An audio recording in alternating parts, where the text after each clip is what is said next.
Simon & Schuster Audio presents Dr. Sleep by Stephen King. Read by Will Patton, with an author's note read by Stephen King. Hi, this is Stephen King. When I was playing my primitive brand of rhythm guitar with a group called the Rock Bottom Rainers, Warren Zevon used to gig with us. Warren loved gray t-shirts and movies like Kingdom of the Spiders. He insisted I sing lead on his signature tune, Werewolves of London, during the encore portion of our shows. I said I was not worthy. He insisted that I was. Key of G, Warren told me, and howl as you mean it. Most important of all, play like Keith. I'll never be able to play like Keith Richards, but I always did my best. And with Warren beside me, matching me note for note and laughing his fool head off, I always had a blast. Warren, this howl is for you. Wherever you are, I miss you, buddy. We stood at the turning point. Half measures availed us nothing. The big book of Alcoholics Anonymous. If we were to live, we had to be free of anger. It is the dubious luxury of normal men and women. The big book of Alcoholics Anonymous.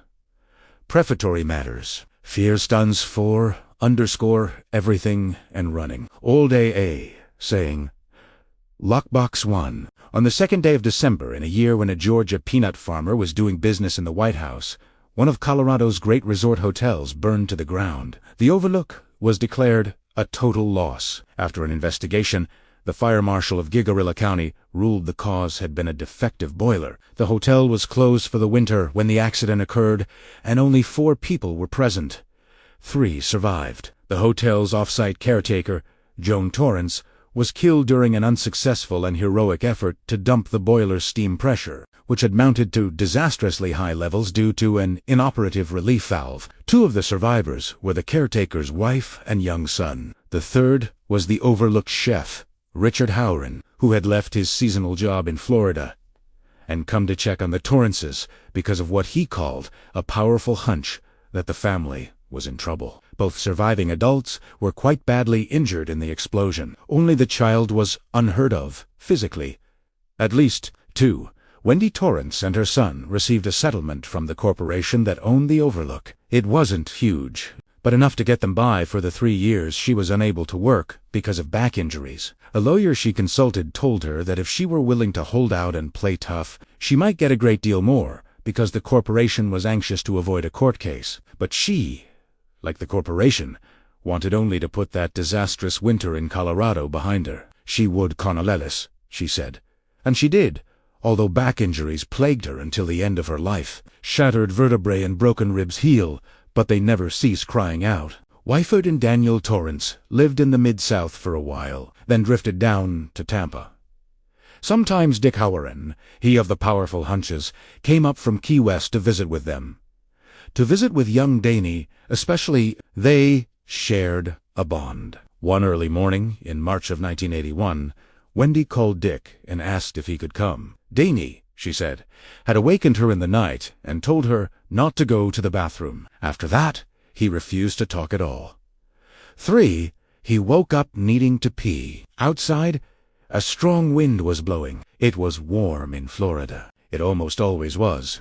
But he did not like that sound, and supposed he never would. It reminded him of the Overlook, where the defective boiler had been the very least of the dangers. He and his mother lived in a cramped, second-floor tenement apartment. Danny left the little room next to his mother's and crossed the hall. The wind gusted, and a dying palm tree beside the building clattered its leaves. The sound was skeletal. They always left the bathroom door open when no one was using the shower or the toilet, because the lock was broken. Tonight, the door was closed. Not because his mother was in there. However, thanks to the facial injury she'd suffered at the Overlook, she now a soft queep-quep sound, and he could hear it coming from her bedroom. Well, she closed it by accident. That's all Eck knew Beth. Even then, he was possessed of powerful hunches and intuitions himself. But sometimes you had to know. Sometimes you had to see. This was something he had found out at the Overlook in a room on the 2nd floor. Reaching with an arm that seemed too long, too stretchy, too boneless, he turned the knob and opened the door. The woman from room 217 was there, as he had known she would be. She was sitting naked on the toilet, with her legs spread and her pallid thighs bulging. Her greenish breasts hung down like deflated balloons. The patch of hair below her stomach was gray. Her eyes were also gray like steel mirrors. She saw him and her lips stretched back in a grin. "Close your eyes," Delaran had told him once upon a time. "If you see something bad, close your eyes and tell yourself it's not there. And when you open them again, it will be gone." But it hadn't worked in room 217 when he was 5, and it wouldn't work now. He knew it.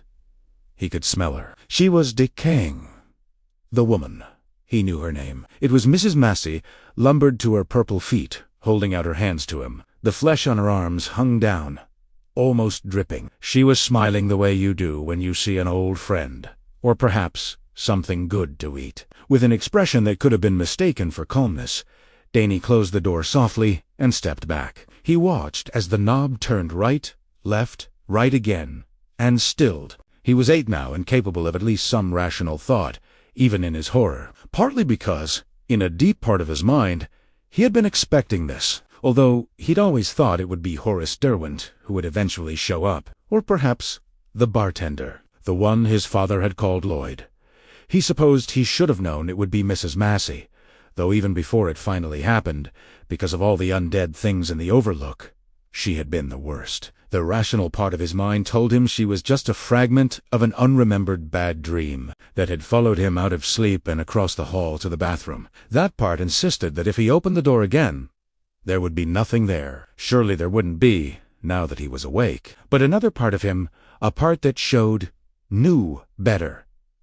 The Overlook wasn't done with him. At least one of its vengeful spirits had followed him all the way to Florida. Once he had come upon that woman, sprawled in a bathtub. She had gotten out and tried to choke him with her fishy but terribly strong fingers. If he opened the bathroom door now, she would finish the job. He compromised by putting his ear against the door. At first, there was nothing.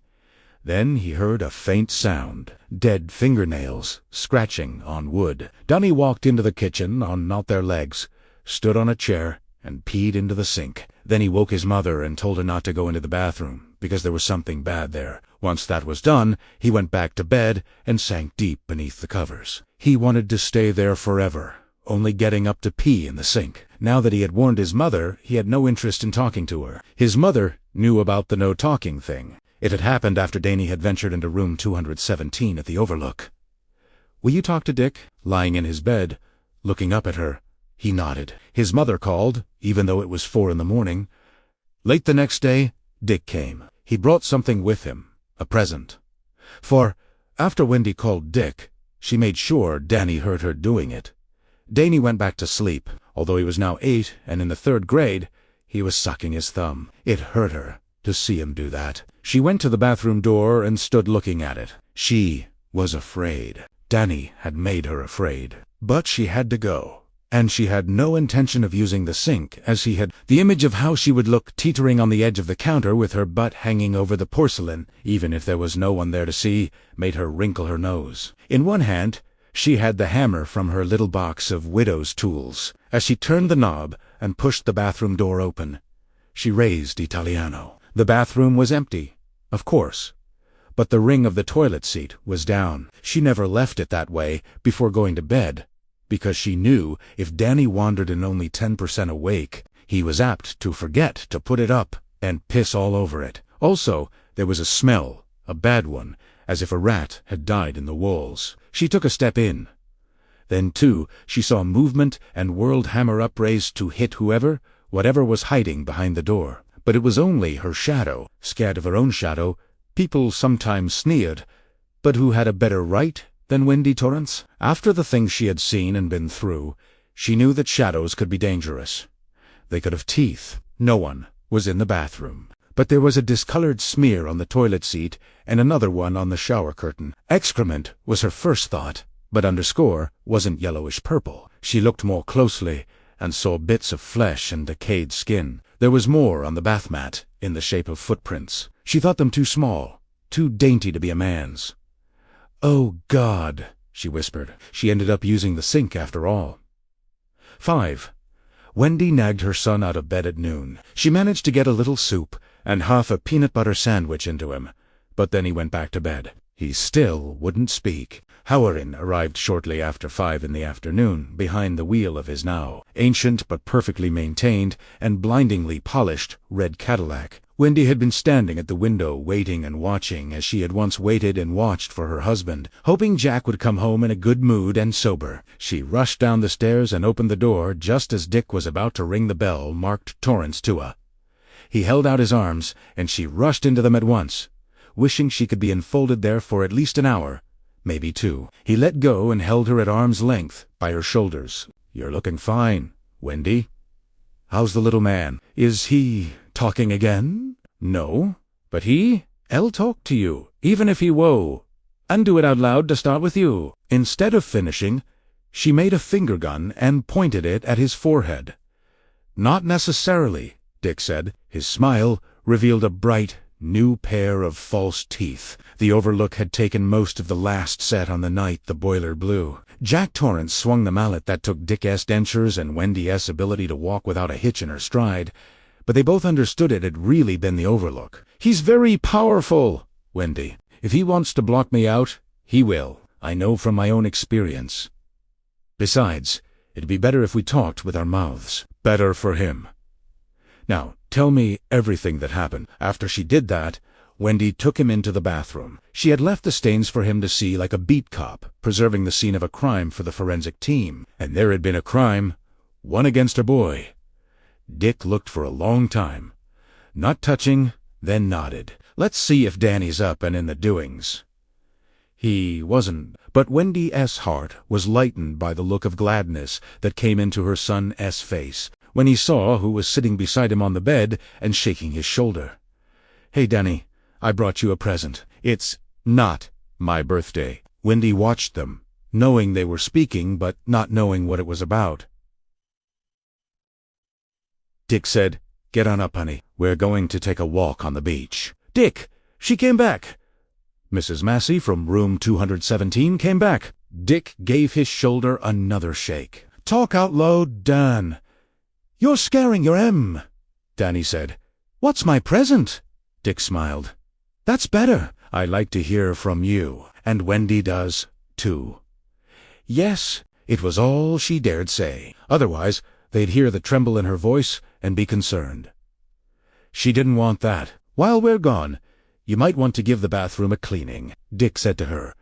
"Have you got kitchen gloves?" She nodded. "Good.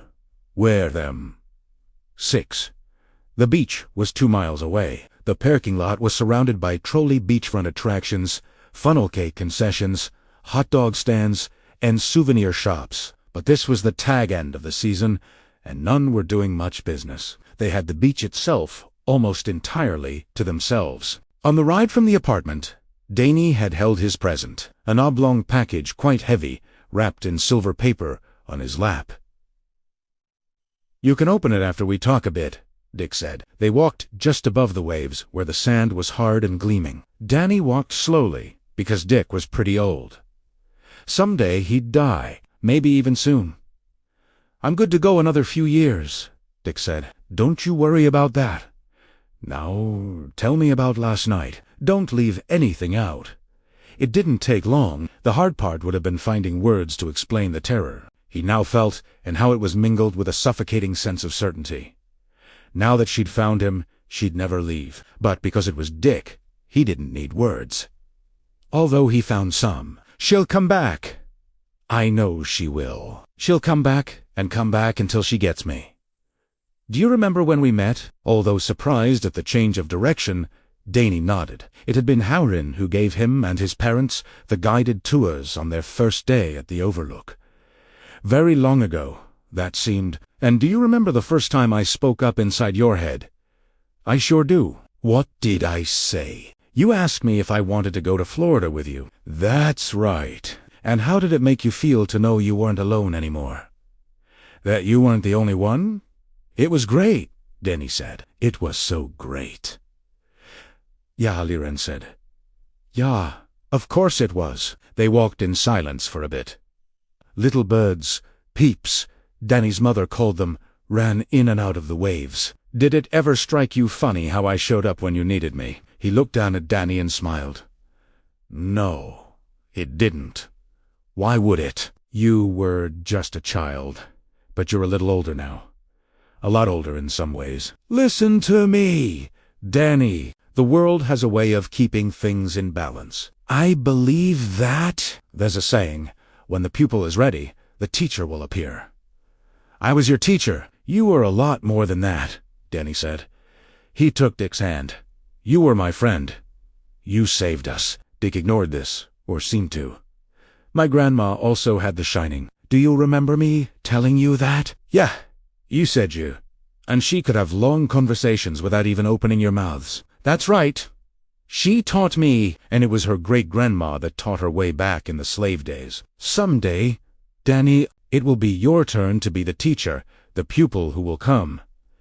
If Mrs. Massey doesn't get me first, Danny said morosely. They came to a bench. Dick sat down. I don't dare go any further. I might not make it back seat. Beseed, I want to tell you a story. I don't want stories, Danny said. She'll come back. Don't you get it? She'll come back, and come back, and come back. Shut your mouth and open your ears. Take some instruction. Then Dick grinned, displaying his gleaming new dentures. I think you'll get the point. You're far from stupid, honey. 7. Dick's mother's mother, the one with the shining, lived in clear water. She was the white grandma, not because she was Caucasia, of course, but because she was good. His father's father lived in Dundry, Mississippi, a rural community not far from Oxford. His wife had died long before Dick was born. For a man of color, in that place and time, he was wealthy. He owned a funeral parlor. Dick and his parents visited 4 times a year, and young Dick Howran hated those visits. He was terrified of Andy Howran, and called him only in his own mind, too. Speak it aloud would have earned him a smack across the chops. The Black Grandpa. You know about Kitty Fit? Dick asked Danny. Guys who want children for sex? Sort of, Danny said cautiously. Certainly, he knew not to talk to strangers and never to get into a car with one, because they might do stuff to you. Well, old Andy was more than a kitty fiddler. He was a damn sadist as well. What's that? Someone who enjoys giving pain. Danny nodded in immediate understanding. Like Frankie Lestroni at school, he gives kids Indian burns and Dutch rubs. If he can't make you cry, he stops. If he can, he never stops. That's bad, but this was worse.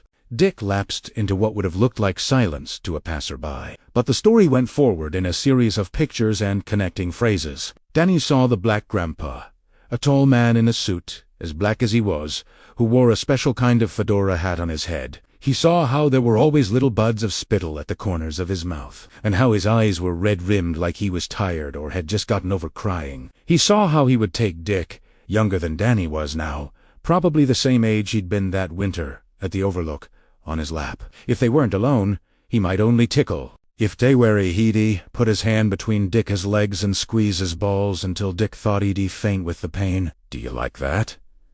Grandpa Andy would pant in his ear. He smelled of cigarettes and white horse-scotch. 'Cause you do. Every boy likes that. But even if you don't, you do. If you do, I'll hurt you. I'll burn you. Holy underscore, Danny said.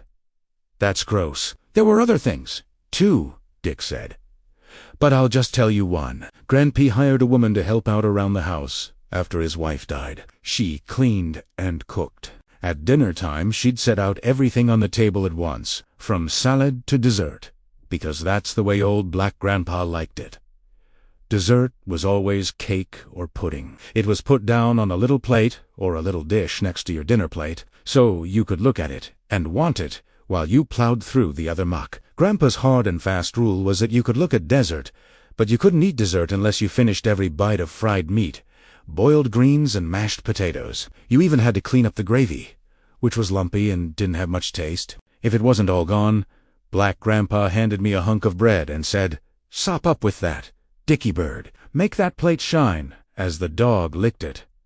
That's what he called me, Dickie Bird. Sometimes I couldn't finish, no matter what, and then I didn't get the cake or the pudding. He'd take it and eat it himself. And sometimes, when I could finish all my dinner, I'd find he'd smash the cigarette butt into my piece of cake or my vanilla pudding. He could do that because he always sat next to me. He'd make like it was a big joke. "Oops, Mr. Tree," he'd say. My Mom and P never put a stop to it, although they must have known that even if it was a joke, it wasn't a fair one to play on a child. They just made out like it was a joke, too. "That's really bad," Danny said. "Your folks should have stood up for you. My mom does. My daddy would, too. They were scared of him. And they were right to be scared. Andy Howren was a bad motorcycle. He'd say, 'Go on, Dickie. Eat around it. That won't poison you.' If I took a bite, he'd have Nani. That was his housekeeper's name.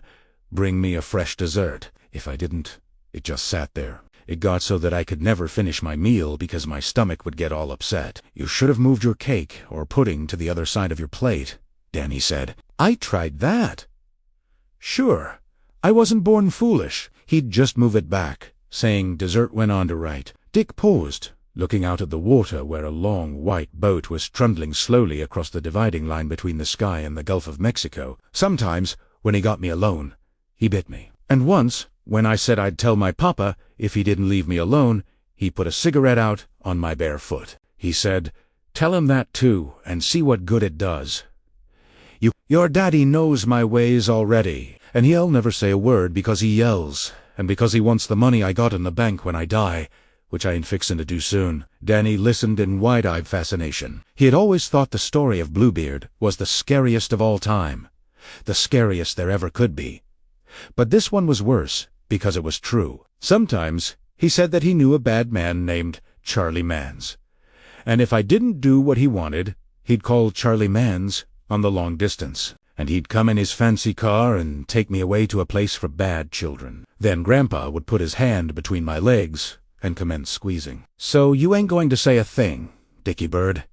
If you do, old Charlie will come and keep you with the other children he has stolen until you die. And when you do, you go to hell, and your body will burn forever because you peached. It doesn't matter if anybody believes you or not. Peaching is peaching. For a long time, I believed that old bastard. I didn't even tell my white grandma, the one with the shining, because I was afraid she'd think it was my fault. If I'd been older, I would have known better. But I was just a kid." He paused. "There was something else, too. Do you know what it was, Danny?" Danny looked into Dick's face for a long time, probing the thoughts and images behind his forehead. "At last," he said, "you wanted your father to get the money, but he never did. No. Black Grandpa left it all to a home for Negro orphans in Alabama, and I bet I know why, too. But that's neither here nor there. And your good grandma never knew. She never guessed. She knew there was something, but I kept it blocked away. And she left me alone about it. Just told me that when I was ready to talk, she was ready to listen. Danny, when Andy Howren died, it was a stroke. I was the happiest boy on earth. Mima said I didn't have to go to the funeral, that I could stay with Grandma Rose. My white grandma, If Primera, wanted to, but I wanted to go. You bet I did. I wanted to make sure old Black Grandpa was really dead. It rained that day. Everybody stood around a grave, under black umbrellas. I watched his coffin, the biggest and best one in his shop, I have no doubt, go into the ground. And I thought about all the times he de-twisted my balls and all the cigarette butts in my cake and the one he put out on my foot, and how he ruled the dinner table like the crazy old king in that Shakespeare play. But most of all, I thought about Charlie Mans, whose grandpa had no doubt made up out of whole cloth, and how Black Grandpa could never call Charlie Mans on a long distance to come in a night and take me away in his fancy car to live with the other stolen boys and girls. I peeped over the edge of the grave. "Let the boys see," my PA said, when my ma tried to pull me back, and I scoped the coffin down in that wet hole. And I thought, down there, you're 6 feet closer to hell, Black Grandpa, and pretty soon you'll be all the way. And I hope the devil gives you 1,000 with a hand that's on fire. Dick reached into his pants pocket and brought out a pack of Marlboros with a book of matches tucked under the cellophane. He put a cigarette in his mouth and then had to chase it with the match because his hand was trembling, and his lips were trembling too. Danny was astounded to see tears standing in Dick's eyes. Now, knowing where this story was headed, Danny asked, "When did he come back?" Dick dragged deeply on his cigarette and exhaled smoke through a smile. "You didn't need to peek inside my head to get that, did you?" "Nope. 6 months later, I came home from school one day, and he was lying naked on my bed with his half-rotted prick all red up. He said, 'You come on and sit on this dicky bird.' I screamed, but there was no one there to hear it. My mom and PA were both working. My mom is in a restaurant, my dad at a printing press. I ran out and slammed the door, and I heard Black Grandpa get up, thump, and cross the room. Thump, thump, thump. And what I heard next—" "Fingernails," Danny said in a voice that was hardly there, scratching on the door. "That's right. I didn't go in again until that night when my mom and P were both home.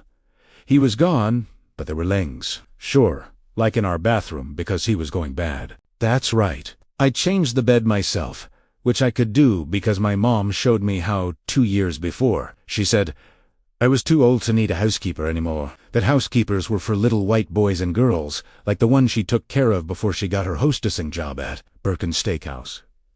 About a week later, I see old Black Grandpa in the park sitting in a swing. He had his suit on, but it was all covered with gray stuff, the mold that was growing on it down in his coffin, I think. "Yeah," Danny said. He spoke in a glassy whisper. It was all he could manage. His fly was open, though, with his work sticking out. "I'm sorry to tell you all this, Danny. You're too young to hear about such things, but you need to know. Did you go to the White Grandma then?" "Had to, because I knew what you know. He'd just keep coming back." "Not like Danny. Have you seen dead people?" "Regular dead people. I mean," he laughed because that sounded funny. It did too, Danny. "Two ghosts. A few times. Once there were 3 of them standing around a railroad crossing. 2 boys and a girl. Teenagers. I think maybe they got killed there." Dick nodded. "Mostly, they stick close to where they crossed over until they finally get used to being dead and move on. Some of the folks you saw in the Overlook were like that. I know the relief in being able to talk about these things to someone who knew was indescribable. And this one time, there was a woman at a restaurant, the kind you know, where they have tables outside." Dick nodded again. "I couldn't see through that one, but no one else saw her. And when a waitress pushed in the chair she was sitting in, the ghost lady disappeared." "Do you see them sometimes?" "Not for years, but you're stronger in The Shining than I was. It goes back some as you get older." "Good," Danny said fervently. "But you'll have plenty left, even when you're grown up, I think, because you started with so much. Regular ghosts aren't like the woman you saw in room 217 and again in your bathroom." "That's right, isn't it?" "Yes," Danny said. "Mrs. Massey is real. She leaves pieces of herself. You saw them. So did Mum, and she doesn't shine. Let's walk back." Dick said, "It's time. You saw what I brought you." The return to the parking lot was even slower because Dick was winded. "Cigarettes?" he said. "Don't ever start. Danny's mum smokes. She doesn't think I know, but I do." "Dick, what did your white grandma do?" "She must have done something because your black grandpa never got you. She gave me a present, same as I'm going to give you. That's what a teacher does when a pupil is ready. Learning itself is a present. You know, the best one anybody can give or get." She wouldn't call Grandpa anybody's name. She just called him Dick, grinned the prevert. "I said what you said, that he wasn't a ghost." "A wash? Real." And she said, "Yes, that was true because I was making him real with The Shining." She said that some spirits, angry spirits mostly, won't go on from this world because they know what's waiting for them is even worse. Most eventually starve away to nothing. But some of them find food. That's what The Shining is to them, Dick. She told me about the food. "You're feeding that prevert." "You don't mean to." "But you are. He's like a mosquito that keeps circling and then landing for more blood. Can't do anything about that. What you can do is turn what he came for against him." They were back at the Cadillac. Dick unlocked the doors, then slid behind the steering wheel with a sigh of relief. "Once upon a time, I could have walked 10 miles and run another 5. Nowadays, a little walk down the beach and my back feels like a horse kicked it. Go on, Danny. Open your present. Danny stripped off the silver paper and discovered a box made of green painted metal. On the front, below the latch, was a little keypad. Hey, Nee. Yeah. You like it? Good, I got it at the Western Auto. Pure American steel. The one white Grandma Rose gave he had a padlock with a little key I wore around my neck, but that was long ago. This is the 1980s, the modern age. See the number pad? What you do is put in 5 numbers you're sure you won't forget, then push the little button that says Set. Then anytime you want to open a box, you punch your code. Danny was delighted. Thanks, Dick. I'll keep my special things in it. These would include his best baseball cards, his Cub Scouts compass badge, his lucky green rock, and a picture of him and his father taken on the front lawn of the apartment building where they lived in Boulder before the Overlook, before things turned bad. That's fine, Danny. I want you to do that. But I want you to do something else. What? I want you to know this. Box inside and out. Don't just look at it. Touch it. Feel it all over. Then stick your nose inside and see if there's a smell. It needs to be your closest friend, at least for a while. Why? Because you're going to put another one just like it in your mind, one that's even more special. And the next time that massive underscore comes around, you'll be ready for her. I'll tell you how. Just like old white Grandma told me. Danny didn't talk much on the ride back to the apartment. He had a lot to think about. He held his present, a lockbox made of strong metal, on his lap. 9. Mrs. Massey returned a week later. She was in the bathroom again, this time in the tub. Danny wasn't surprised. A tub was where she had died after all. This time, he didn't run. This time, he went inside and closed the door. She beckoned him forward, smiling. Danny also came smiling. In the other room, he could hear the television. His mother was watching Thraw's Company. "Hello, Mrs. Massey," Danny said. "I brought you something." At the last moment, she understood and began to scream. Tin. Moments later, his mom was knocking at the bathroom door. "Danny, are you all right?" "Fine, Mom." The tub was empty. There was some goo in it, but Danny thought he could clean that up. A little water would send it right down the drain. "Do you have to go?" "I'll be out pretty soon." "No, I thought I heard you call." Danny grabbed his toothbrush and opened the door. "I'm 100% cool." See, he gave her a big smile. It wasn't hard now that Mrs. Massey was gone. The troubled look left her face. "Good. Make sure you brush the back ones. That's where the food goes to hide." "I will, Mom." From inside his head, far inside, where the twin of his special lockbox was stored on a special shelf, Danny could hear muffled screaming. He didn't mind. He thought it would stop soon enough. And he was right. 11. 2 years later, on the day before the Thanksgiving break, halfway up a deserted stairwell in Aaliyah Elementary, Horace Derwent appeared to Danny Torrance. There was confetti on the shoulders of his suit. A little black mask hung from one decaying hand. Hiriah of the grave. "Great party, isn't it?" he asked. Danny turned and walked away very quickly. When school was over, he called Dick long distance at the restaurant where Dick worked in Key West. Another one of the overlooked people found me. "How many boxers can I have?" "Dick." "In my head, I mean." Dick chuckled. "As many as you need, honey." "That's the beauty of The Shining." "You think my black grandpa is the only one I ever had to lock away? Do they die in there?" This time, there was no chuckle. This time, there was a coldness in Dick's voice that the boy had never heard before. "Do you care?" Danny didn't, when the one-time owner of the Overlook showed up again shortly after New Year's. This time in Danny's bedroom closet, Danny was ready. He went into the closet and closed the door. Shortly afterward, a second mental lockbox went up on the high mental shelf beside the one that held Mrs. Massey. There was more pounding and some inventive cursing that Danny saved for his own later use. Pretty soon, it stopped. There was silence from the Derwent lockbox. as well as the Massey lockbox. Whether or not they were alive in their undead fashion no longer mattered. What mattered was that they were never getting out. He was safe. That was what he thought then. Of course, he also thought he would never take a drink, not after seeing what it had done to his father.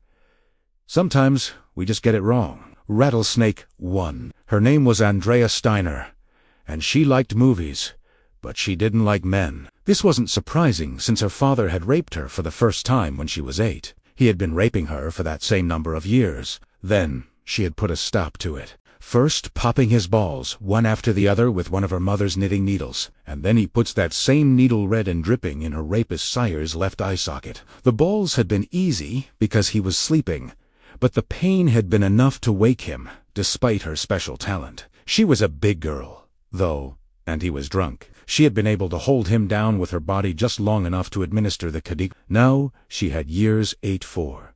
She was a wanderer on the face of America, and an ex-actor had replaced the peanut farmer in the White House. The new fellow had an actor's unlikely black hair and an actor's charming, untrustworthy smile. Andy had seen one of his movies on TV.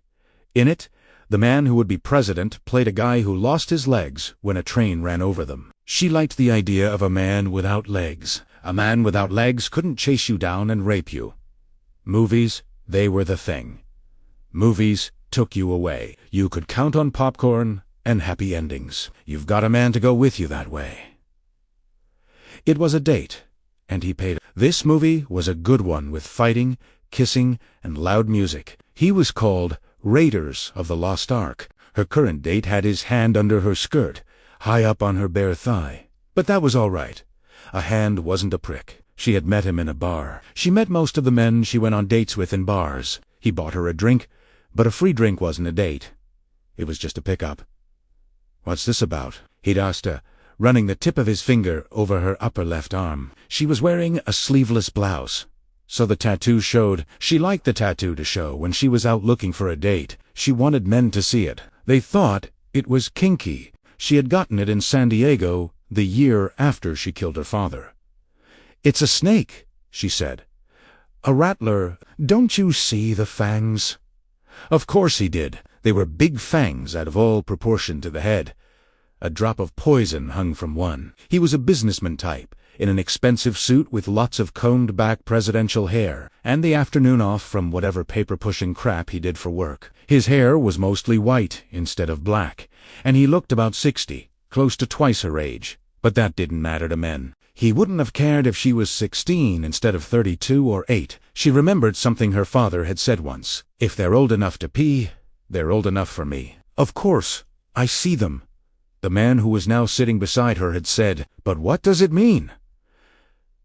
"Maybe you'll find out," Andy replied. She touched her upper lip with her tongue. "I have another tattoo somewhere else. Can I see it?" "Maybe. Do you like movies?" He had frowned. "What do you mean?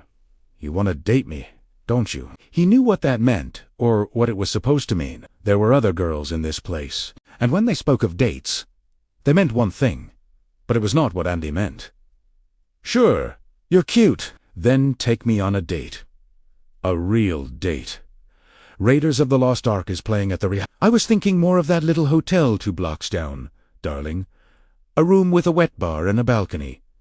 How does that sound?" She had put her lips close to his ear and let her breasts press against his arm. "Maybe later. Take me to the movies first. Pay my way and buy me popcorn." The dark makes me amorous. And here they were with Harrison Ford on the screen, big as a skyscraper and snapping a bullwhip in the desert dust. The old guy with the presidential hair had his hand under her skirt, but she had a tub of popcorn placed firmly on her lap, making sure he could get most of the way down the third baseline, but not quite to home plate. He was trying to go higher, which was annoying because she wanted to see the end of the movie and find out what was in the Lost Ark. So, at 2 p.m., on a weekday, the movie theater was almost deserted. But 3 people sat 2 rows back from Andy Steiner and her date, 2 men, one quite old, and one appearing on the edge of middle age. But appearances could be deceiving. Flanked a woman of startling beauty. Her cheekbones were high, her eyes were gray, her complexion creamy. Her masses of black hair were tied back with a broad velvet ribbon. Usually she wore a hat, an old and battered top hat, but she had left it in her motorhome this day. You didn't wear a tall topper in a movie theater. Her name was Rose O'Hara, but the nomadic family she traveled with called her Rose the Hat. The man edging into middle age was Barry Smith. Although 100% Caucasian, he was known in this same family as Barry, the underscore, because of his slightly upturned eyes. "Now watch this," he said. "It's interesting. The movie's interesting." The old man, Grandpa Flick, grunted, but that was just his usual contrariness. He was also watching the couple 2 rows down. "It better be interesting," Rose said, "because the woman's not all that steamy." "A little, but there she goes." "There she goes," Barry said as Andy leaned over and put her lips to her date's ear. Barry was grinning, the box of gummy bears in his hand forgotten. "I've watched her do it 3 times, and I still get a kick out of it." 3. Mr. Businessman. His ear was filled with a thatch of wiry white hairs and clotted with wax, the color of underscore, but Andy didn't let that stop her. She wanted to blow this town, and her finances were at a dangerously low ebb. "Aren't you tired?" she whispered in the disgusting ear. "Don't you want to go to sleep?" The man's head immediately dropped onto his chest, and he began to snore. Andy reached under her skirt, plucked up the relaxing hand, and placed it on the armrest. Then she reached into Mr. Businessman's expensive-looking suit coat and began to rummage. His wallet was in the left inside pocket. That was good. She wouldn't have to make him get up off his fat ass. Once they were asleep, moving them could be tricky. She opened the wallet, tossed the credit cards on the floor, and looked for a few moments at the pictures. Mr. Businessman with a bunch of other overweight Mr. Businessmen on the golf course. Mr. Businessman with his wife. A much younger Mr. Businessman is standing in front of a Christmas tree with his son and 2 daughters. The daughters were wearing Santa hats and matching dresses. He probably hadn't been raping them, but it was not out of the question. Men would rape when they could get away with it. As she had learned, at her father's knee, so to speak. There was over $200 in the bill compartment. She had been hoping for even more. The bar where she had met him catered to a better class of underscore than those out by the airport. But it wasn't bad for a Thursday matinee, and there were always men who wanted to take a good-looking girl to the movies, where a little heavy petting would only be the appetizer, or so they hoped. 4. "Okay," Rose murmured and started to get up. "I'm convinced. Let's give it a shot." But Barry put a hand on her arm, restraining her. "No, wait. Watch. This is the best part." 5. Andy leaned close to the disgusting ear again and whispered, "Sleep deeper, as deep as you can. The pain you feel will only be a dream." She opened her purse and took out a pearl-handled knife. It was small, but the blade was razor-sharp. "What will the pain be?" "Only a dream," Mr. Businessman muttered into the knot of his tie. "That's right, sweetie." She put an arm around him and quickly slashed double V's into his right cheek, a cheek so fat it would soon be a jowl. She took a moment to admire her work in the chancy light of the projectoress-colored dream beam. Then the blood sheeted down. He would wake up with his face on fire, the right arm of his expensive suit coat drenched and in need of an emergency room.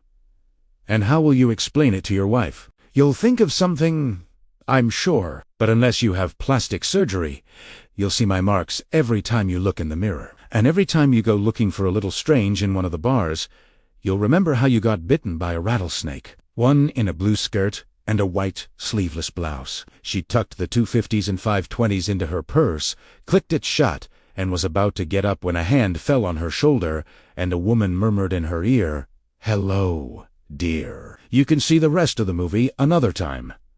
Right now, you're coming with us." Andy tried to turn, but Hans seized her head. The terrible thing about them was that they were inside. After that, until she found herself in Rose S. Earth Cruiser in a going two-seat campground on the outskirts of this Midwestern city. All was darkness.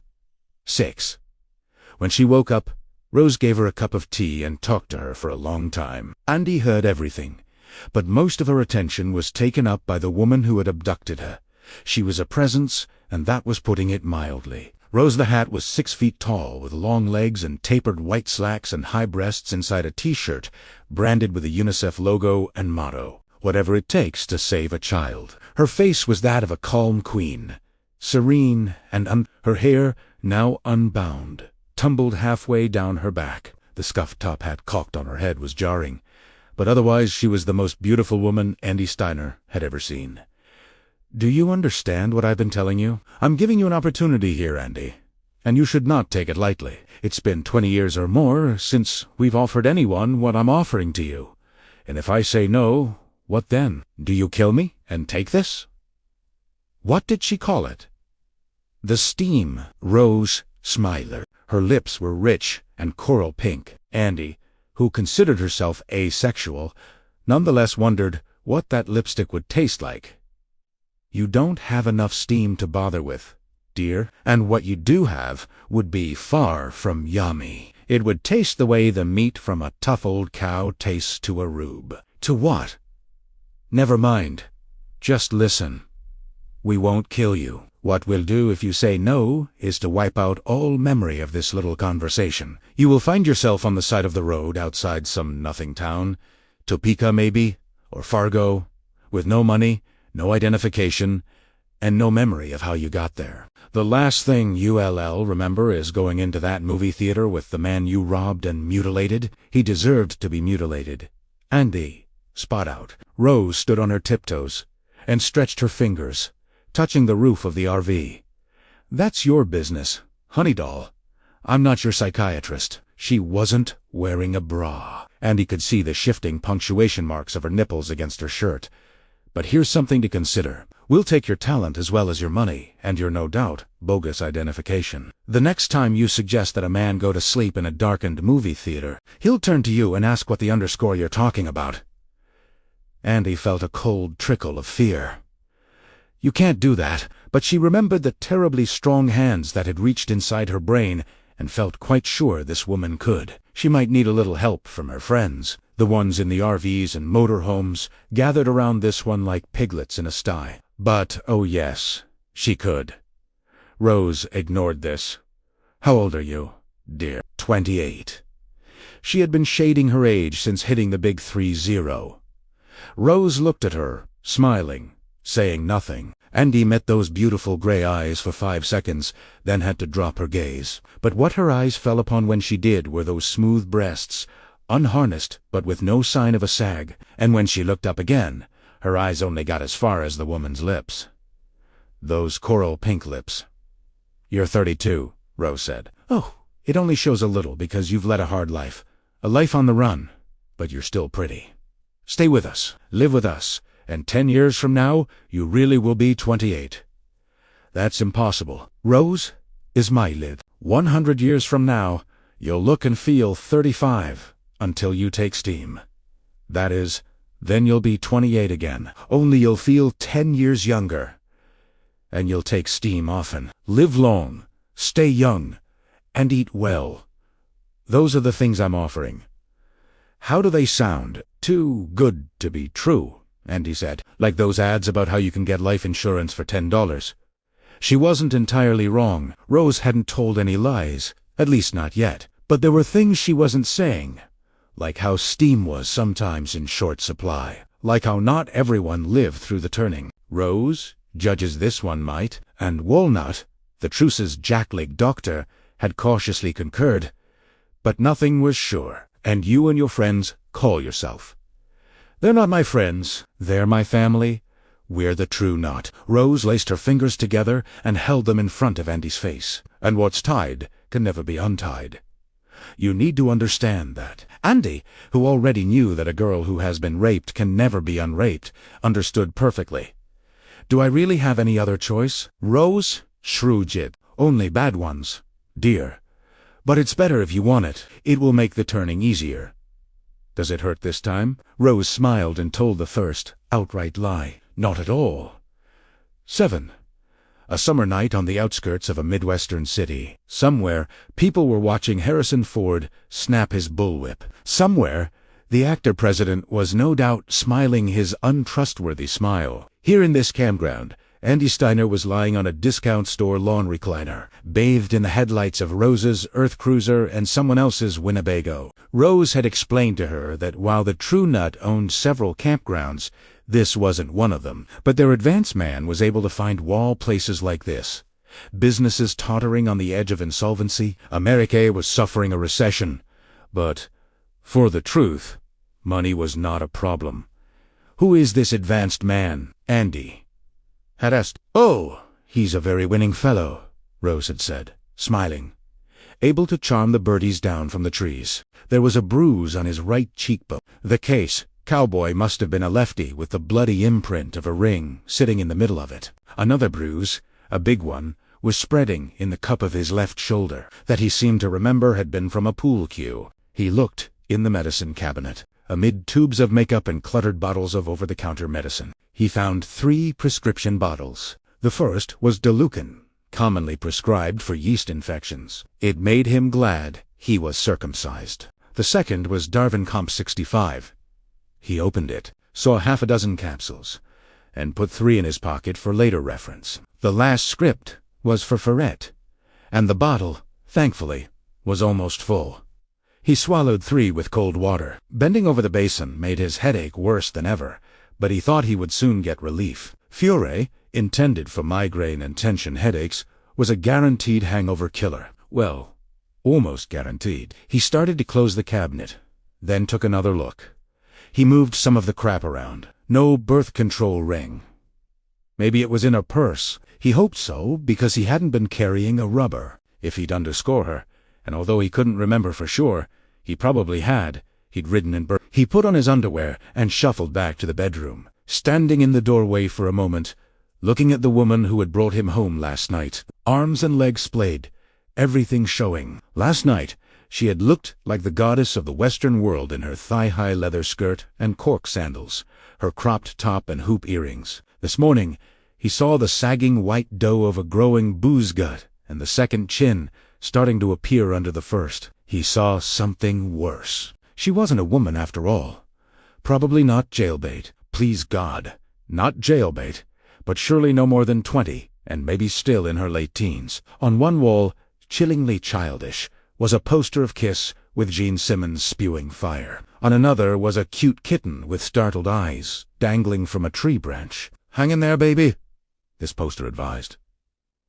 He needed to get out of here. Their clothes were tangled together at the foot of the mattress. He separated his t-shirt from her panties, yanked it over his head, then stepped into his jeans. He froze with the zipper halfway up, realizing that his left front pocket was much flatter than it had been when he left the check-cashing joint the previous afternoon. No, it can't be. His head, which had begun to feel the teeniest bit better, started to throb again as his heartbeat picked up speed, and when he shoved his hand into the pocket, it brought up nothing but a $10 bill and 2 toothpicks, one of which poked under his index fingernail and into the sensitive meat beneath. He hardly noticed. "We didn't spend $500, no why." "We did. We'd be dead if we drank up that much." His wallet was still at home, in his hip pocket. He pulled it out, hoping against hope. But no joy. He must have transferred the tin he usually kept there to his front pocket at some point. The front pocket made it tougher for barroom dips, which now seemed like quite the joke. He looked at the snoring, sleepy girl on the mattress and started for her, meaning to shake her awake and ask her what she'd done with his underscore money. Choke her awake, if that was what it took. But if she'd stolen from him, why had she brought him home? And hadn't there been something else? Some other adventure after they left the Milky Way? Now that his head was clearing, he had a memory, hazy but probably valid, of them taking a cab to the train station. "I know a guy who hangs out there." Honey! Had she really said that? Or was it only his imagination? She said it all right. "I'm in Wilmington. Bill Clinton is the president, and we went to the train station where there was indeed a guy, the kind who likes to do his deals in the men's room, especially when a customer has a slightly rearranged face. When he asked who teed off on me, I told him he should mind his beeswax," Don muttered. When the two of them went in, Dan had been meaning to buy a gram to keep his date happy. No more than that, and only if it wasn't half mandatory. Coke might be Deanie's thing, but it wasn't his. Rich man's Anison. He'd heard it called, and he was far from rich. But then someone had come out of one of the stalls, a business type, with a briefcase, banging his knee, and when Mr. Businessman went to wash his hands at one of the basins, Dan had seen flies crawling all over his face. Death flies. Mr. Businessman was a dead man walking, and didn't know it. The mattress on the floor of the room was devoid of furniture.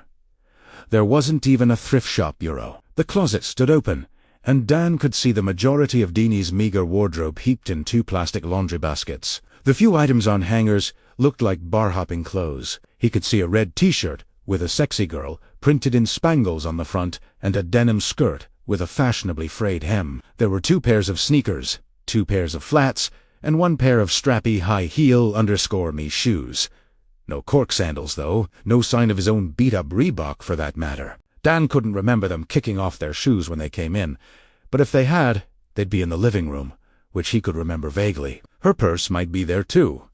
He might have given her whatever remained of his cash, for safety. It was unlikely, but not impossible. He walked his throbbing head down the short hall to what he assumed was the apartment S' only other room. On the far side was a kitchenette, the amenities consisting of a hot plate and a bar refrigerator tucked under the counter. In the living area was a sofa, hemorrhaging stuffing, and propped up at one end with a couple of bricks. It faced a big TV, with a crack running down the middle of the glass. The crack had been mended with a strip of packing tape and now dangled by one corner. A couple of flies were stuck to the tape, one still struggling feebly. Dawn eyed it with morbid fascination, reflecting, not for the first time, that the hungover eye had a weird ability to find the ugliest things in any given landscape. There was a coffee table in front of the sofa. On it was an ashtray filled with butts, a baggie filled with white powder, and a People magazine with more blow scattered across it. Beside it, completing the picture, was a $1 bill still partly rolled up. He didn't know how much they had snorted,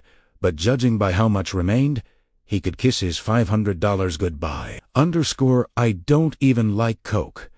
And how did I snort it anyway? I can hardly breathe. He hadn't. She had snorted it. He had rubbed it on his gums. It was all starting to come back to him. He would have preferred it to stay away, but too late. The death flies in the restroom, crawling in and out of Mr. Businessman's mouth and over the wet surfaces of his eyes. Mr. Dealerman asked what Dawn was looking at. Dan told him it was nothing. It didn't matter. Let's see what you've got. It turned out Mr. Dealerman had plenty. They usually did. Next came the ride back to her place in another taxi. Deanie was already snorting from the back of her hand, too greedy or too needy to wait. The two of them are trying to sing, Mr. Roboto. He spied her sandals and his Reeboks right inside the door, and here were more golden memories. She hadn't kicked the sandals off, only dropped them from her feet, because by then he'd had his hands planted firmly on her ass, and she had her legs wrapped around his waist. Her neck smelled of perfume, her breath of barbecue-flavored pork rind. They had been gobbling them by the handful before moving on to the pool table. Dan put on his sneakers, then walked across to the kitchen thinking there might be instant coffee in the single cupboard. He didn't find coffee, but he did see her purse lying on the floor. He thought he could remember her tossing it at the sofa and laughing when it missed. Half the crap had spilled out, including a red imitation leather wallet. He scooped everything back inside and took it over to the kitchen, although he knew damn well that his money was now living in the pocket of Mr. Dealerman's designer jeans. Part of him insisted that there must be some left, if only because he needed some to be left. $1.10 was enough for 3 drinks, or 2 six-packs, but it was going to take more than that today. He fished out her wallet and opened it. There were some pictures. A couple of Deanies with some guy who looked too much like her not to be a relative. A couple of Deanie holding a baby, one of Deanie in a prom dress next to a buck-toothed kid in a gruesome blue tux. The bill compartment was bulging. This gave him hope until he pulled it open and saw a swatch of food stamps. There was also some currency. 2 20s and 3 tins. That's my money. What's left of it anyway?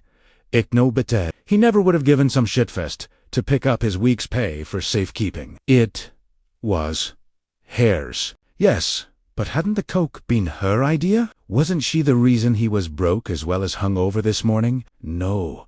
You're hungover because you're a drunk. You're broke because you saw the death flies. It might be true, But if she hadn't insisted they go to the train station and score, he never would have seen the death flies. She might need that $70 for groceries. Right, a jar of peanut butter and a jar of strawberry jam. Also, a loaf of bread to spread it on. She had food stamps for the rest, or rent. She might need it for that. If she needed rent money, she could peddle the TV. Maybe her dealer would take it. Crack and all. $1.70 wouldn't go very far in a month's rent anyway, he reasoned. Even for a dump like this one. That's not yours, Doc. It was his mother's voice, the last one he needed to hear when he was savagely hungover and in desperate need of a drink. Underscore you, Ma. His voice was low, but sincere. He took the money, stuffed it in his pocket, put the billfold back in the purse, and turned around. A kid was standing there. He looked about 18 months old. He was wearing an Atlanta Braves t-shirt. It came down to his knees, but the diaper underneath showed anyway, because it was loaded and hanging just above his ankles. Dan's heart took an enormous leap in his chest, and his head gave a sudden terrific whammo, as if Thor had swung his hammer in there. For a moment, he was sure he was going to stroke out, have a heart attack, or both. Then he drew in a deep breath and exhaled. "Where did you come from, little hero?" "Mama," the kid said, which in a way made perfect sense. Don, too, had come from his mama, but it didn't help. A terrible deduction was trying to form itself in his thumping head, but he didn't want anything to do with it. "He saw you take the money." Maybe so, but that wasn't the deduction. If the kid saw him take it, so what? He wasn't even 2. Kids that young accepted everything adults did. If he saw his mama walking on the ceiling with fire shooting from her fingertips, he'd accept that. "What's your name, hero?" His voice was throbbing in time with his heart, which still hadn't settled down. "Mama, really, the other kids are going to have fun with that when you get to high school. Did you come from next door or down the hall? Please say yes, because here's the deduction. If this kid is Dean's, then she went out bar hopping and left him locked in this shitty apartment alone." "Mama," then the kid spied the Coke on the coffee table and trotted toward it, with a sodden crotch of his diaper swinging. "Candy? No, that's not candy," Dan said. Although, of course, it was nose candy. Paying no attention, the kid reached for the white powder with one hand. As he did, Dan saw bruisers on his upper arm, the kind left by a squeezing hand. He grabbed the kid around the waist and between the legs. As he swung him up and away from the table, the sodden diaper squeezing pee through his fingers to patter on the floor. The aunt's head filled with an image that was brief but excruciatingly clear. The Deanie lookalike in the wallet photos, picking the kid up and shaking him, leaving the marks of his fingers. "Hey, Tommy, what part of get the underscore out don't you understand? Randy, don't he? He's just a baby." Then it was gone. But that second voice, weak and remonstrating, had been Dean's, and he understood that Randy was her older brother. It made sense. Not every abuser was the boyfriend. Sometimes it was a brother. Sometimes the uncle. Sometimes, "Come out, you worthless pup. Come out and take your medicine." It was even dear old Dad. He carried the baby, Tommy. His name was Tommy, into the bedroom. The kid saw his mother and immediately began wriggling. "Mama, mama, mama." When Dan set him down, Tommy trotted to the mattress and crawled up beside her. Although sleeping, Deanie put her arm around him and hugged him to her. The Braves shirt pulled up, and Dan saw more bruises on the kid's legs. "The brother's name is Randy. I could find him." This thought was as cold and clear as lake ice in January. If he handled the picture from the wallet and concentrated, ignoring the pounding of his head, he probably could find the big brother. He had done such things before. "I could leave a few bruises of my own. Tell him the next time I'll kill him." Only there wasn't going to be a next time. Wilmington was done. He was never going to see Deanie or this desperate little apartment again. He was never going to think of last night or this morning again. This time it was Dick Howren's voice. "Nose, honey. Maybe you can put the things from the Overlook away in lock boxers, but not memories. Never those. They're the real ghosts." He stood in the doorway, looking at Deanie and her bruised boy. The kid had gone back to sleep, and in the morning sun, the two of them looked almost angelic. "She's no angel. Maybe she didn't leave the bruises, but she went out partying and left him alone. If you hadn't been there when he woke up and walked into the living room. "Canny?" the kid had said, reaching for the blow. Not good. Something needed to be done. Maybe, but not by me. I'd look good showing up at DHS to complain about child neglect with this face. Wouldn't I? Reeking of booze and puke, just an upstanding citizen doing a civic duty. "You can put her money back," Wendy said. "You can do that much." He almost did. Really? He took it out of his pocket and had it right there in his hand. He even strolled it over to her purse, and the walk must have done him good because he had an idea. "Take the Coke if you've got to take something. You can sell what's left for a H100 red bucks, maybe even 200 if it hasn't been stomped on too much. Only if his potential buyer turned out to be a narc. It would be just his luck. He'd wind up in jail, where he might also find himself nailed for whatever stupid underscore had gone down in the Milky Way.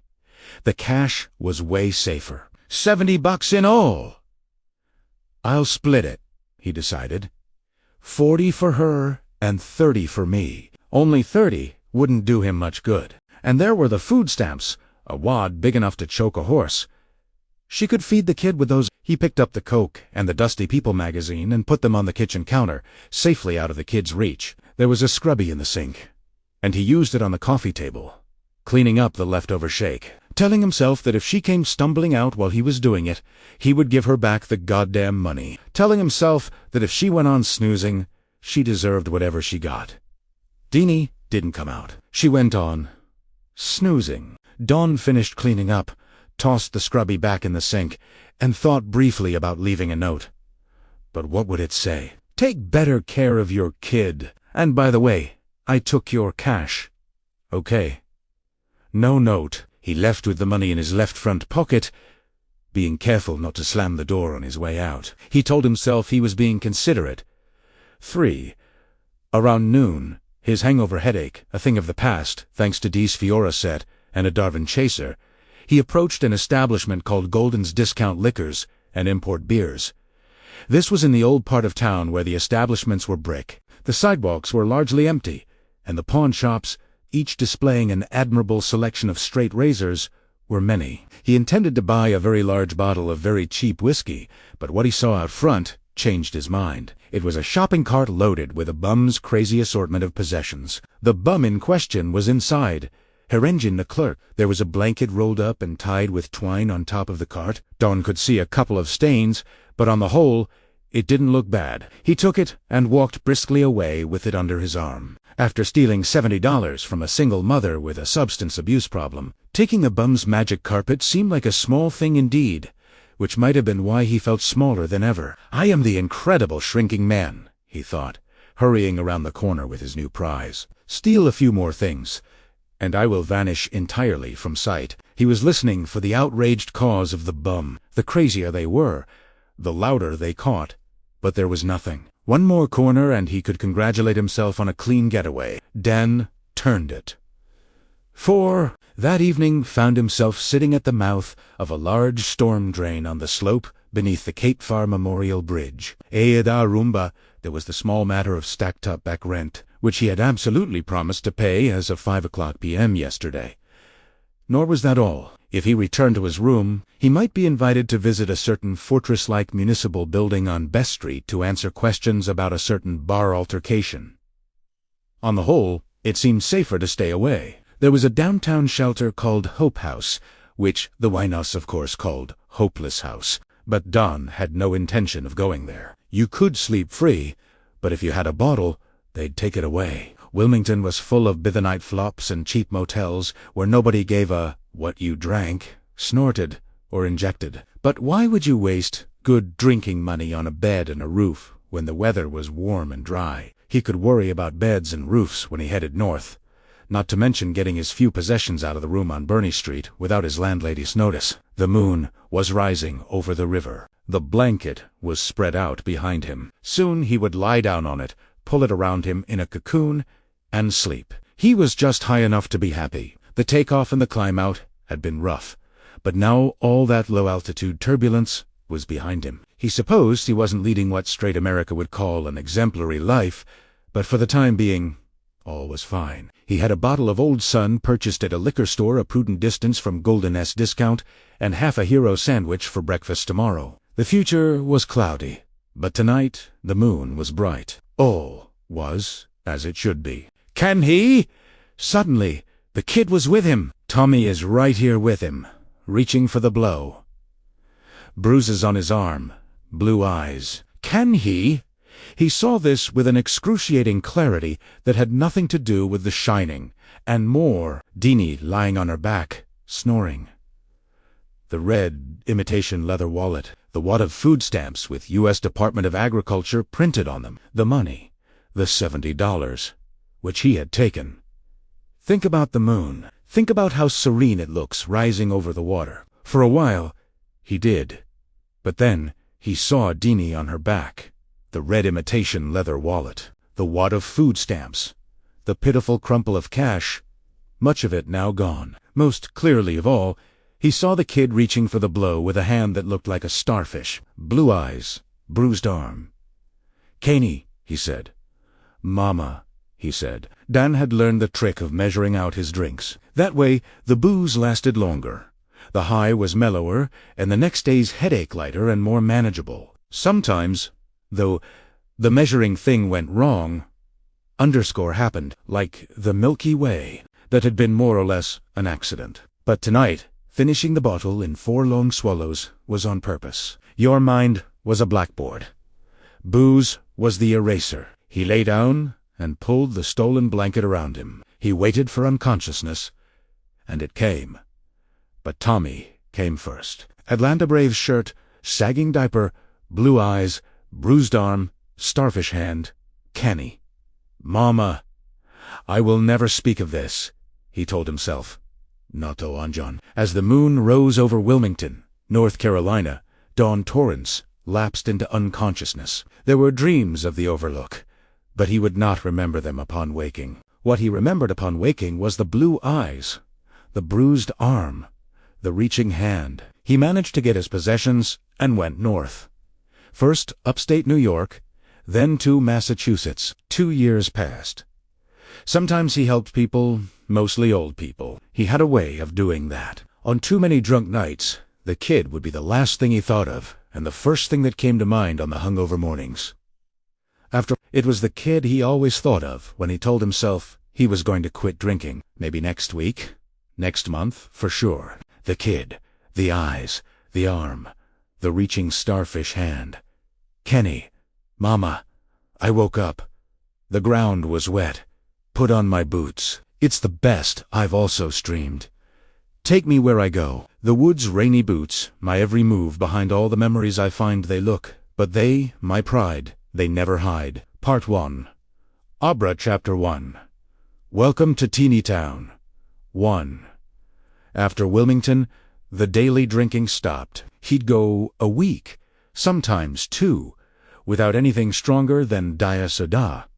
He'd wake up without a hangover, which was good. He'd wake up thirsty and miserable, wanting what wasn't. Then there would come a night, or a weekend. Sometimes it was a Budweiser ad on TV that set him off. Fresh-faced young people with Naria, beer gut among them, having cold ones after a vigorous volleyball game. Sometimes it was seeing a couple of nice-looking women having after-work drinks outside some pleasant little cafe, the kind of place with a French name and lots of hanging plants. The drinks were almost always the kind that came with little umbrellas. Sometimes it was a song on the radio. Once it was Styx singing Mr. Abedo. When he was dry, he was completely dry. When he drank, he got drunk. If he woke up next to a woman, he thought of Deanie and the kid in the Braves tissue. He thought of the $70. He even thought of the stolen blanket, which he had left in the storm drain. Maybe it was still there. If so, it would be moldy now. Sometimes he got drunk and missed work. They'd keep him on for a while. He was good at what he did. But then would come a day. When it did, he would say, "Thank you very much," and board a bus. Wilmington became Albany, and Albany became Utica. Newelts gave way to Sturbridge, where he got drunk at an outdoor folk concert and woke up the next day in jail with a broken wrist. Next up was After that came a nursing home on Martha's Vineyard. And boy, that gig didn't last long. On his third day, the head nurse smelled booze on his breath, and it was something he wouldn't want to be. Once he crossed the path of the true, not without realizing it, not in the top part of his mind anyway, although lower down, in the part that showed, there was something, a smell, fading and unpleasant, like the smell of burned rubber on a stretch of turnpike where there had been a bad accident not long before. From Martha's Vineyard, he took the mass lines to Newbury. There he found work in a don't give much of a veterans home, the kind of place where old soldiers were sometimes left in wheelchairs outside empty consulting rooms until their pee overflowed onto the floor. A lousy place for patients, a better one for frequent fuck-ups like himself. Although Don and a few others did as well by the old soldiers as they could, he even helped the couple get over it when their time came. That job lasted a while, long enough for the saxophone president to turn the White House keys over to the cowboy president. Don had a few wet nights in Newport, but always with the next day off, so eat was okay. After one of these mini sprees, he woke up thinking, at least I left the food stamps. That brought on the old psychotic game show duo. Sorry, Deanie, you lose, but nobody leaves empty-handed.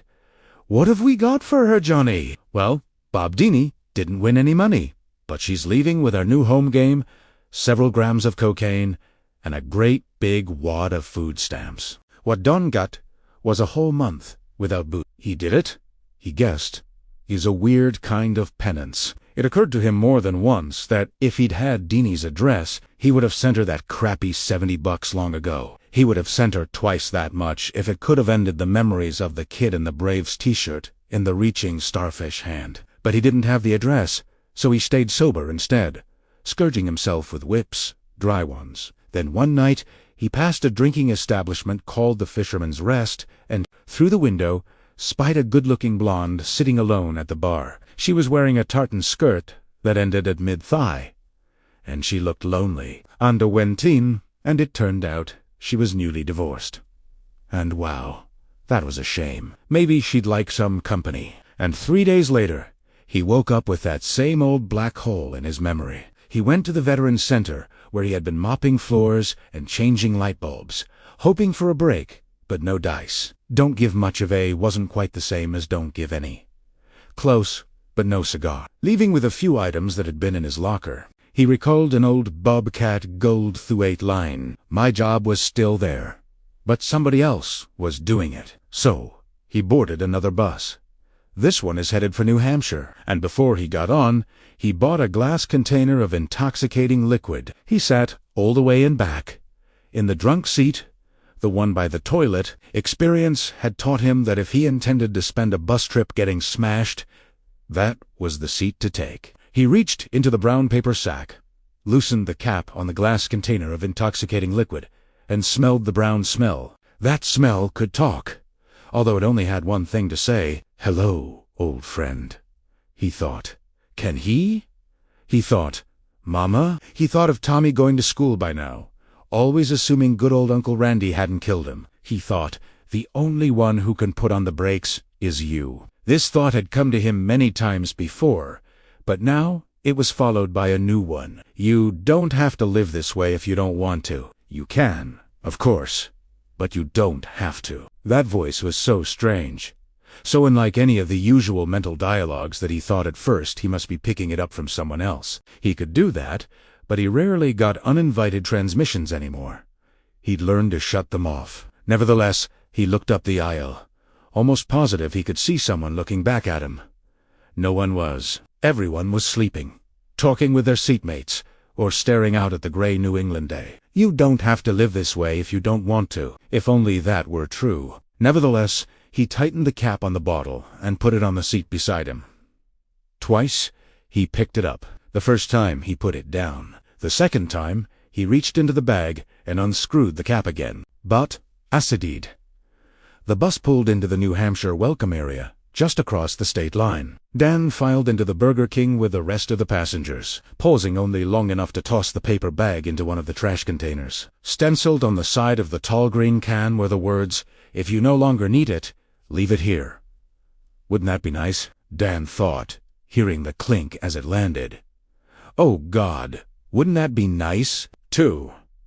An hour and a half later, the bus passed a sign reading, "Welcome to Fraser, where there's a reason for every season," and below that, "Home of Teeny Town." The bus stopped at the Fraser Community Center to take on passengers, and from the empty seat, next to Dan, where the bottle had rested for the first part of the trip, Tony spoke up. Here was a voice Dan recognized, although Tony hadn't spoken so clearly in years.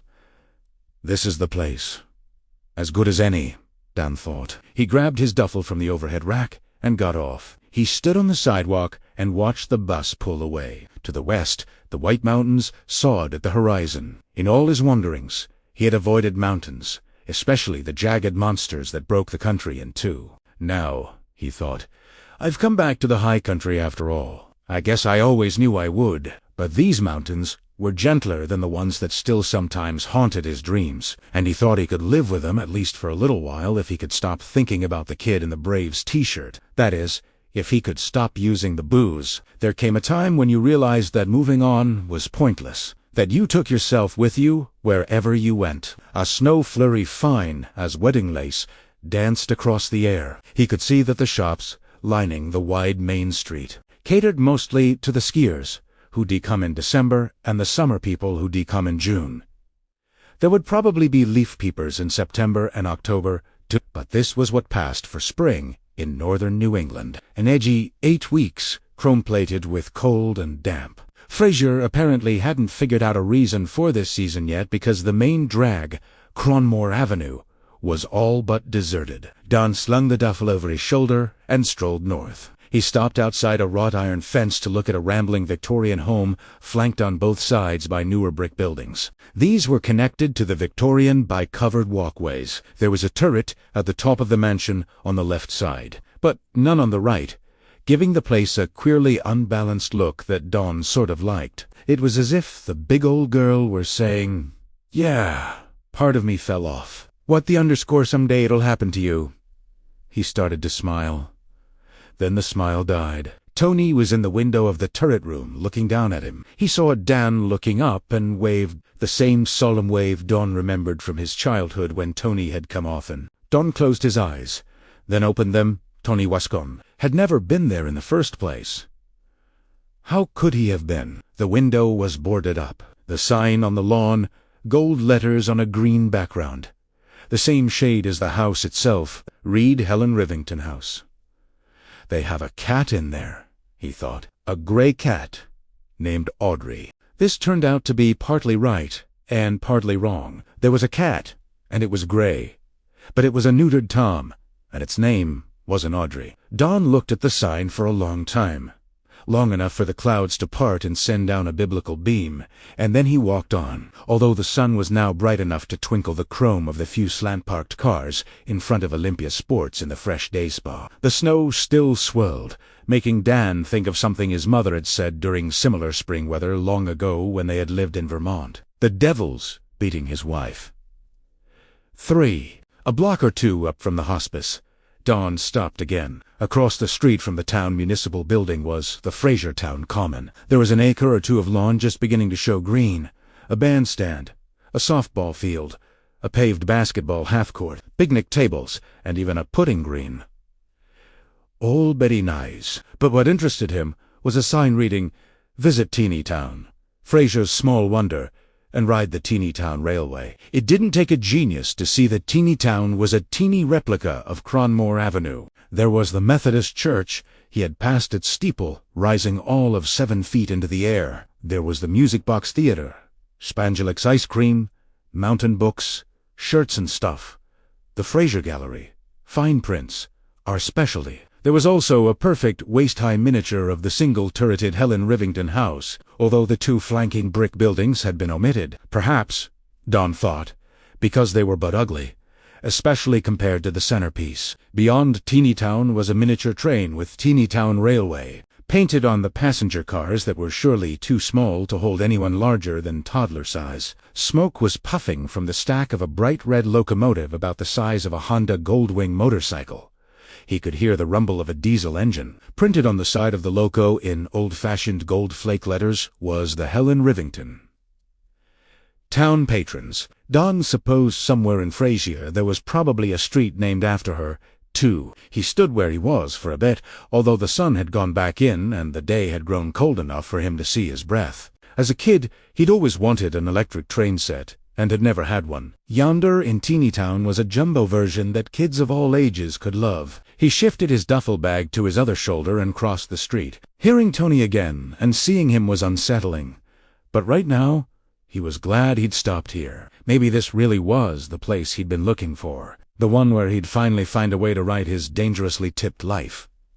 You take yourself with you wherever you go. He pushed the thought into a mental closet. It was a thing he was good at. There were all sorts of stuff in that closet. A cowling surrounded the locomotive on both sides, but he spied a footstool, standing beneath one low eave of the Teeny Town station, carried it over, and stood on it. The driver's cockpit contained 2 sheepskin-covered bucket seats. It looked to Dan as if they had been scavenged from an old Detroit muscle car. The cockpit and controls also looked like modified Detroit stock, with the exception of an old-fashioned Z-shaped shifter jutting up from the floor. There was no shift pattern. The original knob had been replaced with a grinning skull wearing a bandana faded from red to pale pink by years of gripping hands. The top half of the steering wheel had been cut off, so that what remained looked like the steering yoke of a light plane. Painted in black on the dashboard, fading but legible, was the top-speed 40 EXE. Like it? The voice came from directly behind him.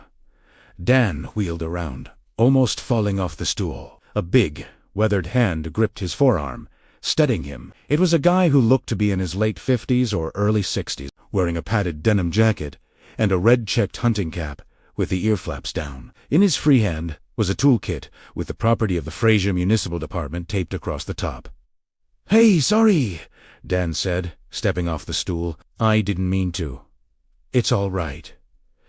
People stop to look all the time, usually model train buffs.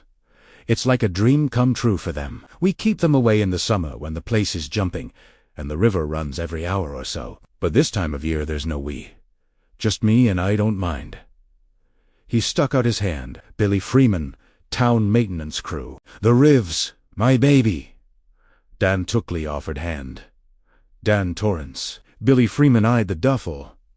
Just got off the bus, I imagine. Or are you riding your thumb? Bus Dan said. What does this thing have for an engine? Well, now that's interesting. Probably never heard of the Chevrolet Veranio. Did you? He hadn't, but knew anyway, because Freeman knew. Don didn't think he'd had such a clear shine in years. It brought a ghost of delight that went back to earliest childhood before he had discovered how dangerous the shining could be.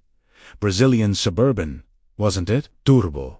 Diesel. Freeman's bushy eyebrows shot up, and he grinned. Goddamn right. Casey Kingsley, he's the boss. Bought it at an auction last year. It's a corker. Pulls like a son of the instrument panels from a Suburban, too. The seats I put in myself. The shine was fading now, but Don got one last thing from a GTO judge. Freeman beamed. That's right. Found him in a junkyard over SUNY way. The shift is a hi-hat from a 1961 Mach 9 Speed. Nice, huh? You looking for work, or just looking? Don blinked at the sudden change of direction. Was he looking for work? He supposed he was. The hospice he'd passed on his amble up Cronmore Avenue would be the logical place to start, and he had an idea. Didn't know if it was a shining or just ordinary intuition that they'd be hiring, but he wasn't sure he wanted to go there just yet. Seeing Tony in the turret window had been unsettling. Also, Danny, you want to be a little bit farther down the road from your last drink before you show up there asking for a job application for, even if the only thing they got is running a buffalo on a night shift. Dick Howren's voice. Christ. Dawn hadn't thought of Dick in a long time. Maybe not since Wilmington. With summer coming, a season 4 which Frasier most definitely had a reason. People would be hiring for all sorts of things. But if he had to choose between a Chili's at the local mall and Teeny Town, he definitely chose Teeny Town. He opened his mouth to answer Freeman's question, but Howren spoke up again before he could. You're closing in on the big 3-0. Honey, you could be running out of chances. Meanwhile, Billy Freeman was looking at him with open and artless curiosity. Yes, he said. "I'm looking for work. Working in Teeny Town wouldn't last long. You know, once summer comes and the school's let out, Mr. Kingsley hires local 80 and 222, mostly. The select men expect it. Also, kids work cheap." He grinned, exposing holes where a couple of teeth had once resided. "Still, there are worse places to make a buck. Outdoor work don't look so good today, but it won't be cold like this much longer." No, it wouldn't be. There were tarps over a lot of stuff on the common, but they'd be coming off soon, exposing the superstructure of small-town resort summer, hot dog stands, ice cream booths, a circular something that looked at Dan like a mirror. And there was the train, of course.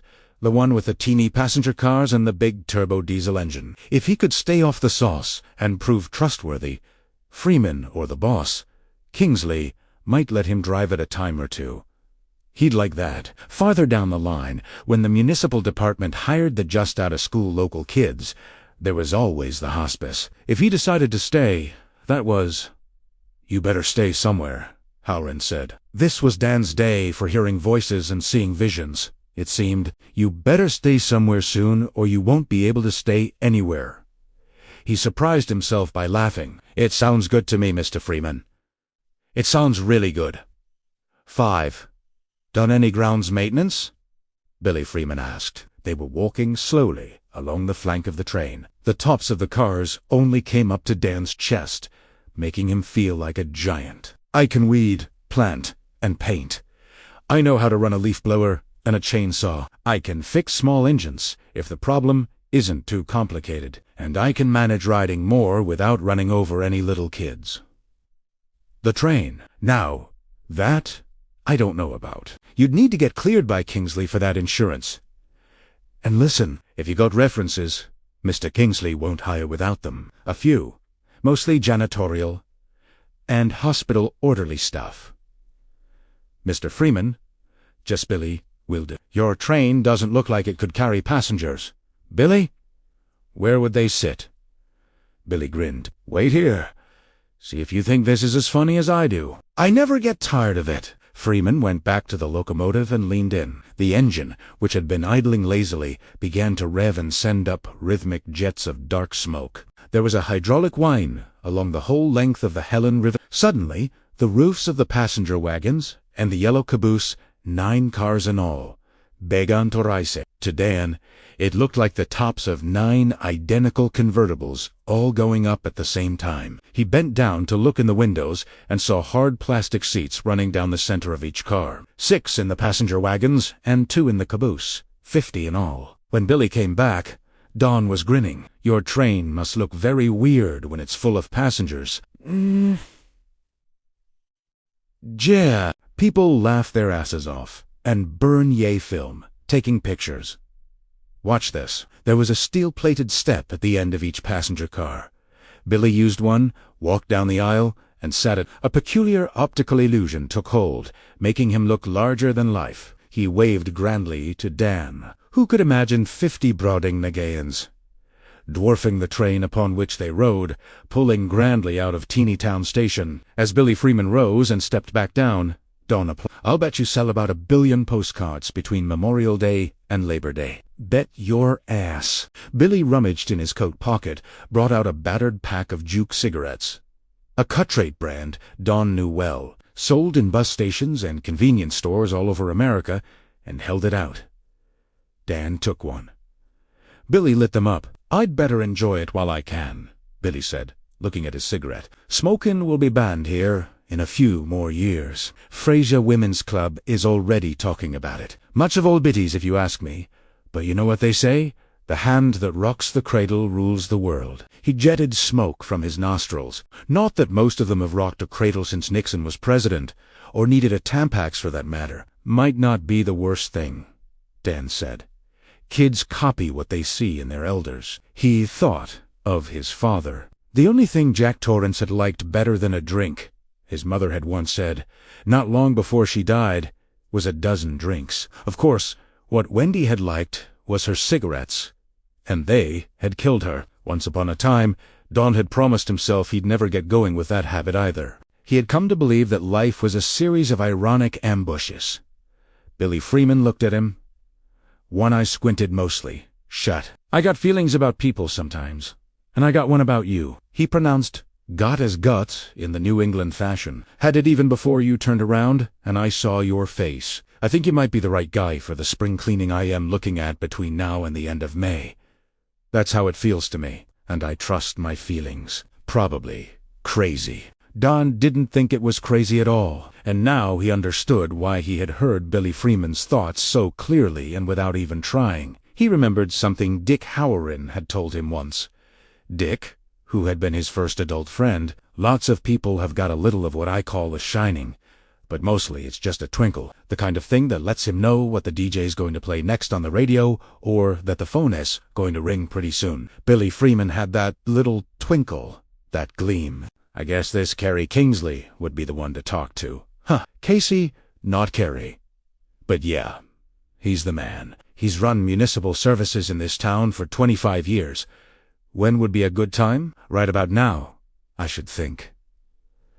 Billy pointed and a pile of bricks across the streets to the Fraser Municipal Building and town offices. "Mr. the Kingsleys in the basement into the hall. You'll know you're there when you hear disco music coming down through the ceiling. There's a ladies' aerobics class in the gym every Tuesday and Thursday." "All right," Dan said. "That's just what I'm going to do." "Got your references?" "Yes." Don patawed the duffel, which he had leaned against Teeny Town Station. "And you didn't write them yourself?" "No." "Nothing." Danny smiled. "No.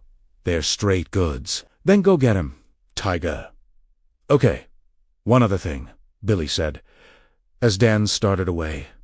"He's dead on drinking. If you're a drinking man and he asks you, my advice is lie." Dan nodded and raised his hand to show he understood. That was a lie he had told before. 6, judging by his vein, congested nose, Casey Kingsley had not always been deaf on drinking. He was a big man who didn't so much inhabit his small, cluttered office as wear it. Right now, he was rocked back in the chair behind his desk, going through Dan's references, which were neatly kept in a blue folder. The back of Kingsley's head almost touched the downstroke of a plain wooden cross hanging on the wall beside a framed photos of his family. In the picture, a younger, slimmer Kingsley posed with his wife and 3 bathing-suited kiddos on a beach somewhere. Through the ceiling, only slightly muted, came the sound of the village people singing YMCA, accompanied by the enthusiastic stomp of many feet. Don imagined a gigantic centipede, one that had recently been to the local hairdresser and was wearing a bright red leotard about 9 yards long. Kingsley said. Yep. Right. There was a glass jar filled with hard candies on the corner of his desk. Without looking up from Dan's thin sheath of references, he took off the top, fished one out, and popped it into his mouth. "Help yourself," he said. "No, thank you," Dan said. A queer thought came to him. Once upon a time, his father had probably sat in a room like this being interviewed for the position of caretaker at the Overlook Hotel. What had he been thinking? Does he really need a job? Was it his last chance? Maybe. Probably. But of course, Jack Torrance had had hostages to fortune. Dan did not. He could drift on for a while, if this didn't work out, or try his luck at the hospice. But he liked the town common. He liked the train, which made adults of ordinary size look like Goliaths. He liked Teeny Town, which was absurd and cheerful and somehow brave in its self-important small-town America way. And he liked Billy Freeman, who had a pinch of the shining and probably didn't even know it. Above them, YMCA was replaced by I Will Survive, as if he had just been waiting for a new tune. Kingsley slipped Dan's references back into the folder's pocket and passed them across the desk. He's going to turn me down, but after a day of accurate intuitions, this one was off the mark. These look fine, but it strikes me that you'd be a lot more comfortable working at Central New Hampshire Hospital or the hospice here in town. You might even qualify for home helpers. I see you've got a few medical and first aid qualifications. Know your way around a defibrillator according to these. Heard of home helpers? Yes. And I thought about the hospice. Then I saw the town, a common and teeny town, and the train. Kingsley grunted. probably wouldn't mind taking a turn at the controls. Would you? Dan lied without hesitation. No, sir, I don't think I'd care for that. To admit he'd like to sit in the scavenged GTO driver's seat and lay his hands on that cut-down steering wheel would almost certainly lead to a discussion of his driver's license, then to a further discussion of how he'd lost it, and then to an invitation to leave Mr. Casey Kingsley's office forthwith. I'm more of a Riken lawnmower guy, more of a short-term employment guy, too, from the looks of this paperwork. I'll settle somewhere soon. I've worked most of the wanderlust out of my system, I think. He wondered if that sounded as bullshitty to Kingsley as it did to him. Short term's about all I can offer you. Kingsley sighed. Once the schools are out for the summer, Billy told me, if I decide to stay once summer comes, I'll try the hospice. In fact, I might put in an early application, unless you'd rather I don't do that. I don't care either way. Kingsley looked at him curiously. Dying people don't bother you. Your mother died there. Denny thought the shine wasn't gone after all. It seemed it was hardly even hiding. You were holding her hand when she passed. Her name was Ellen. No, he said. Then, with no reason why, he added, we're all dying. The world's just a hospice with fresh air. A philosopher yet. Well, Mr. Torrance, I think I'm going to take you on. I trust Billy's judgment. He rarely makes a mistake about people. Just don't show up late. Don't show up drunk. And don't show up with red eyes and smelling of weed. If you do any of those things, down the road you will go, because the Rivington house won't have a thing to do with you. I'll make sure of it. Are we clear on that? Don felt a throbbing of resentment, a vicious prick, but suppressed it. This was Kingsley's playing field and Kingsley's ball. Crystal, you can start tomorrow if that suits. There are plenty of rooming houses in town. I'll make a call or two if you want. Can you stand paying $90 a week until your first paycheck comes in? Yes? Thank you, Mr. Kingsley. Kingsley waved a hand. In the meantime, I'd recommend the Red Roof Inn. My ex-in-law runs it. He'll give you a rate. We good? It had all happened with remarkable speed, the way the last few pieces drop into a complicated 1,000-piece jigsaw puzzle. Don told himself not to trust the feeling. Kingsley Rosé, he was a big man, and it was a slow process. Dan also got to his feet, and when Kingsley stuck his ham of a hand over the cluttered desk, Dan shook it. Now from overhead came the sound of KC and the Sunshine Band telling the world that the way they liked it. Oh ho, you, ha-ha! I hate that boogie down, Kingsley said. No, Danny thought. You don't. It reminds you of your daughter, the one who doesn't come around much anymore because she still hasn't forgiven you. You all right? Kingsley asked. You look a little pale. Just tired. It was a long bus ride.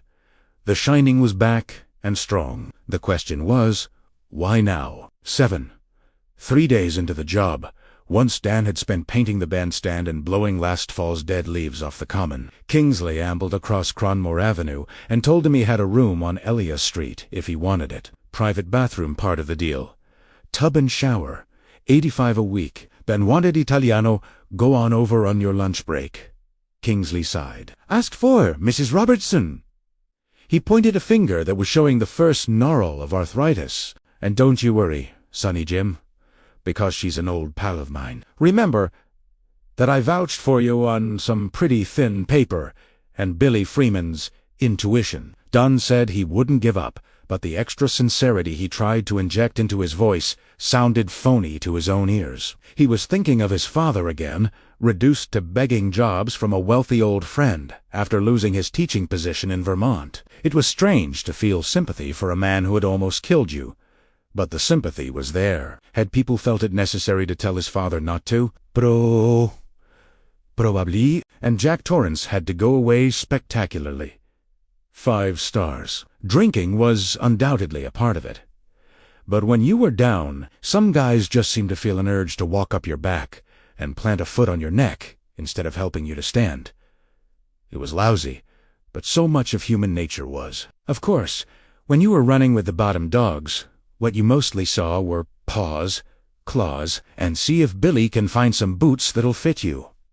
He squirreled away about a dozen pairs in the equipment shed, although the last time I looked, only half of them matched. The day was sunny, the air balmy. Don, who was working in jeans and a Utica Blue Sox tee, looked up at the nearly cloudless sky and then back at Casey Kingsley. "Yeah, I know how it looks, but this is mountain country, pal. Noah claims we're going to have a nor'easter and it'll drop maybe a foot. Won't last long. Poor man's fertilizer is what New Hampshire folks call April snow, but there's also going to be gale force winds. So they say, I hope you can use a snowblower as well as a leaf blower." He paused. "I also hope your back ass okay, because you and Billy will be picking up plenty of dead limbs tomorrow. Might be cutting up some fallen trees, too. You okay with a chainsaw?" "Yes, sir," Dan said. "Great." Dan and Mrs. Robertson came to amicable terms. She even offered him an egg salad sandwich and a cup of coffee in the communal kitchen. He took her up on it, expecting all the usual questions about what had brought him to Fraser and where he had been before. Refreshingly, there were none. Instead, she asked him if he had time to help her close the shutters on the downstairs windows, in case they really did get what she called a copper wind. Dan agreed. There weren't many mottos he lived by, but one was always getting good with the landlady. You never know when you might have to ask her for a rent extension. Back on the common, Billy was waiting with a list of chores. The day before, the two of them had taken the tarps off all the kiddie rides. That afternoon, they put them back on and shuttered the various booths and concessions. The day's final job was backing the Riv into her shed. Then they sat in folding chairs beside the teeny town station, smoking. "Tell you what, Dan," Billy said. "I'm one tired, hired man. You're not the only one." But he felt okay. Muscles limber and tingling. He'd forgotten how good outdoor work could be when you weren't also working off a hangover. The sky had scummed over with clouds. Billy looked up at them inside. "I hope to God it doesn't snow and blow as hot as the radio says, but it probably will. I found you some boots. They don't look like much, but at least they match." Don took the boots with him when he walked across town to his new accommodations. By then, the wind was picking up, and the day was growing dark. That morning, Fraser had felt on the edge of summer. Tis evening the air held the face-freezing dampness of coming snow. The side streets were deserted, and the houses buttoned up. Dan turned the corner from Moorhead Street onto Elliott, and paused. Blowing down the sidewalk, attended by a skeletal scutter of last year's autumn leaves, was a battered top hat, such as a magician might wear, or maybe an actor in an old musical comedy, he thought. Looking at it made him feel cold in his bones because it wasn't there. Not really. He closed his eyes. Slow counted to 5 with a strengthening wind flapping the legs of his jeans around his shins, then opened them again. The leaves were still there, but the top hat was gone. It had just been The Shining, producing one of its vivid, unsettling, and usually senseless visions. It was always stronger when he'd been sober for a little while, but never as strong as it had been since coming to Fraser. It was as if the air here were different somehow, more conducive to those strange transmissions from elsewhere. Special, the way the Overlook was special. "No," he said. "No, I don't believe that. A few drinks, and it all goes away." "Denny, do you believe that?" Unfortunately, he did. 9. Mrs. Robertson's was a rambling old colonial, and Dan's third-floor room had a view of the mountains to the west. That was a panorama he could have done without. His recollections of the Overlook had faded to hazy gray over the years, but as he unpacked his few things, a memory surfaced. And it was a kind of surfacing, like some nasty organic artifact. The decayed body of a small animal, say, floating to the surface of a deep lake. It was dusk when the first real snow came. We stood on the porch of that big old empty hotel, my dad in the middle, my mom on one side, me on the other. He had his arms around us. It was okay. Then he wasn't drinking then. At first, the snow fell in perfectly straight lines, but then the wind picked up, and it started to blow sideways, drifting against the sides of the porch and coating them. He tried to block it off, but it got through. Those hedge animals, the ones that sometimes moved around when you weren't looking. He turned away from the window. His arms rashed out in goose flesh. He'd gotten a sandwich from the Red Apple store and had planned to eat it while he started the John Sanford paperback. He'd also picked up at the Red Apple. But after a few bites, he rewrapped the sandwich and put it on the windowsill where it would stay cold. He might eat the rest later, although he didn't think he'd be staying up much past 9 tonight. If he got 100 pages into the book, he'd be doing well. Outside, the wind continued to rise. Now and then, he would give a blood-curdling scream around the eaves that made him look up from his book. Around 8:30, the snow began. It was heavy and wet, quickly coating his window and blocking his view of the mountains. In a worse way, the snow had blocked the windows in the overlook. First, just on the first floor, then on the second, and finally on the third.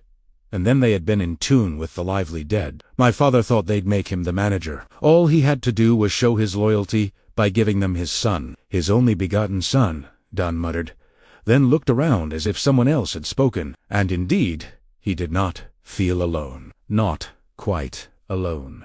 The wind shrieked down the side of the building again, and he shuddered. Not too late to go back down to the Red Apple, grab a bottle of something, put all these unpleasant thoughts to bed. No, he was going to read his book. Lucas Stavenport was on the case, and he was going to read his book. He closed it at 9:15 and got into another rooming-house bed. I won't sleep, he thought.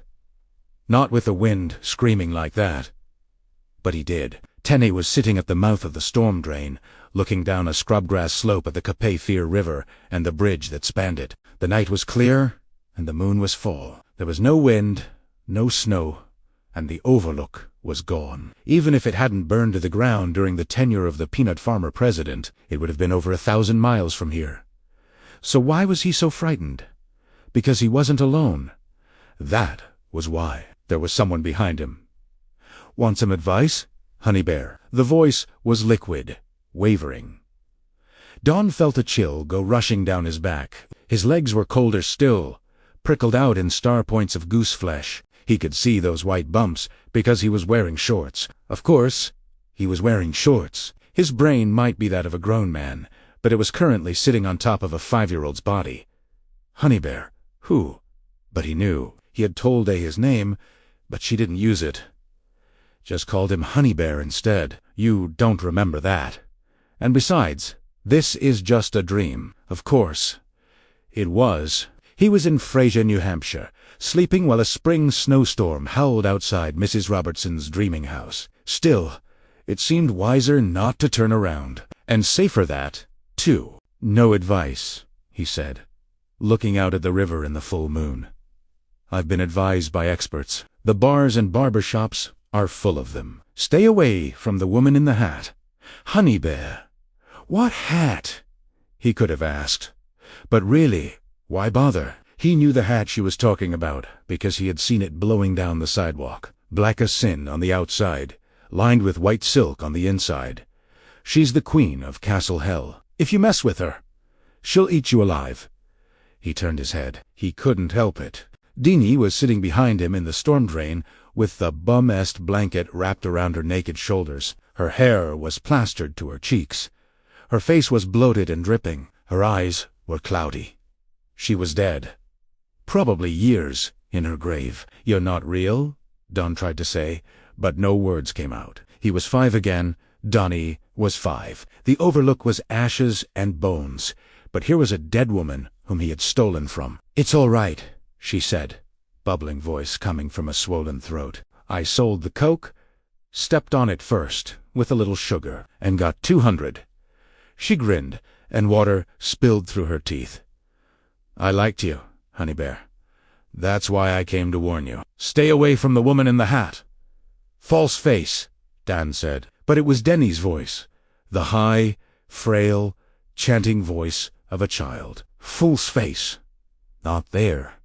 Not real. He closed his eyes, as he had often closed them when he had seen terrible things in the overlook. The woman began to scream, but he wouldn't open his eyes. The screaming went on, rising and falling, and he realized it was the scream of the wind. He wasn't in Colorado, and he wasn't in North Carolina. He was in New Hampshire. He'd had a bad dream, but the dream was over. 11. According to his Timex, it was 2 in the morning. The room was cold, but his arms and chest were slimy with sweat. "Want some advice, honey bear?" "No," he said. "Not from you. She's dead." There was no way he could know that, but he did. Deanie, who had looked like the goddess of the Western world in her thigh-high leather skirt and cork sandals, was dead. He even knew how she had done it. Took pills, pinned up her hair, climbed into a bathtub filled with warm water, went to sleep, slid under, drowned. The roar of the wind was dreadfully familiar, loaded with hollow threat. Wind blew everywhere, but it only sounded like this in the high country. It was as if some angry god were pounding the world with an air mallet. I used to call his booze the bad stuff, Don thought. Only sometimes it's the good stuff. When you wake up from a nightmare that you know is at least 50% shining, it's the very good stuff. 1 drink would send him back to sleep. 3 would guarantee not just sleep, but dreamless sleep. Sleep was nature's doctor, and right now, Dan Torrance felt sick and in need of strong medicine. Nothing's open. You looked out there. Well, maybe. He turned on his side, and something rolled against his back when he did. No, not something. Someone. Someone had gotten into bed with him. Deanie had gotten into bed with him. Only it felt too small to be Deanie. It felt more like he scrambled out of bed, landed awkwardly on the floor, and looked over his shoulder. It was Deanie's little boy, Tommy. The right side of his skull was caved in. Bone splinters protruded through blood-stained fair hair, gray scaly muck. Brains was drying on one cheek. He couldn't be alive with such a hellacious wound. But he was. He reached out to Dan with one starfish hand. "Can he?" he said. The screaming began again, only this time it wasn't Deanie and it wasn't the wind. This time it was him. 12. When he woke for the second time, real waking this time, he wasn't screaming at all, only making a kind of low growling deep in his chest. He sat up, gasping. The bedclothes puddled around his waist. There was no one else in his bed, but the dream hadn't yet dissolved, and looking wasn't enough. He threw back the bedclothes, and that still wasn't enough. He ran his hands down the bottom sheet, feeling for fugitive warmth or a dent that might have been made by small hips and buttocks. Nothing? Of course not. So then he looked under the bed and saw only his borrowed boots. The wind was blowing less strongly now. The storm wasn't over, but it was winding down. He went to the bathroom, then whirled and looked back as if expecting to surprise someone. There was just the bed with the covers, now lying on the floor at the foot. He turned on the light over the sink, splashed his face with cold water, and sat down on the closed lid of the commode, taking long breaths, one after the other. He thought about getting up and grabbing a cigarette from the pack lying beside his book on the room S1 small table, but his legs felt rubbery, and he wasn't sure they'd hold him. Not yet, anyway. So he sat. He could see the bed, and the bed was empty. The whole room was empty. No problem there. Only it didn't feel empty. Not yet. When it did, he supposed he would go back to bed, but not to sleep. For this night, sleep was done. 7 years before working as an orderly in a Tulsa hospice, Dan had made friends with an elderly psychiatrist who was suffering from terminal liver cancer. One day, when Ikamar had been reminiscing not very discreetly about a few of his more interesting cases, Dan had confessed that ever since childhood he had suffered from what he called double dreaming. Was Kamore familiar with the phenomenon? Was there a name for it? Kimar had been a large man in his prime. The old black-and-white wedding photo he kept on his bedside table attested to that. But cancer is the ultimate diet program, and on the day of this conversation, his weight had been approximately the same as his age, which was 91. His mind had still been sharp. However, and now, sitting on the closed toilet and listening to the dying storm outside, Don remembered the old man's sly smile. Yesterday, he had said in his heavy German accent, "I am paid for my diagnosis, Daniel." Dan had grinned. "Guess I'm out of luck then." Perhaps not. Kimmer studied Don. His eyes were bright blue, although he knew it was outrageously unfair. Don couldn't help imagining those eyes under a Waffen SS Cole's scuttle helmet. "There is a rumor in this death house that you are a kid with a talent for helping people die. Is this true?" "Sometimes," Don said cautiously. "Not always." The truth was almost always, "If the time comes, will you help me if I can?" Of course. Good Kimmer sat up, a laboriously painful process. But when Dan moved to help, Kimmer had waved him away. What you call double dreaming is well known to psychiatrists and of particular interest to Janjans, who call it false awakening. The first dream is usually a lucid dream, meaning the dreamer knows he is dreaming. "Yes," Dan cried, "but the second one, the dreamer believes he is awake," Kimmer said.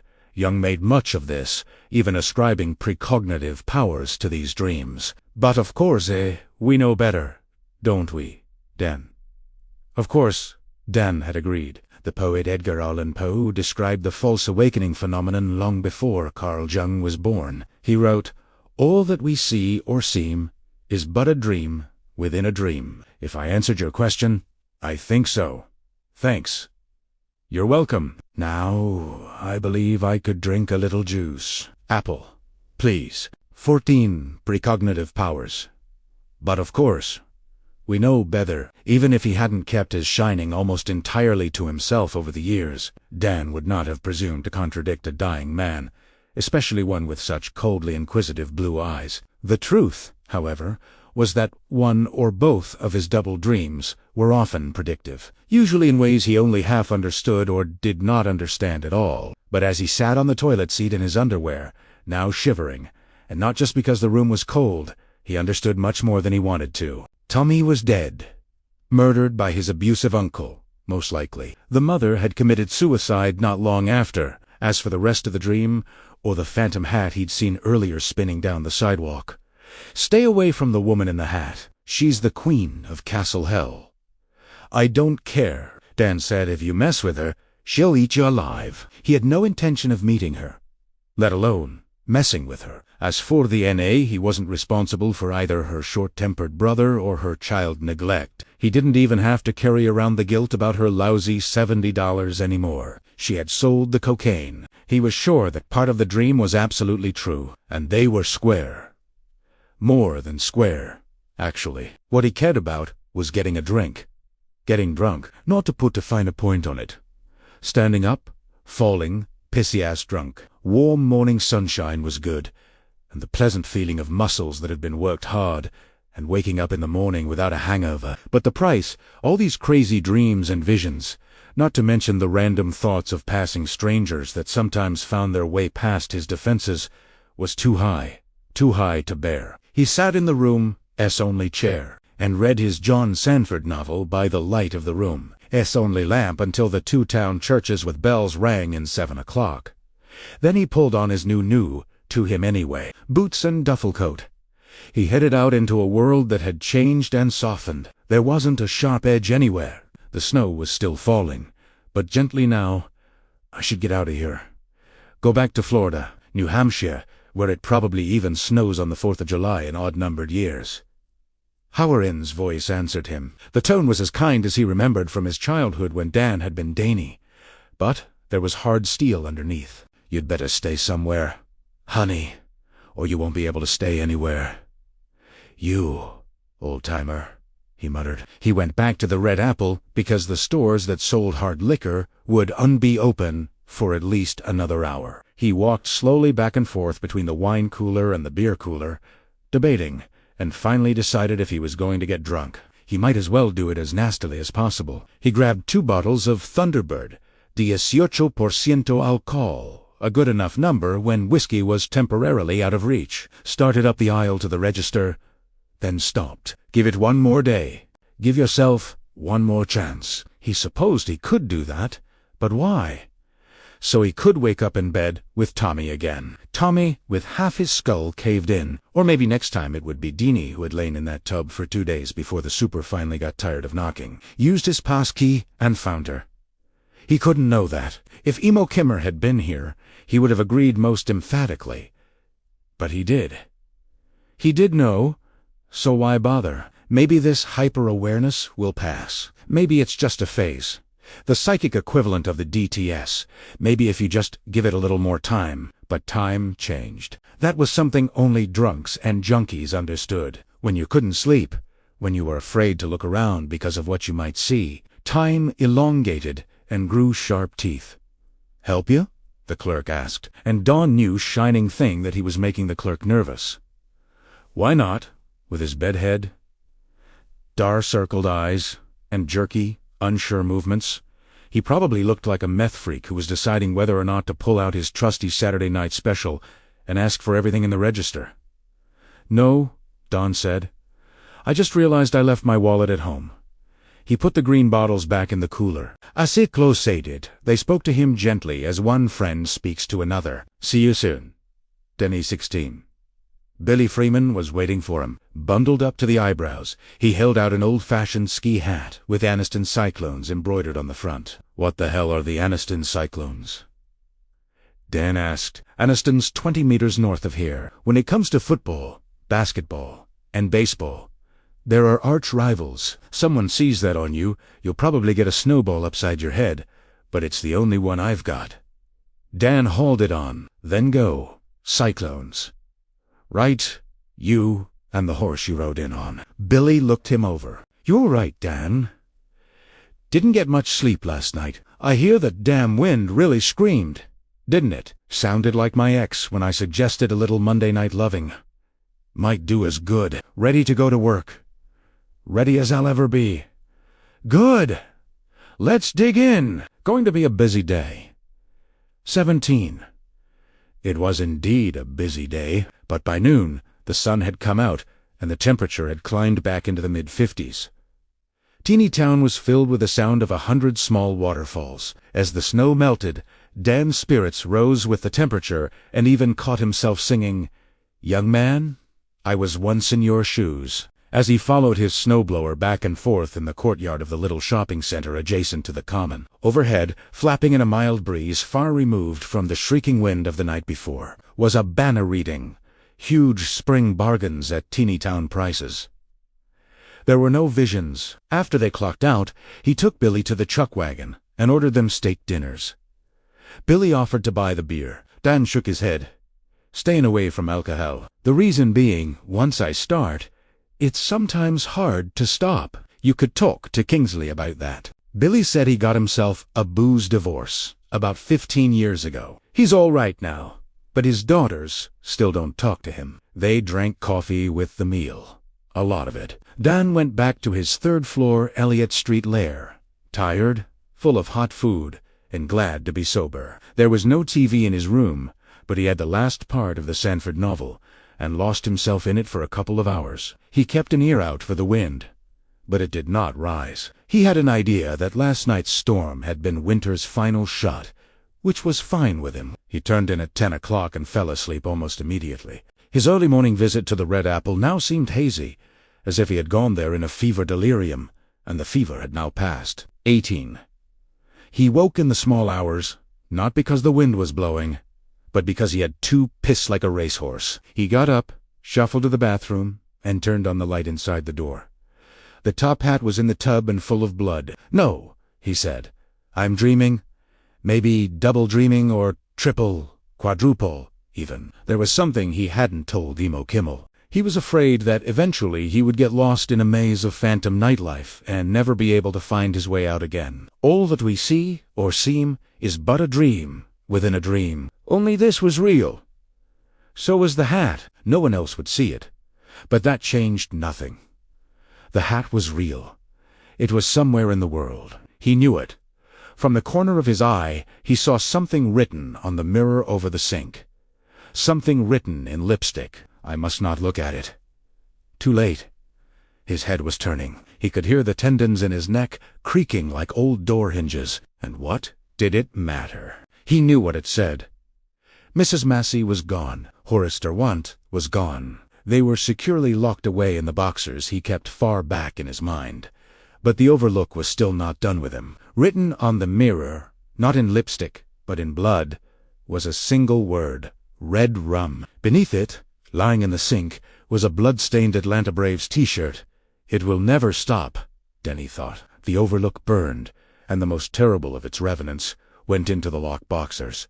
But I can't lock away the shining, because it isn't just inside me. It is me. Without booze to at least stun it, These visions will go on until they drive me insane. He could see his face in the mirror with red rum floating in front of it, stamped on his forehead like a brand.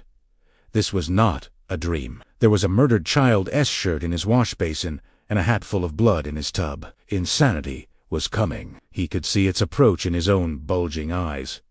Then, like a flashlight beam in the dark, Howerin's voice. "Son, you may see sayings, but they're like pictures in a book. You weren't helpless in Overlooked when you were a child, and you're not helpless now. Far, from Italiano. Close your eyes, and when you open them, all this crap will be gone." He closed his eyes and waited. He tried to count off the seconds, but only made it to 14 before the numbers were lost in the roaring confusion of his thoughts. He half expected hands, perhaps those of whoever owned the hat, to close around his neck, but he stood there. There was really nowhere else to go. Summoning all his courage, Dan opened his eyes. The tub was empty. The wash basin was empty. There was nothing written on the mirror, but it will be back. Next time, maybe it'll be her shoes. Those cork sandals. Or I'll see her in a tub. Why not? I swear I saw Mrs. Massey, and they died the same way. Except I never stole Mrs. Massey's money and ran out on her. I gave it a day, he told the empty room. I did that much. Yes, and although it had been a busy day, it had also been a good day. He'd be the first to admit it. The days weren't the problem. As for the nights, the mind was a blackboard. Booze was the eraser. 19, Dawn lay awake until 6. Then he dressed and once more made the trek to the Red Apple. This time he did not hesitate. Only instead of extracting 2 bottles of bird from the cooler, it took 3. What was it they used to say? Go big or go home. The clerk bagged the bottles without comment. He was used to early wine purchases. Don strolled to the town common, sat on one of the benches in Tiny Town, and took one of the bottles out of the bag, looking down at it like Hamlet with Euro's skull. Through the green glass, what was inside looked like rat poison instead of wine. You say that like it's a bad thing, Don said and loosened the cap. This time it was his mother who spoke up, Dan Torrance, who had smoked right to the bitter end. Because if suicide were the only option, you could at least choose your weapon. Is this how it ends? Danny, is this what it was all for? He turned the cap widdershins, then tightened it, then back the other way. This time, he took it off. The smell of the wine was sour. The smell of jukebox music and crappy bars and pointless arguments, followed by fistfights in parking lots. In the end, life was as stupid as one of those fights. The world wasn't a hospice with fresh air. The world was the Overlook Hotel, where the party never ended, where the dead were alive forever. He raised the bottle to his lips. Is this why we fought so hard to get out of that damned hotel, Danny? While we fought to make a new life for ourselves, there was no reproach in her voice, only sadness. Danny tightened the cap again, then loosened it, tightened it, loosened it. He thought, if I drink, the Overlook wins. Even though it burned to the ground when the boiler exploded, it wins. If I don't drink, I go crazy. He thought all that we see or seem is but a dream within a dream. He was still tightening the cap and loosening it when Billy Freeman, who had awakened early with the vague, alarmed sense that something was wrong, found him. Are you going to drink that, Dan? Or just keep jacking it off? Drink it, I guess. I don't know what else to do. So Billy told him 20. Casey Kingsley was unentirely surprised to see his new hire sitting outside his office when he arrived at 7:45 that morning. Nor was he surprised to see the bottle Torrance was holding in his hands. First, twist the cap off, then put it back on and turn it tight again. He'd had that special look from the start, the 1,000 Cappies discount liquor store stare. Billy Freeman didn't have as much shine as Dan himself, not even close, but a bit more than just a twinkle. On that first day, he had called Kingsley from the equipment shed, as soon as Don headed across the street to the municipal building. A young fellow was looking for work, Billy said. He wasn't apt to have much in the way of references, but Billy thought he was the right man to help out until Memorial Day. Kingsley, who'd had experiences, good ones, with Billy's intuitions before, had agreed. I know we've got to have someone, he said. Billy's reply had been peculiar, But then Billy was peculiar. Once, 2 years ago, he had called an ambulance 5 minutes before that little kid had fallen off the swings and fractured his skull. "He needs us more than we need him," Billy had said. And here he was, sitting hunched forward, as if he were already riding his next bus or bar stool. And Kingsley could smell the wine from 12 yards down the hallway. He had a gourmet's nose for such scents, and could name each one. This was Thunderbird, as in the old saloon rhyme. What's the word? Thunderbird. What's the price? 50 twice. But when the young guy looked up at him, Kingsley saw the eyes were clear of everything but desperation. Billy sent. McKingsley said nothing. He could see the kid gathering himself, struggling with it. It was in his eyes. It was in the way his mouth turned down at the corners. Mostly, it was the way he held the bottle, hating it and loving it, and needing it all at the same time. At last, Dan brought out the words he had been running from all his life. "I need help." He swiped an arm across his eyes. As he did, Kingsley bent down and grasped the bottle of wine. The kid held on for a moment, then let go. "You're sick, and you're tired," Kingsley said. "I can see that much. But are you sick and tired of being sick and tired?" Don looked up at him, throat working. He struggled some more, and then said, "You don't know how much." "Maybe I do." Kingsley produced a vast keyring from his vast trousers. He stuck one in the lock of the door with Fraser Municipal Services painted on the frosted glass. "Come on in. Let's talk about it." Chapter 2. Bad Numbers. 1. The elderly poet, with the Italian given name and the absolutely American surname, sat with her sleeping great-granddaughter in her lap and watched the video her granddaughter's husband had shot in the delivery room 3 weeks before. It began with a title card. Abra enters the world. The footage was jerky, and David had kept away from anything too clinical.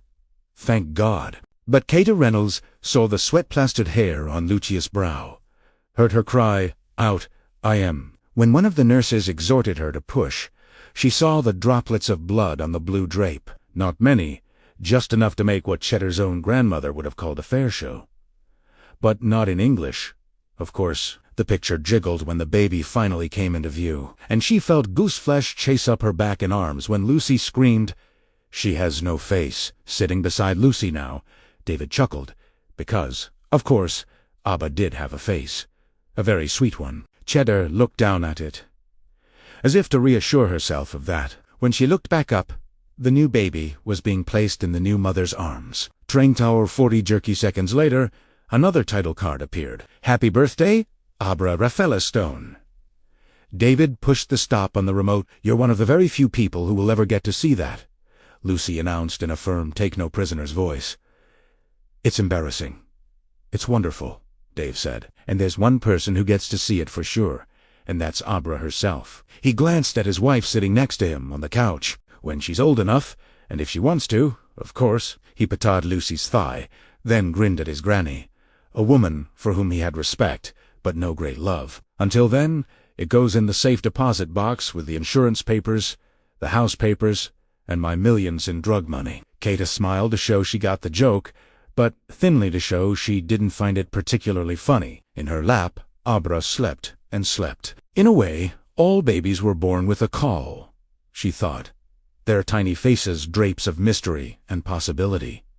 Perhaps it was a thing to write about. Perhaps not. Kata had come to America when she was 12 and spoke perfect, idiomatic English. Not surprising, since she was a graduate of Vassar and professor, now emeritus, of that very subject. But in her head, every superstition in old wives' tales still lived. Sometimes they gave orders, and they always spoke Italian when they did. Seta believed that most people who worked in the arts were high-functioning schizophrenics, and she was no different. She knew superstition was. She also spat between her fingers if a crow or black cat crossed her path. For much of her own schizophrenia, she had the Sisters of Mercy to thank. They believed in God.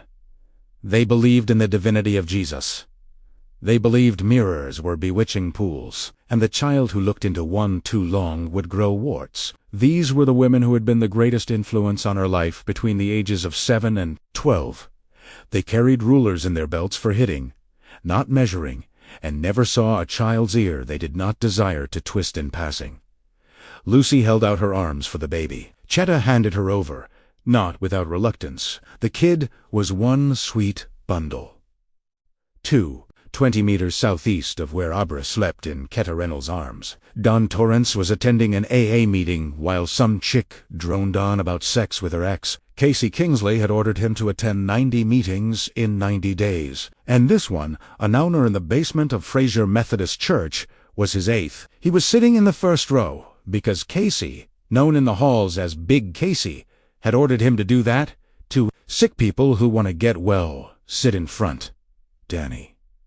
We call the back row at AA meetings the denial aisle. Casey had given him a little notebook with a photo on the front that showed ocean waves crashing into a rock promontory. Printed above the picture was a motto Dan understood but didn't much care for. No great thing is created suddenly. You write down every meeting you go to in that book, and any time I ask to see it, you'd better be able to haul it out of your back pocket and show me perfect attendance. Don't I even get a sick date? Casey laughed. You're sick every day. My friend, you're a drunk-ass alcoholic. Want to know something my sponsor told me? I think you already did. You can't turn a pickle back into a cucumber, right? Don't be a smartass. Just listen. Dan sighed, listening. Get your ass to a meeting, he said. If your ass falls off, put it in a bag and take it to a meeting. Charming. What if I just forget? Casey had shrugged. Then you find yourself another sponsor, one who believes in forgetfulness. I don't. Dan, who felt like some breakable object that had skittered to the edge of a high shelf but had end quite fallen off, didn't want another sponsor or changes of any kind. He felt okay, but tender, very tender, almost skinless. The visions that had plagued him following his arrival in Frasier had ceased, and although he often thought of Deanie and her little boy, the thoughts were not as painful. At the end of almost every AA meeting, someone read the promises. One of these was, "We will not regret the past, nor wish to shut the door on it." Don thought he would always regret the past, but he had quit trying to shut the door. Why bother when it would just come open again? The thing had no latch, let alone a lock. Now he began to print a single word on the current page of the little book Casey had given him. It made large, careful letters. He had no idea why he was doing it or what it meant. The word was Abra. Meanwhile, the speaker reached the end of her qualification and burst into tears through them, declaring that even though her ex was A and she loved him still, she was grateful to be straight and sober. Dawn applauded along with the rest of the lunch bunch, then began to color in the letters with his pen, fattening them, making them stand out. Do I know this name? E. Thinky. Evo! As the next speaker began, and he went to the urn for a fresh cup of coffee, it came. Obra was the name of a girl in a John Steinbeck novel. East of Eden. He'd read it. He couldn't remember where. At some stop along the way, somewhere it didn't matter. Another thought, did you save it? Rose to the top of his mind like a bubble and popped. Save what?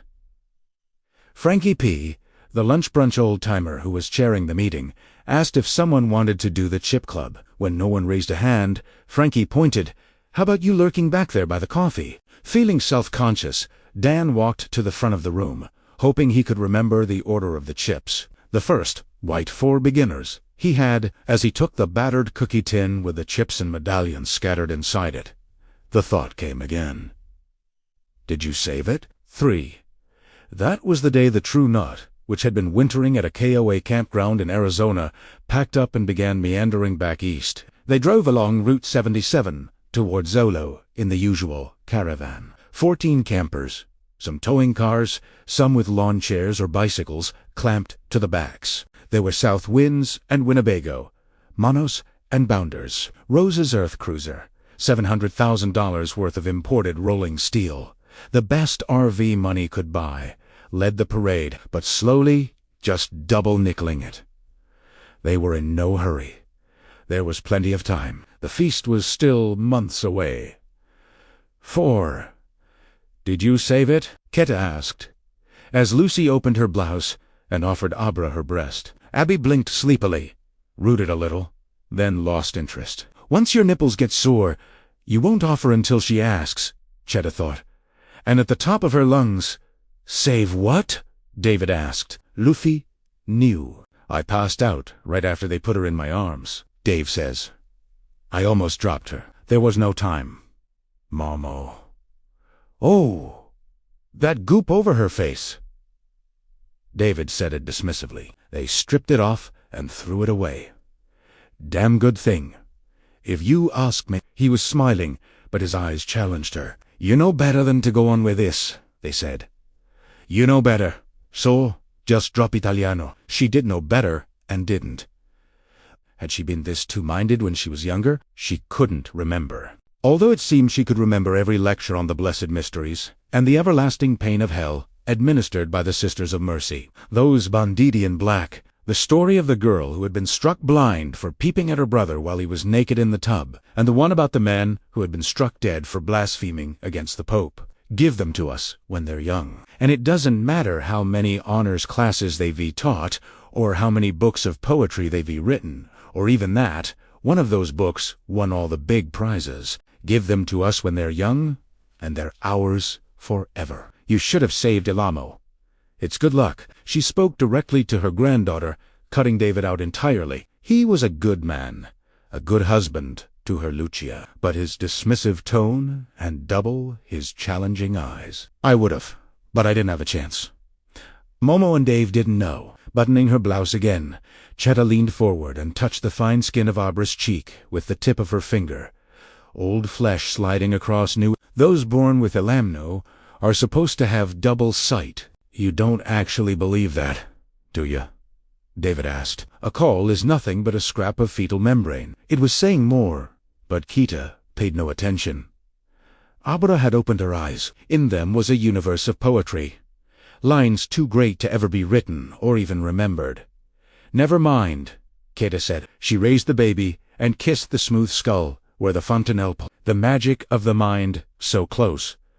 Beneath, what's done is done. One night, about 5 months after the not-quite argument over Abra's call, Lucy dreamed her daughter was crying as if her heart would break. In T's dream, Abby was no longer in the master bedroom of the house on Richland Court, but somewhere down a long corridor. Lucy ran in the direction of the weeping. At first, there were doors on both sides, then seats, blue ones, with high backs. She was on a plane, or maybe an Amtrak train. After running for what seemed like miles, she came to a bathroom door. Her baby was crying behind it. Not a hungry cry, but a frightened cry. Maybe, oh God. Oh Mary, a hurt cry. Lucy was terribly afraid the door would be locked, and she would have to break it down. Wasn't that the kind of thing that always happened in bad dreams? But the knob twisted and she opened it. As she did, a new fear struck her. What if Abra was in the toilet? You read about that happening. Babies in toilets.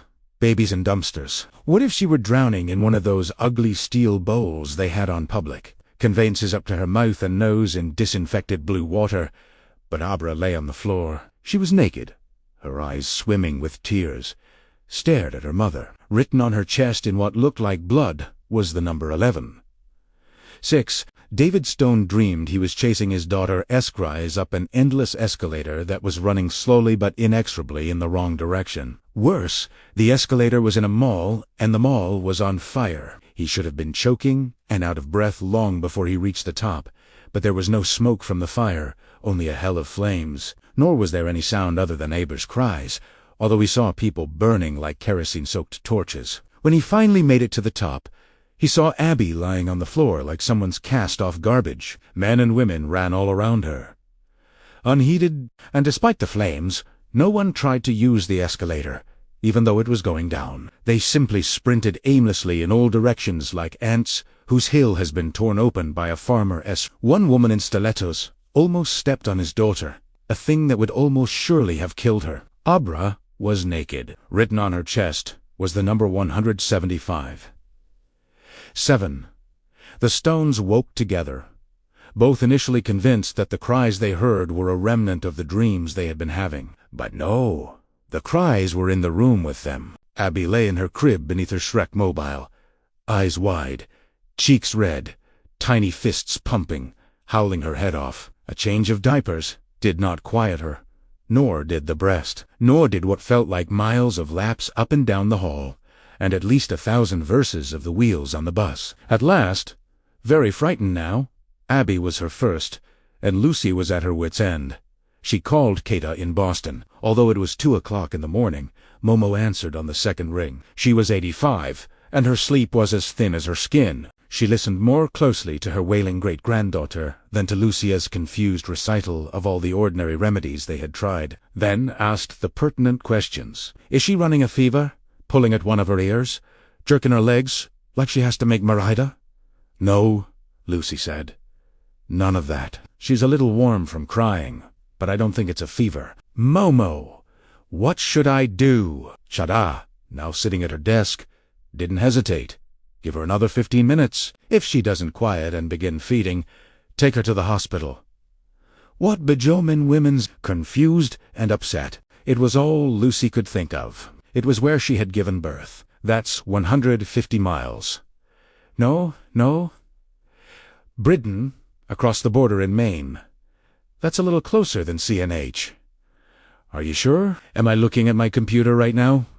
Abra did not quiet. The crying was monotonous, maddening, terrifying. When they arrived at Bridgeton Hospital, it was 4:15, and Abra was still at full volume. Rides in the Acura were usually better than a sleeping pill, but not this morning. David thought about brain aneurysms and told himself he was out of his mind. Babies didn't have strokes, did they? Davy? Lucy asked in a small voice as they pulled up to the sign reading emergency drop-off only. Babies don't have strokes or heart attacks, do they? No, I'm sure they don't. But a new idea occurred to him then. Suppose the kiddo had somehow swallowed a safety pin and it had popped open in her stomach. That's stupid. We use Huggies. She's never even been near a safety pin. Something else in a bobby pin from Lucy's hair. An errant tack that had fallen into the crib. Maybe even, God help them, a broken-off piece of plastic from Shrek, Donkey, or Princess Fiona. Davy, what are you thinking? Nothing. The mobile was fine. He was sure of it. Almost sure. Abra continued to scream 8. David hoped the doc on duty would give his daughter a sedative, but it was against protocol for infants who could not be diagnosed, and Abra Rafala Stone seemed to have nothing wrong with her. She wasn't running a fever. She wasn't showing a rash. An ultrasound had ruled out pyloric stenosis. An X-ray showed no foreign objects in her throat or stomach or a bowel obstruction. Basically, she just wouldn't shut up. The Stones were the only patients in the ER at that hour on a Tuesday morning, and each of the 3 nurses on duty had a try at quieting her. Nothing worked. Shouldn't you give her something to eat? Lucy asked the doctor when he came back to check. The phrase Ringer's lactate occurred to her, something she'd heard on one of the doctor shows she'd watched ever since her teenage crush on George Clooney. But for all she knew, Ringer's lactate was foot lotion or an anticoagulant or something for stomach ulcers. She won't take the breast or the bottle. When she gets hungry enough, she'll eat, the doctor said. But neither Lucy nor David was much comforted. For one thing, the doctor looked younger than they were. For another, this was far worse. He didn't sound completely sure. Have you called your pediatrician? He checked the paperwork. Dr. Dalton left a message with his service, David said. We probably won't hear from him until mid-morning, and by then this will be over. One way or the other, he thought in his mind, made ungovernable by too little sleep and too much anxiety, presented him with a picture as clear as it was. Horrifying. Mourners standing around a small grave and an even smaller coffin. 9. At 7:30, Cheddar Reynolds blew into the examining room where the Stones, in their ceaselessly screaming baby daughter, had been stashed. The poet, rumored to be on the short list for a Presidential Medal of Freedom, was dressed in straight-leg jeans and a blue sweatshirt with a hole in one elbow. The outfit showed just how thin she'd become over the last 3 or 4 years. No cancer, if that's what you're thinking. She'd say if anyone commented on her runway model thinness, which she ordinarily disguised with billowing dresses or caftans. I'm just in training for the final lap around the track. Her hair, as a rule, braided or put up in complicated swoops, arranged to showcase her collection of vintage hair clips, stood out around her head in an unkempt Einstein cloud. She wore no makeup, and even in her distress, Lucy was shocked by how old Kettle looked. Well, of course, she was old. 85 was very old. But until this morning, she had looked like a woman in her late 60s at most. I would have been here an hour earlier if I'd found someone to come in and take care of Betty. Betty was her elderly, ailing boxer. Cheddar caught David's reproachful glance. Betsy's dying, David. And based on what you could tell me over the phone, I wasn't all that concerned about Abra. Are you concerned now? David asked. Lucy flashed him a warning glance, but Cheddar seemed willing to accept the implied rebuke. Yes, she held out her hands. Give her to me, Lucy. Let's see if she'll be quiet for Momo. But Abra would not quiet for Momo, no matter how she was rocked. Nor did a soft and surprisingly tuneful lullaby. For all David knew, it was the wheels on the bus in Italian. Do the job. They all tried the walking cure again, first squiring her around the small exam room, then down the hall, then back to the exam room. The screaming went on and on. At some point, there was a commotion outside. Someone with actual visible injuries being wheeled in, David assumed, but those in exam room 4 took little notice. At 5 to 9, the exam room door opened, and the stone pediatrician walked in. Dr. John Dalton was a fellow Dan Torrance would have recognized, although not by last name. To Dan, he was just Dr. John, who made the coffee at the Thursday night Big Book meeting in North Conway. Thank God, Lucy said, thrusting her howling child into the pediatrician's arms. We've been left on our own for hours. I was on my way when I got the message. Dalton hoisted Abra onto his shoulder. Rounds here. Then over in Castle Rock. You've heard about what's happened, haven't you? Heard what? David asked. With the door opened, he was for the first time consciously aware of a moderate uproar outside. People were talking in loud voices. Some were crying. The nurse who had admitted them walked by, her face red and blotchy, her cheeks wet. She didn't even glance at the screaming infant. A passenger jet hit the World Trade Center, Dalton said, and no one thinks it was an accident. That was American Airlines Flight 11. United Airlines Flight 175 struck the Trade Center South Tower. 17 minutes later at 9:03 a.m. At 9:03, Abra Stone abruptly stopped crying. By 9:04, she was sound asleep.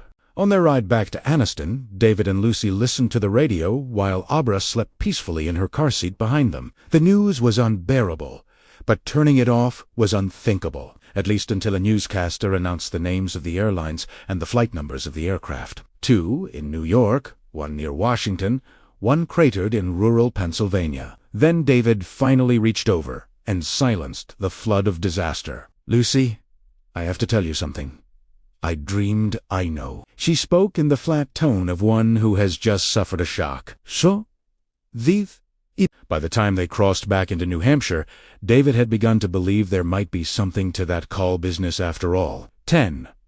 In a New Jersey town on the west bank of the Hudson River, there's a park named for the town's most famous resident. On a clear day, it offers a perfect view of lower Manhattan. The True Knot arrived in Hoboken on September 8th, parking in a private lot which they had reserved for 10 days. Crow Daddy did the deal, handsome and gregarious, looking about 40. Crow's favorite T-shirt read, "I'm a people person." Not that he ever wore a T when negotiating for the True Knot.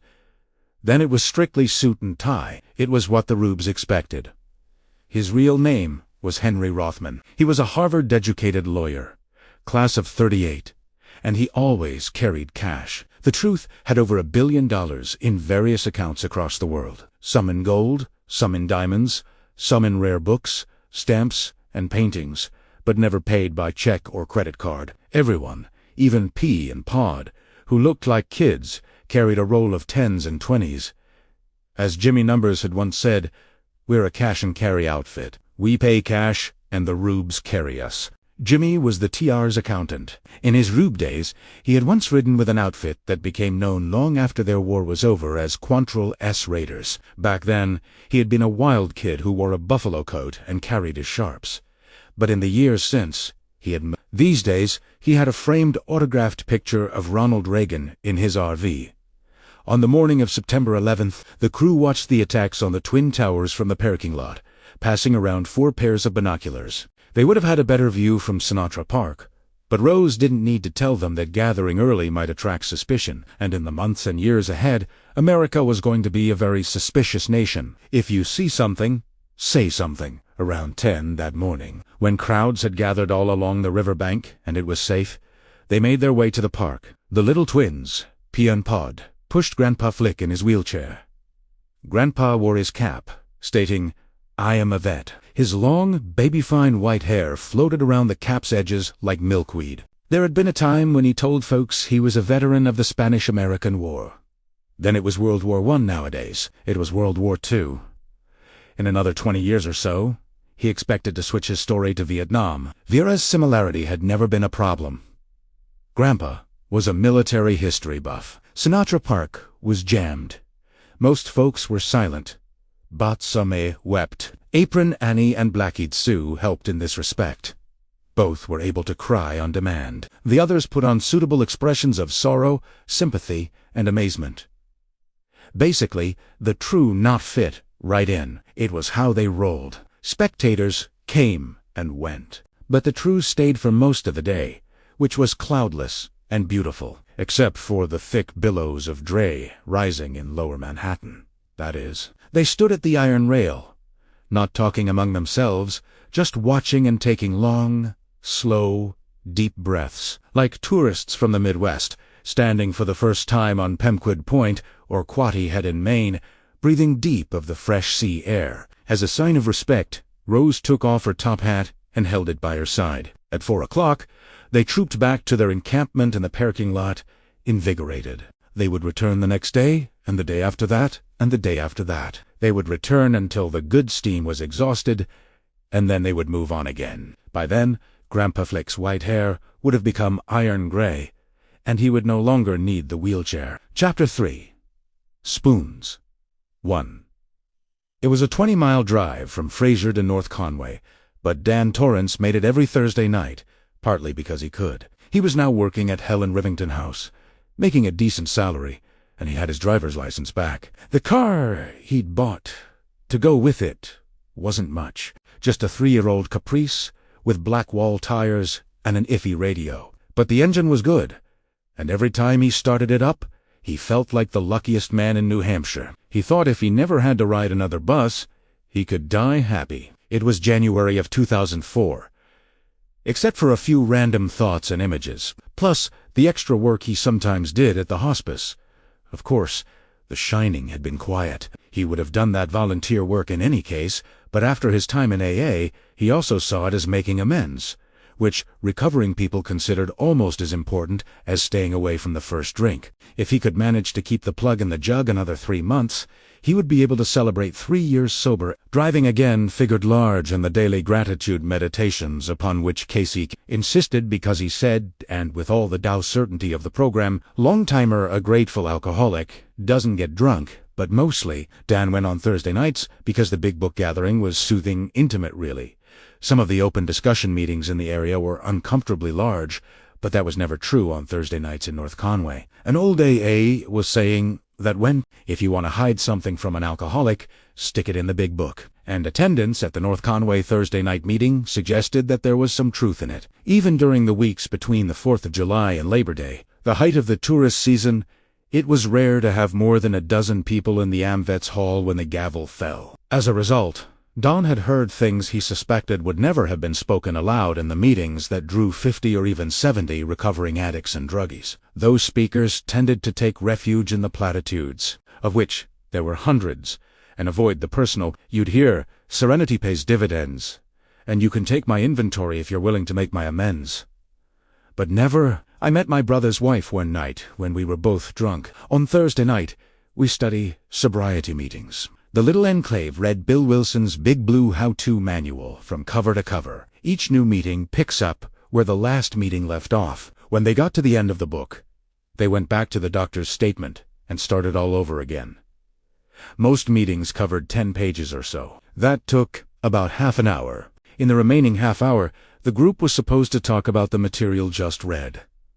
Sometimes they actually did. Quite often, however, the discussion veered off in other directions, like an unruly planet scurrying around an Ouija board beneath the fingers of neurotic teenagers. Dan remembered a Thursday night meeting he'd attended when he was about 8 months sober. The chapter under discussion about wives was full of antiquated assumptions that almost always provoked a hot response from the younger women in the program. They wanted to know why, in the 65 years or so since the Big Book's original publication, no one had ever added a chapter titled Two Husbands, when Jim, a 30-something whose only 2 emotional settings seemed to be angry and profoundly pissed off, raised her hand that night.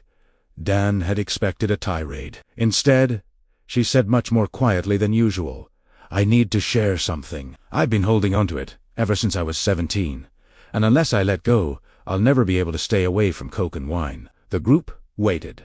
"I hit a man with my car when I was coming home drunk from a party." Gemma said this was back in Somerville. "I left him lying by the side of the road. I didn't know if he was dead or alive. I still don't. I waited for the cops to come and arrest me, but they never did. I got away with it." She had laughed at this the way people do when the joke's an especially good one, then put her head down on the table and burst into sobs so deep that they shook her rail-thin body. It had been Dan's first experience with how terrifying honesty in all our affairs could be when it was actually put into practice. He thought, as he still did every so often, of how he had stripped Deanie's wallet of cash, and how the little boy had reached for the cocaine on the coffee table. He was a little in awe of Gemma, but that much raw honesty wasn't in him. If it came down to a choice between telling that story and taking a drink, I'd take the drink. No question. 2. Tonight, the reading was Gutter Bravado, one of the stories from the section of the Big Book, cheerily, titled, They Lost Nearly All. The tale followed a pattern with which Dan had become familiar. Good family, church on Sundays, first drink, first binge, business success spoiled by booze, escalating lies, first arrest, broken promises to reform, institutionalization, and the final happy ending. All the stories in the Big Book had happy endings. That was part of its charm. It was a cold night, but overwarm inside. And Dan was edging into a doze when Dr. John raised his hand and said, "I've been lying to my wife about something, and I don't know how to stop." That woke Dan up. He liked DJ a lot. It turned out that John's wife had given him a watch for Christmas, quite an expensive one, and when she had asked him a couple of nights ago why he wasn't wearing it, John said he'd left it at the office. "Only it's not there.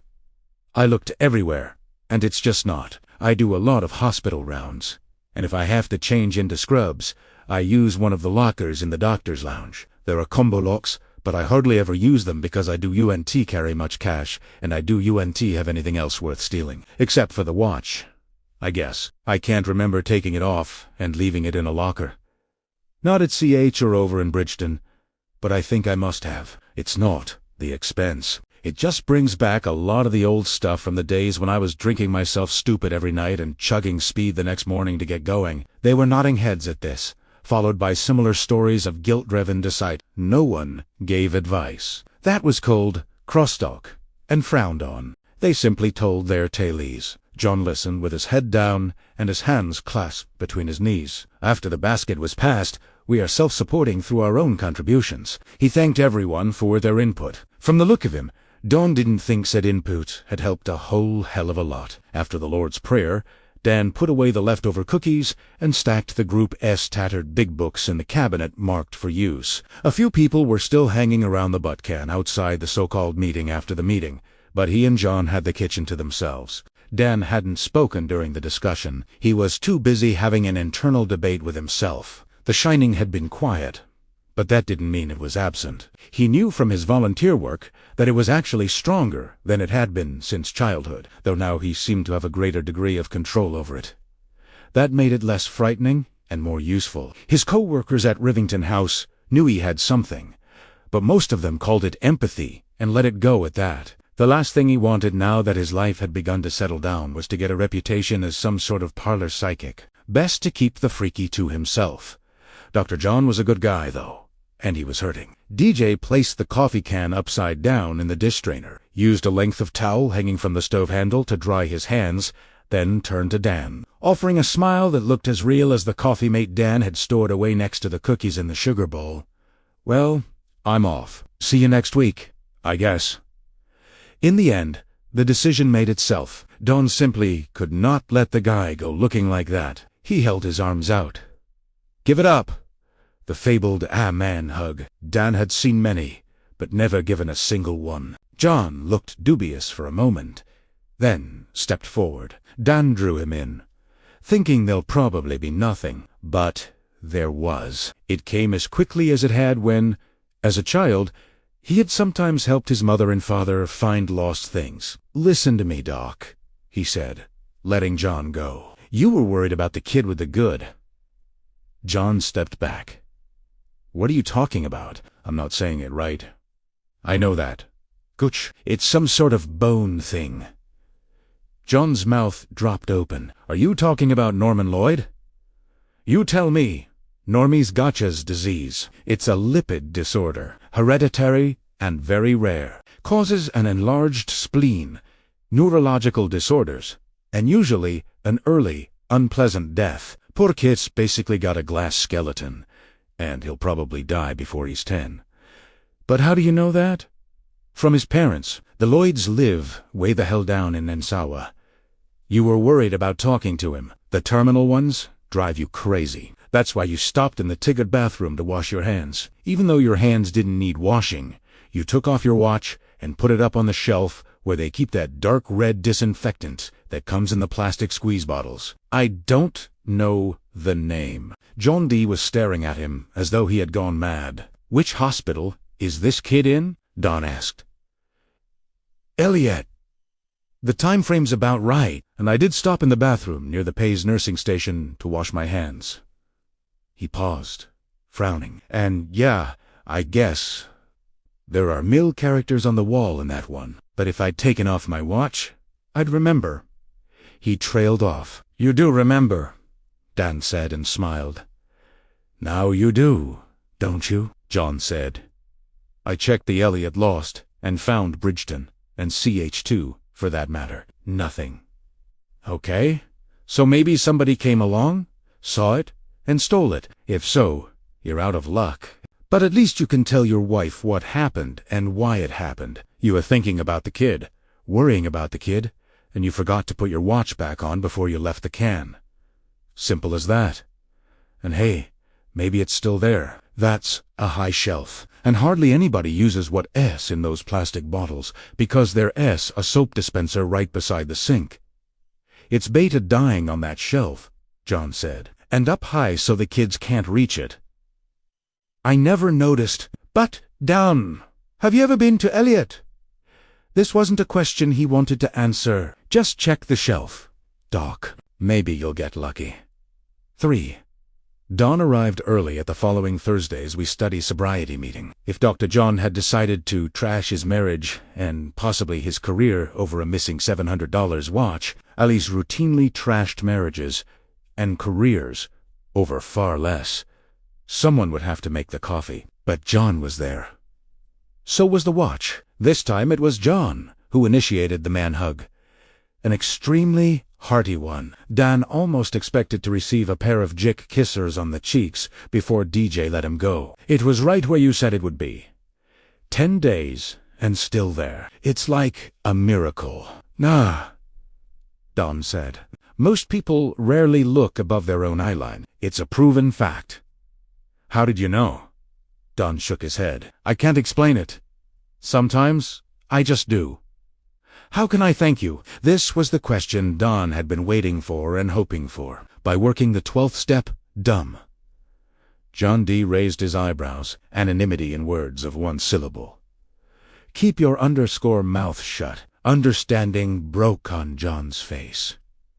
He grinned. "Primera kai ne du. That good.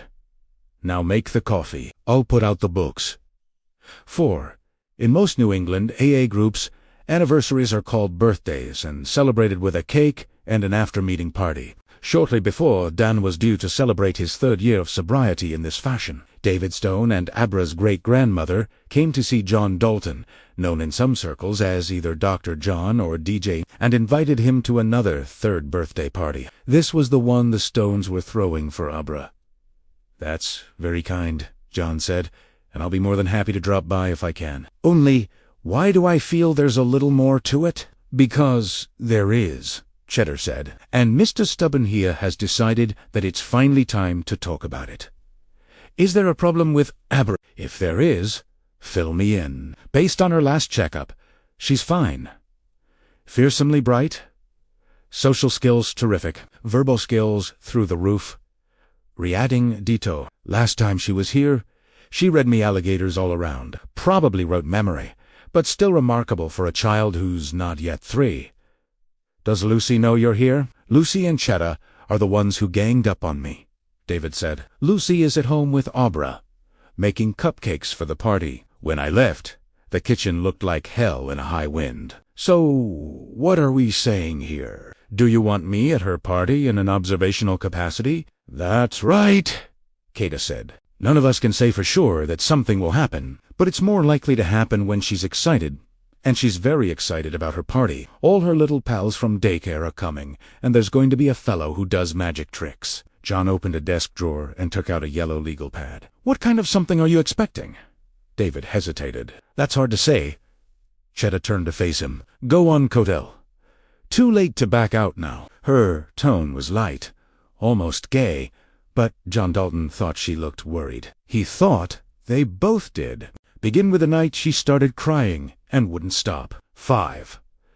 David Stone had been teaching American history in 20th century, European history to undergraduates for 10 years, and knew how to organize a story. So the interior logic was hard to miss. He began this one by pointing out that their infant daughter's marathon crying spree had ended almost immediately after the second jetliner had struck the World Trade Center. Then he doubled back to the dreams, in which his wife had seen the American Airlines flight number on Abra's chest, and he had seen the United Airlines number. In Lucy's dream, she found Abra in an airplane bathroom. In mine, I found her in a mall that was on fire. Draw your own conclusions about that part or not. To me, those flight numbers seem pretty conclusive, but of what, I don't know." He laughed, without much humor, raised his hands, then dropped them again. "Maybe I'm afraid to know." John Dalton remembered the morning of 911 and Abra's non-stop crying jag very well. "Let me get this straight. You believe your daughter, who was then only 5 months old, had a premonition of those attacks and somehow sent word to you telepathically?" "Yes," Cheddar said, put very succinctly. "Bravo." "I know how it sounds," David said, "which is why Lucy and I kept it to ourselves. Except for Cheddar, that is. Lucy told her that night. Lucy tells her, Momo, everything." He sighed. Keta gave him a cool look. "Didn't you get one of these dreams?" John asked her. She shook her head. "I was in Boston out of her, I don't know, transmitting range. It's been almost 3 years since 9/11's. John said, "I assume other stuff has happened since then." A lot of other stuff had happened, and now that he had managed to speak of the first and most unbelievable thing, Dave found himself able to talk about the rest easily enough. The piano. That was next. "You know, Lucy plays." John shook his head. "Well, she does since she was in grammar school. She's not great or anything, but she's pretty good. We've got a vocal that my parents gave her as a wedding present. It's in the living room, which is also where Abra's playpen used to be. Well, one of the presents I gave Lucy for Christmas in 2001 was a book of Beatles tunes arranged for piano. Abra used to lie in her playpen, goofing with her toys and listening. You could tell by the way she smiled and kicked her feet that she liked the music." John didn't question this. Most babies loved music, and they had their ways of letting you know. The book had all the hits. Hey Jude, Lady Madonna, Let It Be. But the one Abra liked best was one of the minor songs, a B-side called Not a Second Time. "Do you know it?"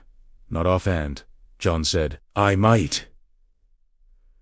If I heard it." It's upbeat, but unlike most of the Beatles' fast stuff, it's built around a piano riff rather than the usual guitar sound.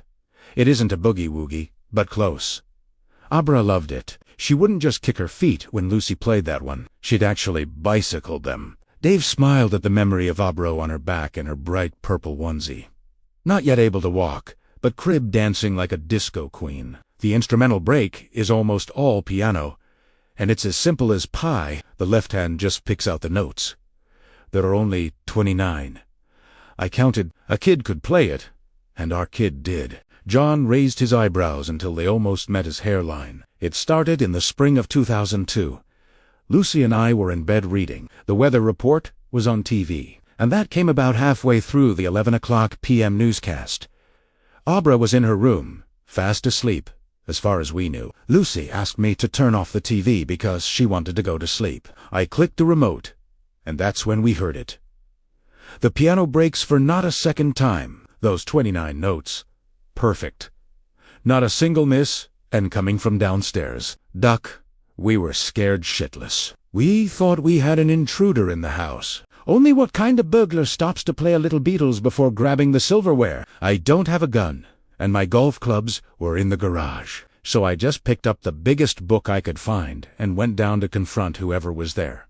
Pretty stupid, I know. I told Lucy to grab the phone and dial 911 if I yelled, but there was no one, and all the doors were locked. Also, the cover was down over the piano keys. I went back upstairs and told Lucy I hadn't found anything or anyone. We went down the hall to check the baby. We didn't talk about it. We just did Italiano. I think we knew it was Abra, but neither of us wanted to say it right out loud. She was awake, just lying there in her crib and looking at us. You know, the wise little eyes that they have. John knew that they could tell you all the secrets of the universe if they were only able to talk. There were times when he thought that might even be so. Only God had arranged things in such a way that by the time they could get beyond Goo Gaga, they had forgotten it all. The way we forget even our most vivid dreams, a couple of hours after waking. She smiled when she saw us, closed her eyes, and dropped off. The next night, it happened again. At the same time, those 29 notes from the living room, then silence, then down to Abra's room, and finding her awake, not fussing, not even sucking her, just looking at us through the bars of her crib. Then off to sleep. This is the truth, John said, not really questioning, only wanting to get it straight. You're not pulling my leg. David didn't smile, not even twitching the cuff of your pants. John turned to Cheddar. Have you heard it yourself? No. Let David finish. We got a couple of nights off. And you know how you say that the secret of successful parenting is always to make a plan sur and tease? Was John Dalton's chief sermon to new parents. How are you going to handle night feedings? Draw up a schedule so someone's always on call and no one gets too ragged. How are you going to handle bathing and feeding, dressing, and playtime so the kid has a regular and, hence, comforting routine? Draw up a schedule. Make a plan. Do you know how to handle an emergency? Anything from a collapsed crib to a choking incident. If you make a plan, you will. And 19 times out of 20, things will turn out fine. So that's what we did. For the next 3 nights, I slept on the sofa right across from the piano. On the 3rd night, the music started just as I was snuggling down for the night. The cover on the Vogel was closed, so I hustled over and raised it. The keys weren't moving, which didn't surprise me much because I could tell the music wasn't coming from the piano. Beg pardon? It was coming from above it, from thin air. By then, Lucy was in Abra's room. The other times, we hadn't said anything. We were too stunned, but this time she was ready. She told Abra to play it again. There was a little pause, and then she did. I was standing so close, I almost could have snatched those notes out of the air. Silence in John Dalton's office. He had stopped writing on the pad. Cheddar was looking at him gravely. At last, he said, "Is this still going on?" "No." Lucy took Abra on her lap and told her not to play any more at night because they could unsleep. And that was the end of it. He paused to consider, almost. The end. Once, about 3 weeks later, we heard the music again, but very soft and coming from upstairs, this time from her room. She was playing to herself. Conetta said she woke up. She couldn't get back to sleep right away, so she played herself a little lullaby. 6. One Monday afternoon, just about a year after the fall of the Twin Towers, Abra, walking by now, and with recognizable words beginning to emerge from her all but constant gabble, teetered her way to the front door and plopped down there with her favorite doll in her lap. "What are you doing, sweetheart?" Lucy asked it. She was sitting at the piano, playing a Scott Joplin rag. "Dada," Abra announced. "Honey, Daddy, I won't be home until supper," Lucy said. But 15 minutes later, the Acura pulled up the drive, and Dave got out, hauling his briefcase. There had been a water main break in the building where he taught his Monday, Wednesday, Friday classes, and everything had been cancelled. "And Lucy told me about that," Kata said. "And of course, I already knew about the 9/11th's crying jag in the Phantom piano. I took a run up there a week or two later. I told Lucy not to say a word to Abra about my visit. But Abra can. She planted herself in front of the door 10 minutes before I showed up. When Lucy asked who was coming, Abra said Momo. She does that a lot. David said, not every time someone's coming, but if it's someone she knows and likes, almost always. In the late spring of 2003, Lucy found her daughter in their bedroom, tugging at the second drawer of Lucy's dresser. "Mun," she told her mother. "Mun, I don't get you, sweetie," Lucy said. "But you can look in the drawer if you want to. It's just some old underwear and leftover cosmetics." But Abra had no interest in the drawer. It seemed, didn't even look in it when Lucy pulled it out to show her what was inside. Hind Mun. Then, drawing a deep breath, Moonhind Mama. Parents never become absolutely fluent in their baby. There's not enough time, but most learn to speak it to some degree. And Lucy finally understood that her daughter's interest wasn't in the contents of the dresser, but in something behind it. Curious. She pulled it out. Abra darted into the space immediately. Lucy, thinking that it would be dusty in there, even if there weren't bugs or mice, made a swipe for the back of the baby shirt and missed. By the time she got the dresser out far enough to slip into the gap herself, Abra was holding up a $20 bill that had found its way through the hole between the dresser's surface and the bottom of the mirror. "Look," she said gleefully. "Mun. My mun." "Nope," Lucy said, plucking it out of the small fist. "Babies don't get mun because they don't need mun. But you did just earn yourself an ice cream cone." "Ike," Aber shouted. "Mayak, now tell Dr. John about Mrs. Judkins. David said you were there for that."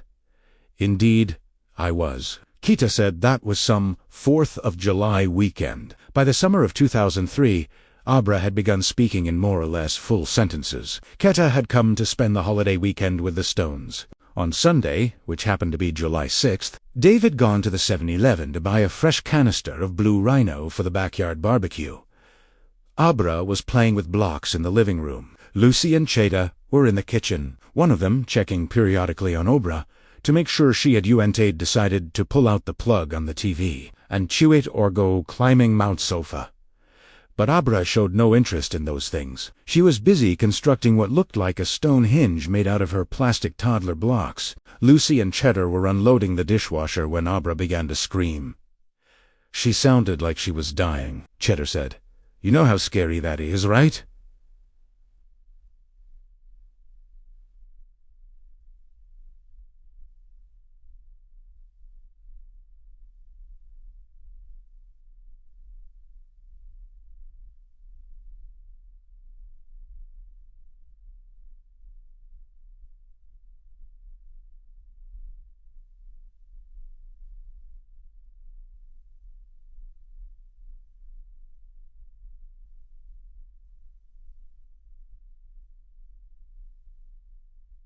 "Today's said bish said bish." He knew running doesn't come naturally to me at my age, but I ran like Wilma Rudolph that day. Beat Lucy to the living room by half a length. I was so convinced the kid was hurt that for a second or two I actually saw blood. But she was okay physically. Anyhow, she ran to me and threw her arms around my legs. I picked her up. Lucy was with me by then, and we managed to get her soothed a little. "Wayne," she said. "Help, Wayne. Momo." Wayne Fall.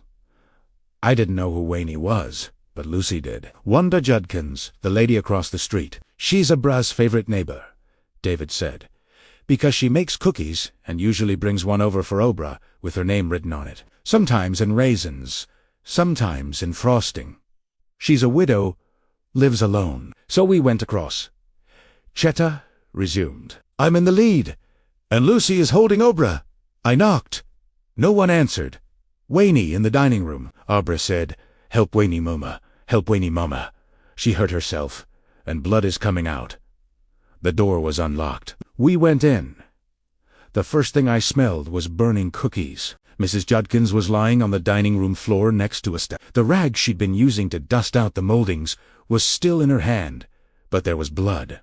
All right, a puddle of it around her head and a kind of halo. I thought she was finished. I couldn't see her breathing, but Lucy found a pulse. The fall fractured her skull, and there was a small brain bleed. But she woke up the next day. She'll be at Abra's birthday party. You can say hello to her if you come. She looked at Abra Stone's pediatrician unflinchingly. The doctor at the ER said that if she'd lain there much longer, she would have either died or ended up in a persistent vegetative state. Far worse than death, in my humble opinion. Either way, the kid saved her life. John tossed his pin on top of the legal pad. I don't know what to say. There's more, Dave said. But the other stuff's hard to quantify. Maybe just because Lucy and I have gotten used to it. The way I guess you'd get used to living with a kid who was born blind. Except this is almost the opposite of that.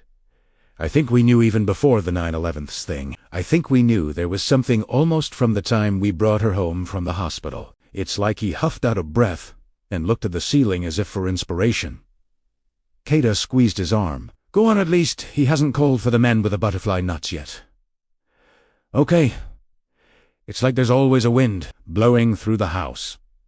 Only you can't exactly feel it or see what it's doing. I keep thinking the curtains are going to billow and the pictures are going to fly off the walls, but they never do. Other stuff does happen, though 2 or 3 times a week, sometimes 2 or 3 times a day. The circuit breakers trip. We've had 2 different electricians out on 4 different occasions. They check the circuits and tell us everything is hunky-dory. Some mornings we come downstairs and the cushions from the chairs and the sofa are on the floor. We tell Aber to put her toys away before bed, and unless she's overtly tired and cranky, she's very good about it. But sometimes the toy box will be open the next morning, and some of the toys will be back on the floor. Usually, the blocks are her favorites. He paused for a moment, now looking at the eye chart on the far wall. John thought Kita would prod him to go on, but she kept silent. Okay, this is totally weird, but I swear to you it happened. One night when we turned on the TV, The Simpsons were on every channel. Abra laughed like it was the biggest joke in the world. Lucy freaked out. She said, Abra, Rafaela Stone, if you're doing that, stop it right now. Lucy hardly ever speaks sharply to her, and when she does, Abra just dissolves, which is what happened that night. I turned off the TV, and when I turned it on again, everything was back to normal. I could give you a half a dozen other things. Incidents, phenomena, but most of it's so small, you'd hardly even notice. He shrugged. Like I say, you get used to it. John said, I'll come to the party. After all that, how can I resist? Probably nothing will happen. Dave said, you know the old joke about how to stop a leaky faucet, don't you? Call the plumber. Kata snorted. If you really believe that, sonny boy, I think you might get a surprise. And to Dalton, just getting him here was like pulling teeth. Hibe ita res momo.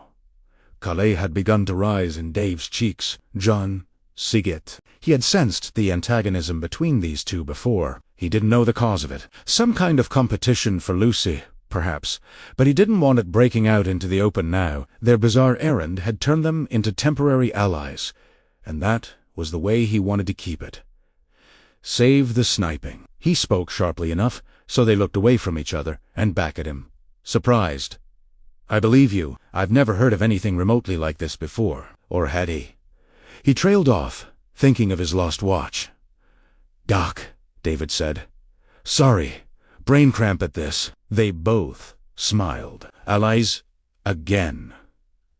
Good. Anyway, no one's going to sin for the men in the white coats. I accept you both as level-headed folks, not prone to hysteria or hallucination. I might guess some bizarre form of Munchausen syndrome was at work if it were just one person claiming these psychic outbreaks. But it's not. It's all three of you. Which raises the question, what do you want me to do? Dave seemed at a loss, but his grandmother-in-law was not. Observe her the way you would any child with a disease. The color had begun to leave David Stone's cheeks, but now it rushed back. Slammed back. "Obra is not sick," he snapped. She turned to him.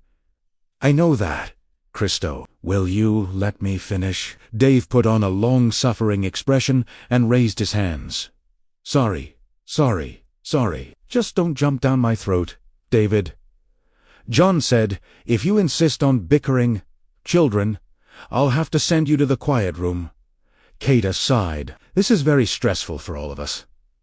"I'm sorry, Davy. I used the wrong word." "No problem, Kara. We're in this together." She smiled briefly. Yes, we are. Observe her as you'd observe any child with an undiagnosed condition, Dr. Dalton. That's all we can ask, and I think it's enough for now. You may have some ideas." "I hope so. You see," she turned to David Stone with an expression of helplessness that John thought was probably rare on that firm face. "We're afraid," Dave said. "Me, Lucy, Chedda. Scared to death. Not of her, but for her, because she's just little. Do you see? What if this power of hers, I don't know what else to call it, what if it hasn't topped out yet? What if it's still growing? What do we do then? She could, I don't know. He does know. Chedda said she could lose her temper and hurt herself or someone else. I don't know how likely that is, but just thinking it could happen." She touched John's hand. "It's awful." 7. Dan Torrance knew he would be living in the turret room of the Helen Rivington house from the moment he had seen his old friend Tony waving to him from a window that, on second look, turned out to be boarded shut. He asked Mrs. Clausen, the Rivington's chief supervisor, abode dear room, 6 months or so after going to work at the hospice as janitor, orderly, and unofficial doctor in residence, along with his faithful sidekick Ozzy.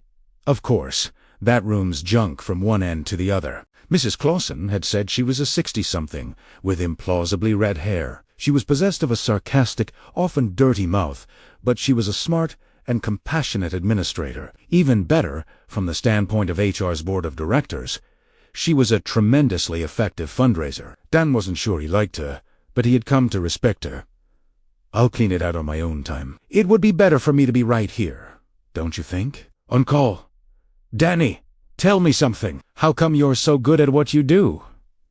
I don't really know. This was at least half true, maybe even 70%. He had lived with The Shining all his life, and still didn't understand it. Junk aside, the turret is hot in the summer and cold enough to freeze the balls off a brass monkey in the winter. That can be rectified, Don had said. "Don't talk to me about your rectum." Mrs. Clausen peered sternly at him from above her half-glasses. "If the board knew what I was letting you do, they'd probably have me weaving baskets in that assisted living home down in Nanshawa, the one with the pink walls and the piped-in mun—" She snorted. "Dr. Sleep indeed." "I'm not the doctor," Don said mildly. He knew he was going to get what he wanted. "As the doctor, I'm just his assistant." "Uzriel's the cat," she said. A raggedy-ass stray that wandered in off the street and got adopted by guests, who have now all gone to the great who knows. All he cares about is his twice-daily bowl of frisk. To this, Dan hadn't responded. There was no need because they both knew it wasn't true. "I thought you had a perfectly good place on Elliott Street. Pauline Robertson thinks the sun shines out of your eye, no, because I sing with her in the church choir." "What's your favorite hymn?" "Dan, ask it. What a friend we have in Jesus." She showed the Rebecca Clausen version of a smile. "Oh, very well. Clean out the room. Move in. Have it wired for cable. Put in quadraphonic sound. Set up a wet bar. What the hell do I care? I'm only the boss." "Thanks, Mrs. C. And don't forget the space heater." "Okay. See if you can't find something from a yard sale with a nice frayed cord. Burn the place down on some cold February night. Then they can put up a brick monstrosity to match the abortions on either side of us." Dan stood up and raised the back of his hand to his forehead in a half-assed British salute. "Whatever you say, boss." She waved a hand at him. "Get out of here before I change my mind." Doc, 8. He did put in a space heater, but the cord wasn't frayed, and it was the kind that shut off immediately if it tipped over. There was never going to be any air conditioning in the third-floor turret room, but a couple of fans from Walmart placed in the open windows provided a nice It got plenty hot, just the same on summer days, but Don was rarely there in the daytime, and summer nights in New Hampshire were usually cool. Most of the stuff that had been stashed up there was disposable junk, but he kept a big grammar school-style blackboard he found leaning against one wall. It had been hidden for 50 years or more behind an ironmongery of ancient and grievously wounded wheelchairs. The blackboard was useful. On it, he listed the hospice's patients and their room numbers, erasing the names of the folks who passed away and adding names as new folks checked in. In the spring of 2004, there were 32 names on the board. 10 were in Rivington, 1 in 12 in Rivington 2. These were the ugly brick buildings flanking the Victorian home where the famous Helen Rivington had once lived and written thrilling romance novels under the pulsating name of Janet Mont. Pulse. The rest of the patients were housed on the 2 floors below Dan's cramped but serviceable turret apartment. Was Mrs. Rivington famous for anything besides writing bad novels? Don had asked Claudette Albertson not long after starting work at the hospice. They were in the smoking area at the time, practicing their nasty habit. Claudette, a cheerful African-American Arn, with the shoulders of an NFL left tackle, threw back her head and laughed. "You bet. For leaving this town a shitload of money, honey, and giving away this house." Of course, she thought old folks should have a place where they could die with dignity, and in Rivington House, most of them did. Dan, with AZ to assist, was now a part of that. He thought he had found his calling. The hospice now felt like home. 9.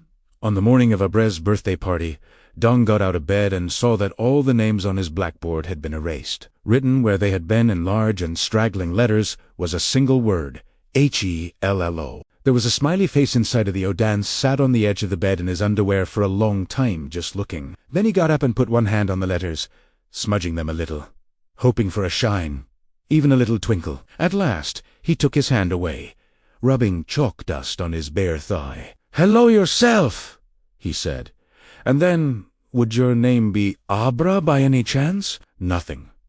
He put on his robe, got his soap and towel, and went down to the staff shower on 2. When he came back, he picked up the eraser he'd found to go with the board and began erasing the word. Halfway through, a thought, "Daddy says we'll have balloons," came to him, and he stopped, waiting for more. But no more came. So he finished erasing the board and then began replacing the names and room numbers. Working from Monday's attendance memo, when he came back upstairs at noon, he half expected the board to be erased again, the names and numbers replaced by hello. But all was as he had left it. Tinabra's birthday party was in the Stones' backyard, a restful sweep of green grass with apple and dogwood trees that were just coming into blossom. At the foot of the yard was a chain-link fence and a gate secured by a combination padlock. The fence was decidedly unbuilt, but neither David nor Lucy cared because beyond it was the Saco River, which wound its way southeast through Fraser, through North Conway, and across the border into Maine. Rivers and small children did not mix, in the Stones' opinion, especially in the spring when this one was wide and turbulent with melting snows. Each year, the local weekly reported at least one drowning. Today, the kids had enough to occupy them on the lawn. The only organized game they could manage was a brief round of follow the leader, but they weren't too young to run around and sometimes roll around on the grass, to climb like monkeys on Abra's playset, to crawl through the fun tunnels David and a couple of the other dads had set up, and to bat around the balloons now drifting everywhere. These were all yellow, Abra's professed favorite color, and there were at least 6 dozen, as John Dalton could attest. He had helped Lucy and her grandmother blow them up. For a woman in her 80s, Chetta had an awesome set of lungs. 9 kids were counting Abra. And because at least one of every parental set had come, there was plenty of adult supervision. Lawn chairs had been set up on the back deck, and as the party hit cruising speed, John sat in one of these next to Kata, who was doled up in designer jeans and her world's best great-grandma sweatshirt. She was working her way through a giant slice of birthday cake. John, who had taken on a few pounds of ballast during the winter, settled for a single scoop of strawberry ice cream, "I don't know where you put it," he said, nodding at the rapidly disappearing cake on her paper plate. "There's nothing to you. You're stuffed string." "Maybe so, Carl. But I've got a hollow leg." She surveyed the rowing children and let out a deep sigh. "I wish my daughter could have lived to see this. I don't have many regrets, but that's one of them." John decided not to venture out on this conversational limb. Lucy's mother had died in a car accident when Lucy was younger than Abra was now. This he knew from the family history. The Stones had filled out jointly. In any case, Chetta turned the conversation herself. "Do you know what I like about them at this age?" "Nope." John liked them at all ages, at least until they turned 14. When they turned 14, their glands went into hyperdrive, and most of them felt obliged to spend the next 5 years being booger snots. "Look at them, Johnny. It's the kiddie version of that Edward Hicks painting. The Peaceable Kingdom. You've got 6 white ones." "Of course you do. It's New Hampshire. But you've also got 2 black ones and 1 gorgeous Korean American. Baby who looks like she should be modeling clothes in the Hannah Anderson catalog. You know the Sunday school song that goes red and yellow, black and white. They are precious in his sight. That's what we have here. 2 hours, and not one of them has raised a fist or given a push in anger." John, who had seen plenty of toddlers who kicked, pushed, punched, and bit, gave a smile in which cynicism and wistfulness were exactly balanced. "I wouldn't expect anything different. They all go to Little Chums. It's the Smart Set daycare in these parts, and they charge Smart Set prices. That means their parents are all at least upper middle. They're all college grads, and they all practice the gospel of go along to get along. These kids are your basic, domesticated social animals." John stopped there because she was frowning at him.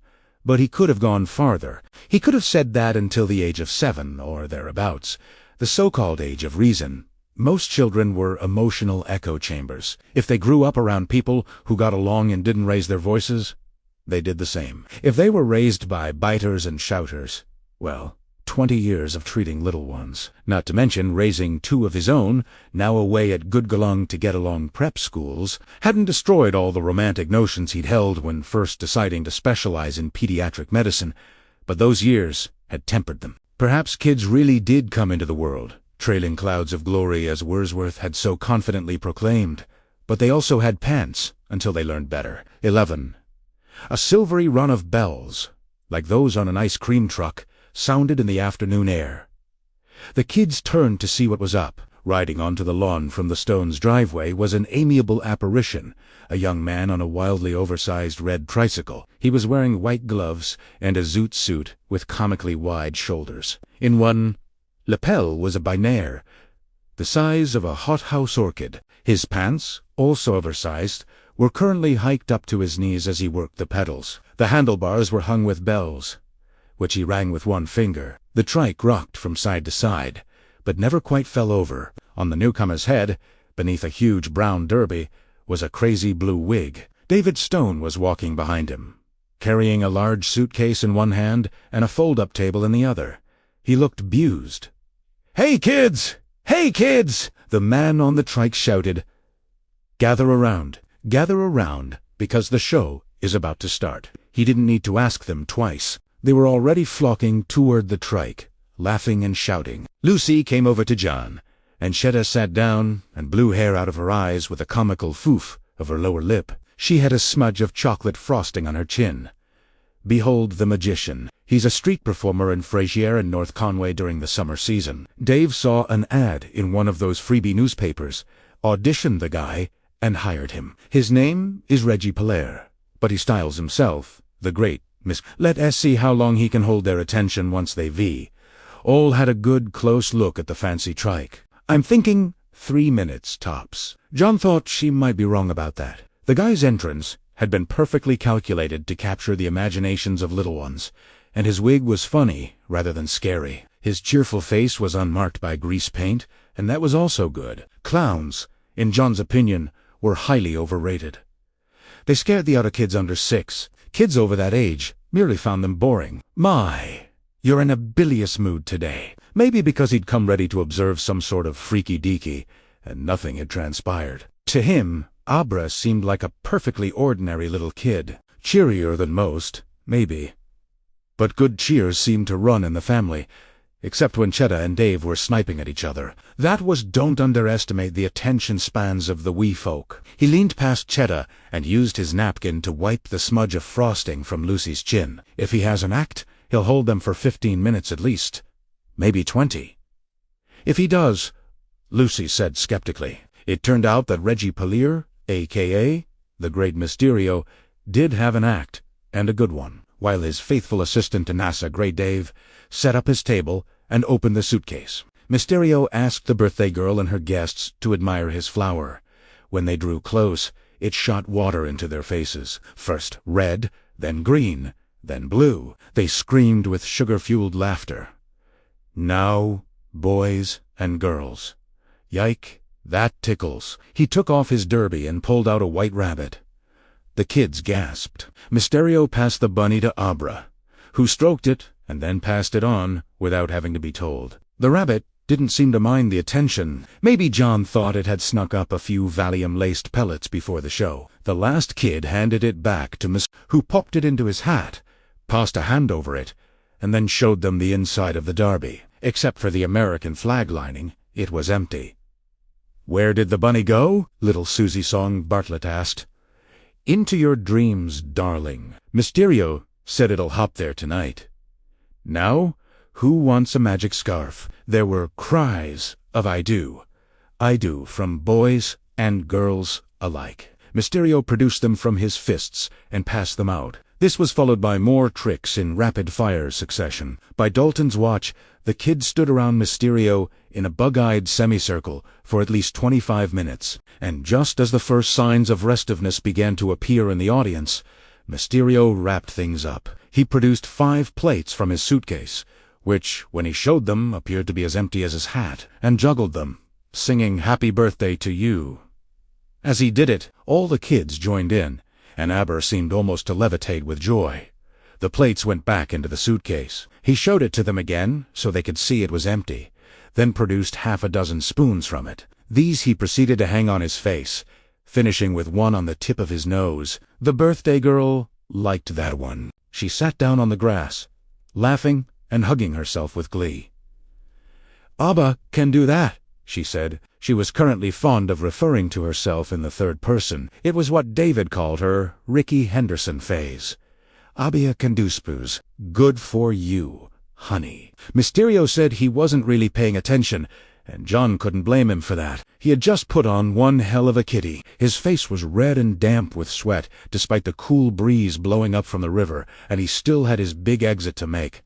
This time, pedaling the oversized trike uphill, he bent and patted Abba's head with one white-gloved hand. "Happy birthday to you, and thank all you kids for being such a good crowd." From inside the house came a large and musical jangling, not unlike the sound of the bells hanging from the Godzilla trike's handlebars. The kids only glanced in that direction before turning to watch Mysterio pedal away. But Lucy got up to see what had fallen over in the kitchen. 2 minutes later, she came back outside. "John," she said, "you better look at this. I think it's what you came to see." 12. John, Lucy, and Keta stood in the kitchen looking up at the ceiling and saying nothing. None of them turned when Dave joined them. They were hypnotized. "What?" he began, then saw what. "Holy to this!" No one replied. David stared a little longer, trying to get the sense of what he was seeing, then left. A minute or two later, he returned, leading his daughter by the hand. Abra was holding a balloon. Around her waist, worn like a sash, was the scarf she'd received from the great Miss. John Dalton dropped to one knee beside her.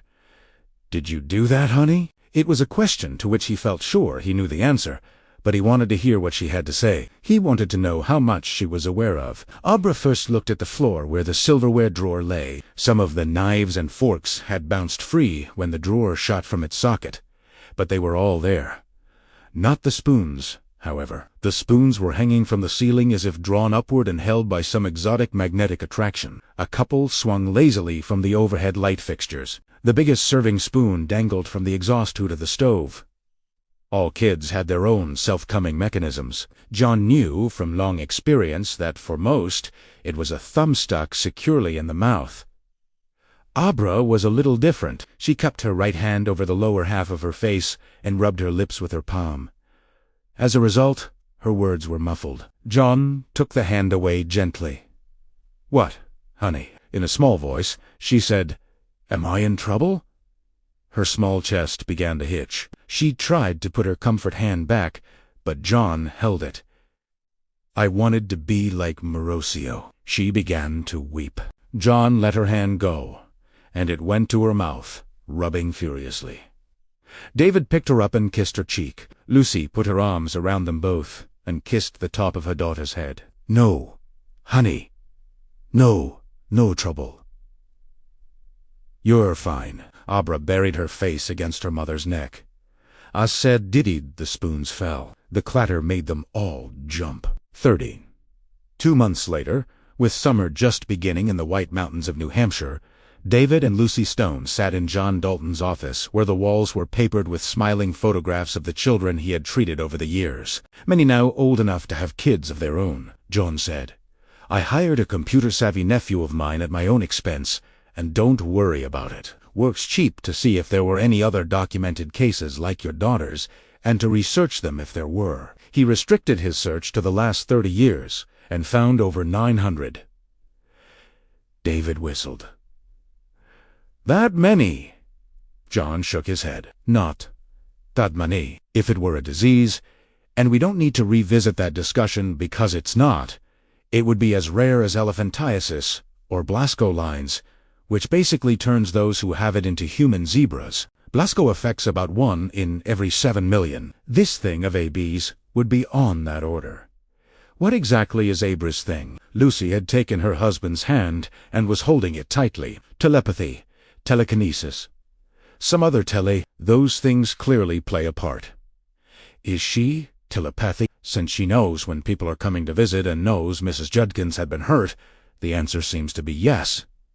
"Is she based on what we saw in your kitchen on the day of her birthday party, the answer is a hard yes." "Is she psychic? A preconite?" "If you want to fancy it up, we can't be so sure of that. Although the 9/11 thing and the story of the $20 bill behind the dresser are both suggestive. But what about the night your television show? The Simpsons on all the channels. What do you call that? Or what about the Phantom Beatles tune? It would be telekinesis if the notes came from the piano. But you say they didn't? So, what's next?" Lucy asked. "What do we watch out for?"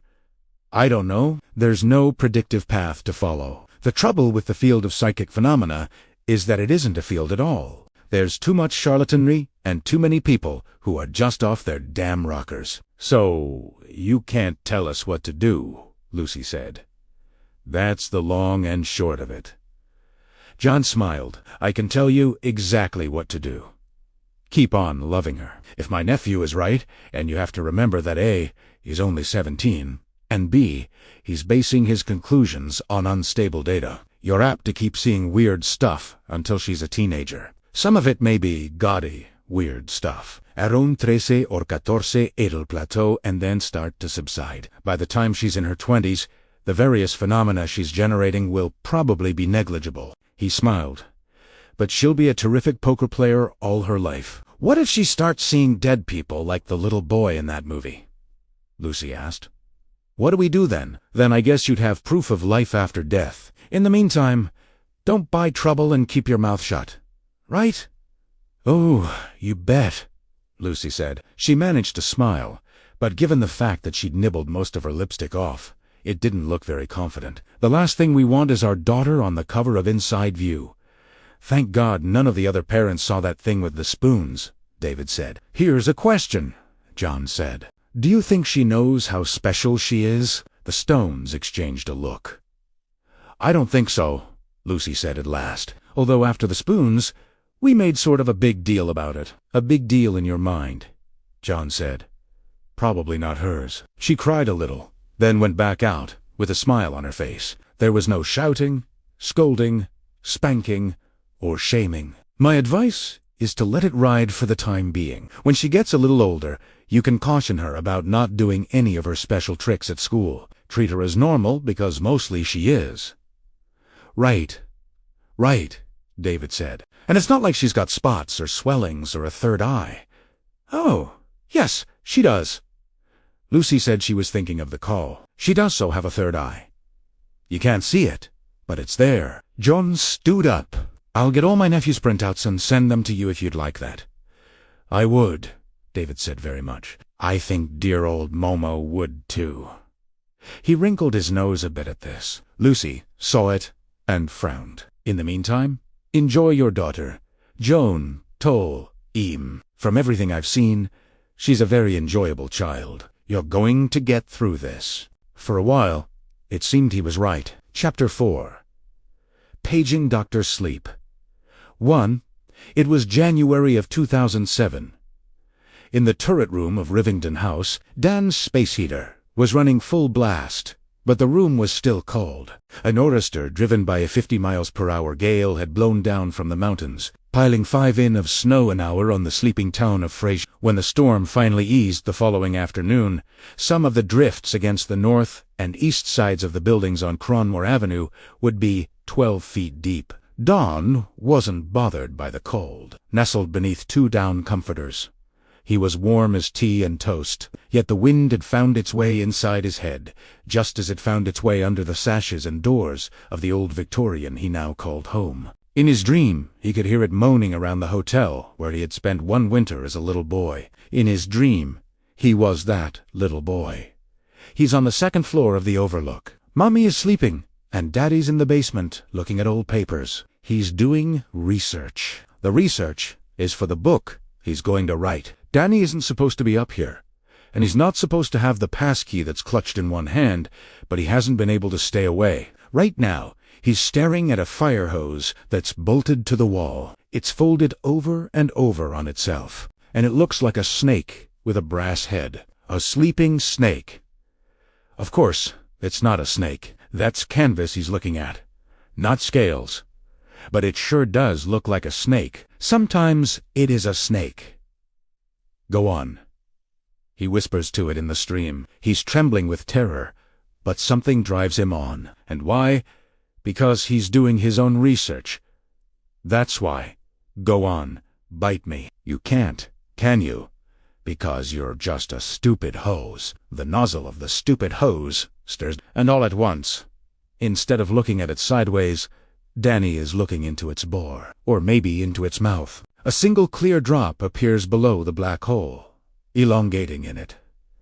He can see his own wide eyes reflected in him. A drop of water or a drop of poison. Is it a snake or a hose? Who can say? My dear, red rum. Red rum, my dear.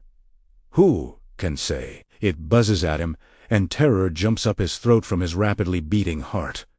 Rattlesnakes buzz like that. Now the nozzle of the hose snake rolls away from the stack of canvases lying on it, and drops to the carpet with a dull thud. It buzzes again, and he knows he should step back before it can rush forward and bite him.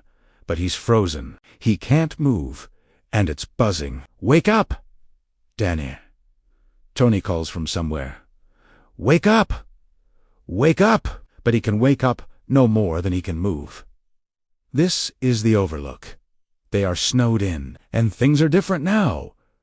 Hoses become snakes. Dead women open their eyes. And his father, oh dear God. We have to get out of here because my father is going crazy. The rattlesnake buzzes. It buzzes id, too. Dan heard the wind howling, but not outside the Overlook. No, outside the turret of Rivington House. He heard snow rattle against the north-facing window. It sounded like sand, and he heard the intercom giving off its low buzz. He threw back the comforters and swung his legs out, wincing as his warm toes met the cold floor. He crossed the room, almost prancing on the balls of his feet. He turned on the desk lamp and blew out his breath. No visible vapor, but even with the space heater element coils glowing a dull red, the room temperature tonight had to be in the mid-40s. Buzzy pushed Tog on the intercom and said, I'm here. Who's there? Claudette. I think you've got one. Doc? Mrs. Winnick. He was pretty sure it was her, and that would mean putting on his parka because Vera Winnick was in Rivington. Do. And the walkway between here and there would be colder than a witch's belt buckle or a well-digger's tit or whatever the saying was. Vera had been hanging by a thread for a week now, coming in and out of Shane Stokes' respiration. And this was exactly the sort of night the frail ones picked to go out on. Usually at 4 a.m. he checked his watch. Only 3:20, but that was close enough for government work. Claudette Albertson surprised him. "No, it's Mr. Hayes right down here on the first floor with us." "Are you sure?" Don had played a game of checkers with Charlie Hayes just that afternoon, and for a man with acute myelogenous leukemia, he'd seemed as lively as a cricket. "Nope. But Aziz's in there. And you know what you say?" What he said was that Aziz was never wrong, and he had almost 6 years' worth of experience on which to base that conclusion. Azriel wandered freely around the 3 buildings that made up the Rivington complex, spending most of his afternoons curled up on a sofa in the rec room. Although it was unusual to see him draped across one of the card tables, with or without a half-completed jigsaw puzzle on it like a carelessly thrown stall, all the residents seemed to like him. If there had been complaints about the house cat, they hadn't reached Dan's ears. And as he liked them all right back, sometimes he would jump up in some half-dead older's lap, but lightly, never seeming to hurt, which was remarkable given his size, as he was other than during his afternoon naps, as he rarely stayed in one location for long. He always had places to go, people to see, and things to do. That cat's a player, Claudette had once told Danny. You might see him visiting the spa, licking a paw, and taking a little heat, relaxing on a stopped treadmill in the health suite, sitting at the top of an abandoned gurney, and staring into thin air at those things only cats can see. Sometimes he stalked the back lawn with his ears flattened against his skull, the very picture of feline predation. But if he caught birds and chipmunks, he took them into one of the neighboring yards or across to the town common and dismembered them there. The reception room was open around the clock, but as he rarely visited there, once the TV was off and the residents were gone. When evening gave way to night, and the pulse of Ravington House slowed, he became restless, patrolling the corridors like a sentry on the edge of enemy territory. Once the lights dimmed, you might not even see him. Unless you were looking right at him, his unremarkable musk-old fur blended in with the shadows. He never went into the guest rooms, unless one of the guests was dying. Then he would either slip in if the door was unlatched, or sit outside with his tail curled around his haunches, weighing in a low, polite voice to be admitted. When he would jump up on the guest's bed. There were always guests at Rivington House, never patients, and settled their purring. If the person so chosen happened to be awake, he or she might stroke the cat. To Dan's knowledge, no one had ever demanded that Az be evicted. They seemed to know he was there as a friend. "Who's the doctor on call?" Dan asked. "You," Claudette promptly came back. "You know what I mean? The real Dr. Emerson." But when I phoned his service, the woman told me not to be silly. Everything stuck in from Berlin to Manchester. To say that, except for the ones on the turnpikes, even the plows are waiting for daylight. "All right," Dan said. "I'm on my way." 3. After working at the hospice for a while, Dan had come to realize there was a class system even for the dying. The guest accommodations in the main house were bigger and more expensive than those in Rivington 1 and 2. In the Victorian mansion, where Helen Rivington had once hung her hat and written her romances, the rooms were called suites and named after famous New Hampshire residents. Charlie Hayes was in Alan Shepherd. To get there, Don had to pass the snack alcove at the foot of the stairs, where there were vending machines and a few hard plastic chairs. Fred Carling was plopped down in one of these, munching peanut butter crackers and reading an old issue of Popular Mechanics. Carling was one of 3 orderlies on the midnight to 8 shift. The other 2 rotated 2 days, twice a month. Carling never did. A self-proclaimed night owl, he was a beefy time server whose arms, sleeved out in a tangle of tats, suggested a biker past. "Well, look at this," he said. "It's Danny boy. Are you in your secret identity tonight?" Don was still only half awake, and in no mood for joshing. "What do you know about Mr. Hayes?" "Nothing except the cats are in there, and that usually means they're going to go tits up." "No bleeding?" The big man shrugged. "Well, yeah. Little noser. I put the bloody towels in a plastic bag just like I'm supposed to. They're in laundry A.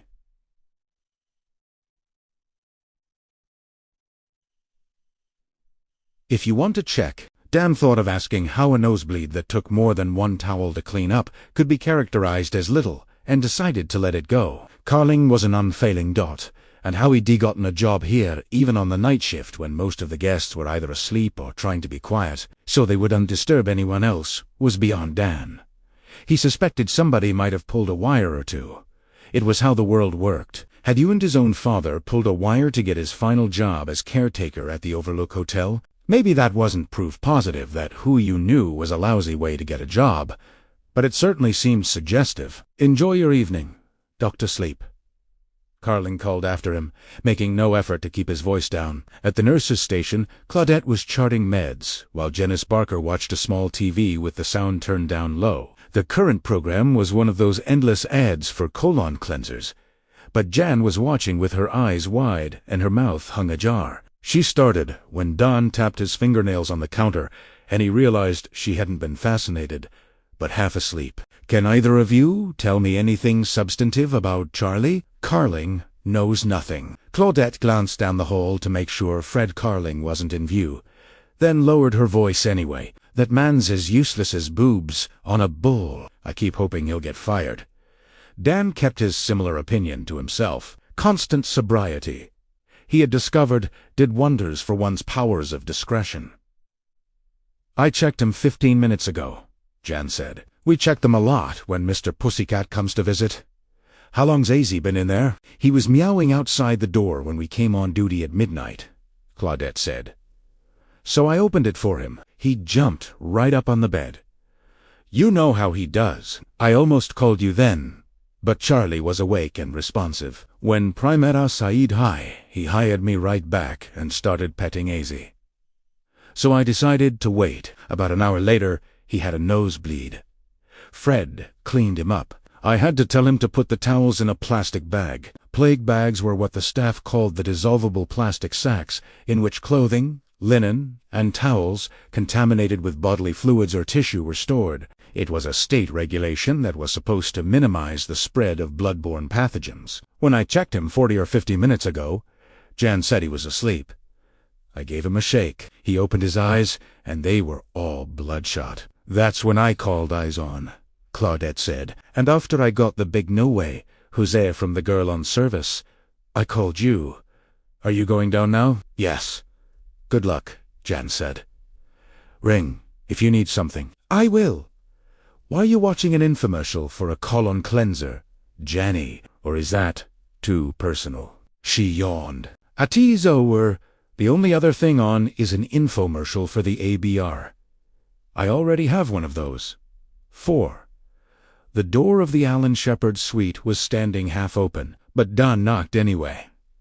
When there was no response, he pushed it all the way open. Someone, probably one of the nurses, it almost certainly hadn't been Fred Carling, had cranked up the bed a little. The sheet was pulled to Charlie Hay's chest. He was 91, painfully thin, and so pale he hardly seemed to be there at all. Don had to stand still for 30 seconds before he could be sure. The old man's pajama top was going up and down as he was curled beside the scanned bulge of one hip. When Don came in, the cat surveyed him with those inscrutable eyes. Mr. Hayes. Charlie? Charlie's eyes didn't open. The lids were bluish. The skin beneath them was darker, a purple, black. When Don got to the side of the bed, he saw more color. A little crust of blood beneath each nostril and in one corner of the folded mouth. Don went into the bathroom, took a face cloth, wetted it in warm water, wrung it out. When he returned to Charlie's bedside, Azy got to his feet and delicately stepped to the other side of the sleeping man, leaving Dan a place to sit down. The sheet was still warm from A's body. Gently, Don wiped the blood from beneath Charlie's nose. As he was doing the mouth, Charlie opened his eyes. Dan, it's you, isn't it? My eyes are a little blurry. Bloody was what they were. How you feeling, Charlie? Any pain? If you're in pain, I can get Claudette to bring you a pill. No pain, Charlie said. His eyes shifted to Ozzy. then went back to Don. I know why he's here, and I know why you're here. I'm here because the wind woke me up. AZ was probably just looking for some company. Cats are nocturnal. You know, Don pushed up the sleeve of Charlie's pajama top to take a pulse, and saw, for purple, bruises lined up on the old man's stick of an arm. Late-stage leukemia patients, bruised if you even breathed on them. But these were finger bruises, and Don knew perfectly well where they had come from. He had more control over his temper now that he was sober. But it was still there, just like the occasional strong urge to take a drink. Carling, you bastard! Wouldn't he move quickly enough for you? Or were you just mad to have to be cleaning up a nosebleed when all you wanted to do was read magazines and eat those yellow crackers? He tried not to show what he was feeling, but as he seemed to sense it, he gave a small, through-belled meow. Under other circumstances, Don might have asked questions, but now he had more pressing matters to deal with. As he was right again, he only had to touch the old man to know. "I'm pretty scared," Charlie said. His voice was little more than a whisper. The low, steady moan of the wind outside was louder. "I didn't think I would be, but I am. There's nothing to be scared of." Instead of taking Charlie's pulse, there was really no point. He took one of the old man's hands in his. He saw Charlie's twin sons at 4 on swings. He saw Charlie's wife pulling down a shade in the bedroom, wearing nothing but the slip of Belgian lace he'd bought her for their first anniversary. Saw how her ponytail swung over one shoulder when she turned to look at him. Her face split in a smile that was all yes. He saw a farm all-tractor with a striped umbrella raised over the seat. He smelled bacon and heard Frank Sinatra singing "Come Fly With Me" from a cracked Motorola radio, sitting on a work table littered with tools. He saw a hubcap full of rain, reflecting a red barn. He tasted blueberries and gutted a deer and fished in some distant lake whose surface was dappled by steady autumn rain. He was 60, dancing with his wife in the American Legion Hall. He was 30, splitting wood. He was 5, wearing shorts and pulling a red wagon. Then the pictures blurred together the way cards do when they reshuffled in the hands of an expert, and the wind was blowing heavy snow down from the mountains, and in here was the silence and Azzy's solemn watching eyes. At times like this, Don knew what he was for. At times like this, he regretted none of the pain and sorrow and anger and horror because they had brought him here to this room while the wind whooped outside. Charlie Hayes had come to the border. "I'm not scared of hell. I lived a decent life, and I don't think there is such a place anyway. I'm scared. There's nothing." He struggled for breath. A pearl of blood was swelling in the corner of his right eye. There was nothing before. We all know that. So, doesn't it stand to reason that there's nothing after? But there is. Don wiped Charlie's face with a damp cloth. "We never really end. Charlie, I don't know how that can be or what it means. I only know that it is. Can you help me get over?" "They say you can help people." "Yes, I can help." He took Charlie's other hand as well. "It's just going to sleep, and when you wake up, you will wake up. Everything is going to be better." "Heaven! Do you mean heaven?" "I don't know, Charlie." The power was very strong tonight. He could feel it flowing through their clasped hands like an electric current, and cautioned himself to be gentle. Part of him was inhabiting the faltering body that was shutting down and the failing senses. "Hurry up, please!" That was turning off.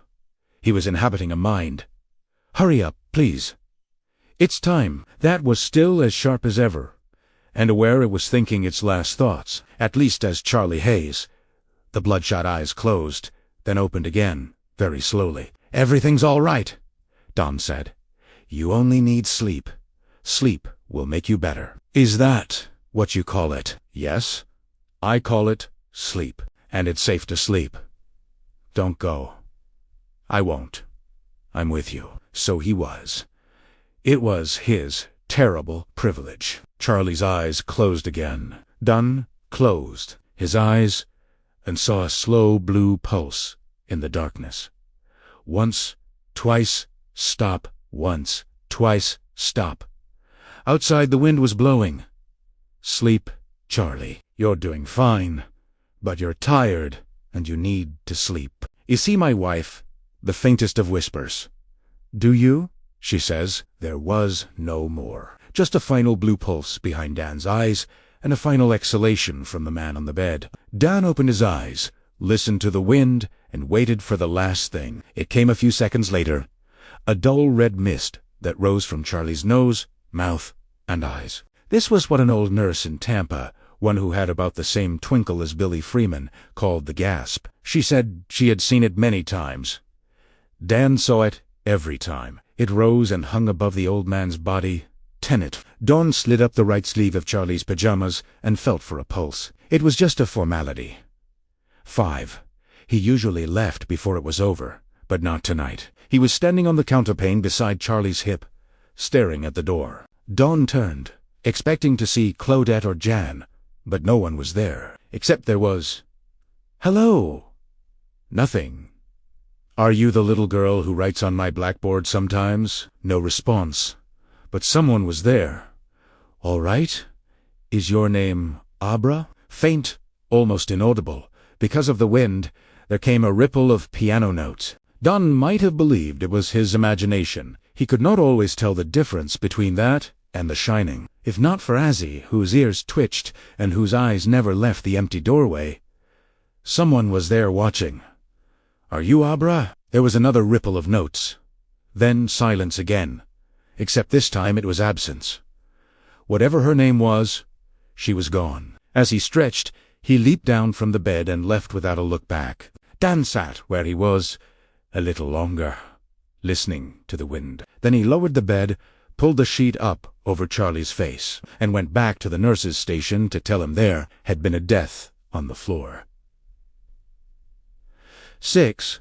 When his part of the paperwork was complete, Don walked down to the snack alcove. There was a time he would have gone there on the run, fists already clenched, but those days were gone. Now he walked, taking long, slow breaths, to calm his heart and mind. There was a saying in AA, "Think before you drink," but what Casey K told him during their once-a-week tete-a-tetes was to think before he did anything. You didn't get sober to be stupid, Danny.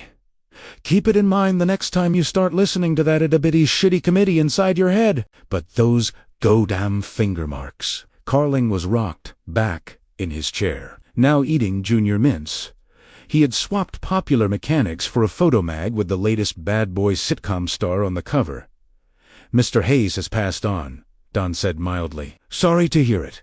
Not looking up from the magazine. "But that is what they're here for, isn't it?" Dan lifted one foot, hooked it behind one of the tilted front legs of Carling's chair, and yanked. The chair spun away, and Carling landed on the floor. The box of Junior Men flew out of his hand. He stared up at Dan unbelievingly. "Have I got your attention? You, son of a Carling," started to get up. Don put his foot on the man's chest and pushed him back against the wall. "I see I have." "Good. It would be better right now if you didn't get up. Just sit there and listen to me." Don bent forward and clasped his knees with his hands tight, because all those hands wanted to do right now was hit and hit and hit. His temples were throbbing. "Slow," he told himself. "Don't let it get the better of you." But it was hard. "The next time I see your finger marks on a patient, I'll photograph them and go to Mrs. Clausen, and you'll be out on the street, no matter who you know. And once you're no longer a part of this institution, I'll find you and beat the living out of you." Carling got to his feet, using the wall to support his back, and keeping a close eye on Dan as he did it. He was taller and outweighed Don by 100 pounds at least.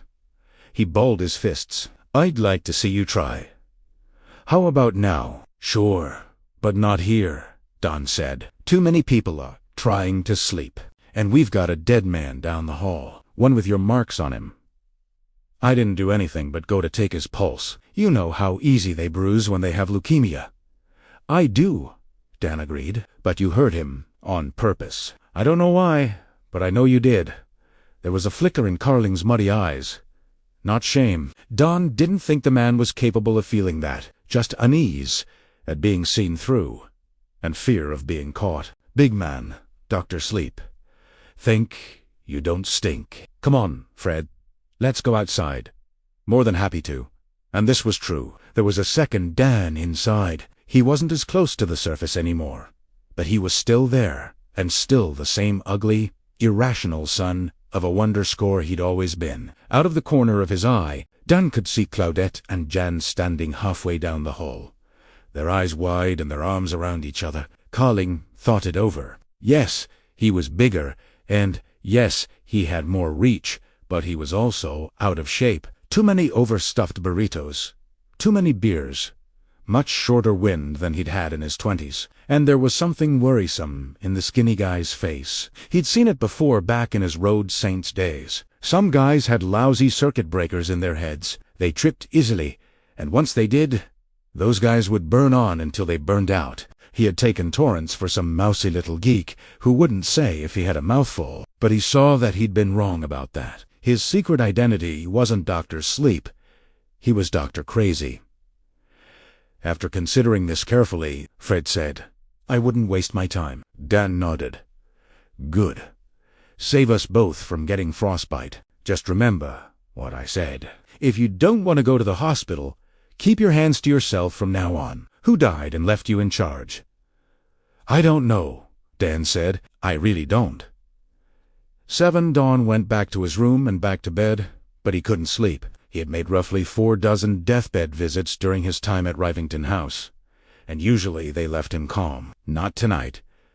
He was still trembling with rage. His conscious mind hated that red storm, but some lower part of him loved it. Probably it went back to plain old genetics, nature triumphing over nurture. The longer he stayed sober, the more old memories surfaced. Some of the clearest were of his father's rages. He had been hoping that Carling would take him up on it, would go outside into the snow and wind, where Dan Torrance, son of Jack, would give that worthless puppy his medicine. God knew he didn't want to be his father, whose bouts of sobriety had been the white-knuckle kind. AA was supposed to help with anger, and mostly it did. But there were times like tonight when Don realized what a flimsy barrier it was. Times when he felt worthless, and the blues seemed like all he deserved. At times like that, he felt very close to his father. He thought, "Mama?" He thought, "Can he?" He thought, worthless pups need to take their medicine. And you know where they sell it, don't you? Damn near everywhere. The wind rose in a furious gust, making the turret groan. When it died, the blackboard girl was there. He could almost hear her breathing. He lifted one hand out from beneath the comforters. For a moment, it only hung there in the cold air, and then he felt hers, small, warm, slip into it. "Abra," he said. "Your name is Abra, but sometimes people call you Abby. Isn't that right?" No answer came, but he didn't really need one. All he needed was the sensation of that warm hand in his. It only lasted for a few seconds, but it was long enough to soothe him. He closed his eyes and slept. 20 miles away in the little town of Anniston, Abra Stone lay awake. The hand that had unfolded hers held on for a moment or two. Then it turned to mist and was gone. But it had been there. He had been there. She had found him in a dream. But when she woke, she had discovered the dream was real. She was standing in the doorway of a room. What she had seen there was terrible and wonderful at the same time. There was death, and death was scary. But there had also been helping. The man who was helping hadn't been able to see her, but the cat had. The cat had a name like hers, but not exactly. He didn't see me, but he felt me, and we were together just now. I think I helped him like he helped the man who died. That was a good thought. Holding on to it as she had held the phantom hand, Abra rolled over on her side, hugged her stuffed rabbit to her chest.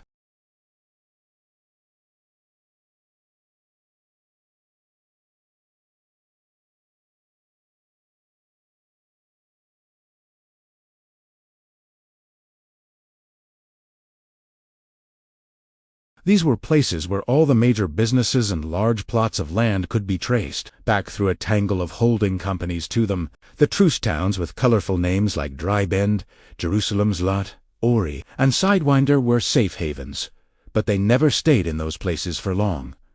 Mostly, they were migratory. If you drive the turnpikes and main traveled highways of America, you may have seen them. Maybe it was on I-95 in South Carolina, somewhere south of Dillon and north of Santee. Maybe it was on I-80 in Nevada, in the mountain country west of Draper, or in Hiruria, while negotiating slowly, if you know what's good for you, that notorious Highway 41 speed trap outside Tiffany. How many times have you found yourself behind a lumbering RV, eating exhaust, and waiting impatiently for your chance to pass, creeping along at 40 when you could be doing a perfectly legal 65 or even 70, and when there's finally a hole in the fast lane and you pull out, holy God! You see a long line of those damn things. Gas hogs driven at exactly 10 meters an hour below the legal speed limit by bespectacled golden oldie who hunch over their steering wheels, gripping them like they think they're going to fly away. Or maybe you've encountered them in the turnpike rest areas when you stop to stretch your legs and maybe drop a few quarters into one of the vending machines. The entrance ramps to those rest stops always divide in two, don't they? Cars in one parking lot, long haul, trucks and RVs in another. Usually, the lot for the big rigs and RVs is a little farther away. You might have seen the truce rolling motorhomes parked in that lot, all in a cluster. You might have seen their owners walking up to the main building slowly, because many of them look old, and some of them are pretty darn fat.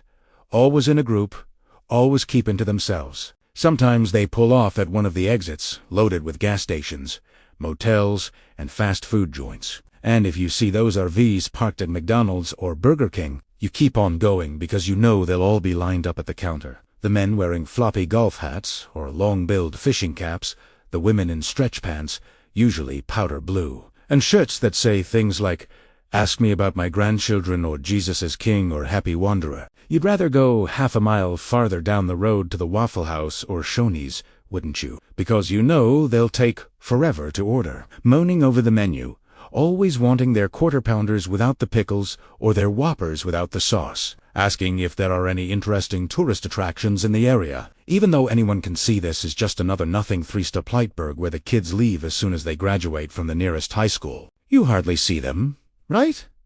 Why would you? They're just the RV people. Elderly retirees and a few younger compatriots living their rootless lives on the turnpikes and blue highways, staying at campgrounds where they sit around in their Walmart lawn chairs and cook on their hibiscus, while they talk about investments in fishing tournaments and hot pot recipes and God knows what. They're the ones who always stop at flea markets and yard sales, parking their damn dinosaurs nose to tail, half on the shoulder and half on the road, so you have to slow to a crawl to creep by. They are the opposite of the motorcycle clubs you sometimes see on those same turnpikes and blue highways. The mild angels instead of the wild ones. They're annoying as hell when they descend in mass on a rest area and fill up all the toilets. But once their bulky road stunned bowels finally work and you're able to take a pew yourself, you put them out of your mind, don't you? They're no more remarkable than a flock of birds on a telephone wire or a herd of cows grazing in a field beside the road. Oh, you might wonder how they can afford to fill those fuel-guzzling monstrosities, because they must be on comfy fixed incomes. How else could they spend all their time driving around as they do? And you might puzzle over why anyone would want to spend their golden years cruising all those endless American miles between hoot and holler. But beyond that, you probably never spare them a thought. And if you happen to be one of those unfortunate people who've ever lost a kid, nothing is left but a bike in the vacant lot down the street or a little cap lying in the bushes at the edge of a nearby stream. You probably never thought of them. Why would you? No, it was probably some hobo, or worse to consider, but horribly plausible. Some sick from your very own town, maybe your very own neighborhood. Maybe even your very own street. Some sick killer pervo who's very good at looking normal and will go on looking normal until someone finds a clatter of bones in the guy's basement or buried in his backyard. You'd never think of the RV people, those midlife pensioners and cheery older folks in their golf hats and sun visors with appliqued flowers on them. And mostly you'd be right. There are thousands of RV people, but by 2011 there was only one knot left in America. The true knot. They liked moving around, and that was good because they had to. If they stayed in one place, they'd eventually attract attention because they don't age like other people. Apron Annie or Dirty Phil Rube names Anne Lamont and Phil Caputo might appear to grow 20 years older overnight. The little twins, P and Pod, might snap back from 22 to 12, or almost, the age at which they turned, but their turning was long ago. The only member of the crew who's actually young is Andrea Steiner, now known as Snakebite Andy. And even she's not as young as she looks. A tattery, grumpy old lady of 80 suddenly becomes 60 again. A leathery old gent of 70 can put away his cane. The skin tumors on his arms and face disappear. Black-eyed Susie loses her hitching limp. Diesel Doug goes from half-blind with cataracts to sharp-eyed. His bald spot magically gone all at once. Hey presto, he's 45 again. Steamhead Steve's crooked back straighten. His wife, Baba the Red, ditches those uncomfortable continent pants, puts on her rhinestone-studded Ariat boots, and says she wants to go out line dancing. Given time to observe such changes, people would wonder, and people would talk. Eventually, some reporter would turn up, and the true knot shied away from publicity, the way vampires supposedly shy away from sunlight. But since they don't live in one place, and when they stop for an extended period in one of the company towns, they keep to themselves. They fit right in. Why not? They wear the same clothes as the other RV people. They wear the same El Capo sunglasses. They buy the same souvenir t-shirts, and consult the same AAA road maps. They put the same decals on their boundaries and bags, touting all the peculiar places they visited. I helped trim the world's biggest tree in Christmasland, and you find yourself looking at the same bumper stickers while you're stuck behind them. Old but not dead. Saba Medicare. I'm a conservative, and I vote, waiting for a chance to pass. They eat fried chicken from the Colonel, and buy the occasional scratch ticket in those easy-off convenience stores where they sell beer, bait, ammo, Motor Trend magazine, and 10,000 kinds of candy bars. If there's a bingo hall in the town where they stop, a bunch of them are to go on over, take a table, and play until the last coverall game is finished. At one of those games, greedy G-Rube named Greta Moore won $500. She gloated over that for months, and although the members of the crew have all the money they need, it pissed off some of the other ladies to no end. Token Charlie wasn't too pleased either. He said he'd been waiting on B745 pulls from the hopper when the G finally binged. Greedy, you're one lucky bitch, he said. And you're one unlucky bastard, she replied. One unlucky black bastard went off shortening. If one of them happens to get speed-trapped or stopped for some minor traffic offense, it's rare, but it does happen. The cops find nothing but valid licenses, up-to-date insurance cards, and paperwork in apple pie order. No voices are raised while the cop is standing there with his citation book, even if it's an obvious scam. The charges are never disputed, and all fines are paid promptly. America is a living body. The highways are its arteries, and the true knot slips along them like a silent virus. But there are no dogs. Ordinary RV people travel with lots of canine company. Usually, those little machines with white fur, gaudy collars, and nasty tempers. You know the kind. They have irritating barks that hurt your ears and ratty little eyes full of disturbing intelligence. You see them sniffing their way through the grass in the designated pet walking areas of the turnpike rest stops. Their owners are trailing behind pooper scoopers at the ready. In addition to the usual decals and bumper stickers on the motorhomes of these ordinary RV people, you're apt to see yellow diamond-shaped signs reading Pomeranian on board or I Heart My Poodle. Not the true Canute. They don't like dogs, and dogs don't like them.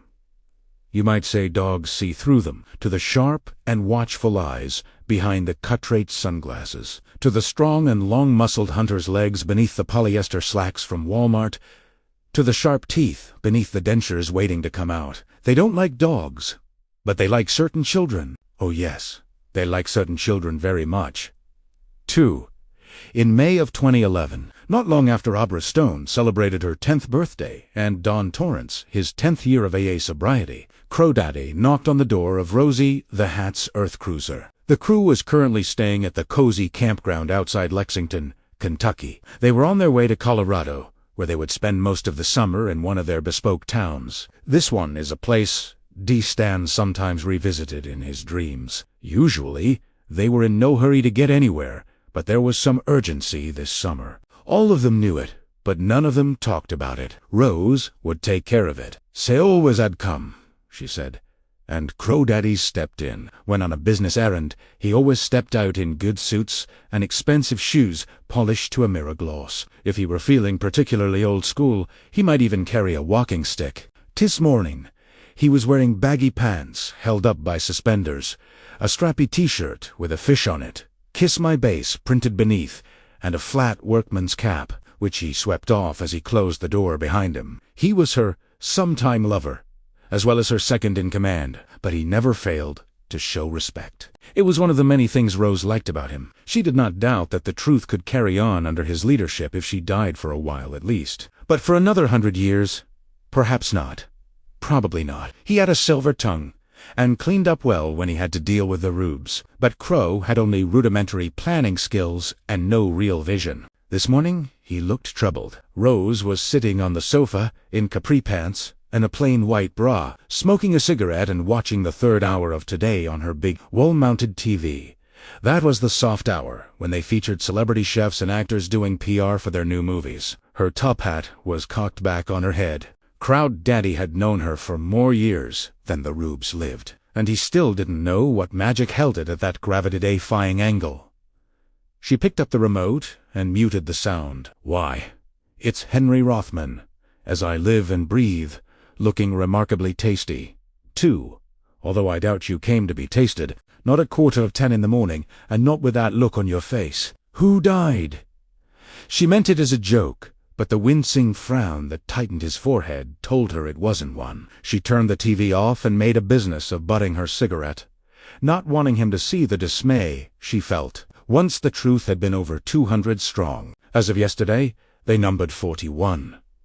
If she was right about the meaning of that wheeze, they were one less today. Tommy the truck, he said, went in his sleep, cycled once, and 10 boom. Didn't suffer at all, which is rare, as you know. Did not see him while he was still there to be seen, she thought, but did not add. Walnut, whose rube driver's license and various rube credit cards identified him as Peter Wallace of Little Rock, Arkansas, was the TR's soul. No, it was too quick. Heavy Mary was with him. Tommy woke her up, thrashing. She thought it was a bad dream and gave him an elbow. Only by then, there was nothing left to poke but his pajamas. It was probably a heart attack. Tommy had a bad cold. Not thinks that might have been a contributing factor. And you know, the son of A always smoked like a chimney. We don't get heart attacks. Vin, reluctantly. Of course, we usually don't get colds either. He was really wheezing the last few days, wasn't he? Poor old T-Tie. Yeah, poor old T-Tie. Knott says it'd be impossible to tell anything for sure without an autopsy, which couldn't happen. By now, there would be no body left to cut up.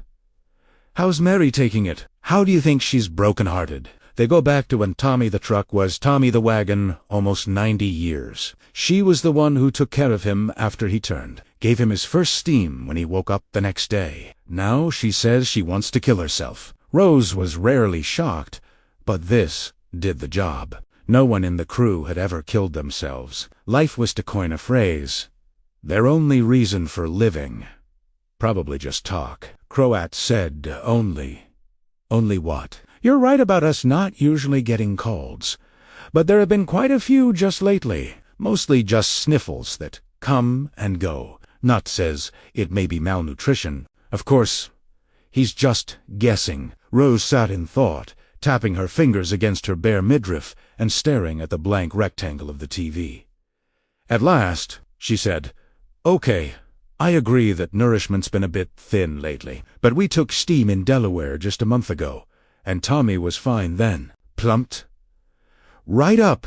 Yeah, but Rosie, the kid from Delaware, wasn't much.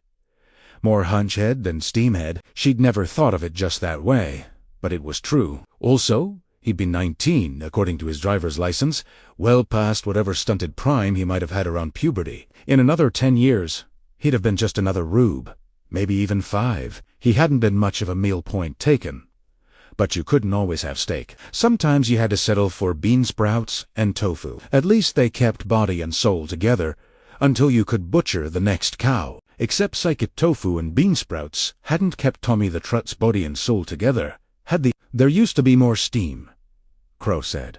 Don't be That's like the rube saying that 50 years ago, people were more neighborly. It's a myth, and I don't want you spreading it around. People are nervous enough already. You know me better than that. And I don't think it is a myth, darling. If you think about it, it stands to reason. 50 years ago, there was more of everything. Oil, wildlife, arable land, and clean air. There were even a few honest politicians. Yes, Rose cried. Richard Nixon. Remember him? Prince of the Rubes. But he wouldn't go chasing up this false trail. Crow might be a bit lacking in the vision department, but he was rarely distracted. That was why he was her second. He might even have a point. Who was to say that humans capable of providing the nourishment the True needed weren't dwindling? Just like schools of tuna in the Pacific. You'd better bust open one of the canisters. Rosie? He saw her eyes widen and raised a hand to stop her from speaking. Nobody's saying that out loud, but the whole family is thinking about it. Rose had no doubt they were, and the idea that Tommy had died of complications resulting from malnutrition had a certain horrid plausibility. When steam was in short supply, life grew hard and lost its savor. They weren't vampires from one of those old Hammer horror pictures, but they still needed to eat. And how long since we've had a seventh wave?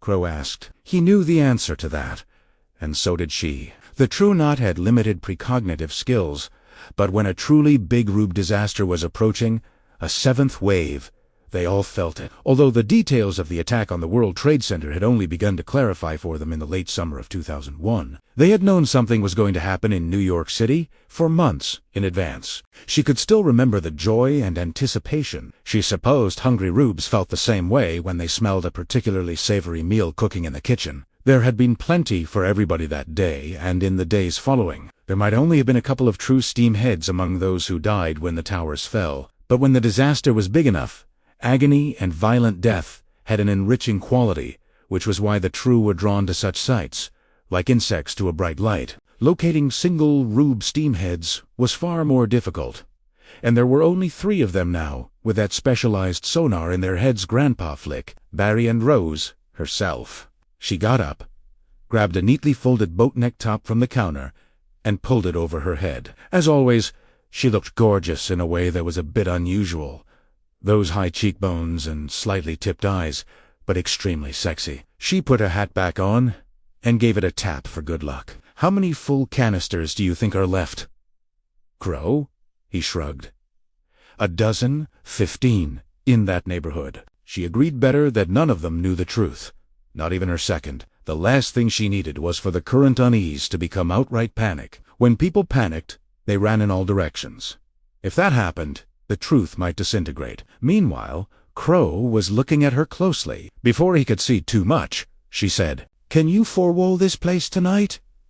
You kidding? With the price of gas and diesel what it is, the guy who owns it can't fill half his spots, even on weekends. He'll jump at the chance. Then do it. We're going to take canister steam. Spread the word. You've got it. He kissed her, caressing one of her breasts as he did so. This is my favorite top. She laughed and pushed him away. Any top with tits in it is your favorite top. Go on. But he lingered, a grin tipping one corner of his mouth. His rattlesnake girl is still sniffing around your door. Beautiful. She reached down and briefly squeezed him below the belt. Oh my gosh, is that your jealous bone I'm feeling? Say it is. She doubted it, but was flattered anyway. She's with Siri now, and the two of them are perfectly happy. But since we're on the subject of Andy, she can help us. You know how to spread the word, but speak to her first. After it left, she locked the Earth cruiser, went to the cockpit, and dropped to her knees. She worked her fingers into the carpet between the driver's seat and the control pedals. A strip of it came up. Beneath was a square of metal with an embedded keypad. Rose ran the numbers, and the safe popped open an inch or two. She lifted the door the rest of the way and looked inside. 15 or a dozen full canisters left. That had been Crow's guess. And although she couldn't read members of the tribe the way she could read the rubes, Rose was sure he had been purposely lowballing to cheer her up. If he only knew, she thought, the safe was lined with styrofoam to protect the canisters in case of a road accident, and there were 40 built-in cradles. On this fine May morning in Kentucky, 37 of the canisters in those cradles were empty. Rose took one of the remaining full ones and held it up. It was light. If you hefted it, you would have guessed it, too, was empty. She took the cap off inspected the valve beneath to make sure the seal was still intact, then reclosed the safe and put the canister carefully, almost reverently, on the counter where her top had been folded. After tonight, there would only be 2. They had to find some big steam and refill at least a few of those empty canisters, and they had to do it soon. The truce wasn't at its back. Not quite yet, but it was only inches away. 3. The cozy campground owner and his wife had their own trailer, a permanent job set up on painted concrete blocks. April showers had brought lots of mayflowers, and Mr. and Mrs. Cozy's front yard was full of them. Andrea Steiner paused a moment to admire the tulips and pansies before mounting the 3 steps to the door of the big Redmond trailer, where she knocked. Mr. Cozy opened up eventually. He was a small man with a big belly currently encased in a bright red strappy undershirt. In one hand, he held a can of Pabst Blue Ribbon. In the other was a mustard-smeared brat wrapped in a slice of spongy white bread. Because his wife was currently in the other room, he paused for a moment to do a visual inventory of the young woman before him. Ponytail, 2 sneakers. Yeah, several in the tribe had a bit of sleeper talent, but Andy was by far the best, and her turning had proved of enormous benefit to the troop. She still used the ability on occasion to lift cash from the wallets of certain older rub gentlemen who were attracted to her. Rose found this risky and childish, but knew from experience that in time what Andy called her issues would fade away. For the true nut, the only issue was survival. "I just had a quick question," Andy said. "If it's about the toilets, darling, the cockasucker doesn't come until Thursday." "It's not about that." "What then? Aren't you tired? Don't you want to go to sleep?" Mr. Cozy immediately closed his eyes. The beer and the brat tumbled out of his hands, leaving a mess on the rug. Oh well, Andy thought. Crow fronted the guy 1,200. Mr. Cozy can afford a bottle of carpet cleaner, maybe even 2. Andy took him by the arm and led him into the living room. Here was a pair of chintz-covered cozy armchairs with TV trays set up in front of them. "Sit," she said. Mr. Cozy sat, eyes shut. "You'd like to mess with young girls?" Andy asked him. "You would, if you could, wouldn't you? If you could run fast enough to catch them anyway." She surveyed him, hands on her hips. "You're disgusting." "Can you say that?" "I'm disgusting," Mr. Cozy agreed. Then he began to snore. Mrs. Cozy came in from the kitchen. She was gnawing on an ice cream sandwich. "Here now, who are you?" "What? Are you telling him?" "What do you want to sleep?" Andy told. Mrs. Cozy dropped her ice cream. Then her knees unhinged, and she sat on it. "Ah, fuck," Andy said. "I didn't mean that. Get up." Mrs. Cozy got up with a squashed ice cream sandwich stuck to the back of her dress. Snakebite Andy put her arm around the woman's mostly non-existent waist and led her to the other cozy chair, pausing long enough to pull the melting ice cream sandwich off her butt. Soon, the 2 of them sat side by side, eyes shut. "You'll sleep all night," Andy instructed them. "Mr. Can dream about chasing young girls. You can dream that he died of a heart attack and left you $1 million insurance policy. How's that sound? Sound good?" She snapped on the TV and turned it up loud. Pat Shiak was being embraced by a woman with enormous jaws who had just finished solving the puzzle, which was never rest on your laurels. Andy took a moment to admire the mammoth memories, then turned back to the Cozys. "When the 11 o'clock news is over, you can turn off the TV and go to bed. When you wake up tomorrow, you won't remember I was here. Any questions, Tayad Nona?" Andy left him and hurried back to the cluster of RVs. But she was hungry, had been for weeks, and tonight there would be plenty for everybody. As for tomorrow, it was Rose's job to worry about that, and as far as Snakebite Andy was concerned, she was welcome to it, for it was full dark by 8 o'clock. At 9 in, the crew gathered in the cozy campground's picnic area. Rose the Hat came last, carrying the canister. A small, greedy murmur went up at the sight of it. Rose knew how they felt. She was plenty hungry herself. She mounted one of the initial scarred picnic tables and looked at them one by one. "We are the true knot. We are the true knot," they responded. Their faces were solemn, their eyes avid and hungry. "What is tied may never be untied. We are the true knot, and we endure. We endure. We are the chosen ones. We are the fortunate ones. We are chosen and fortunate. They are the makers. We are the takers. We take what they make. Take this and use it well. We will use it well. Once, early in the last decade of the 20th century, there had been a boy from Enid, Oklahoma, named Richard Galworthy. "I swear that child can read my mind," his mother sometimes said. People smiled at this. But she wasn't kidding. And maybe not just her mind. Richard got A's on tests he hadn't even studied for. He knew when his father was going to come home in a good mood and when he was going to come home fuming about something at the plumbing supply company he owned. Once, the boy begged his mother to play the Pick-Six lottery because he swore he knew the winning numbers. Mrs. Galworthy refused. They were good Baptists, but later she was sorry. Not all 6 of the numbers Richard wrote down on the kitchen note minder board came up, but 5 did. Her religious convictions had cost them $70,000. She had begged the boy not to tell his father, and Richard had promised he wouldn't. He was a good boy. A lovely boy. 2 months or so after the lottery win. That wasn't. Mrs. Galsworthy was shot to death in her kitchen, and the good and lovely boy disappeared. His body had long since rotted away beneath the Gontaseed backfield of an abandoned farm. But when Rose the Hat opened the valve on the silver canister, his essence, his steam, escaped in a cloud of sparkling silver mist. It rose to a height of about 3 feet above the canister and spread out in a plain. The Truth stood looking up at it with expectant faces. Most were trembling. Several were actually weeping. "Take nourishment and endure," Rose said, and raised her hands until her spread fingers were just below the flat plain of mist. She beckoned. The mist immediately began to sink, taking on an umbrella shape as it descended toward those waiting below. When it enveloped their heads, they began to breathe deeply. This went on for 5 minutes, during which several of them hyperventilated and swooned to the ground. Rose felt herself swelling physically and sharpening mentally. Every fragrant odor of the spring night declared itself. She knew that the faint lines around her eyes and mouth were disappearing. The white strands in her hair were turning dark again. Later tonight, Crow would come to her camper, and in her bed they would burn like torches. They inhaled Richard Galworthy until he was gone.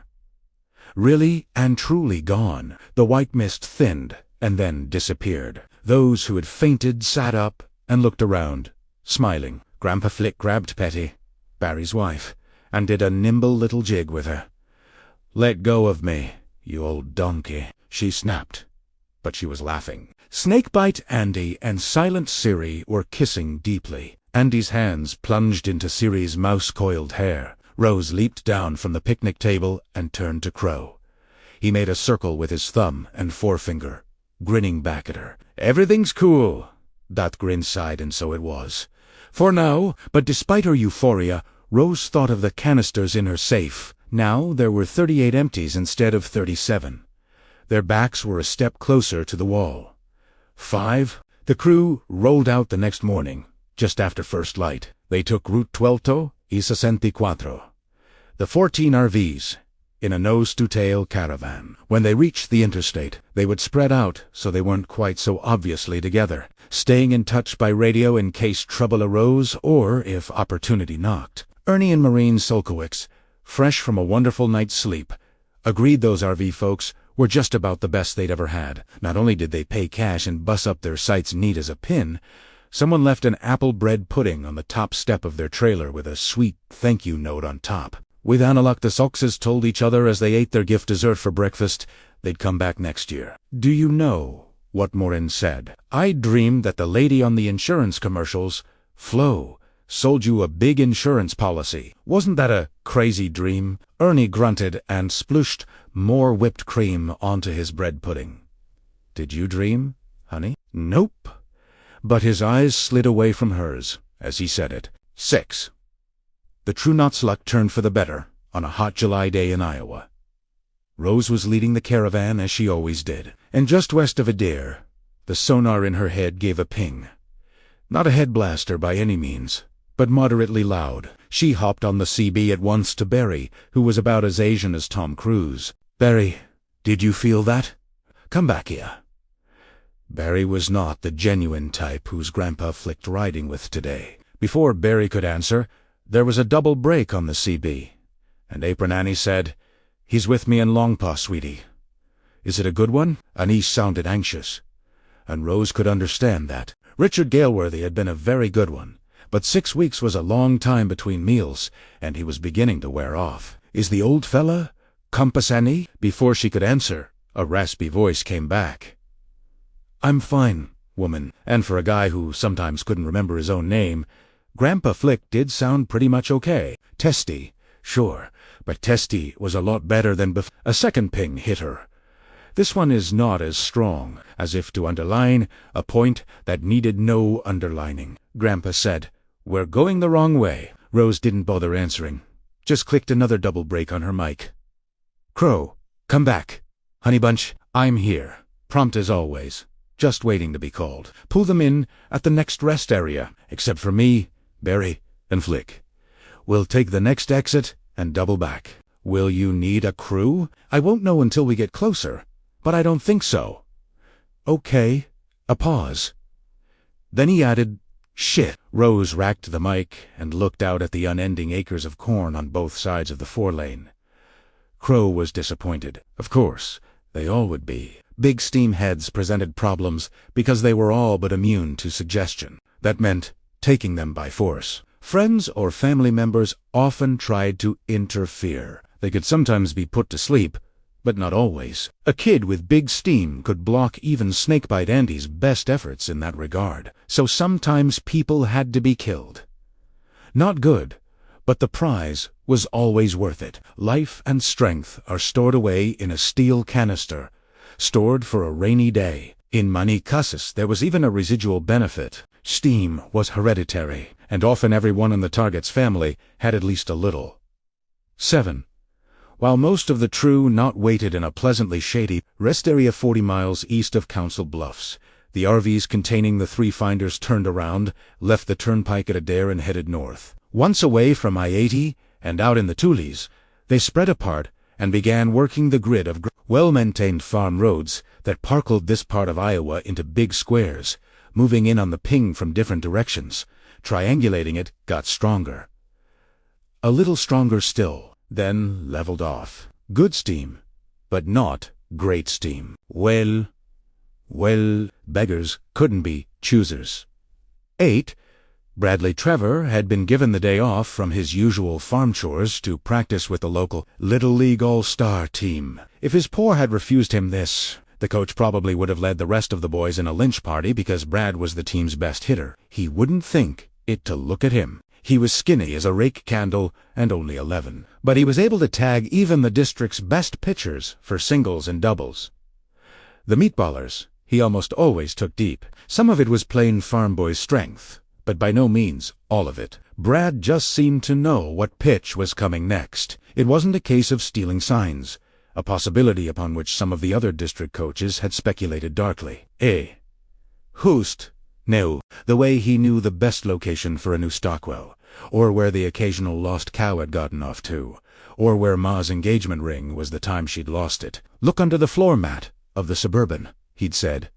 And there it was. That day's practice was an especially good one. But Brett Semeth lost in the ozone during the debriefing afterward and declined to take a soda from the tub filled with ice when it was offered. He said he thought he'd better get home and help his ma take in the clothes. "Is it going to rain?" Micah Johnson, the coach, asked. They'd all come to trust him on such things. "Don't know," Brad said listlessly. "You feel okay, son? You look a little peaked." In fact, Brad didn't feel well. Had gotten up that morning headachy and a bit feverish. That wasn't why he wanted to go home now, though. He just had a strong sense that he no longer wanted to be at the baseball field. His mind didn't seem quite his own. He wasn't sure if he was here or only dreaming he was. How crazy was that? He scratched absently at a red spot on his forearm. Same time tomorrow, right? Coach Johnson said that was the plan, and Brad walked off with his glove trailing from one hand. Usually, he jogged. Day old deed, but today, he didn't feel like it. His head still aches.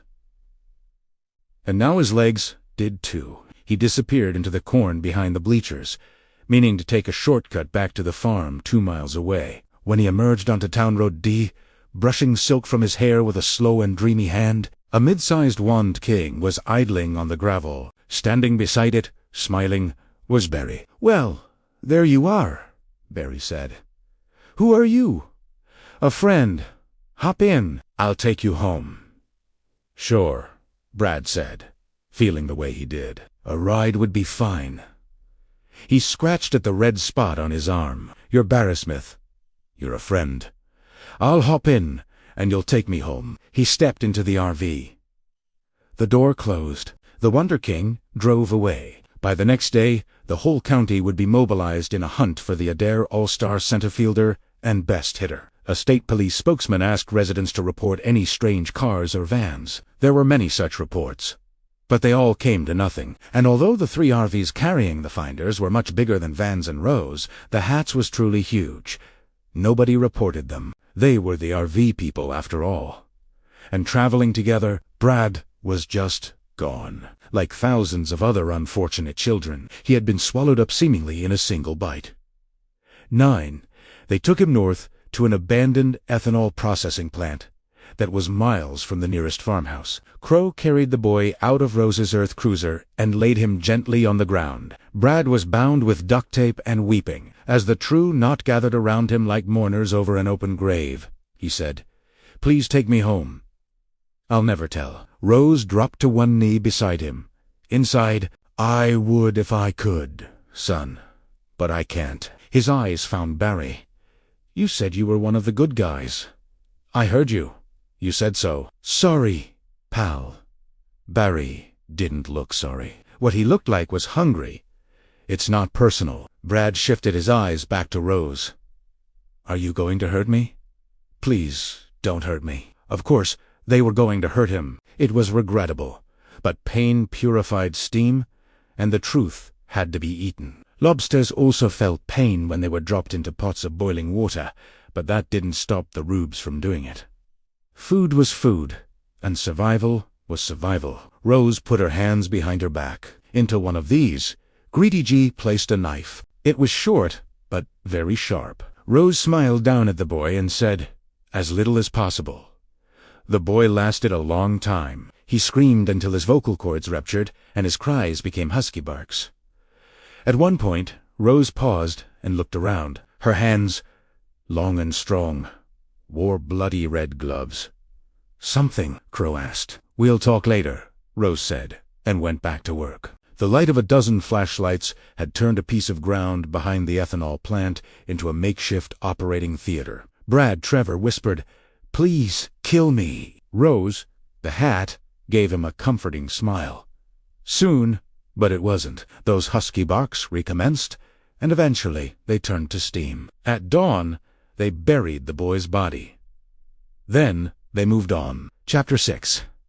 Weird Radio 1. It hadn't happened in at least 3 years. But some things you don't forget. Like when your child begins screaming in the middle of the night. Lucy was on her own because David was attending a 2-day conference in Boston. But she knew if he'd been there, he would have raced her down the hall to Abra's room. He hadn't forgotten either. Their daughter was sitting up in bed. Air face pale, her hair standing out in a sleep scruff all around her head. Air eyes wide and staring blankly into space. The sheet, all she needed to sleep under during warm weather, had been pulled free and was wrapped up around her like a crazy cocoon. Lucy sat beside her and put an arm around Abra's shoulders. It was like hugging stone. This was the worst part before she came all the way out of it. Being ripped from sleep by your daughter's screams was terrifying, but the non-responsiveness was worse. Between the ages of 5 and 7, these night terrors had been fairly common, and Lucy was always afraid that sooner or later the child's mind would break under the strain. She would continue to breathe, but her eyes would never unlock from whatever world it was that she saw, and they couldn't. "It won't happen," David had assured her, and John Dalton had doubled down on that. Kids are resilient if she's not showing any lingering after effects, withdrawal, isolation, obsessional behavior, bedwetting. You're probably okay. But it wasn't okay for children to wake themselves shrieking from nightmares. It wasn't okay that sometimes wild piano chords sounded from downstairs in the aftermath, or that the faucets in the bathroom at the end of the hall might turn themselves on, or that the light over Abra's bed sometimes blew out when she or David flipped the switch. Then her invisible friend had come, and intervals between nightmares had grown longer. Eventually, they stopped, until tonight. Not that it was night anymore. Exactly. Lucy could see the first faint glow on the eastern horizon, and thank God for that. "Abs, it's Mommy. Talk to me." There was still nothing for 5 or 10 seconds. Then at last, the statue Lucy'd had her arm around relaxed and became a little girl again. Abra took a long, shuddering breath. "I had one of my bad dreams, like in the old days. I kind of figured that, honey." Abra could hardly ever remember more than a little. It seemed sometimes it was people yelling at each other or hitting each other with their fists. He knocked the table over, chasing after her, she might say. Another time, the dream had been of a one-eyed raggedy doll lying on a highway. Once, when Abra was only 4, she told them she had seen ghostly people riding the Helen Rivington, which was a popular tourist attraction in It ran a loop from Teeny Town out to Cloud Gap and then back again. "I could see them because of the moonlight," Abra told her parents that time. Lucy and David were sitting on either side of her, their arms around her. Lucy still remembered the dank feel of Abra's pajama top, which was soaked with sweat. "I knew they were ghostly people because they had faces like old apples, and the moon shone right through." By the following afternoon, Abra had been running and playing and laughing with her friends again. But Lucy had never forgotten the image. Dead people riding that little train through the woods, their faces like transparent apples in the moonlight. She'd asked Kata if she'd ever taken Abra on the train during one of their girl days. Cheddar said no. They had been to Teeny Town, but the train had been under repair that day, so they rode the carousel instead. Now Abra looked up at her mother and said, "When will Daddy be back?" "Day after tomorrow," he said. "He'd be in time for lunch." "That's not soon enough," Abra said. A tear spilled from her eye, rolled down her cheek, and plopped onto her pajama top. "Soon enough? For what?" "What do you remember, Abadu?" They were hurting the boy. Lucy didn't want to pursue this, but felt she had to. There had been too many correlations between Abra's earlier dreams and things that had actually happened. It was David who had spotted the picture of the one-eyed Raggedy in the North Conway Sun under the heading 3 killed in a CP crash. It was Lucy who had hunted out police items about domestic violence arrests in the days following, when 2 of Abra's people were yelling and hitting dreams. Even John Dalton agreed that Abra might be picking up transmissions on what he called the weird radio in her head. "So now," she said, "what boy does he live around here? Do you know?" Abra shook her head. "Far away. I can't remember." Then she brightened. The speed at which she came out of these fugues was to Lucy almost as eerie as the fugues themselves. "But I think I told Tony he might tell his daddy." Tony, her invisible friend. She hadn't mentioned him in a couple of years, and Lucy hoped this wasn't some sort of regression. Tin was a little old for invisible friends. Tony's daddy might be able to stop it. Then Abra's face clouded. "I think it's too late, though. Tony hasn't been around in a while, has he?" Lucy got up and fluffed out the displaced sheet. Abra giggled when it floated against her face. The best sound in the world as far as Lucy was concerned. Asani sound, and the room was brightening all the time. Soon, the first birds would begin to sing. "Mummy, that tickles." Mummies like to tickle. It's part of their charm. "Now, what about Tony?" "He said he'd come any time I needed him," Abra said, settling back under the sheet. She patted the bed beside her, and Lucy lay down, sharing the pillow. "That was a bad dream, and I needed him. I think he came, but I can't really remember. His daddy works in a hot spice." This was new. "Is that like a chili factory?" "No, silly. It's for people who are going to die." Abra sounded indulgent, almost teacherly, but a shiver went up Lucy's back. "Tony says that when people get so sick they can't get well, they go to the hot spice, and his daddy tries to make them feel better. Tony's daddy has a cat with a name like mine. I'm Abra, and the cat is Ozzy. Is that weird? But in a funny way." "Yes. Weird, but funny." John and David would both probably say, based on the similarity of the names, that the stuff about the cat was the confabulation of a very bright, little 10-year-old girl. But they would only half believe it, and Lucy hardly believed it at all. How many 10-year-olds knew what a hospice was, even if they mispronounced it? Tell me about the boy in your dream. Now that Abra was calmed down, this conversation seemed safer. Tell me who was hurting him. Abadu. I don't remember, except he thought Barney was supposed to be his friend. Or maybe it was Barry. Mama, can I have Happy? Her stuffed rabbit is now sitting in low-peered exile on the highest shelf in her room. Abra hadn't slept with him in at least 2 years. Lucy got the hopper and put it in her daughter's arms. Abra hugged the rabbit to her pink pajama top and was asleep almost at once. With luck, she'd be out for another hour, maybe even 2. Lucy sat beside her, looking down. Let this stop for good in another few years, just like John said it would. Better yet, let it stop today. This very morning. No more, please. No more hunting through the local papers to see if some little boy was killed by his stepfather or beaten to death by bullies who were high on glue or something. Let it end.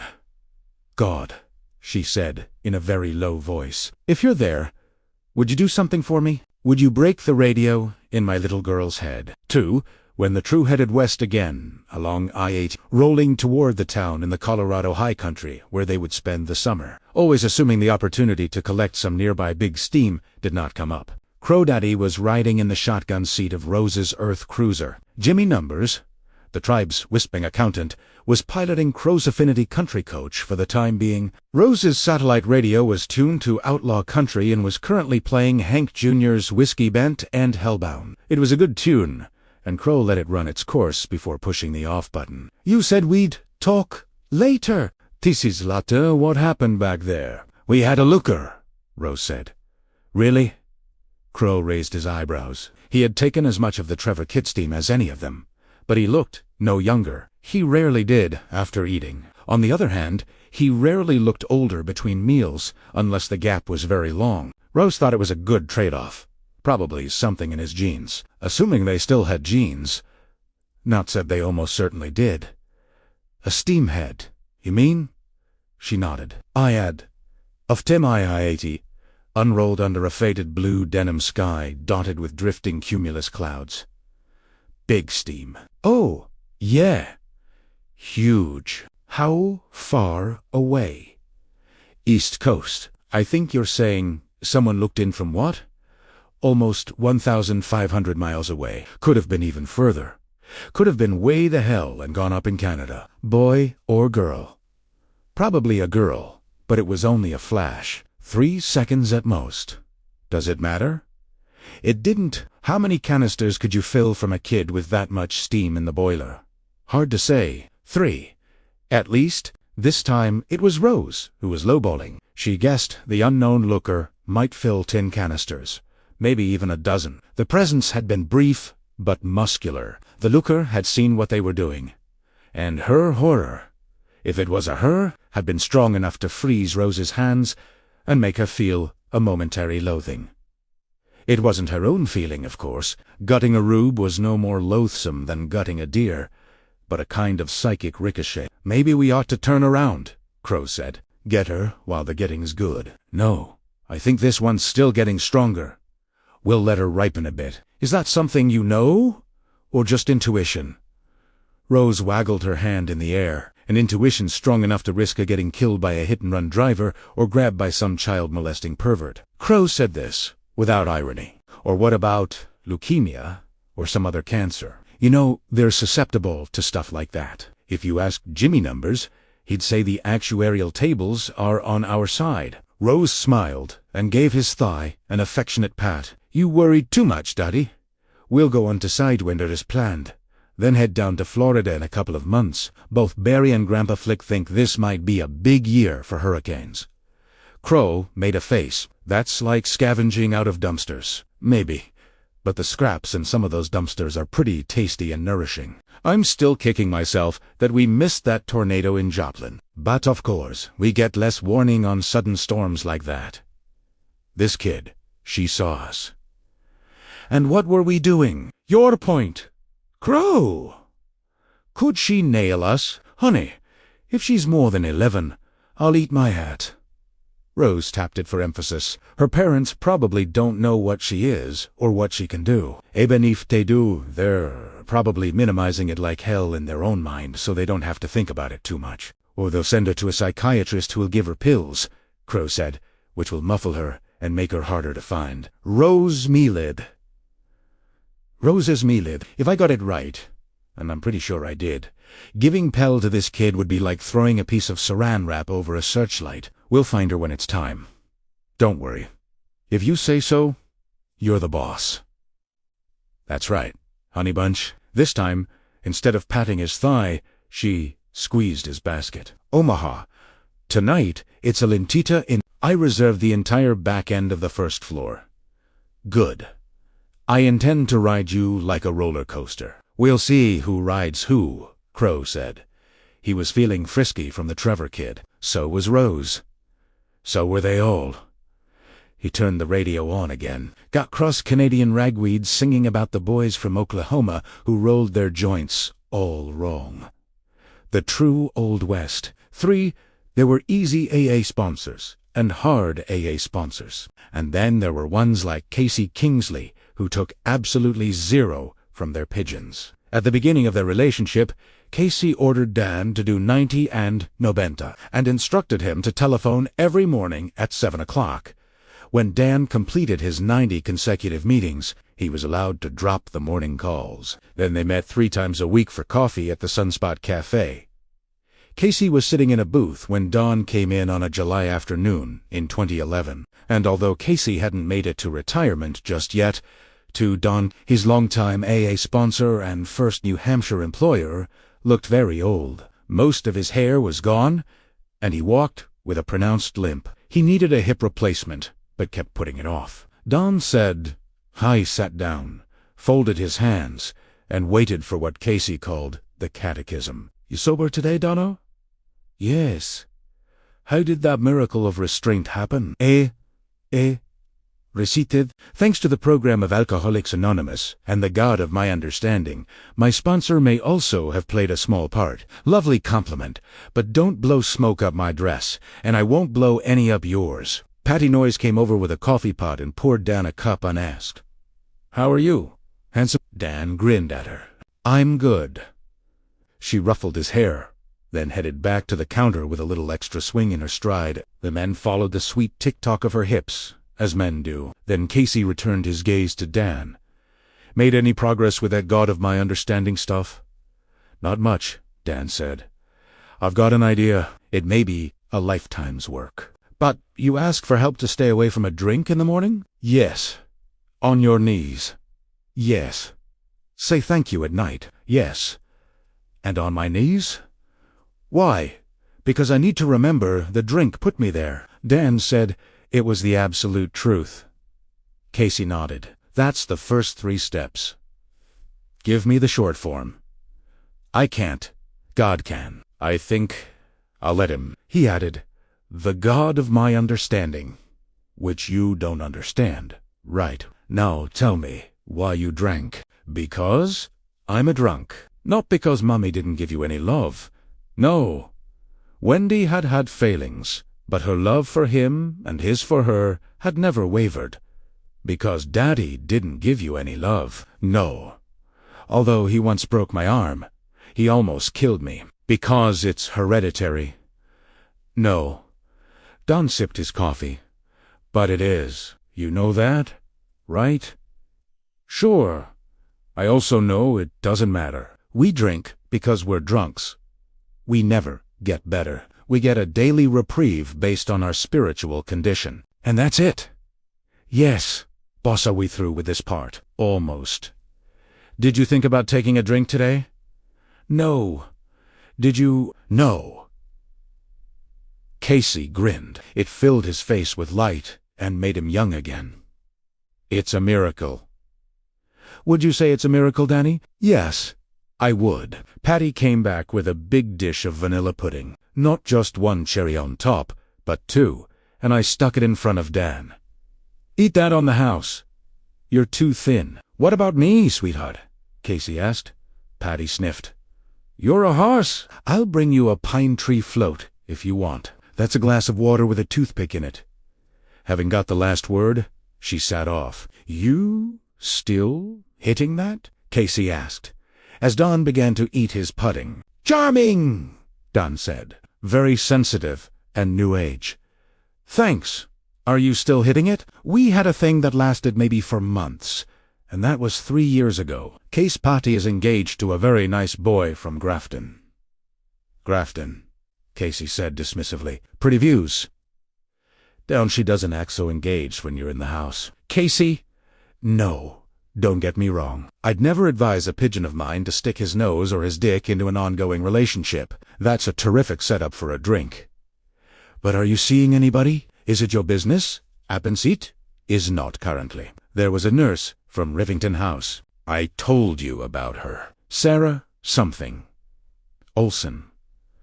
We talked a little about moving in together. Then she got a great job down at Mass General. We email, sometimes. No relationships for the first year. That's the rule of thumb, Casey said. Very few recovering alkies take it seriously. You did, but Dano, it's time you got regular with somebody. Oh, gee, my sponsor just turned into Dr. Phil, Don said. Is your life better? Better than it was when you showed up here fresh off the bus with your ass dragging and your eyes bleeding. You know it is better than I ever could have imagined. Then think about sharing it with somebody. All I'm saying is, I'll make a note of it. Now, can we discuss other things? The Red Sox? Maybe... I need to ask you something else. Says your sponsor first. Then we can just be friends again, having a coffee. Okay. Don looked at him warily. We've never talked much about what you do at the hospice, how you help people. No, Dan said, and I just assumed to keep it that way. You know what they say at the end of every meeting? Right. What you saw here, what you heard here. When you leave here, let it stay here. That's how I am about the other part of my life. How many parts of your life were affected by your drinking? Dan sighed. You know the answer to that. All of them. So, when Dan said nothing, the Rivington staff called you Dr. Sleep. Word gets around, Dono. Don was silent. Some of the pudding was left, and Patty would rag him about it if he didn't eat it. But his appetite had flown. He supposed he'd known this conversation had been coming, and he also knew that after 10 years, without a drink, and with a pigeon or two of his own to watch over these days, Casey would respect his boundaries, but he still didn't want to have it. You help people to die, not by putting pillows over their faces or anything. Nobody thinks that, but just by, I don't know. Nobody seems to know. I sit with them, that's all. Talk to them a little, if it's what they want. Do you work the steps? Dono, if Don had believed this was a new conversational tack, he would have welcomed it. But he knew it was not. You know, Edo? You're my sponsor. Yeah, you ask for help in the morning and say thanks at night. You do it on your knees. So, that's the first 3. 4 is all that moral inventory. How about number 5? There were 12 in all. After hearing them read aloud at the beginning of every meeting he'd attended, Don knew them by heart. Add me to. Add me to. God and another human being, the exact nature of our wrongs. Yes. Casey lifted his coffee cup, sipped, and looked at Dan over the rim. Have you done that one? Most of it.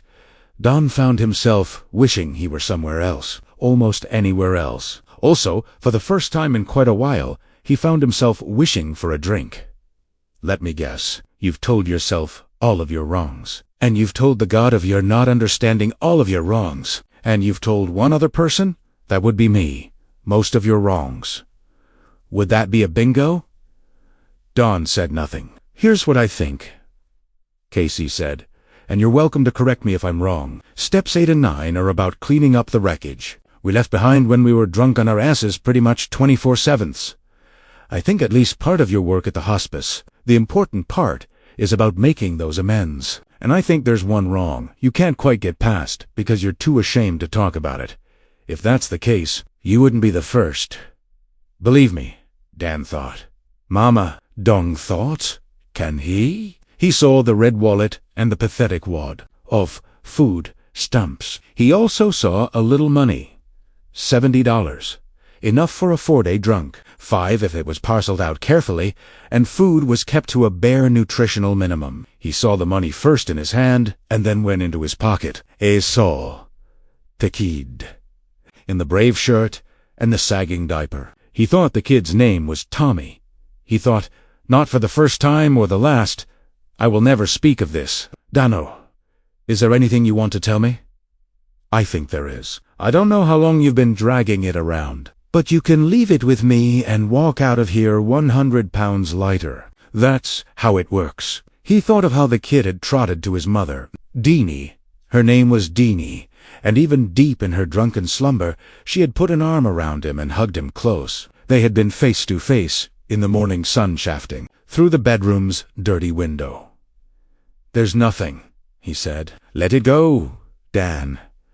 I'm telling you that is your friend as well as your sponsor. Don gazed at the other man steadily and said nothing. Casey, Seagate, how many meetings have you been to where someone said you're only as sick as your secrets? 100, probably 1,000. Of all the old AA chestnuts, that's just about the oldest. Dan said nothing. We all have a bottom. Casey said someday you're going to have to tell somebody about yours. If you don't, somewhere down the line, you're going to find yourself in a bar with a drink in your hand. Message received, Dan said. Now, can we talk about the Red Sox? Casey looked at his watch. Another time. I've got to get home. Right, done. Thought. To your dog and your goldfish. Okay, Dot. He grabbed the check before Casey could. Another time. 4. When Don got back to his turret room, he looked at his blackboard for a long time before slowly erasing what was written there. They are killing the baseball boy. When the board was blank again, he asked, what baseball boy would that be? No answer. Abra, are you still here? No, but she had been. If he'd come back from his uncomfortable coffee meeting with Casey 10 minutes earlier, he might have seen her phantom shape. But had she come for him? Dan didn't think so. It was undeniably crazy.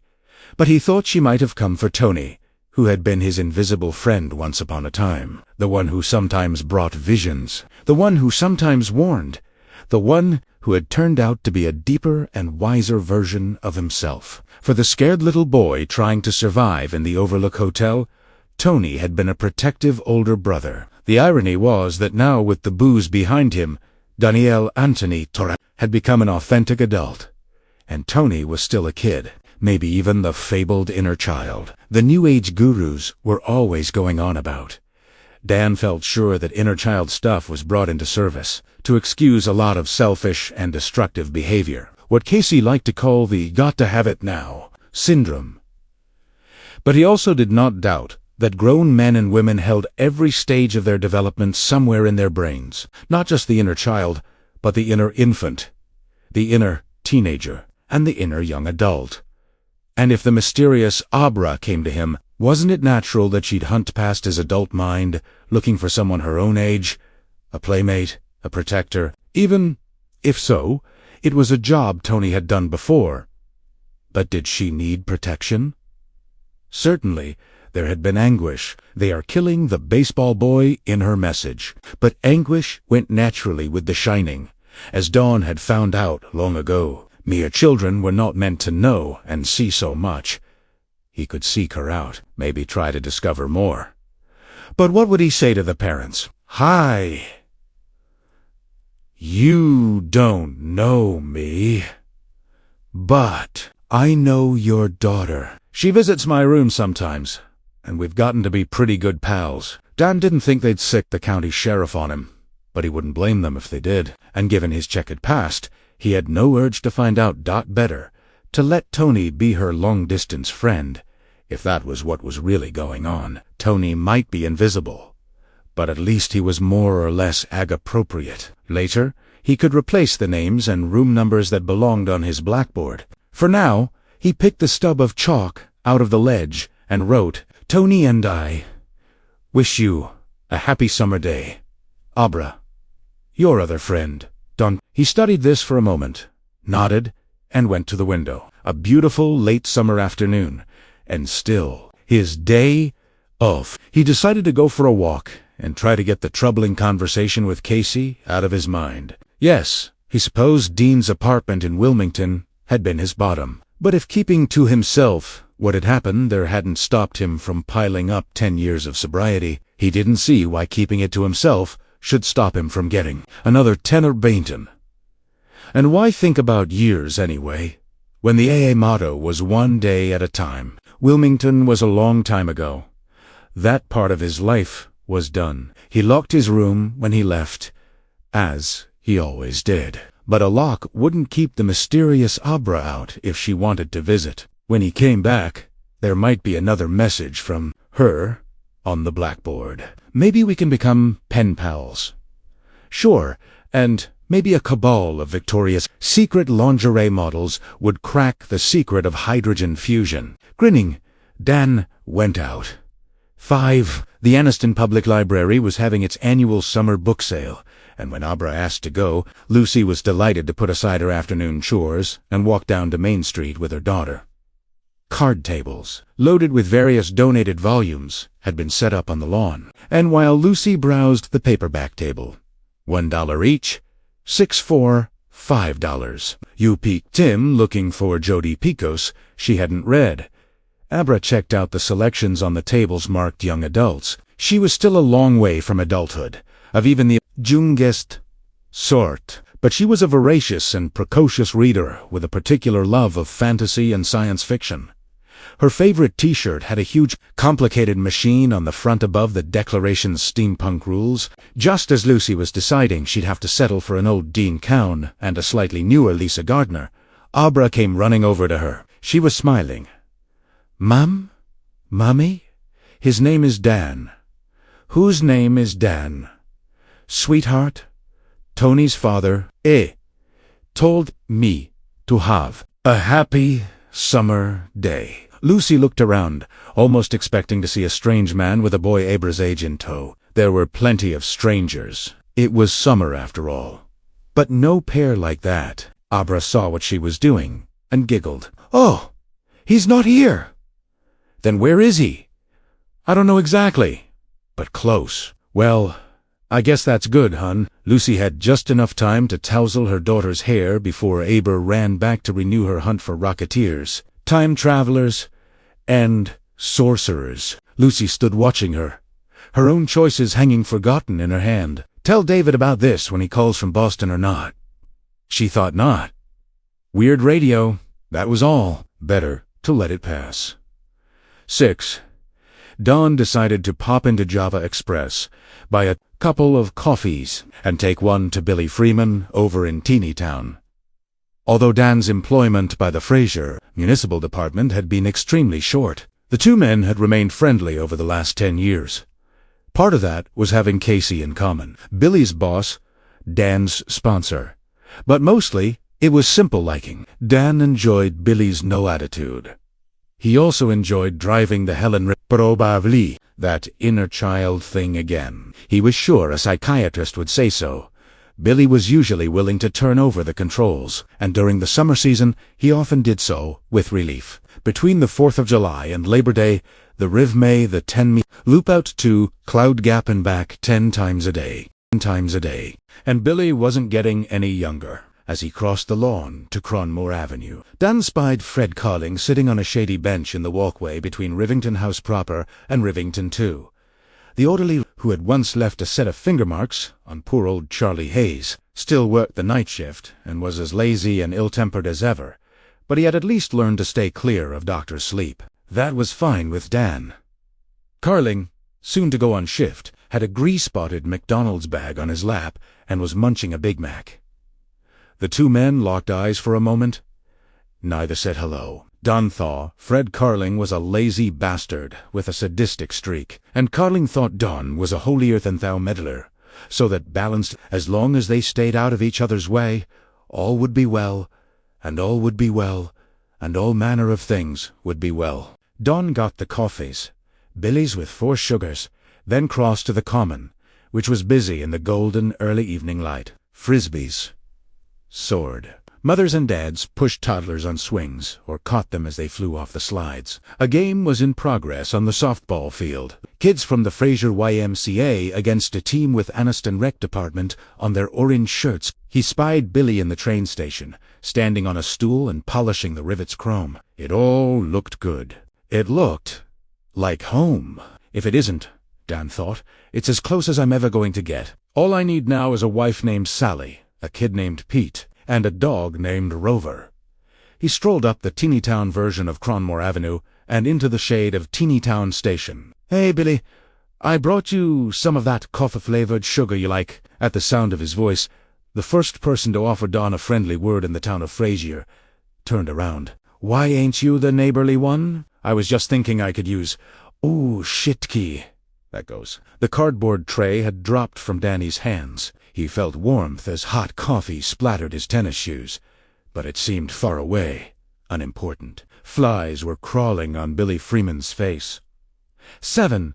Billy didn't want to go see Casey Kingsley the following morning, didn't want to take the day off, and certainly didn't want to go see a doctor. He kept telling Dan he felt fine, in the pink, absolutely tip-top. He even missed the summer cold that usually hit him in June and July. Dan, however, had lain sleepless most of the previous night, and wouldn't take no for an answer. He might have if he'd been convinced it was too late, but he didn't think it was. He had seen the flies before, and had learned to gauge their meaning. A swarm of them, enough to obscure the person's features behind a veil of nasty, jostling bodies, and you knew there was no hope. A dozen or so meant something might be done. Only a few, and there was time. There had been only 3 or 4 on Billy's face. He never saw any at all on the faces of the terminal patients in the hospice. Don remembered visiting his mother 9 months before her death, on a day when she had also claimed to feel fine in the pink. Absolutely tickety-boo. "What are you looking at, Danny?" Wendy Torrance had asked. "Have I got a smudge?" She had swiped comically at the tip of her nose, her fingers passing right through the hundreds of death flies that were covering her from chin to hairline like a caul. 8.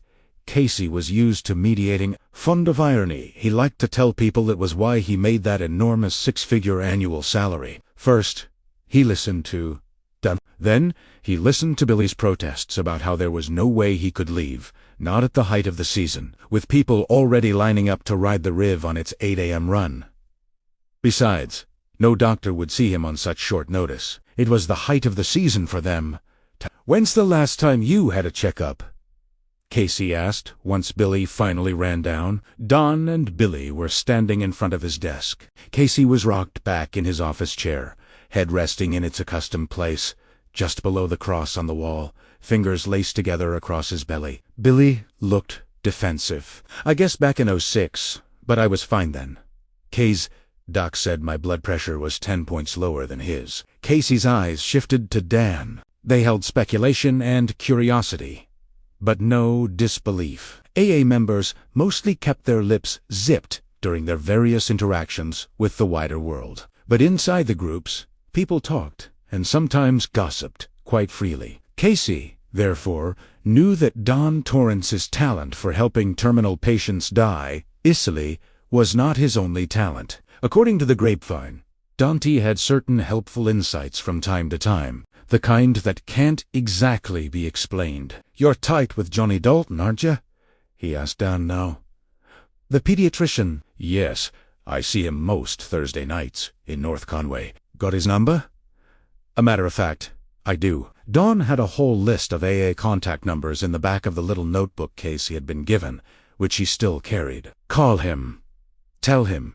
It's important this yobo here sees someone right away. Don't suppose you know what kind of doctor it is he needs, do you? Sure as hell isn't a pediatrician at his age." "Casey," Billy began. "Hush," Casey said, and returned his attention to Don. "I think you do know, by God." "Is it his lungs? That seems the most likely way he smokes." Dan decided he had come too far to turn back.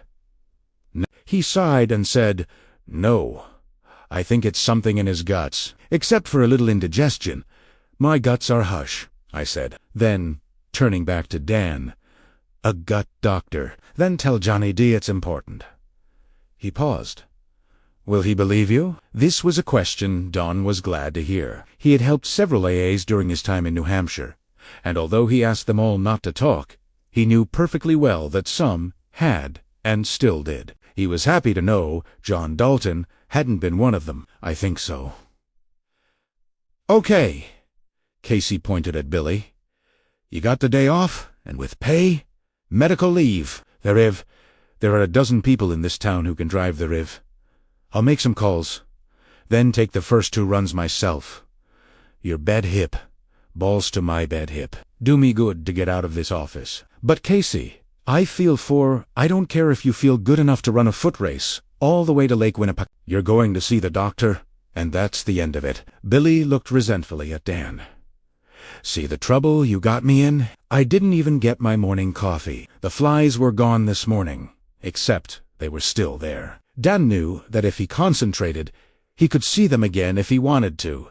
But who in Christ's name would want to? I know, Don said. There is no gravity. Life just sucks. Can I use your phone, Casey? Be my guest. Casey stood up. Guess I'll toddle on over to the train station and punch a few tickets. You got an engineer's cap? That'll fit me, Bill. No. Mine will, Dan said. 9. For an organization that didn't advertise its presence, sold no goods, and supported itself with crumpled dollar bills thrown into past baskets or baseball caps, Alcoholics Anonymous exerted a quietly powerful influence that stretched far beyond the doors of the various rented halls and church basements where it did its business. It wasn't the old boys' network, Don thought, but the old drunks' network. He called John Dalton, and John called an internal medicine specialist named Greg. Felton wasn't in the program, but he owed Johnny D a favor. Dan didn't know why and didn't care. All that mattered was that later that day, Billy Freeman was on the examining table in Felton's Lewin office. Said office was a 70 miles drive from Fraser, and Billy bitched the whole way. Are you sure indigestion's all that's been bothering you? Don asked as they pulled into Felton's little parking area on Pine Street. Yeah, Billy said. Then he reluctantly added, it's been a little worse lately, but nothing that keeps me up at night. Liar, Don thought, but let it pass. He'd gotten the contrary old son of a here, and that was the hard part. Don was sitting in the waiting room, leafing through a copy of Oka, with Prince William and his pretty but skinny new bride on the cover, when he heard a lusty cry of pain from down the hall. 10 minutes later, Felton came out and sat down beside Don. He looked at the cover of Oki and said, that guy may be heir to the British throne, but he's still going to be as bald as a 9-ball by the time he's 40. You're probably right. Of course, I'm right. In human affairs, the only real king is genetics. I'm sending your friend up to Central Maine General for a CT scan. I'm pretty sure what it'll show. If I'm right, I'll schedule Mr. Freeman to see a vascular surgeon for a little cut and splice early tomorrow morning. What's wrong with him? Billy was walking up the hall, buckling his belt. His tanned face was now shallow and wet with sweat. He says, there's a bulge in my aorta, like a bubble on a car tire. Only car tires don't yell when you poke them. An aneurysm, Felton said. Oh, there's a chance it's a tumor, but I don't think so. In any case, time's of the essence. Damn thing's the size of a ping-pong ball. It's good you got him in for a look-see. If it had burst without a hospital nearby. Felton shook his head. 10. The CT scan confirmed Felton's aneurysm diagnosis, and by 6 that evening, Billy was in a hospital bed where he looked considerably diminished. Dan sat beside him. I'd kill for a cigarette, Billy said wistfully. Can't help you there? Billy sighed. High time I quit anyway. Won't they be missing you at Rivington House? Day off. And ain't this one hell of a way to spend it? Tell you what, if they don't murder me with their knives and forks tomorrow morning, I guess I'm going to owe you my life. I don't know how you knew, but if there's anything I can ever do for you, I mean anything at all, you just have to ask. Dan thought of how he descended the steps of an interstate bus 10 years ago, stepping into a snow flurry as fine as wedding lace. He thought of his delight when he had spotted the bright red locomotive that pulled the Helen Riff. Also, how this man had asked him if he liked the little train instead of telling him to get away from what he had no business touching. Just a small kindness, but it had opened the door to all he had now. "Billy boy, I'm the one who owes you, and more than I could ever repay." 11.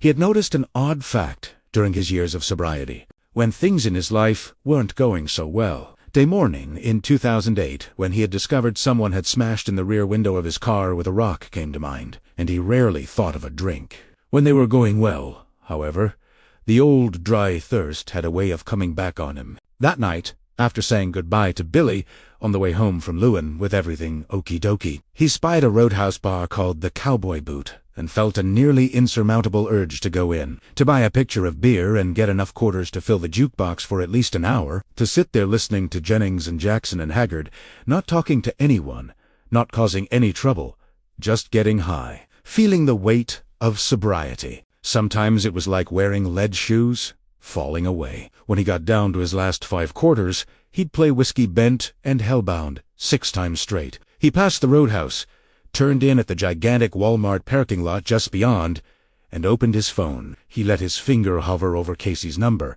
then remembered their difficult conversation in the cafe. Casey might want to revisit that discussion, especially the subject of whatever Dawn might be holding back. That was a non-starter. Feeling like a man having an out-of-body experience, he returned to the roadhouse and parked in the back of the dirt lot. He felt good about this. He also felt like a man who had just picked up a loaded gun and put it to his temple. His window was open, and he could hear a live band playing an old Deller's tune, "Lover's Lie." They didn't sound too bad, and with a few drinks in them, they would sound great. There would be ladies in there who would want to dance. Ladies with curls, ladies with pearls, ladies in skirts, ladies in cowboy shirts. There always were. He wondered what kind of whiskey they had in the well. And God, great God. He was so thirsty. He opened the car door, put one foot out on the ground, then sat there with his head lowered. 10 years. 10 good years, and he could toss them away in the next 10 minutes. It would be easy enough to do like honey to the bee. We all have a bottom. Someday you're going to have to tell somebody about yours. If you don't, somewhere down the line, you're going to find yourself in a bar with a drink in your hand. And I can blame you, Casey, he thought coldly. I can say you put the idea in my head while we were having coffee in the Sunspot. There was a flashing red arrow over the door and a sign reading, "Pictures, $2 until 900 p.m. Miller Lite. Come on in." Dan closed the car door, opened his phone again, and called John Dalton. "Is your buddy okay?" John asked, tucked up and ready to go. "Tomorrow morning at 7 a.m. "John, I feel like drinking." "Oh, no," John cried in a trembling falsetto. "Not booze." And just like that, the urge was gone. Don laughed. "Okay, I needed that, but if you ever do the Michael Jackson voice again, I will drink. You should hear me on Billie Jean. I'm a karaoke monster. Can I ask you something?" "Sure." Through the windshield, Don could see the Cowboy Boot patrons come and go, probably not talking of Michelangelo. "Whatever you've got." "Did drinking? I don't know." "Shut it up." Muffled it, put a pillow over its face, and made it struggle for air. "And now, like Superman, I use my powers to promote truth, justice, and the American way." "Meaning, you don't want to talk about it?" "No," Don said. "I don't, but it's better now. Better than I ever thought it could be. When I was a teenager," he trailed off. When he'd been a teenager, every day had been a struggle for sanity. The voices in his head were bad. The pictures were frequently worse. He had promised both his mother and himself that he would never drink like his father. But when he finally began as a freshman in high school, it had been such a huge relief that he had at first only wished he'd started sooner. Morning hangovers were 1,000 times better than nightmares all night long, all of which sort of led to a question. How much of his father's son was he? In how many ways? When you were a teenager? What? John asked. "Nothing. It doesn't matter. Listen, I'd better get moving. I'm sitting in a bar parking lot." "Really?" John sounded interested. "Which bar?" "A place called the Cowboy Boot. It's $2 pictures until 9 o'clock. "Don." "Yes, John, I know that place from the old days. If you're going to flush your life down the toilet, Don't start there. The ladies are skanks with meth mouth, and the men's room smells like moldy jockstraps. The boots is strictly for when you hit your bottom. There it was, that phrase again. We all have a bottom, Dan said. Donde? We. Get out of there, Don. John sounded dead serious now. Right this second, no more haru. And stay on the phone with me until that big neon cowboy boot on the roof is out of your rearview mirror. Dan started his car, pulled out of the lot, and drove back onto Route 11. It's going, he said. It's going. And it's gone. He felt inexpressible relief. He also felt bitter regret. How many $2 pictures could he have gotten through before 9 o'clock? Not going to pick up a 6 or a bottle of wine before you get back to Fraser, are you? No. I'm good. Then I'll see you Thursday night. Come early. I'm making the coffee folders from my special stash. I'll be there, Dan said. 12. When he got back to his turret room and flipped on the light, there was a new message on the blackboard. I had a wonderful day. Your friend Abra? That's good, honey, Dan said. I'm glad. Buzz the intercom, he went over and hit talk. Hey there, Dr. Sleep. Loretta Ames said, I thought I saw you come in. I guess it's still technically your day off, but do you want to pay a house call on who? Mr. Cameron or Mr. Murray? Cameron, as he's been visiting with him since just after dinner. Ben Cameron was in Rivington 1, second floor, an 83-year-old retired accountant with congestive heart failure. Hell of a nice guy. Good Scrabble player and an absolute pest at parties, always setting up blockades that drove his opponents crazy. I'll be right over, Dan said. On his way out, he paused for a single backward glance at the blackboard. Good night, hon, he said. He didn't hear from Eberstone for another 2 years. During those same 2 years, something slept in the Truenaught's bloodstream. A little parting gift from Bradley Trevor, a.k.a. the baseball boy. Part 2. Empty Devils. Chapter 7. Have you seen me? 1. On an August morning in 2013, Keita Reynolds awoke early in her Boston condo apartment. As always, the first thing she was aware of was that there was no dog curled up in the corner by the dresser. Betty had been gone for years now, but Chetta still missed her. She put on her robe and headed for the kitchen, where she intended to make her morning coffee. This was a trip she had made thousands of times before, and she had no reason to believe this one would be any different. Certainly, it never crossed her mind to think it would prove to be the first link in a chain of malignant events. She didn't stumble. She would tell her granddaughter, Lucy, later that day. Nor did she bump into anything. She just heard an unimportant snapping sound from about halfway down her body on the right-hand side, and then she was on the floor with warm agony rushing up and down her leg. She lay there for 3 minutes or so, staring at her faint reflection in the polished hardwood floor, willing the pain to subside. At the same time, she talked to herself. Stupid old woman, not to have a companion. David's been telling you for the last 5 years that you're too old to live alone, and now he'll never let you hear the end of it. But a living companion would have needed the room she'd set aside for Lucy and Abra, and Cheddar lived for their visits. Moritanebe. Now that Betty was gone, and all the poetry seemed to be written out of her, and 97 or not, she'd been getting around well and feeling fine. Good genes on the female side. Hadn't her own Momo buried 4 husbands and 7 children, and lived to be 102. Although truth be told, if only to herself, she hadn't felt quite so fine this summer. This summer, things had been difficult. When the pain finally did abate a bit, she began crawling down the short hall toward the kitchen, which was now filling up with dawn. She found it was harder to appreciate that lovely rose light from floor level. Each time the pain became too great, she stopped with her head lying on one bony arm, panting. During these rest stops, she reflected on the 7 ages of man and how they described a perfect and perfectly stupid circle. This had been her mode of locomotion long ago during the 4th year of World War I, also known as How Funny, the war to end all wars. Then she had been Kateta Abruzzi, crawling across the dooryard of her parents' farm in the valley, intent on capturing chickens that Izeli outpaced her. From those dusty beginnings, she had gone on to lead a fruitful and interesting life. She had published 20 books of poetry, taken tea with Graham Greene, dined with 2 presidents, and best of all, had been gifted with a lovely, brilliant, and strangely talented great-granddaughter. And what did all those wonderful things lead to? More crawling, and that was what? Back to the beginning. Dio me benedica. She reached the kitchen and ate her way through an oblong of sun to the little table where she took most of her meals. Her cell phone was on it. Chetta grabbed one leg of the table and shook it until her phone slid to the edge and dropped off, and Min landed unbroken. She punched in the number they told you to call when like this happened, then waited while a recorded voice summed up all the absurdity of the 21st century by telling her that her call was being recorded. And finally, praise Mary, an actual human voice. This is 911. What is your emergency? The woman on the floor, who had once crawled after the chickens in southern Italy, spoke clearly and coherently.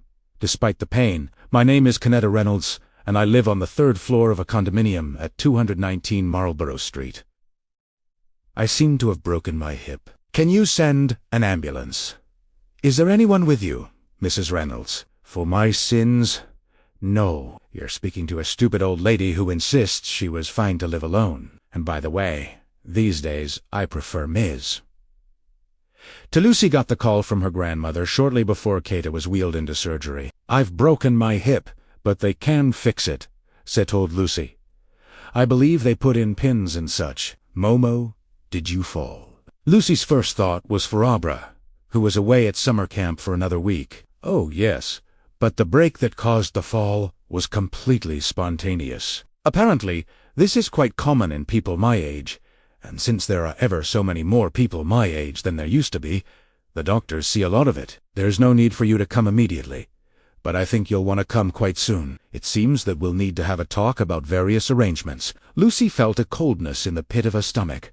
What sort of arrangements? Now that she was loaded with Valium or morphine or whatever it was they'd given her, Kata felt quite serene. It seems that a broken hip is the least of my problems. She explained. It didn't take long. She finished by saying, Don't tell Abra. I've had dozens of emails from her, even an actual letter, and it sounds like she's enjoying her summer camp a great deal. Time enough later for her to find her old momos circling the drain. Lucefi thought, if you really believe, I'll have to tell her. I can guess what you're thinking without being psychic amor. But maybe this time, bad news will give her a miss. Maybe, Lucy said. She had barely hung up when the phone rang. Mom? Mommy? It was Abra, and she was crying. I want to come home. Mama's got cancer, and I want to come home. 3. Following her early return from Camp Tapawingo in Maine, Abra got an idea of what it would be like to shuttle between divorced parents. She and her mother spent the last 2 weeks of August and the first week of September in Cheddar's Marlborough Street condo. The old woman had come through her hip surgery quite nicely and had decided against a longer hospital stay or any sort of treatment for the pancreatic cancer the doctors had discovered. No pills, no chemotherapy.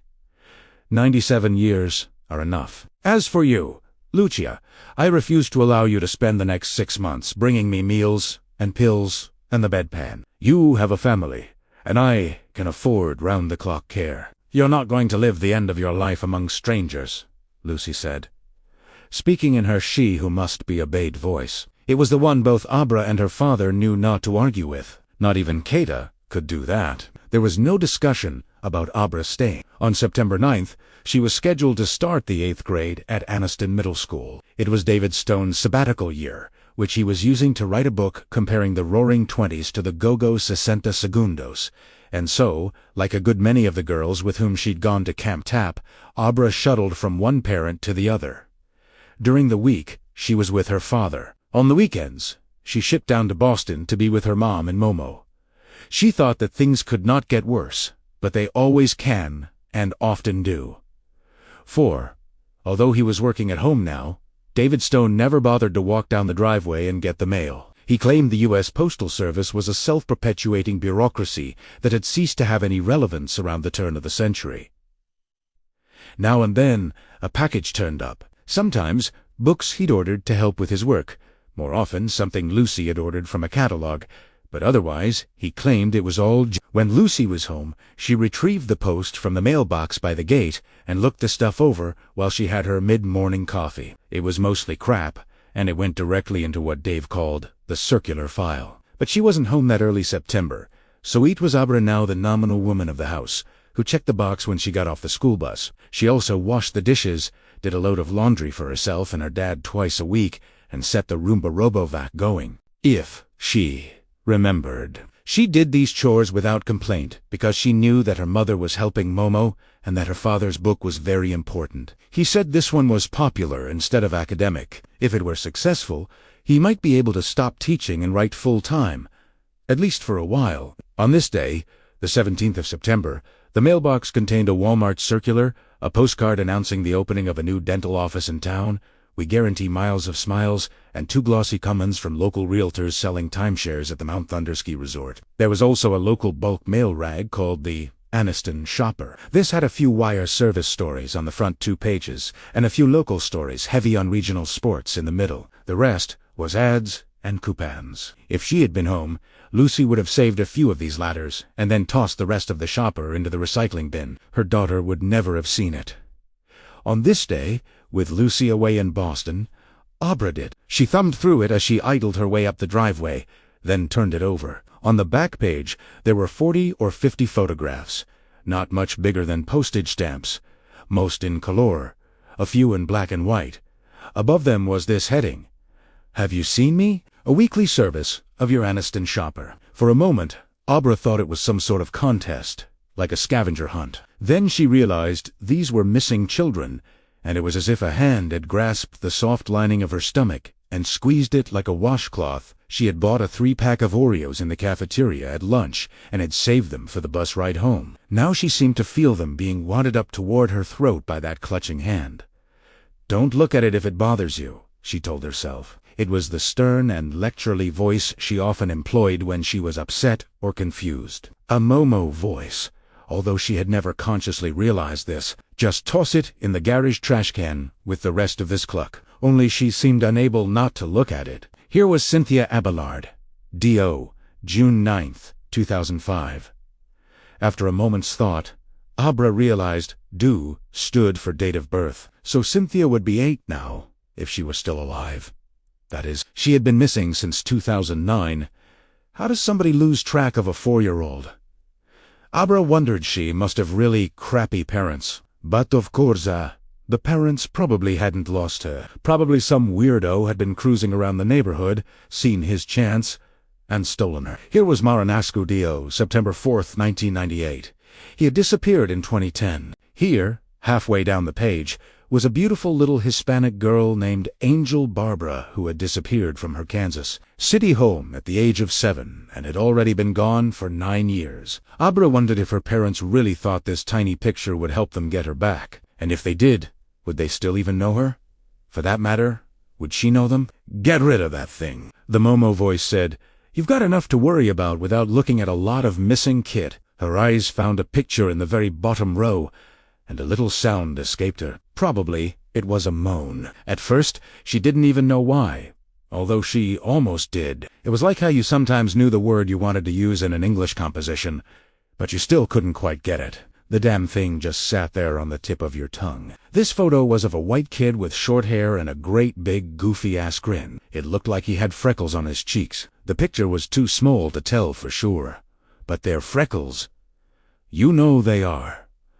Abra was somehow sure anyway. Yes, they were freckles, and his big brothers had teased him about them, and his mother told him they would go away in time. She told him freckles are good luck, Abra whispered. Bradley Trevor D.O., March 2nd, 2000, missing since July 12, 2011.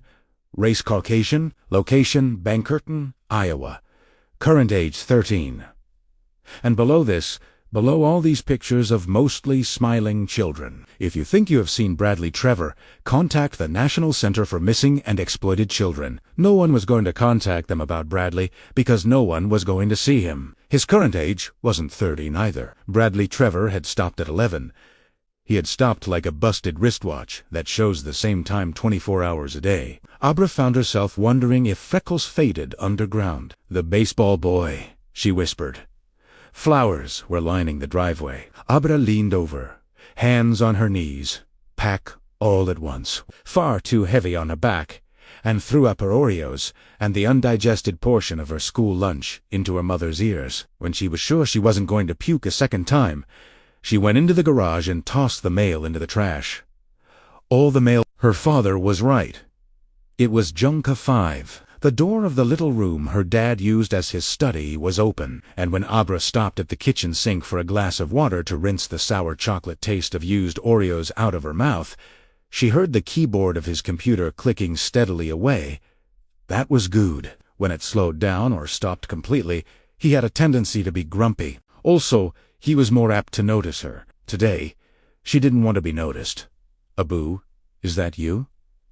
Her father half sang. Ordinarily, she would have asked him to please stop using that baby name. But not today.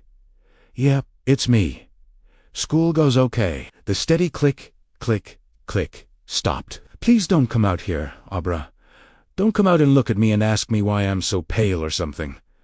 "Fine. How's the book?" "Having a great day," he said. "Writing about the Charleston and the Black Bottom. Voto. Music." Whatever that meant, the important thing was the click, click, click started up again. "Thank God! Terrific!" she said, rinsing her glass and putting it in the drainer. "I'm going upstairs to start my homework." That's my girl. Think Harvard. An AT? Okay, Dad. And maybe she would. Anything to keep herself from thinking about Bancurtain, Iowa, in 11/6. Only she couldn't stop because of what? Because, why? Because, well, because there are things I can do. I have been with Jessica for a while. But then Jessica went to the mall in North Conway to have dinner at Panda Garden with her parents. So Abra opened her social studies book. She meant to go to chapter 4, a majorly boring 20 pages, titled How Our Government Works. But instead, the book had fallen open to chapter 5. Your responsibilities as a citizen. Oh, God, if there was a word she didn't want to see this afternoon, it was responsibilities. She went into the bathroom for another glass of water because her mouth still tasted bitter and found herself staring at her own freckles in the mirror. There were exactly 3. 1 on her left cheek, and 2 on her Not bad. She had lucked out in the freckles department, nor did she have a birthmark like Bethany Stevens, or a cocked eye like Norman McGinley, or a stutter like Jenny Whitlow, or a horrible name like poor Picton Pence Eversham. Abra was a little strange, of course, but Abra was fine. People thought it was interesting instead of just weird. Like Pence, who was known among the boys, but girls always somehow found these things out as Pence the penis and the biggie. I didn't get cut apart by crazy people who paid no attention when I screamed and begged them to stop. I didn't have to see some of the crazy people licking my blood off the palms of their hands before I died. Habadoo is one lucky ducky. But maybe not such a lucky ducky after all. Lucky duckies didn't know things they had no business knowing. She closed the lid of the toilet, sat on it, and cried quietly with her hands over her face. Being forced to think of Bradley Trevor again and how he died was bad enough. But it wasn't just him. There were all those other kids to think about. So many pictures that they were crammed together on the last page of the shopper, like the school assembled from hell. All those gup-toothed smiles, and all those eyes that knew even less of the world than Abra did herself. And what did she know? Not even how our government works. What did the parents of those missing children think? How did they go on with their lives? Was Cynthia Merton, or Angel, the first thing they thought about in the morning and the last thing they thought about at night? Did they keep their rooms ready for them in case they came home? Or did they give all their clothes and toys away to Goodwill? Abra had heard that was what Lenny O'Mara's parents did after Lenny fell out of a tree and hit his head on a rock and died. Lenny O'Mara, who got as far as the 5th grade and then just stopped. But of course Lenny's parents knew he was dead. There was a grave where they could go and put flowers, and maybe that made it different. Maybe not, but Abra thought it would, because otherwise you'd pretty much have to wonder, wouldn't you? Like when you were eating breakfast, you'd wonder if your missing Cynthia Marr Angel was also eating breakfast somewhere, or flying a kite or picking oranges with a bunch of migrants or whatever. In the back of your mind, you'd have to be pretty sure he or she was dead. That's what happened to most of them. You only had to watch Action News at 6 to know. but you couldn't be sure. There was nothing she could do about that uncertainty for the parents of Cynthia Abelard or Merton Osgood or Angel Barbara. She had no idea what had happened to them. But that wasn't true of Bradley Trevor.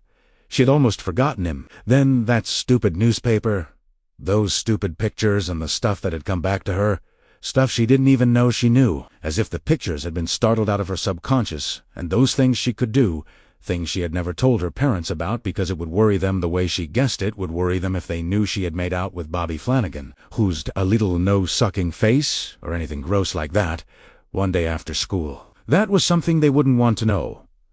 Abra guess, and about this, she wasn't entirely wrong. Although there was no telepathy involved, in her parents' minds, she was sort of frozen at 8, and would probably stay that way at least until she got boobs, which she sure hadn't yet.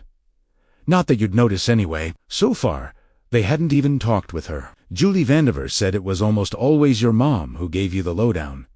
But the only lowdown Abred had gotten lately was on how important it was for her to get the trash out on Thursday mornings before the bus game. "We don't ask you to do many chores," Lucy said. "And Tisfal, it's especially important for all of us to pitch in." Momo had at least approached the talk. In the spring she had taken Abra aside one day and said, "Do you know what boys want from girls once boys and girls get to be about your age?" "Sex, I guess," Abra had said, although all that humble, scurrying pence Evesham seemed to want was one of her cookies. Or to borrow a quarter for the vending machines, or to tell her how many times he'd seen the Avengers. Momo had nodded. "You can't blame human nature. It is what it is. But don't give it to them. Period.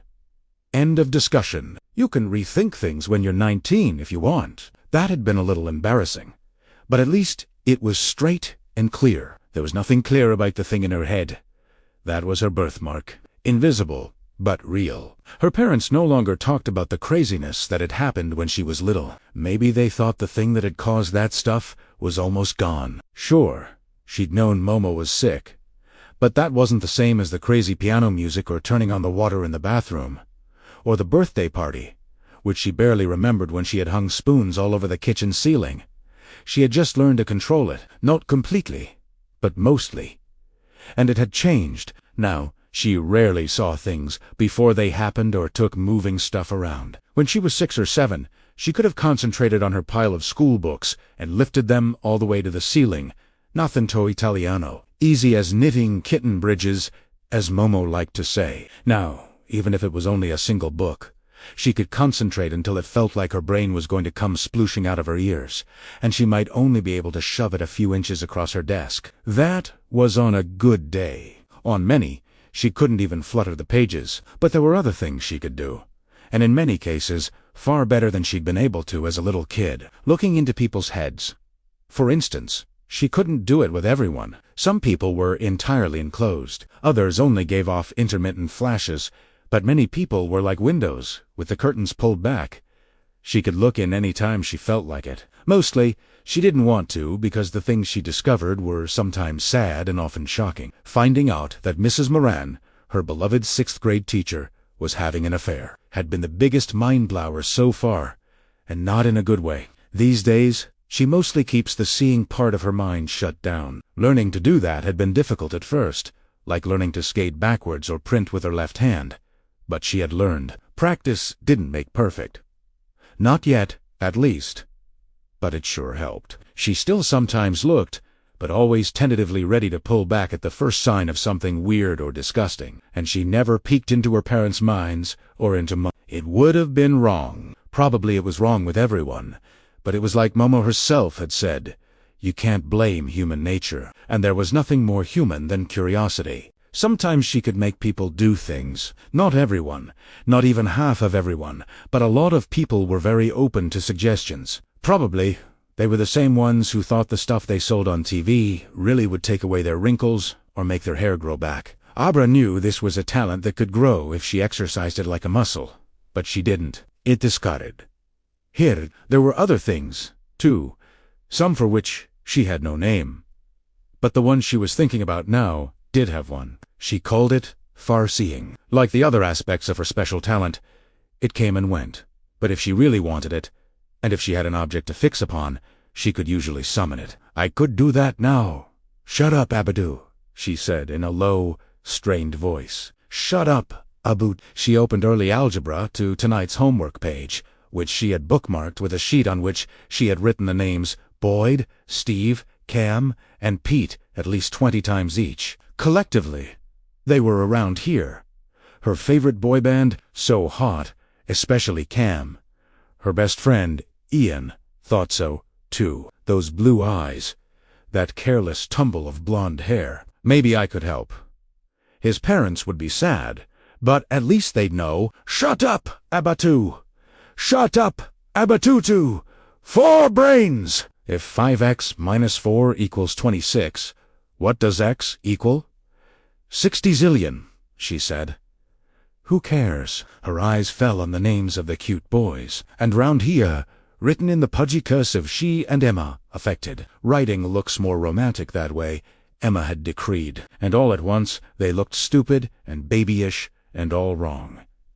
They cut him up and licked his blood. And then they did something even worse to him. In a world where something like that could happen, moaning over a boy band seemed worse than wrong.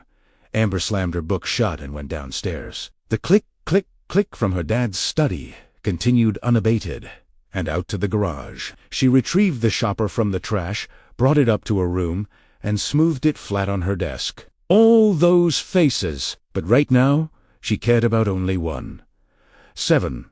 Her heart was thumping hard, hard, hard. She'd been scared before when she consciously tried to farce thought read, but never scared like this. Never even close. What are you going to do if you find out? That was a question for later, because she might not be able to. A sneaking, cowardly part of her mind hoped for that. Abra put the first 2 fingers of her left hand on the picture of Bradley Trevor, because her left hand was the one that saw better. She would have liked to get all her fingers on it, and if it had been an object, she would have held it. But the picture was too small. Once her fingers were on it, she couldn't even see it anymore. Except she could. She saw it very well. Blue eyes like Cam Nally's. In round here. You couldn't tell from the picture, but they were that same deep shade. She knew right-handed like me, but left-handed like me, too. It was the left hand that knew what pitch was coming next. Fastball or curve. But Abra gave a little gasp. The baseball boy had known things. The baseball boy really had been like her. Yes, that's right. That's why they took him. She closed her eyes and saw his face. Bradley Trevor Brad to his friends. The baseball boy, sometimes he turned his cap around, because that way it was a rally cap. His father was a farmer. His mother cooked pies and sold them at a local restaurant, also at the family farm stand. When his big brother went away to college, Brad took all his AC/DC discs. He and his best friend Al especially liked the song Big Balls. They'd sit on Brad's bed and sing it together and laugh and laugh. He walked through the corn, and a man was waiting for him. Brad thought he was a nice man, one of the good guys, because the man, Barry Ubra, whispered in a low voice. Behind her closed lids, her eyes moved rapidly back and forth like those of a sleeper in the grip of a vivid dream. His name was Barry the Chunk. He fooled you, Brad, didn't he? But not just Barry. If it had been just him, Brad might have known. It had to be all of the flashlight people working together, sending the same thought that it would be okay to get into Barry the Chunk's truck or camper van or whatever it was, because Barry was good. One of the good guys, a friend. And they took him. Abra went deeper. She didn't bother with what Brad had seen, because he hadn't seen anything but a gray rug. He was tied up with tape and lying face down on the floor of whatever Barry the Chunk was driving. That was okay, though. Now that she was tuned in, she could see wider than he. She could see his glove, a Wilson baseball glove, and Barry the Chunk. Then that part flew away. It might swoop back, or it might not. It was night. She could smell manure. There was a factory.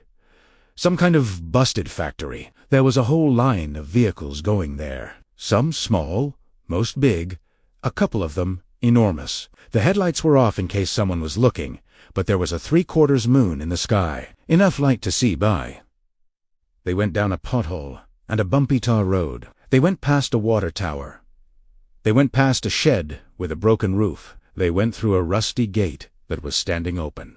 They went past a sign. It went by so fast, she couldn't read it. Then the factory, a busted factory with busted smokestacks and busted windows. There was another sign, and thanks to the moonlight, this one she could read. No trespassing by order of the Canton County Sheriff's Department. They were going around the back, and when they got there, they were going to hurt Brad, the baseball boy, and go on hurting him until he was dead. Abra didn't want to see that part, so she made everything go backwards. That was a little hard, like opening a jar with a really tight cap, but she could do it. When she got back where she wanted, she let go. Barry the Chunk liked that glove because it reminded him of when he was a little boy. That's why he tried it on, and smelled the oil Brad used to keep it from getting stiff, and bopped his fist in the pocket a few times. But now things were rolling forward, and she forgot about Brad's baseball glove again. Water tower, shed with broken roof, rusty gate, and then the first sign. What did it say? Nope. Still too quick, even with the moonlight. Now beads of sweat were standing out on her forehead, and she let go. Water tower shed with broken roof. Get ready. Here it comes. Rusty gate. Then the sign. This time, she could read it, although she wasn't sure she understood it. Abra grabbed the sheet of notepaper on which she had curly cued all those stupid boy names and turned it over. Quickly, before she forgot, she scrolled down everything she had seen on that sign. Organic Industries and the ethanol plant number 4 in Freeman, Iowa, and closed until further notice. Okay, now she knew where they had killed him and where she was sure they had buried him, baseball glove and all. What next? If she called the number 4 missing and exploited children, they would hear a little kid's voice and pay no attention, except maybe to give her telephone number to the police, who would probably have her arrested for trying to prank on people who are already unhappy. She thought of her mother next, but with Momo sick and getting ready to die, it was out of the question. Mom had enough to worry about without this. Abra got up, went to the window, and stared out at her street at the lickety-split convenience store on the corner, which the older kids called the lickety-spliff because of all the dope that got smoked behind it, where the dumpsters were, and the white mountains poking up at a clear blue late summer sky. She had begun to rub her mouth, an anxiety tick. Her parents were trying to break her of, but they weren't here. So, boo on that. Boo all over that. Dad's right downstairs. She didn't want to tell him either, not because he had to finish his book, but because he wouldn't want to get involved in something like this, even if he believed her. Aber didn't have to read his mind to know that. So who? Before she could think of the logical answer, the world beyond her window began to turn as if it were mounted on a gigantic disc. A low cry escaped her, and she clutched at the sides of the window, bunching the curtains in her fists. This had happened before, always without warning, and she was terrified each time it did, because it was like having a seizure. She was no longer in her own body. She was farsighted instead of farsighted. And what if she couldn't get back? The turntable slowed, then stopped. Now, instead of being in her bedroom, she was in a supermarket. She knew, because ahead of her was the meat counter. Over it, the sign, easy to read, thanks to bright fluorescence, was a promise. At Sam's, every cut is a blue ribbon cowboy cut. For a moment or two, the meat counter drew closer, because the turntable had slid her into someone who was walking and shopping. Barry the Chunk. No, not him. Although Barry was near, Barry was how she had gotten here. Only she had been drawn away from him by someone much more powerful. Abra could see a cart loaded with groceries at the bottom of her vision. Then the forward movement stopped, and there was this sensation, this rummaging, crying, crazy feeling of someone inside her. And Abra suddenly understood that for once she wasn't alone on the turntable. She was looking toward a meat counter at the end of a supermarket aisle, and the other person was looking out her window at Richland Court and the White Mountains beyond. Panic exploded inside her. It was as if gasoline had been poured on a fire. Not a sound escaped her lips, which were pressed together so tightly that her mouth was only a stitch, but inside her head she produced a scream louder than anything of which she would ever have believed herself capable. No, get out of my head. 8. When David felt the house rumble and saw the overhead light fixture in his study swaying on its chain, his first thought was that his daughter had had one of her psychic outbursts. though there hadn't been any of that telekinetic crap in years and never anything like this. As things settled back to normal, his second, and to his mind far more reasonable, thought was that he had just experienced his first New Hampshire earthquake.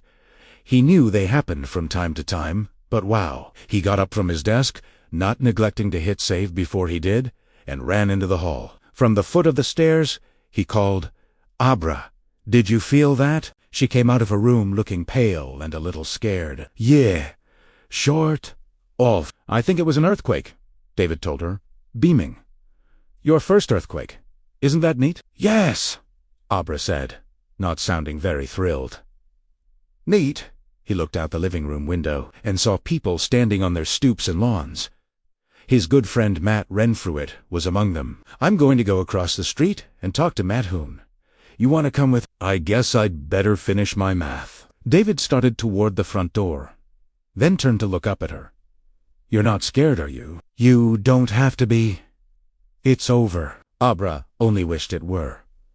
9. Rose the Hat was doing a double shop because Grandpa Flick was feeling poorly again. She saw a few other members of the True and Sam's and nodded to them. She stopped a while in canned goods to talk to Barry, who had his wife's list in one hand. Barry was concerned about Flick. "He'll bounce back," Rose said. "You know, Grandpa." Barry grinned. "Tougher than a boiled owl." Rose nodded and got her cart rolling again.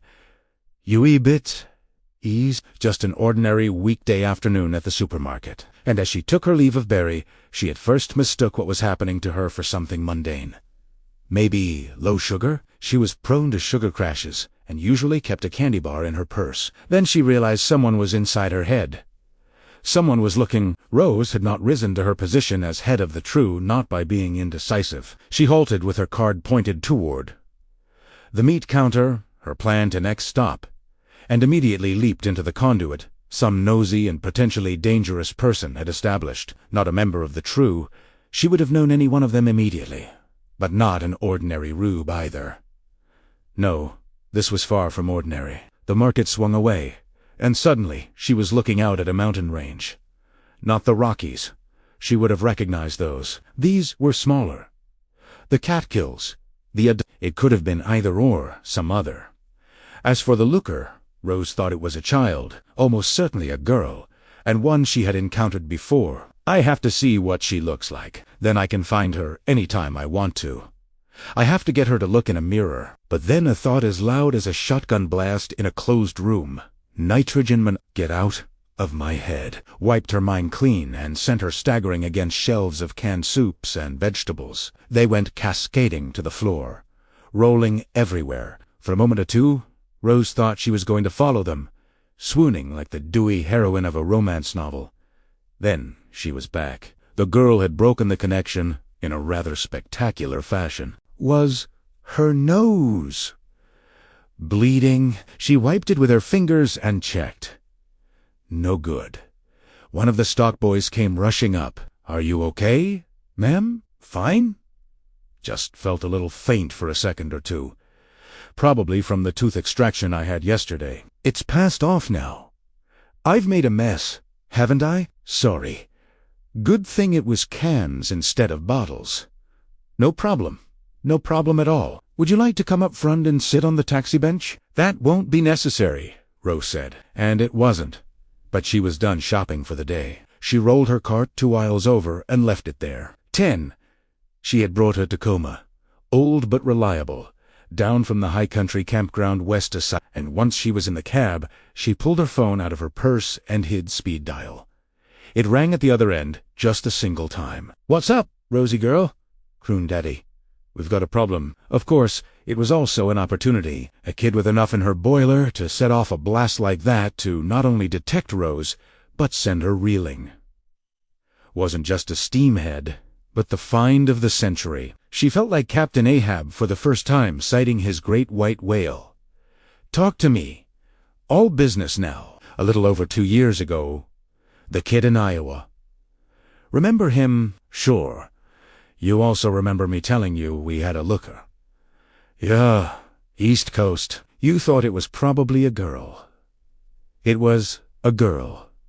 All right. She just found me again. I was in Sam's, minding my own business, and then all at once, there she was.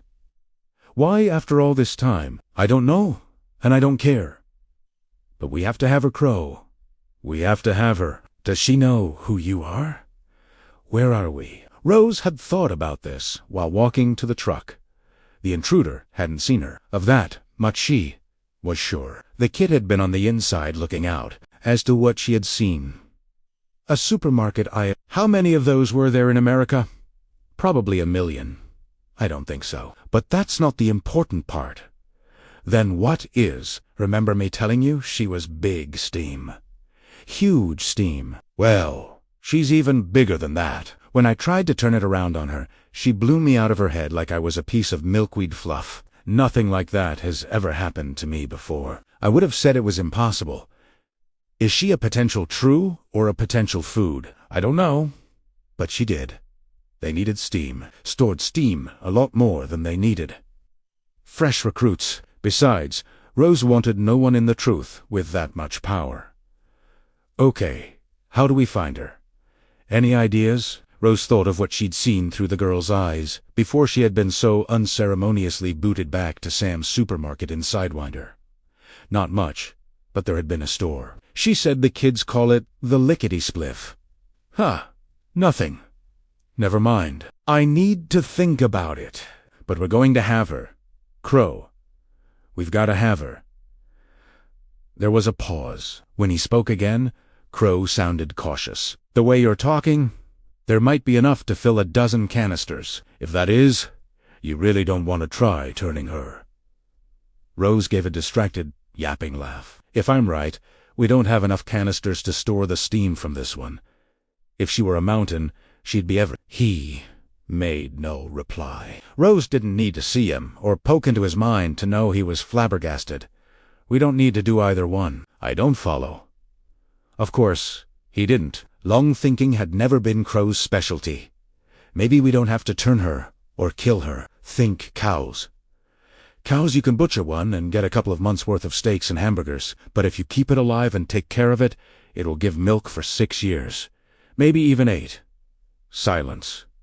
Long. She let it stretch. When he replied, he sounded more cautious than ever. I've never heard of anything like that. We kill them once we've got the steam, or if they've got something we need, and they're strong enough to survive the turn, we turn them the way we turned Andy back in the 80s. Grandpa Flick might say differently. If you believe him, he remembers all the way back to when Henry VIII was killing his wives. But I don't think the truth has ever tried just holding on to a steamhead. If she's as strong as you say, it could be dangerous. Tell me something I don't know. If you'd felt what I did, you'd call me crazy to even think about it. And maybe I am. But she was tired of spending so much of her time. The whole family's time. Scrambling for nourishment, of living like 10th century gypsies when they should have been living like the kings and queens of creation, which was what they were. Talk to Grandpa if he's feeling better, and Heavy Mary. She's been around almost as long as Flick. Snakebite Andy. She's new, but she's got a good head on her shoulders. Anyone else you think might have valuable input? Jesus. Rosie. I don't know. Neither do I not. Yet I'm still reeling. All I'm asking right now is for you to do some spade work. You are the advanced man, after all. Okay.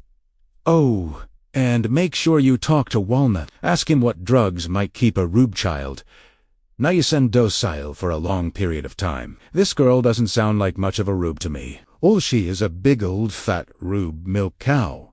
Not exactly true. A great big white whale. That's what she is. Rose ended the call without waiting to see if Crow Daddy had anything else to say. She was the boss, and as far as she was concerned, the discussion was over. She's a white whale, and I want her. But Ahab hadn't wanted his whale just because Moby would provide tons of blubber and almost endless barrels of oil. And Rose didn't want the girl because she might, given the right drug cocktails and a lot of powerful psychic soothing, provide a nearly endless supply of steam. It was more personal than that. Turn her, make her part of the true knot. Never. The kid had kicked Rose's hat out of her head as if she were some annoying religious goofball going door to door and handing out end-of-the-world tracts. No one had ever given her that kind of bum's rush before. No matter how powerful she was, she had to be taught a lesson. And I'm just the woman for the job. Rose the Hat started a truck, pulled out of the supermarket parking lot, and headed for the family-owned Bluebell campground. It was a really beautiful location, and why not? One of the world's great resort hotels had once stood there, but, of course, the overlook had burned to the ground long ago. 11. The Renfrewitts, Matt and Cassie, were the neighborhood's party people, and they decided on the spur of the moment to have an earthquake barbecue. They invited everyone to Richland Court, and almost everyone came. Matt got a case of soda, a few bottles of cheap wine, and a beer ball from the Lickities split up the street. It was a lot of fun, and David Stone enjoyed himself tremendously. As far as he could tell, Abra did, too. She hung out with her friends Julie and Emma, and he made sure that she ate a hamburger and some salad. Lucy had told him they had to be vigilant about their daughter's eating habits, because she'd reached the age when girls started to be very conscious about their weight and looks, the age at which anorexia or bulimia were apt to show their skinny, starveling faces. What he didn't notice, although Lucy might have had she been there, was that Abra wasn't joining in her friends' apparently non-stop giggle fest, and after eating a small bowl of ice cream, she asked her father if she could go back across the street and finish her homework. "Okay," David said, "but thank Mr. and Mrs. Renfrew first." This Abra would have done without having to be reminded, but she agreed without saying so. "You're very welcome, Abby," Mrs. Renfrew said. Her eyes were almost preternaturally bright from 3 glasses of white wine. "Isn't this cool? We should have earthquakes more often. Although I was talking to Vicky Fenton. You know, the Fentons on Pond Street? That's just a block over. And she said they didn't feel anything. Isn't that weird?" "Sure is," Avra agreed, thinking that when it came to weird, Mrs. Renfrew didn't know the half of it. 12. She finished her homework and was downstairs watching TV with her dad when Mom called. Abra talked to her for a while, then turned the phone over to her father. Lucy said something, and Abra knew what it had been even before Dave glanced at her and said, "Yep, she's fine. Just blitzed from homework. I think they give the kids so much now." "Did she tell you we had a little earthquake?" "Going upstairs," Dad Abra said. And he gave her an absent wave. She sat at her desk, turned on her computer, then turned it off again. She didn't want to play Fruit Ninja, and she certainly didn't want to be with anyone. She had to think about what to do, because she had to do something. She put her school books in her backpack. 10 looked up, and the woman from the supermarket was staring in at her from the window. That was impossible because the window was on the 2nd floor, but she was there. Her skin was unblemished and purest white, her cheekbones high, her dark eyes wide, set, and slightly tilted at the corners. Abra thought she might be the most beautiful woman she had ever seen. Also, she realized at once, and without a shadow of a doubt, she was insane. Masses of black hair framed her perfect, somehow arrogant face, and streamed down over her shoulders. Staying in place on this wealth of hair, despite the crazy angle at which it was cocked, was a jaunty top hat of scuffed velvet. She's not really there, and she's not in my head either. I don't know how I can be seeing her, but I am, and I don't think she knows. The mad woman in the darkening window grinned, and when her lips spread apart, Abra saw she only had one tooth on top, a monstrous, discolored tusk. She understood it had been the last thing Bradley Trevor had ever seen, and she screamed as loudly as she could, but only inside because her throat was locked and her vocal cords were frozen. Abra shut her eyes. When she opened them again, the grinning white-faced woman was gone. Not there, but she could come. She knows about me, and she could come. In that moment, she realized what she should have known. As soon as she saw the abandoned factory, there was really only one person she could call on, only one who could help her. She closed her eyes again, this time not to hide from a horrible vision looking in at her from the window, but to summon help. "Tony, I need your dad. Please, Tony, please." Still with her eyes shut, but now feeling the warmth of tears on her lashes and cheeks, she whispered, "Help me, Tony. I'm scared." Chapter 8.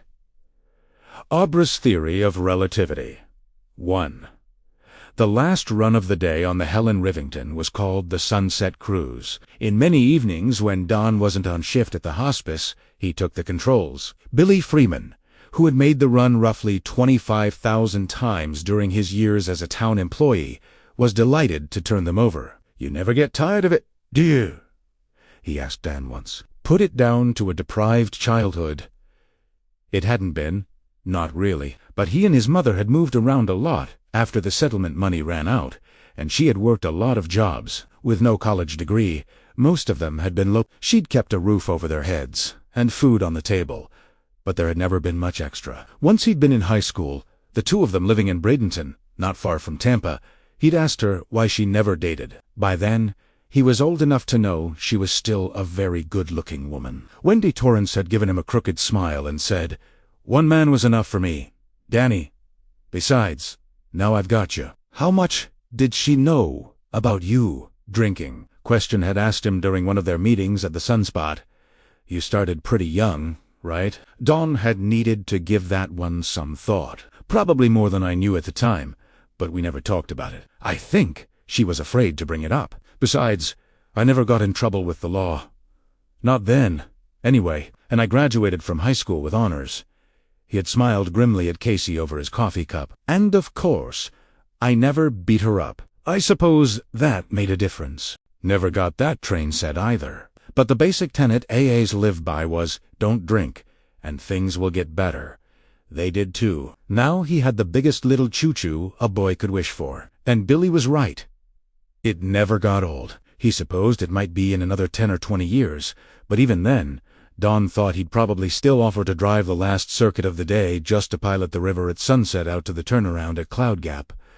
The view was spectacular, and when the Saco was calm, which it usually was once its spring convulsions had subsided, you could see all the colors twice, once above and once below. Everything was silent at the far end of the Riv's run. It was as if God was holding his breath. The trips between Labor Day and Columbus Day, when the Riv shut down for the winter, were the best of all. The tourists were gone, and the few riders were locals, many of whom Don could now call by name. On weeknights like tonight, there were fewer than a dozen paying customers, which was fine by him. He was fully dark when he eased the Riv back into its dock at Teeny Town Station. He leaned against the side of the first passenger car with his cap, Engineer Don stitched in red above the bill, tipped back on his head, wishing his handful of riders a very good night. Billy was sitting on a bench, the glowing tip of his cigarette intermittently lighting his face. He had to be nearly 70, but he looked good, had made a complete recovery from his abdominal surgery 2 years before,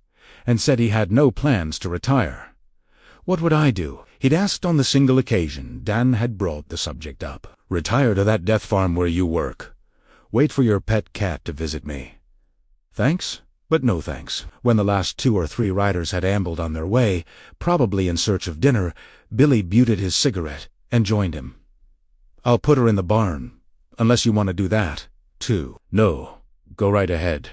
You've been sitting on your ass long enough. When are you going to give up the smokes, Billy? You know, the doctor said they contributed to your little gut problem. I've cut down to almost nothing, Billy said, but with a telltale downward shift in his gaze. Dan could have found out just how much Billy had cut down. He probably wouldn't even need to touch the guy to get that much info, but he didn't. One day in the summer just past, he'd seen a kid wearing a t-shirt with an octagonal road sign printed on it. Instead of stopping, the sign said T. When Danny asked him what it meant, the kid had given him a sympathetic smile he probably reserved strictly for a gentleman of a 40-ish persuasion. Too much information, he'd said. Dan thanked him, thinking, story of my life, young fellow. Everyone had secrets. This he had known from earliest childhood. Decent people deserve to keep theirs, and Billy Freeman was decency personified. Want to go for a coffee? Donna, you got time? Won't take me 10 minutes to put this to bed. Dan touched the side of the engine lovingly. Sure, but watch your mouth. This is a lit. That was when his head exploded. 2. When he came back to himself, he was sprawled on the bench where Billy had been smoking. Billy was sitting beside him, looking worried. Hell, looking scared half to death. He had his phone in one hand, with his finger poised over the buttons. Put it away, Dan said. The words came out in a dusty croak. He cleared his throat and tried again. I'm okay. You sure? Jesus Christ, I thought you were having a stroke. I thought it for sure. That's what it felt like. For the first time in years, Don thought of Dick Halloran, the Overlook Hotel chef extraordinaire back in the day. Dick had known almost at once that Jack Torrance's little boy shared his own talent. Don wondered now if Dick might still be alive. Almost certainly not. He'd been pushing 60 back then. Who's Tony? Billy asked. Huh? You said please, Tony. Please. Who's Tony? A guy I used to know back in my drinking days. As an improvisation, it wasn't much, but it was the first thing to come into his still dazed mind. A good friend. Billy looked at the lighted rectangle of his cell a few seconds longer, then slowly folded the phone and put it away. You know, I don't believe that for a minute. I think you had one of your flashes, like on the day you found out about my... He tapped his stomach. Well, Billy raised a hand. Say no more. As long as you're okay. That is, and as long as it isn't something bad about me, because I'd want to know if it was. I don't suppose that's true of everyone, but it is with me. Nothing about you. Don stood up and was pleased to discover his legs held him just fine. But I'm going to take a rain check on that coffee if you don't mind. Not a bit. You need to go back to your place and lie down. You're still pale. Whatever it was, it hit you hard. Billy glanced at the river. Glad it didn't happen while you were up there in the peak seat rolling along at F. Tell me about it, Don said. 3. He crossed Cronmore Avenue to the Rivington House side, meaning to take Billy's advice and lie down. But instead of turning in at the gate, giving on the long old Victorian's flower-bordered walk, he decided to stroll a little while. He was getting his wind back now. Getting himself back, and the night air was sweet. Besides, he needed to consider what had just happened very carefully. Whatever it was, it hit you hard. That made him think again of Dick Halloran, and of all the things he had never told Casey Kingsley, nor would he. The harm he had done today, and to her son, he supposedly by doing nothing, was lodged deep inside like an impacted wisdom tooth, and there it would stay. But at Cinco, Dan Torrance had been the one harmed, along with his mother, of course, and his father had not been the only culprit. About that, Dick had done something. If not, Don and his mother would have died in the Overlook. Those old things were still painful to think about, still bright with the childish primary colors of fear and horror. He would have preferred never to think of them again. But now he had to, because everything that goes around comes around. Maybe it's luck, or maybe it's fate, but either way it comes back around. What was it, Dick? Said that day he gave me the luck box. When the pupil is ready, the teacher will appear. Not that I'm equipped to teach anyone anything, except maybe that if you don't take a drink, you won't get drunk. He'd reached the end of the block. Now he turned around and headed back. He had the sidewalk entirely to himself. It was eerie how fast Fraser emptied once the summer was over, and that made him think of the way the Overlook had emptied, how quickly the little Torrance family had had the place entirely to themselves. Except for the ghosts. Of course, they never left, for Haween had told Danny he was headed to Denver, and from there he'd fly south to Florida. He had asked if Danny would like to help him down to the Overlook's parking lot with his bags, and Danny had carried one to the cook's rental car. Just a little thing. Hardly more than a briefcase, but he'd needed to use both hands to tote it. When the bags were safely stowed in the trunk, and they were sitting in the car, Halloran had put a name to the thing in Danny Torrance's head, the thing his parents only half believed in. You got a knack? Me? I've always called it The Shining. That's what my grandmother called it, too. Get you kind of lonely, thinking you were the only one. Yes, he had been lonely, and yes, he had believed he was the only one. Halloran had disabused him of that notion. In the years since, Don had run across a lot of people who had, in the cook's words, a little bit of shine to them. Billy, for one, but never anyone like the girl who had screamed into his head tonight. It had felt like that cry might tear him apart. Had he been that strong? He thought he had been, or almost, on closing day at the Overlook. Halloran had told the troubled little boy sitting beside him what he had said. He said to give him a blast. Dawn had arrived back at Rivington House and was standing outside the gate. The first leaves had begun to fall, and an evening breeze whisked them around his feet, and when I asked him what I should think about, he told me anything. Just think it hard, he said. So I did, but at the last second, I softened it at least a little.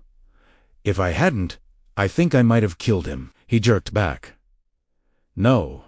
He slammed back and bit his lip. I remember the blood. He called me a pistol. And later, he asked about Tony, my invisible friend, so Primera told him. Tony was back, it seemed, but he was no longer Dan's friend. Now he was the friend of a little girl named Abra.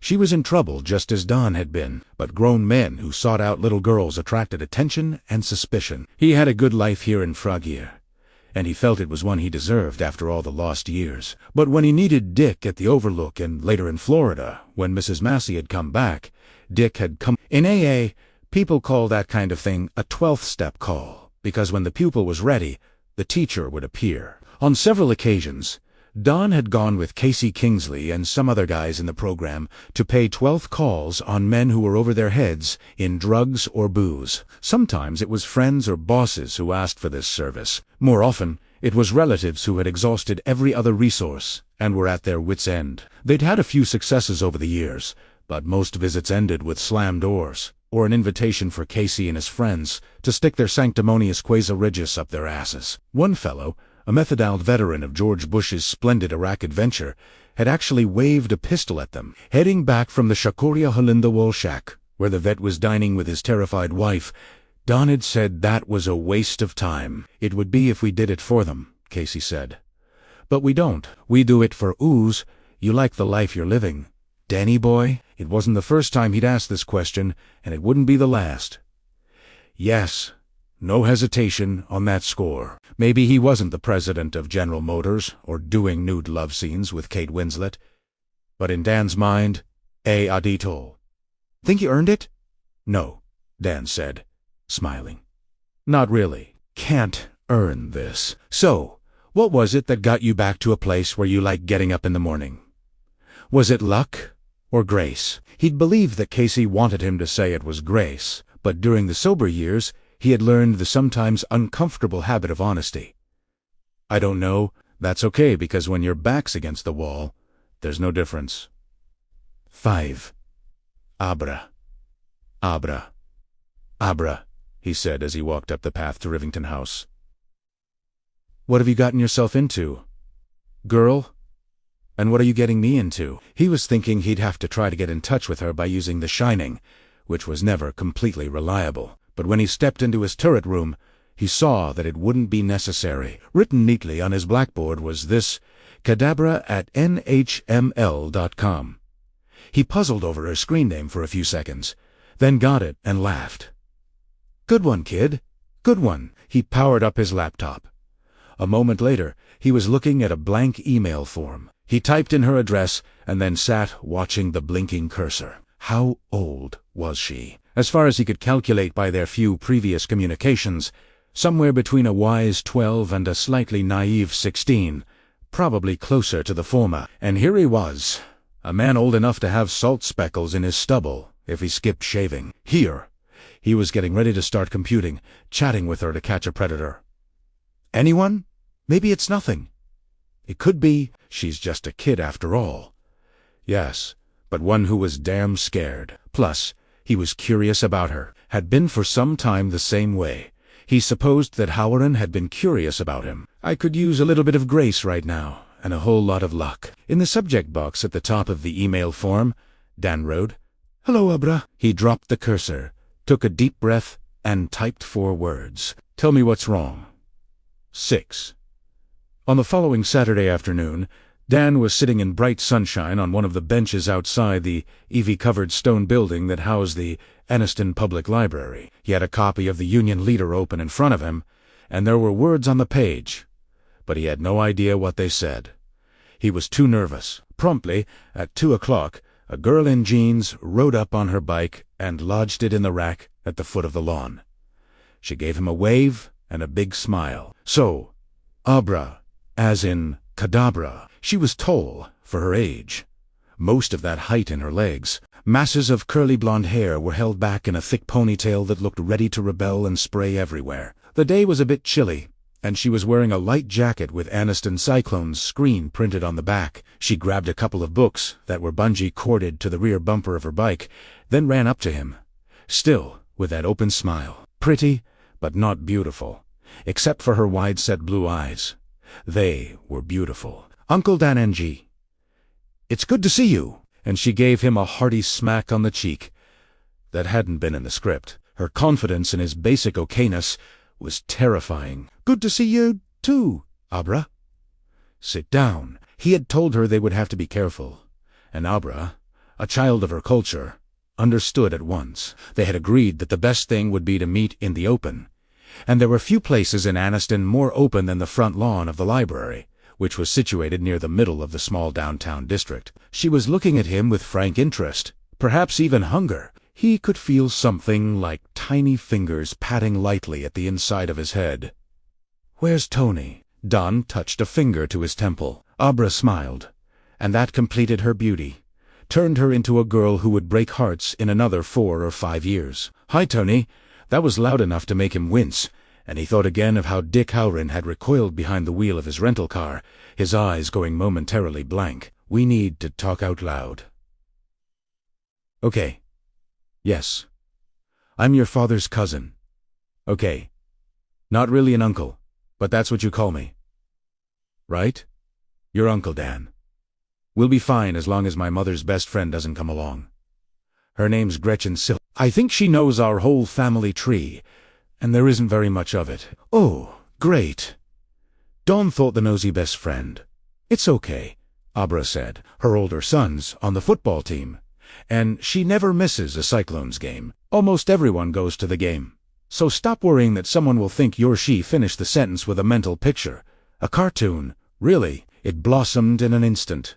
Crude, but clear. A little girl in a dark alley was being menaced by a hulking man in a trench coat. The little girl's knees were knocking together, and just before the picture faded, Don saw a word balloon form over her head. "Eek! A freak!" Actually, not that funny. He made his own picture and sent it back to her. Dan Torrance, in jail stripes, being led away by 2 big policemen. He had never tried anything like this, and it wasn't as good as hers, but he was delighted to find he could do it at all. Then, almost before he knew what was happening, she appropriated his picture and made it her own. Don pulled a gun from his waistband, pointed it at one of the cops, and pulled the trigger. A handkerchief with the word POW on it shot from the barrel of the gun. Dan stared at her, mouth open. Abra put fisted hands to her mouth and giggled. "Sorry, couldn't resist. We could do this all afternoon, couldn't we? And it would be fun." He guessed it would also be a relief. She had spent years with a splendid ball, but no one to play catch with. And of course, it was the same with him. For the first time since childhood, since Howrin, he was sending as well as receiving. "You're right. It would be. But now is not the time. You need to run through this whole thing again. The email you sent only hit the high spots. Where should I start? How about with your last name? Since I'm your honorary uncle, I probably should know." That made her laugh. Don tried to keep a straight face, and couldn't. God help him. He liked her already. "I'm Abra Rafaela Stone," she said. Suddenly, the laughter was gone. "I just hope the lady in the hat never finds that out." 7. They sat together on the bench outside the library for 45 minutes, with the autumn sun warm on their faces. For the first time in her life, Abra felt unconditional pleasure, joy, even in the talent that had always puzzled and sometimes terrified her. Thanks to this man, she even had a name for it. The Shining. It was a good name, a comforting name, because she had always thought of it as a dark thing. There was plenty to talk about, volumes of notes to compare, and they had hardly gotten started when a stout 50-ish woman in a tweed skirt came over to say hello. She looked at Don with curiosity, but not untoward curiosity. "Hi, Mrs. Gerard. This is my Uncle Dan. I had Mrs. Gerard for language arts last year. Pleased to meet you, ma'am." Don Torrance. Mrs. Gerard took his offered hand and gave it a single no-nonsense pump. Abra could feel. "Dan, that was good." Are you in the area, Mr. Torrance? Just down the road in Frazier. I work in the hospice there. Helen Riventon House. Ah, that's good work you do. Abra, have you read The Fixer yet? The Malamud novel I recommended. Abra looked glum. It's on my Nook. I got a gift card for my birthday, but I haven't used it yet. It looks hard you're ready for hard things, Mrs. Gerard said. More than ready. High school will be here sooner than you think, and then college. I suggest you get started today. Nice to have met you, Mr. Torrance. You have an extremely smart niece. But Abra, with brains comes responsibility. She tapped Abra's temple to emphasize this point, then mounted the library steps and went inside. She turned to Dan. That wasn't so bad, was it? So far, so good, Dan agreed. Of course, if she talks to your parents, she won't. Mom's in Boston, helping with my Momo. She's got cancer. I'm very sorry to hear it. Is Momo your grandmother? Great-grandmother. Besides, Abra said, we're not really lying about you being my uncle. In science last year, Mr. Staley told us that all humans share the same genetic plan. He said that the things that make us different are very small things. Did you know that we share something like 99% of our genetic makeup with dogs? No, Dan said, but it explains why Alpo has always looked so good to me. She laughed. So, you could be my uncle, or a cousin, or whatever. All I'm saying is that's Abra's theory of relativity. Is it? I guess so. And do we need the same color eyes or hairline to be related? We've got something else in common that hardly anyone has. That makes us a special kind of relatives. Do you think it's a gene like the one for blue eyes or red hair? And by the way, did you know that Scotland has the highest ratio of people with red hair? I didn't, Dan said. You're a font of information. Her smile faded a little. Is that a put-down? Not at all. I guess the shining might be a gene, but I really don't think so. I think it's Does that mean you can't figure it out? Like God and heaven and stuff like that? Yes. He found himself thinking of Charlie Hayes and all those before and after Charlie whom he'd seen out of this world in his Dr. Sleep persona. Some people call the moment of death passing on. Don liked that because it seemed just about right. When you saw men and women pass on before your eyes, leaving the teeny town people called reality for some cloud gap of an afterlife, it changed your way of thinking. For those in mortal extremis, it was the world that was passing on. In those gateway moments, Dan had always felt in the presence of some not-quite-seen enormity. They slept. They woke. They went somewhere. They went on. He'd had reason to believe that even as a child. What are you thinking? Abra asked. I can see it, but I don't understand it. En primera way, enti, tu. But I don't know how to explain it. He said it was partly about the ghostly people, wasn't it? I saw them once on the little train. It was a dream, but I think it was real. His eyes widened. Did you really? Yes. I don't think they wanted to hurt me. They just looked at me, but they were kind of scary. I think maybe they were people who rode the train in olden days. Have you seen ghostly people? You have, haven't you? Yes, but not for a very long time. And some that were a lot more than ghosts. Ghosts didn't leave residue on toilet seats and shower curtains. Abra, how much do your parents know about your shine? My dad thinks it's gone except for a few things, like me calling from camp because I knew Momo was sick, and he's glad. My mom knows it's still there because sometimes she asked me to help her find something she's lost. Last month, it was her car key. She left them on Dad's work table in the garage, but she doesn't know how much is still there. They don't talk about it anymore. C'est pause. Momo knows. She's not scared of it like Mom and Dad, but she told me I have to be careful because if people found out. She made a comic face, rolling her eyes and poking her tongue out the corner of her mouth. Eek, a freak, you know? Yes. She smiled gratefully. Sure you do. Nobody else. Well, Momo said I should talk to Dr. John because he already knew about some of the stuff. He saw something I did with spoons when I was just a little kid. I kind of hung them on the ceiling. This wouldn't by chance be John Dalton, would it?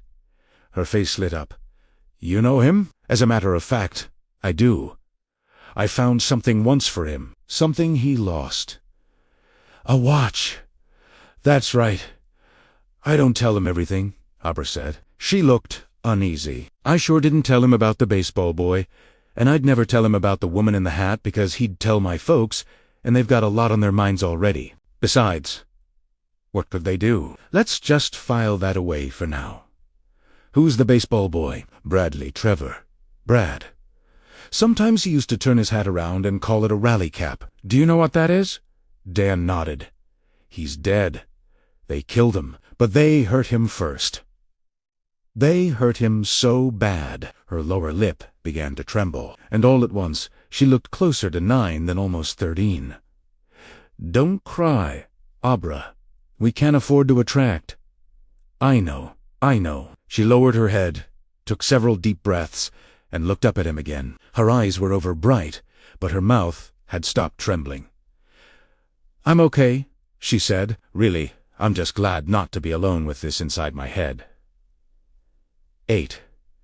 He listened carefully as she described what she remembered of her initial encounter with Bradley Trevor 2 years ago. It wasn't much. The clearest image she retained was of many crisscrossing flashlight beams, illuminating him as he lay on the ground and his screams. She remembered those. They had to light him up because they were doing some kind of operation. Abra said that's what they called it anyway, but all they were really doing was torturing him. She told him about finding Bradley again on the back page of the Anniston Shopper with all the other missing children, how she had touched his picture to see if she could find out about him. Can you do that? Say, Asked. Touch things and get pictures in your head. Find things out. Sometimes, not always. I used to be able to do it more and more reliably when I was a kid. Do you think I'll grow out of it? I wouldn't mind that. She paused, thinking, except I sort of would. It's hard to explain. I know what you mean. It's our thing, isn't it? What we can do. Abra smiled. You're pretty sure you know where they killed this boy. Yes, and they buried him there. They even buried his baseball club. Abra handed him a piece of notebook paper. It was a copy, not the original. She would have been embarrassed for anyone to see how she had written the names of the boys in round here, not who's on say. But over and over again, even the way they had been written now seemed all wrong. Those big fat letters that were supposed to express not L-O-V-E, but L-U-V. Don't get bent out of shape about it, Dan said absently, studying what she'd printed on the sheet. I had a thing for Stevie Nicks when I was your age. Also for Ann Wilson of Hart. You've probably never even heard of her. She's old school. But I used to daydream about inviting her to one of the Friday night dances at Glenwood Junior High. How's that for stupid? She was staring at him, open. Stupid, but normal. Most normal thing in the world. So, cut yourself some slack. And I wasn't peeking, Abra. It was just there. Kind of jumped out in my face. Oh, God! Abra's cheeks had gone bright red.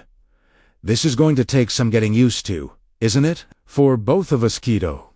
He looked back down at the sheet. No trespassing by order of the Canton County Sheriff's Department. Organic Industries Ethanol Plant Number 4, Freeman, Iowa, is closed until further notice. You got this by what? Watching it over and over, rerunning it like a movie. The no trespassing sign was easy, but the stuff about Organic Industries and the ethanol plant...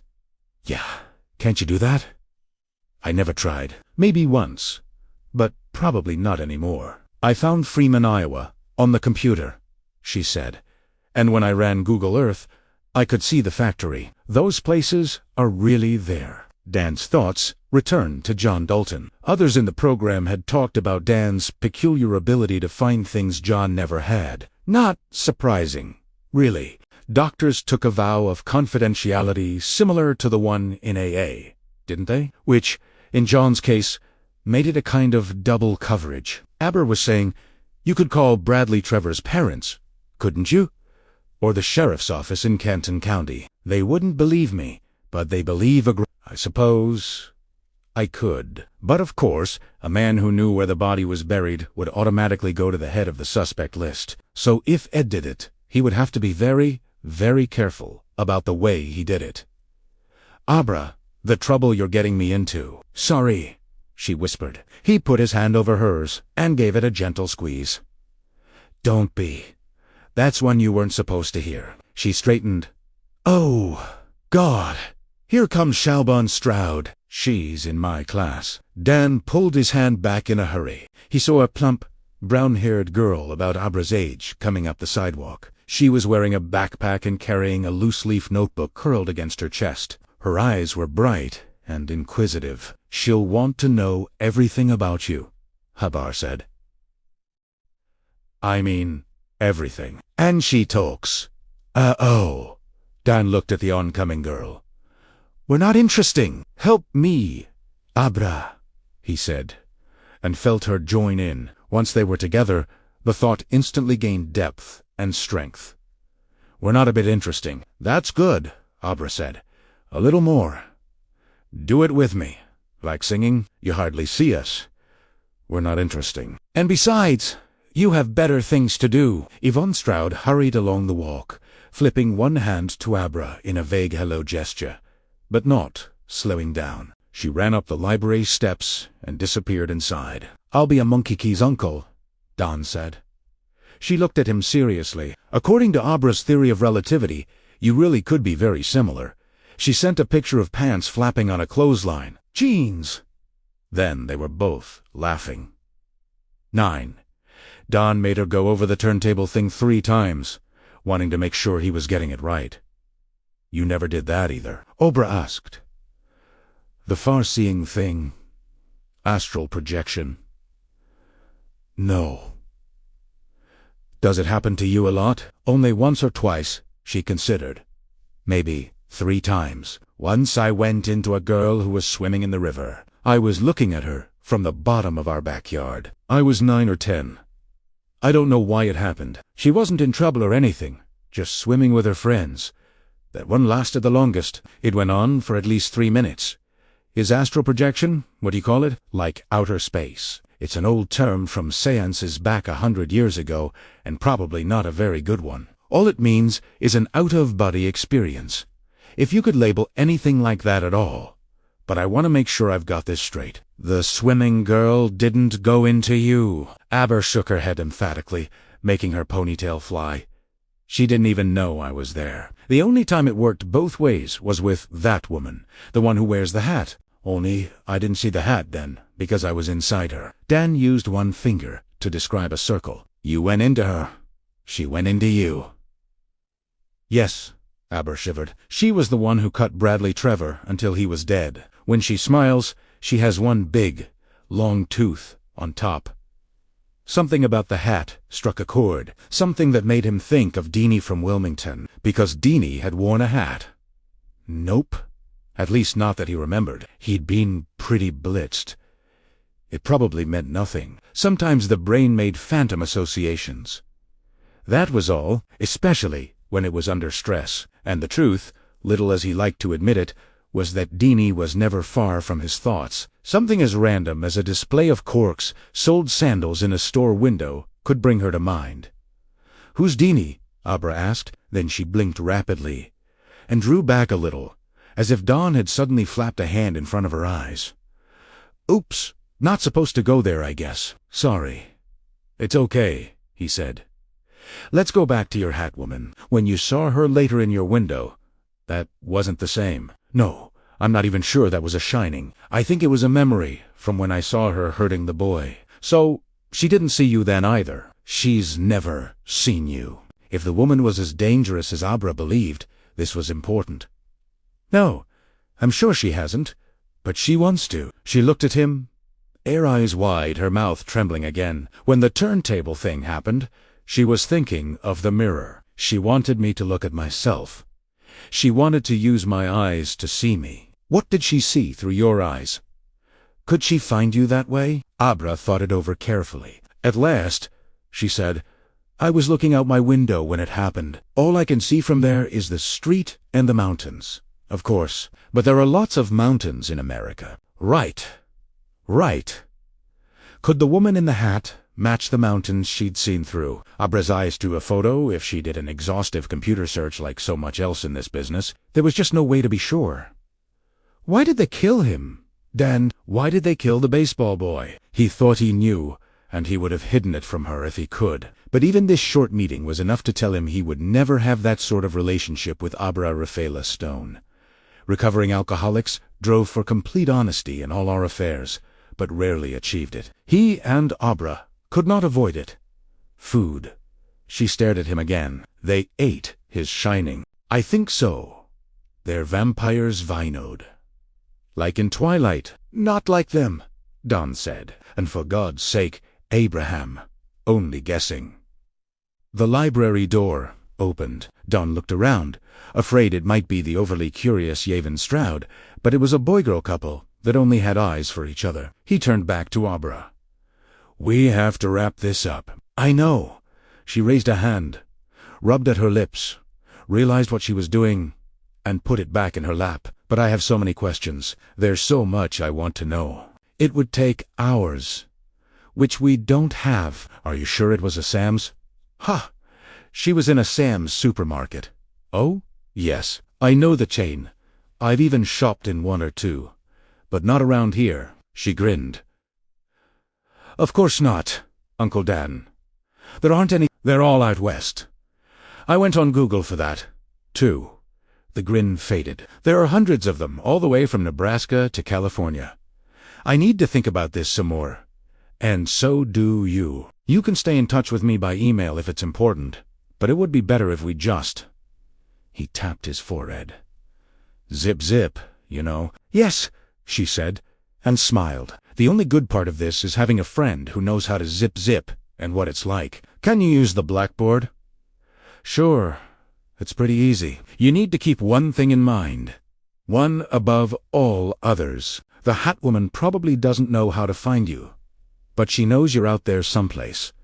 She had grown very still. He reached for her thoughts, but Abra was guarding them. Can you set a burglar alarm in your mind, so that if she's someplace near, either mentally or in person, you'll know? You think she's going to come for me, don't you? She might try. 2 reasons. First, just because you know she exists. And her friends, Abra whispered. She has lots of friends with flashlights. What's the other reason? And before he could reply, because I'd be good to eat like the baseball boy was good to eat, right? There was no point denying it. To Abra, his forehead was a window. Can you set an alarm? A proximity alarm. That's what I know proximity means. He knew what she was going to say next, before she said it.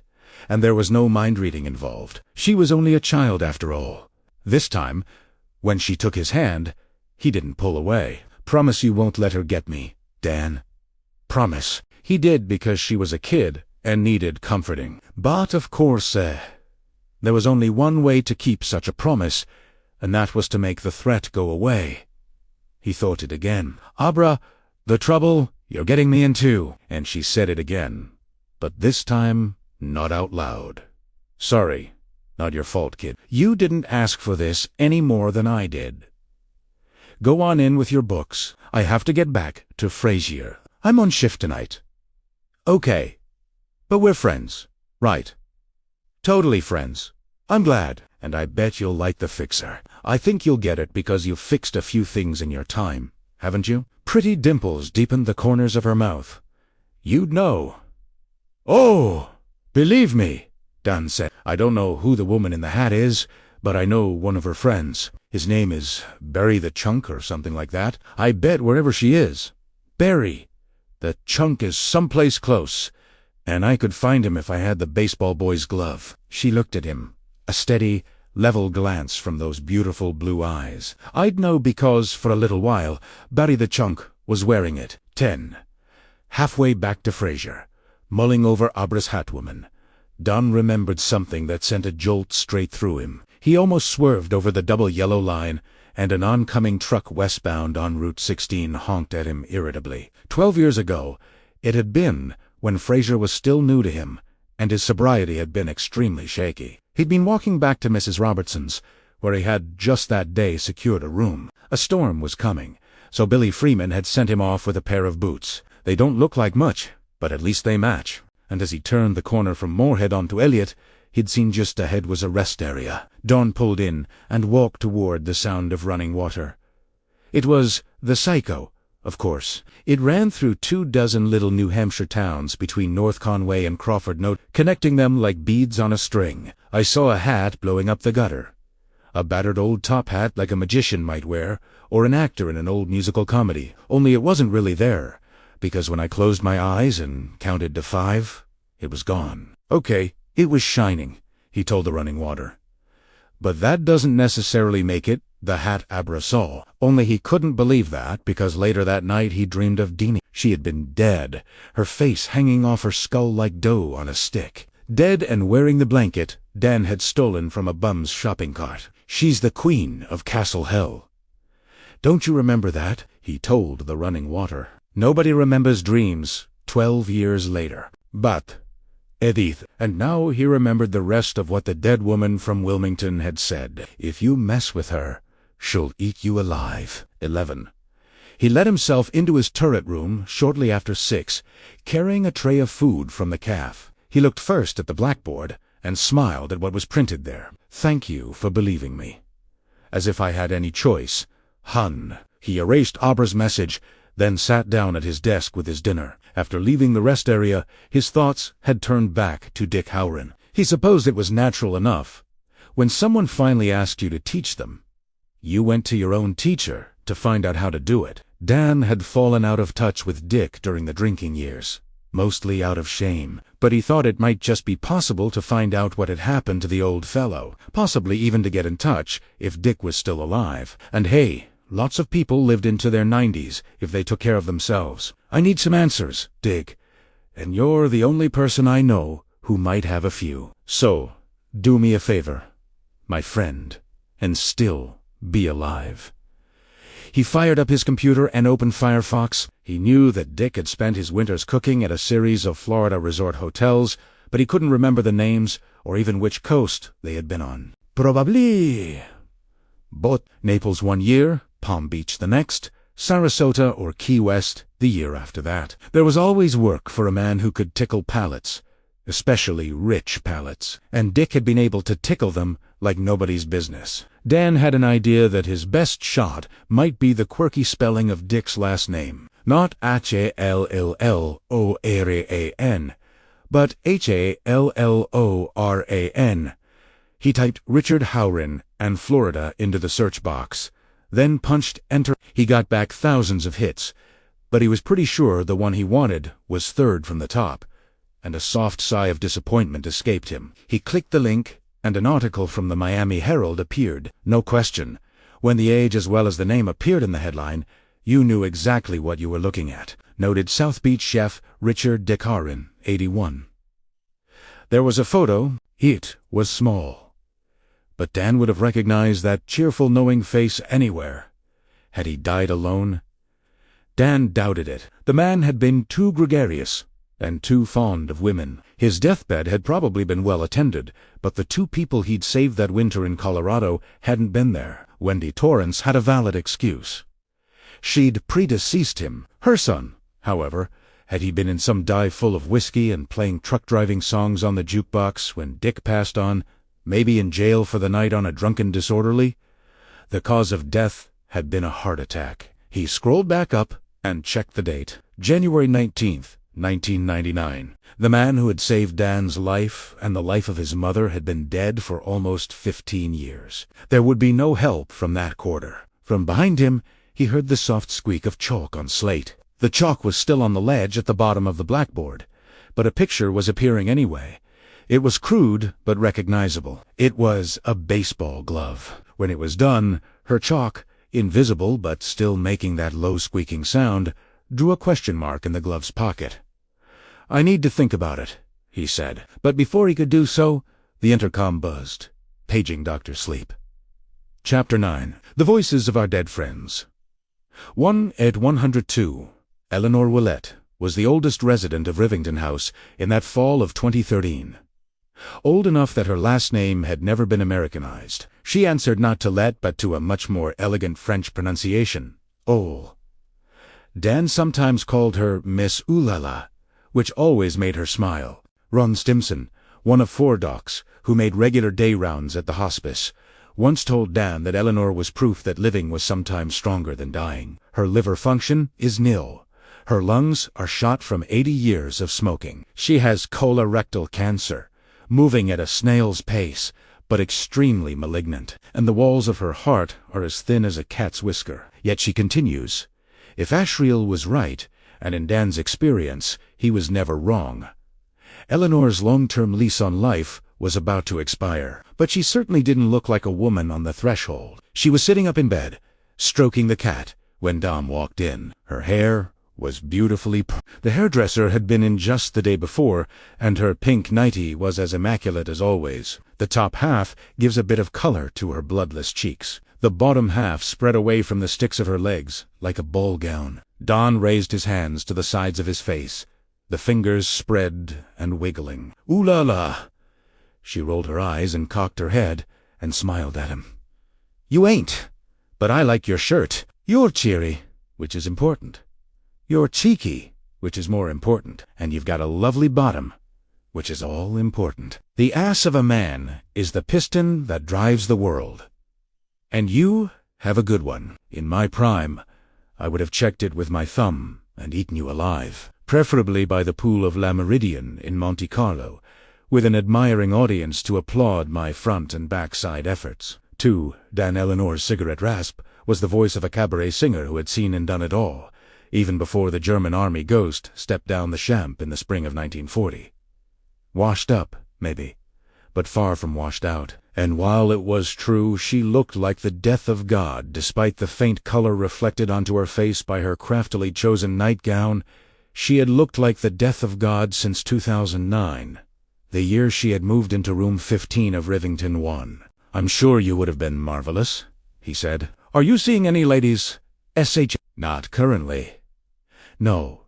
With one exception, she was years too young for a Moore. A shame, because in later years she raised a bony forefinger, then let it dip. Becomes this. You'll see. He smiled and sat on her bed, as he had said so many. "How are you feeling, Eleanor?" "Not bad." She watched as he jumped down and oiled out the door. "His work for the evening is done. I've had many visitors. They made your cat nervous, but he stuck it out until you came." "He's not my cat, Eleanor. He belongs to the house." "No," she said, as if the subject no longer interested her much. "He's yours." Dan doubted if Eleanor had had even one visitor other than Asriel it was.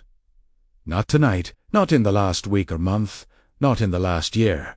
She was alone in the world. Even the dinosaur of an accountant who had overseen her money matters for so many years, lumbering in to visit her once every quarter and toting a briefcase the size of a Saab's trunk, had now gone to his reward. Misela claimed to have relatives in Montreal, but I have not quite enough money left to make visiting me worthwhile. Sashu's been in. Thinking she might mean Gina Williams or Andrea Botstein, the two nurses working the 3211 in Reeb Uno tonight, or possibly Paul Larson, a slow-moving but decent orderly whom Dan thought of as the anti-Fred Carling, had stopped by for a natter. An endless parade of them. They smile.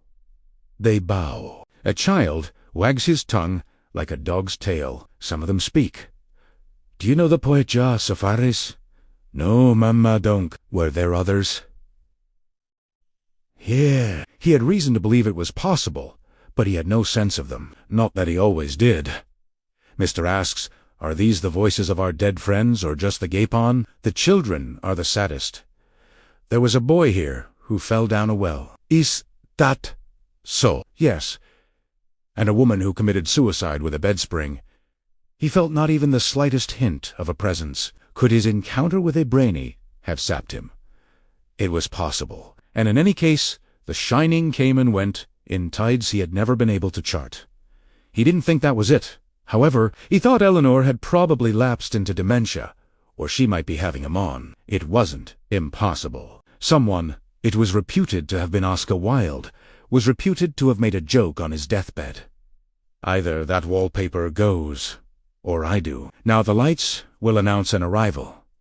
There may be other disturbances. The door will open. Then your visitor will come. Dan looked doubtfully at the door to the hall, which was open already. He always left it open so that he could leave if he wanted to. He usually did once Don showed up to take over. "Eleanor, would you like some cold juice?" "I would if there were," she began. And then the life ran out of her face like water from a basin with a hole in it. Her eyes fixed on a point over his head, and her mouth fell open. Her cheeks sagged, and her chin dropped almost to her scrawny chest. The top plate of her dentures also dropped, slid over her lower lip, and hung in an unsettling open-air grin. That was quick. Carefully, he hooked a finger beneath the denture plate and removed it. Her lip pulled out, then snapped back with a tiny clip sound. Don put the plate on her night table, started to get up, then settled back. He waited for the red mist the old Tampa nurse had called the gasp, as though it were a pulling in instead of a letting out. It didn't come. You ought to wait. All right. He could do that. At least, for a while. He reached for Abra's mind and found nothing. Maybe that was good. She might already be taking pains to guard her thoughts. Or maybe his own ability, his sensitivity, had departed. If so, it didn't matter. It would be back. It always had been. At any rate, he wondered, as he had before, why he had never seen flies on the face of any Rivington house guest. Maybe because he didn't need to.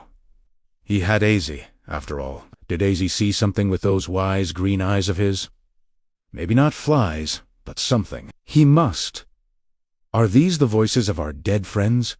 Or just the gap? It was so quiet on this floor tonight, and still so early. He couldn't hear the squeak of pool sneakers or the low voices of Gina or Andrea. Down at the nurse's station no phone rang. As for his watch, then raised Italiano. No wonder he couldn't hear its faint ticking. It had stopped. The overhead fluorescent bar went off, leaving only Eleanor's table lamp. The fluorescent came back on, and the lamp flickered out. It came on again, and then it and the overhead went off. On, off, on. Is someone here? The picture on the night table rattled, then stilled. The dentures he had removed gave a single, unsettling clack. A queer ripple ran along the sheet of Eleanor's bed, as if something beneath it had been startled into sudden motion. A puff of warm air pressed a quick kiss against Dan's cheek. 10 was gone. Who is it? His heartbeat remained regular, but he could feel it in his neck and wrists. The hair on the back of his neck felt thick and stiff. He suddenly knew what Eleanor had been seeing in her last moments. A parade of ghostly people. The dead are passing into her room from one wall and passing out through the other. Passing out? No. Passing on. He didn't know Sepphoris, but he knew Audin. Death takes the rolling in money, the screamingly funny, and those who are very well hung. She had seen them all, and they were here. But they weren't. He knew they weren't. The ghosts Eleanor had seen were gone, and she had joined their parade. He had been told to wait. He was waiting. The door to the hall swung slowly shut. Then the bathroom door opened. From Eleanorulu's dead mouth came a single word. Danny, 2. When you enter the town of Sidewinder, you pass a sign reading, "Welcome to the top of America." It isn't, but it's close. 20 miles from the place where the eastern slope becomes the western. A dirt road splits off from the main highway, winding north. The burned-in wood sign arched over this byway reads, "Welcome to the Bluebell Campground. Stay a while, partner." That sounds like good old Western hospitality. But locals know that more often than not, the road is gated shut, and when it is a less friendly sign hangs from it, closed until further notice. How they do business is a mystery to the folks inside Winder, who'd like to see the Bluebell open every day. The upcountry roads aren't snowed in. They missed the commerce the Overlook used to bring in, and hoped the campground would at least partially make up for it. Although they know that camper people don't have the kind of money the hotel people use to pump into the local economy, that hasn't been the case. The consensus is that the campground is some rich corporation's tax haven. A designated money loser, it's a haven, all right, but the corporation it shelters is the true knot. And when they are in residence, the only RVS in the big parking lot are their RVS, with Rose the Hat's Earth cruiser standing tallest among them. On that September evening, 9 members of the True were gathered in the high-ceiling, pleasantly rustic building known as Overlook Lodge. When the campground was open to the public, the lodge served as a restaurant that put on 2 meals a day, breakfast and dinner. The food was prepared by Short Eddie and Big Mo. Rube names Ed and Moran Higgins, neither was up to Dick Howran's culinary standards. Few were, but it's hard to screw up too badly over things. Campers like to eat meatloaf, macaroni and cheese. Meatloaf, pancakes drenched in log cabin syrup. Meatloaf, chicken stew, meatloaf, tuna surprise and meatloaf with mushroom gravy. After dinner, the tables were cleared for bingo or card parties. On weekends, there were dances. These festivities took place only when the campground was open. This evening, as 3 time zones east, Dan Torrance sat beside a dead woman and waited for his visitor. There was business of a different sort to transact in Overlook Lodge. Jimmy Numbers was at the head of a single table that had been set up in the middle of the polished bird's-eye maple floor. His power book was open, the desktop displaying a photograph of his hometown, which happened to be deep in the Carpathian Mountains. Jimmy liked to joke that his grandfather had once entertained a young London solicitor named Jonathan Harker. Clustered around him, looking down at the screen, were Rose, Crow Daddy, Barry the Snakebite, Andy, Token, Charlie, Apron, Annie, Diesel, Doug, and Grandpa Flick. None of them wanted to stand next to Grandpa, who smelled as if he might have had a minor disaster in his pants and then forgotten to shower it off. A thing that happened more and more frequently these days. But this was important, and they put up with him. Jimmy Numbers was an unassuming guy with a receding hairline and a pleasant, if vaguely, simian face. He looked about 50, which was 1/3 of his actual age. I googled lickety-spliff and got nothing useful, which is what I expected. In case you care, lickety-spliff is teenage slang. That means to do something really slow instead of really fast. "We don't," Diesel Doug said. "And by the way, you smell a trifle rank, Gramps. No offense, but when was the last time you wiped your ass?" Grandpa Flickbeard, his teeth were eroded and yellow, but all his own had been dug. "Your wife wiped it for me just this morning. Does with her face. As it depends, kind of nasty. But she seems to like that kind of thing." "Shut your heads, both of you," Rose said. Her voice was toneless and unthreatening, but Doug and Grandpa both shrank away from her, their faces those of chastened schoolboys. "Go on, Jimmy, but stay on point. I want to have a concrete plan. And soon the rest of them are going to be reluctant, no matter how concrete the plan is." Crow said they're going to say it's been a good year for Steam. That movie theater thing, the church fire in Little Rock, and the terrorist thing in Austin, not to mention Juarez. I was dubious about going south of the border, but it was good. Better than good, actually. Juarez had become known as the murder capital of the world, earning its sobriquet with over 2,500 homicides a year. Many were torture killings. The pervading atmosphere had been exceedingly rich. It wasn't pure steam, and it made you feel a little whoopsie in the stomach, but it did the job. "All those beans gave me the runs, Token," Charlie said. "But I have to admit the pickings were excellent." "It was a good year," Rose agreed. "But we can't make a business of Mexico. We're too conspicuous down there.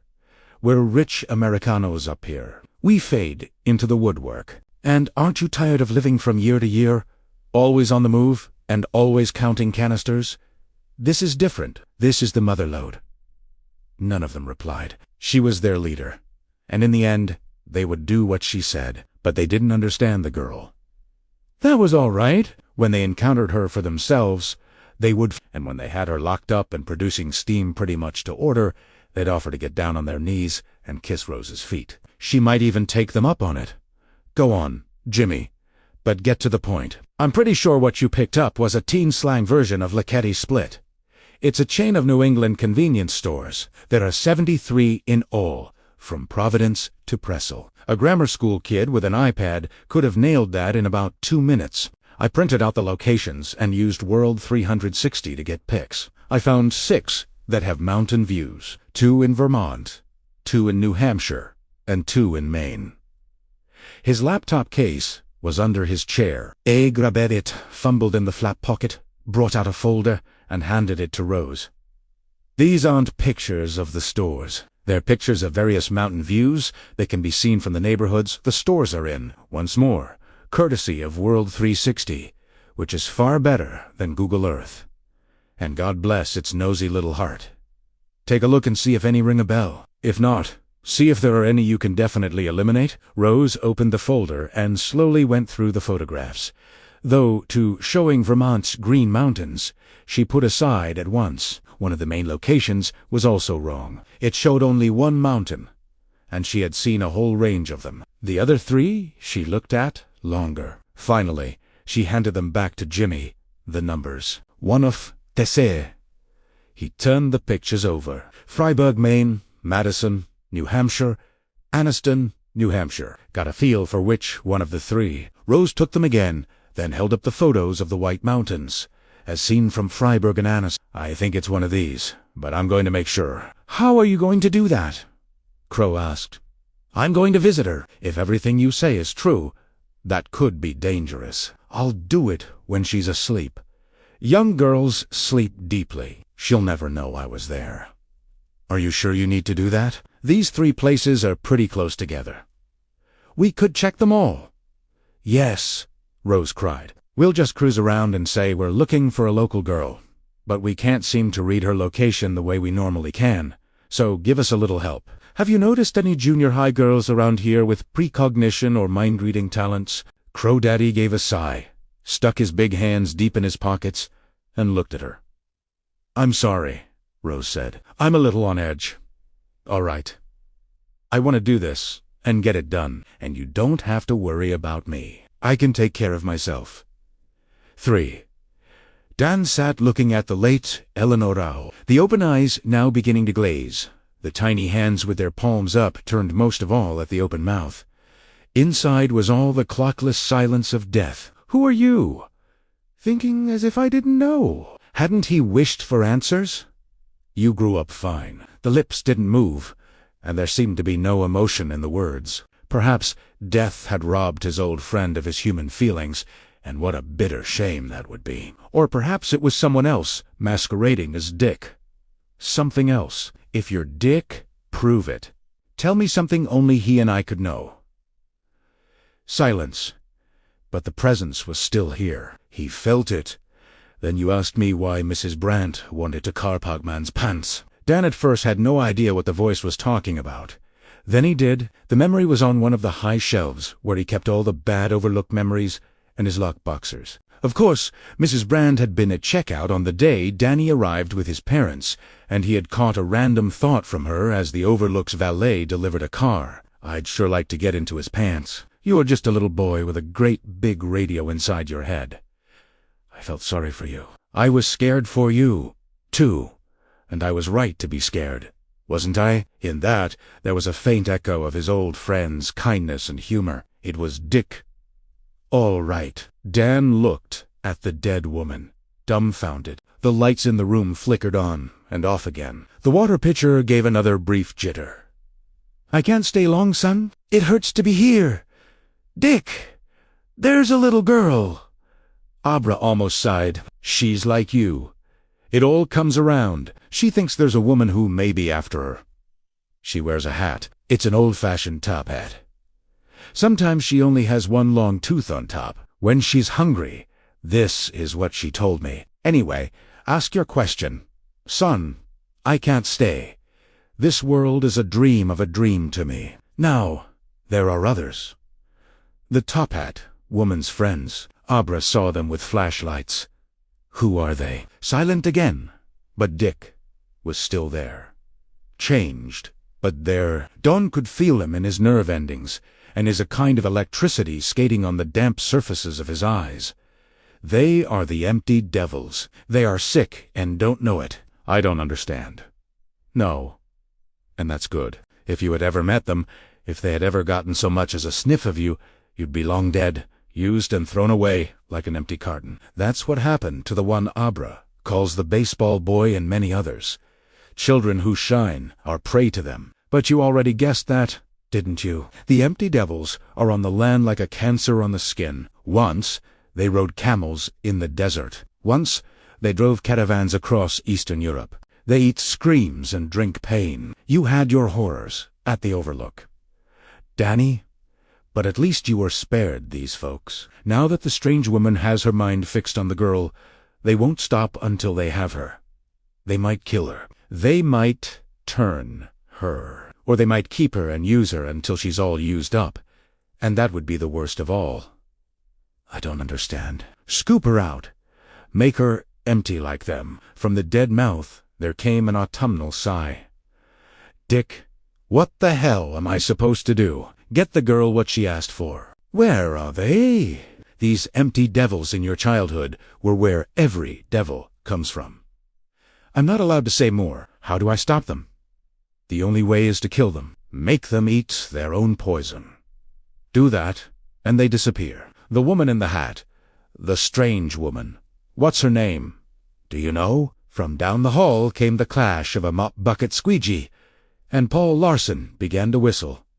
The air in the room changed. Something that had been delicately balanced now began to swing out of true, go to your friends, the ones who know what you are. It seems to me you grew up fine, son, but you still owe a debt. There was a pause, and then the voice that both was and wasn't Dick Howring's spoke one final time in a tone of flat command. Pay it. Red mist rose from Eleanor's eyes, nose, and open mouth. It hung over her for perhaps 5 seconds, then disappeared. The lights were steady. So was the water in the picture. Dick was gone. Don was here with only a corpse. Empty devils. If he had ever heard a more terrible phrase, he couldn't remember it. But it made sense if you had seen the Overlook for what it really was. That place had been full of devils, but at least they had been dead devils. He didn't think that was true of the woman in the top hat and her friends. You still owe a debt. Pay it, yes. He had left the little boy in the sagging diaper and the Braves t-shirt to fend for himself. He would not do that with the girl. 4. Dan waited at the nurse's station for the funeral hack from Geordie and Sons and saw the covered gurney out the back door of Rivington. 1.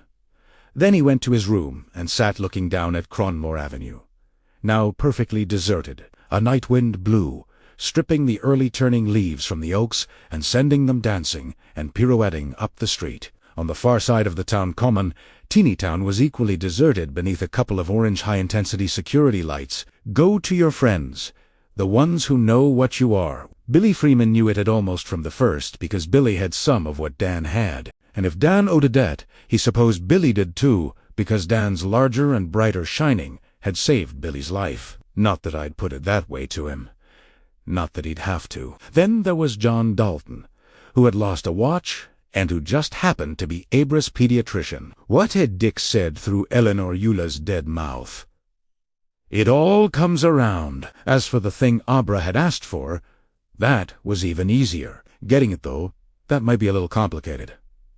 5.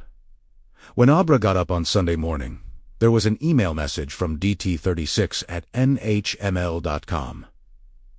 Abra, I have spoken to a friend using the talent we share, and am convinced that you are in danger. I want to speak about your situation to another friend, one we have in common.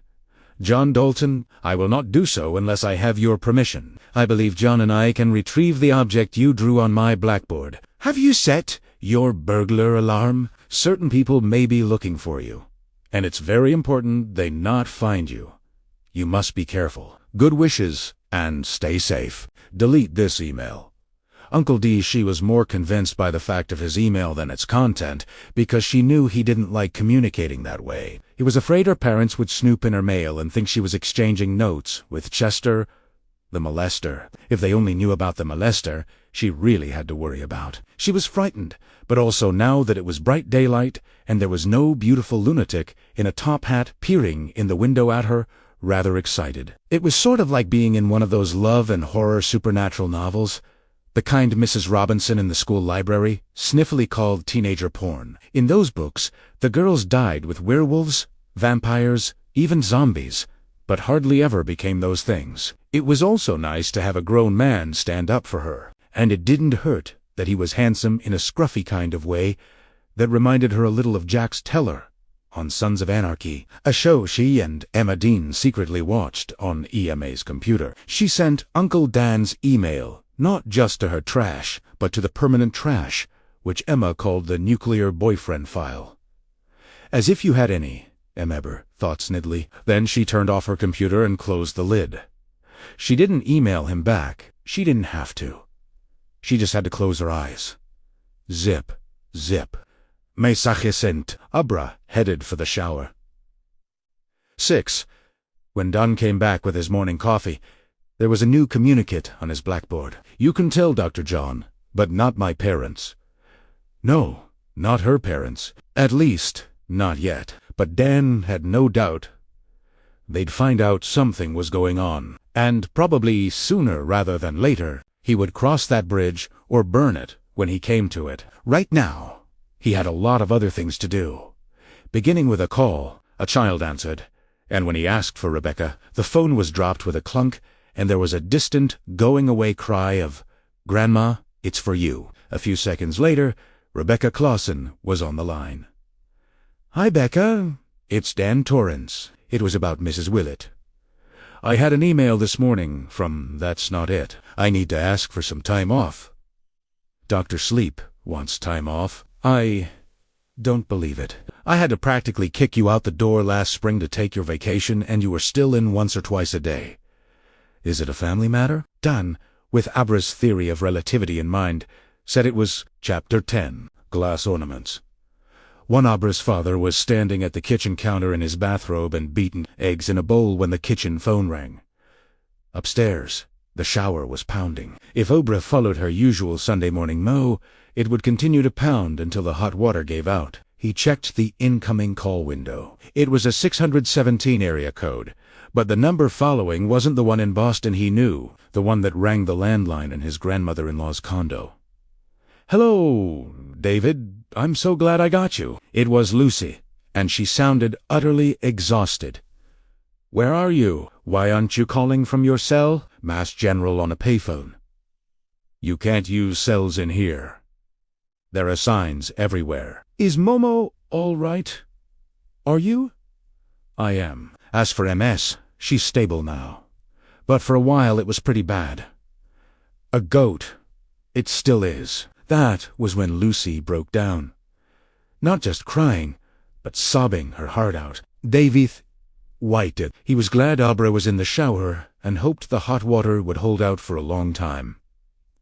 This sounded bad. At last, Lucy was able to talk again. This time, she broke her arm.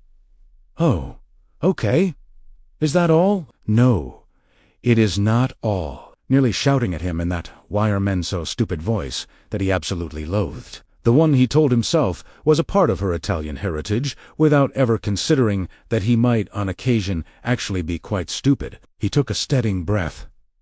"Tell me, honey." She did, although twice she broke into sobs again, and David had to wait her out. She was dead beat, but that was only part of the problem. Mostly, he realized she was just accepting in her gut what her head had known for weeks. Her Momo was really going to die. Maybe not peacefully. Keta, who slept in only the thinnest of dozies now, had awakened after midnight and needed the toilet. Instead of buzzing for Lucy to bring the bedpan, she had tried to get up and go to the bathroom by herself. She had managed to swing her legs out onto the floor and sit up, but then dizziness had overcome her, and she had tumbled off the bed, landing on her left arm. It hadn't just broken, it had shattered. Lucy, tired out from weeks of night nursing that she had never been trained to do, awoke to the sound of her grandmother's cries. She wasn't just calling for help, Lucy said. And she wasn't screaming either. She was shrieking like a fox that's had a limb torn off in one of those terrible leg-old traps. Honey, that must have been awful, standing in a first-floor alcove where there were snack machines and Mirabelle dicked a few working phones, her body aching and covered with drying sweat. She could smell herself, and it sure wasn't Dolce & Gabbana light blue. Her head pounding with the first migraine she'd had in 4 years. Lucia Stone knew she could never tell him how awful it had really been. What a stinking revelation it had been. You thought you understood the basic fact. Woman grows old. Woman grows feeble. Woman dies. And then you discovered there was quite a lot more to it. You found that out when you found the woman who had written some of the greatest poetry of her generation, lying in a puddle of her own piss, shrieking at her granddaughter to make the pain stop. Make it stop. Oh, madre, make it stop. When you saw the formerly smooth forearm twisted like a wash rag, and heard the poet call it a underscore thing, and then wish herself dead so the hurting would stop, could you tell your husband how you were still half asleep and frozen with the fear that anything you did would be the wrong thing? Could you tell him that she scratched your face when you tried to move her and howled like a dog that had been run over in the street? Could you explain what it was like to leave your beloved grandmother sprawled on the floor while you dialed 911, and then sat beside her waiting for the ambulance, making her drink oxycodone dissolved in water through a bendy straw? How the ambulance didn't come, and you thought of that Gordon Lightfoot song, The Wreck of the Edmund Fitzgerald, the one that asks if anyone knows where the love of God goes when the waves turn the minutes to hours. The waves rolling over Mome were waves of pain, and she was floundering, and they just kept coming. When she began to scream again, Lucy had gotten both arms under her and lifted her onto her bed in a clumsy and jerk that she knew she'd feel in her shoulders and lower back for days, if not weeks, stopping her ears to Momo's cries of, "Put me down. You're killing me." Then Lucy sat against the wall, gasping, her hair plastered to her cheeks in strings, while Momo wept and cradled her hideously deformed arm, and asked why Lucia would hurt her like that, and why this was happening to her. At last the ambulance had come, and a man, Lucy didn't know his name, but blessed him in her incoherent prayers, had given Moses a shot that put her out. "Could you tell your husband you wish the shot had killed her?" "It was pretty awful," was all she said. "I'm so glad Abra didn't want to come down this weekend." "She did, but she had lots of homework, and said she had to go to the library yesterday. It must have been a big deal, because you know how she usually purses me about going to the football game." Babbling stupid. But what else was there? "Luce, I'm so goddamn sorry you had to go through that alone. It's just if you could have heard her screaming, then you might understand. I never want to hear anyone scream like that again. She's always been so great at staying calm, keeping her head when all about her or losing theirs. I know."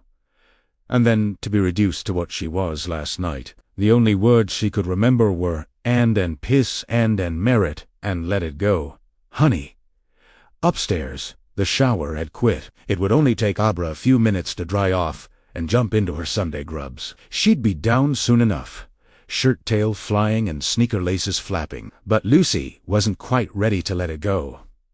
I remember a poem she wrote once. I can't quote it word for word, but it started something like this. "God's a connoisseur of fragile things, and decorates his cloudy outlook with ornaments of finest glass." I used to think that was a rather conventionally pretty idea for a Keita Reynolds poem, almost twin. And here was his Abdu there.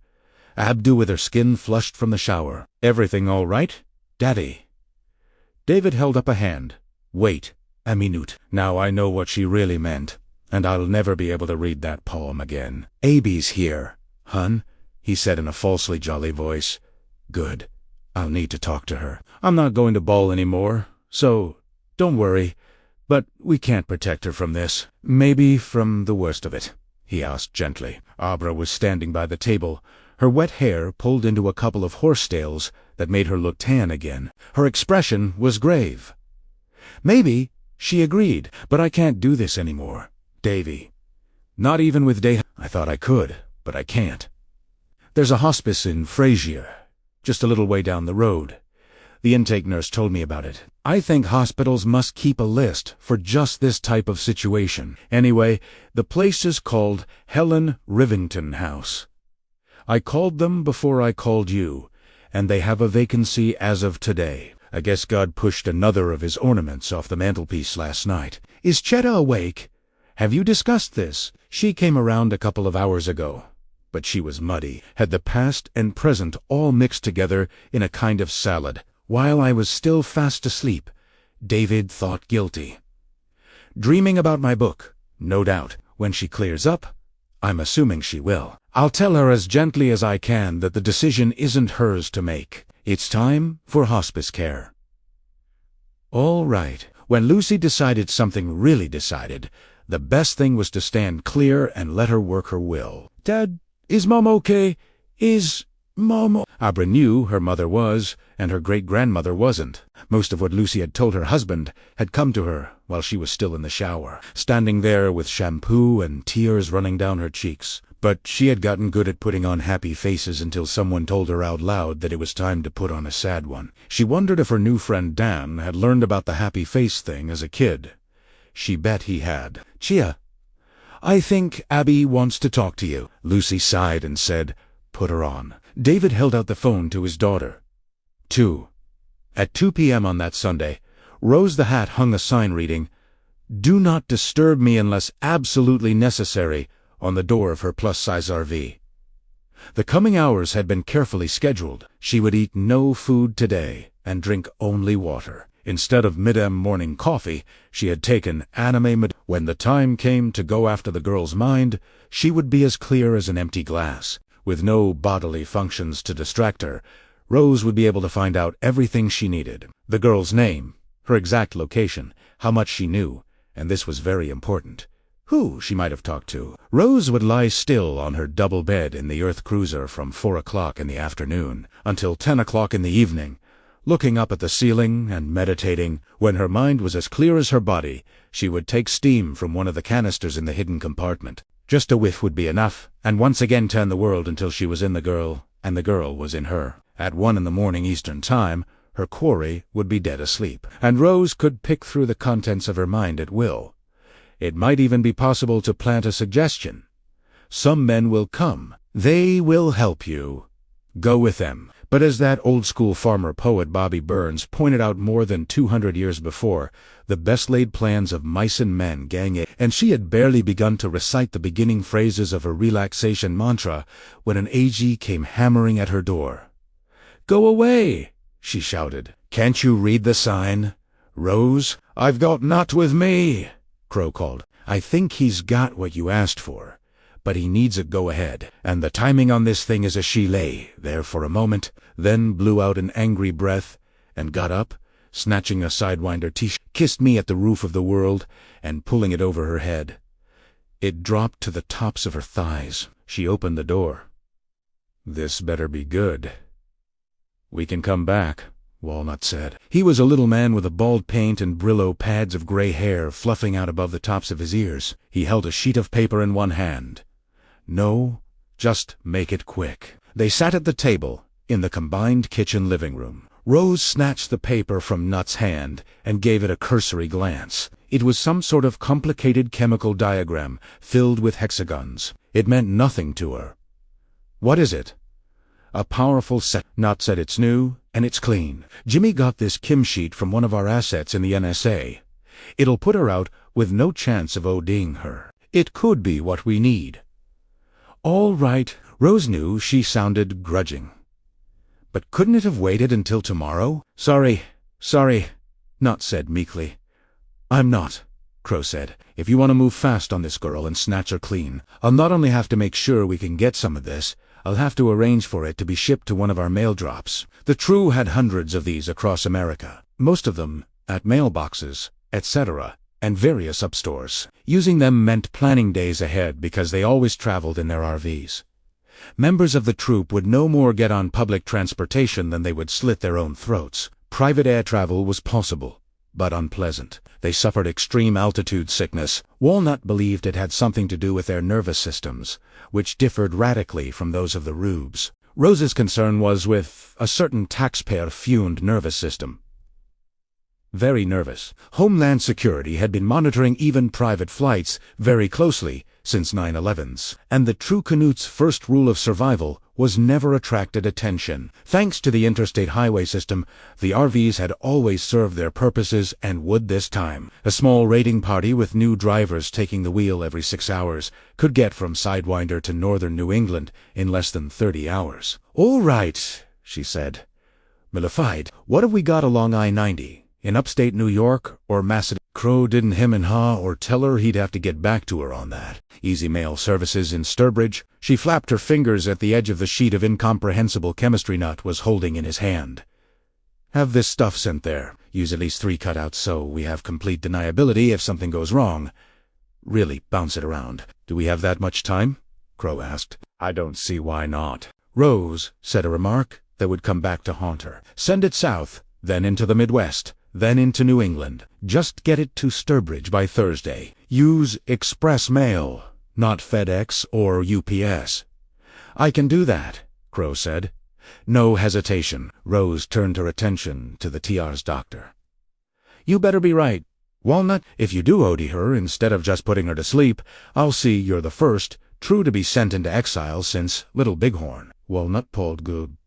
She had no intention of exiling anyone, but she still resented being interrupted. We'll get the drug to Sturbridge, and Nut will know how to use it, Crow said. No problem. There's nothing simpler. Something we can get around here, Nut said. Not if you want to be sure she doesn't go Michael Jackson on us. This stuff is safe, and it hits fast. If she's as powerful as you seem to think, fast is going to be important. Okay, I get it. Are we done here? There's one more thing, Walnut said. I suppose it could wait. But she looked out the window and the gods and little fishes. Here came Jimmy Numbers, bustling across the parking lot adjacent to the Overlook Lodge with his own sheet of paper. Why had she hung the Do Not Disturb sign on her doorknob? Why not one that said, Y'all, come? Rose gathered all her bad temper, stuffed it in a sack, stored it at the back of her mind, and smiled gamely. What is it? Grandpa Fleck? Crow said is no longer holding his fudge. He hasn't been able to hold it for the last 20 years, Rose said. He won't wear diapers, and I can't make him. No one can make him. This is different, Nut said. They can barely get out of bed. Baba and Black-Eyed Susie are taking care of him as well as they can. But that camper of his smells like the wrath of God. He'll get better. We'll feed him some steam. But she didn't like the look on Nut's face. Tommy, the truck, had passed 2 years ago. And by the way, the true measured time, that might have been 2 weeks ago. Now, Grandpa Flick. His mind's breaking down, Crow said bluntly.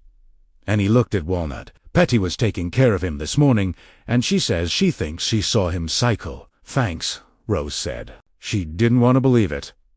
Has anyone else seen it happen? Baba Sue? No. She shrugged, as if to say, there you are. Jimmy knocked before they could discuss it further, and this time she was glad for the interruption. Come in. Jimmy poked his head through. Sure, it's okay. Yes. Why don't you bring the Rockets and the UCLA marching band while you're at it? Hill, I was only trying to get in a meditation groove after a few pleasant hours of spewing my guts. Crow was giving her a look of mild reproof, and maybe she deserved it. Probably she deserved it. These people were only doing the Trucy's work, as she had asked them to do it. But if Crow ever stepped up to the captain's chair, he'd understand. Never a moment to yourself unless you threatened them with pain of death, and in many cases, not even 10. I got something you may want to see, Jimmy said. And since Crow and Nut were already here, I figured I know what you figured. What is it? I went hunting around on the internet for news about those 2 towns you zeroed in on. Freiburg in Anist found this in the Union Leader. It's from last Thursday's paper. Maybe it's nothing. She took the sheet. The main item was about some PO school shutting down their football program because of budget cuts. Beneath it was a shorter item, which Jimmy had circled. Pocket earthquake reported in Anniston. How small can an earthquake be? Pretty small, if the people of Richland Court, a short Anniston Street that dead ends at the Saco River, are to be believed. Late Tuesday afternoon, several residents of the street reported a tremor that rattled windows, shook floors, and sent glassware tumbling from shelves. Dean Borland, a retiree who lives at the end of the street, pointed out a crack running the width of his newly asphalted driveway. If you want proof, there it is, he said. Although the Geological Survey Center in Rentham, Massachusetts, reports there were no timblers in New England last Tuesday afternoon. Matt and Cassie Renfrew took the opportunity to throw an earthquake party, which most of the street's residents attended. Andrew Sittenfeld of the Geological Survey Center says the shaking felt by Richland Court residents might have been a surge of water through the sewer system or possibly a military plane breaking the sound barrier. When these suggestions were made to Mr. Renfrew, he laughed cheerfully. We know what we felt, he said. It was an earthquake, and there's really no downside. The damage was minor, and hey, we got a terrific party out of it. Andrew Gold. Rose read it twice, then looked up, eyes bright. Good catch, Jimmy. He grinned. Thanks. I'll leave you guys to it then. Take Nut with you. He needs to check on Grandpa Crow. You stay a minute." When they were gone, he closed the door. "You think the girl caused that shake in New Hampshire? I do not 100% certain, but at least 80. And having a place to focus on, not just a town, but a street will make things a hell of a lot easier for me tonight when I go looking for her. If you can stick a comelong worm in her head, Rosie, we may not even need to knock her out." She smiled, thinking again that Crow had no idea how special this one was. Later, she would think, "Neither did I. I only thought I did." There's no law against hoping, I suppose, but once we have her, we'll need something a little more sophisticated than a Mickey Finn, even if it's a high-tech one. We'll need some wonder drug that'll keep her nice and cooperative until she decides it's in her best interest to cooperate on her own. Will you be coming with us when we go to grab her? Rose had assumed so, but now she hesitated, thinking of Grandpa Flick. I'm not sure. He didn't ask questions, which she appreciated, and turned to the door. I'll see that you're not disturbed again. Good. And you make sure Walnut gives Grandpa a complete exam. I mean, from 2 appetite. If he really is cycling, I want to know tomorrow when I come out of Perda. She opened the compartment under the floor and brought out one of the canisters. And give him what's left in this. Crow was shocked. All of it? Rose, if he's cycling, there's no point he be... Fee, we've had a good year, as several of you have pointed out to me lately. We can afford a little extravagant. Besides, the true Nut only has one grandpa. He remembers when the people of Europe worshipped trees instead of timeshare condos. We're not going to lose him if we can help it. We're not savage. The rubes might beg to differ. That's why they are rubes. Now, get out of here. 3 after Labor Day. Teeny Town closed at 3 p.m. on Sundays. This afternoon, at 5:45, 3 giants sat on benches near the end of the mini Cronmore Avenue, dwarfing Teeny Town Drug and the Teeny Town Music Box Theater, where during tourist season you could peek in the window and see teeny film clips playing on a teeny screen. John Dalton had come to the meeting wearing a Red Sox hat, which he placed on the head of the teeny Helen Rivington statue in the teeny courthouse square. "I'm sure she was a fan," he said. "Everybody up this way is a fan. Nobody spares a little admiration for the Yankees, except exiles like me.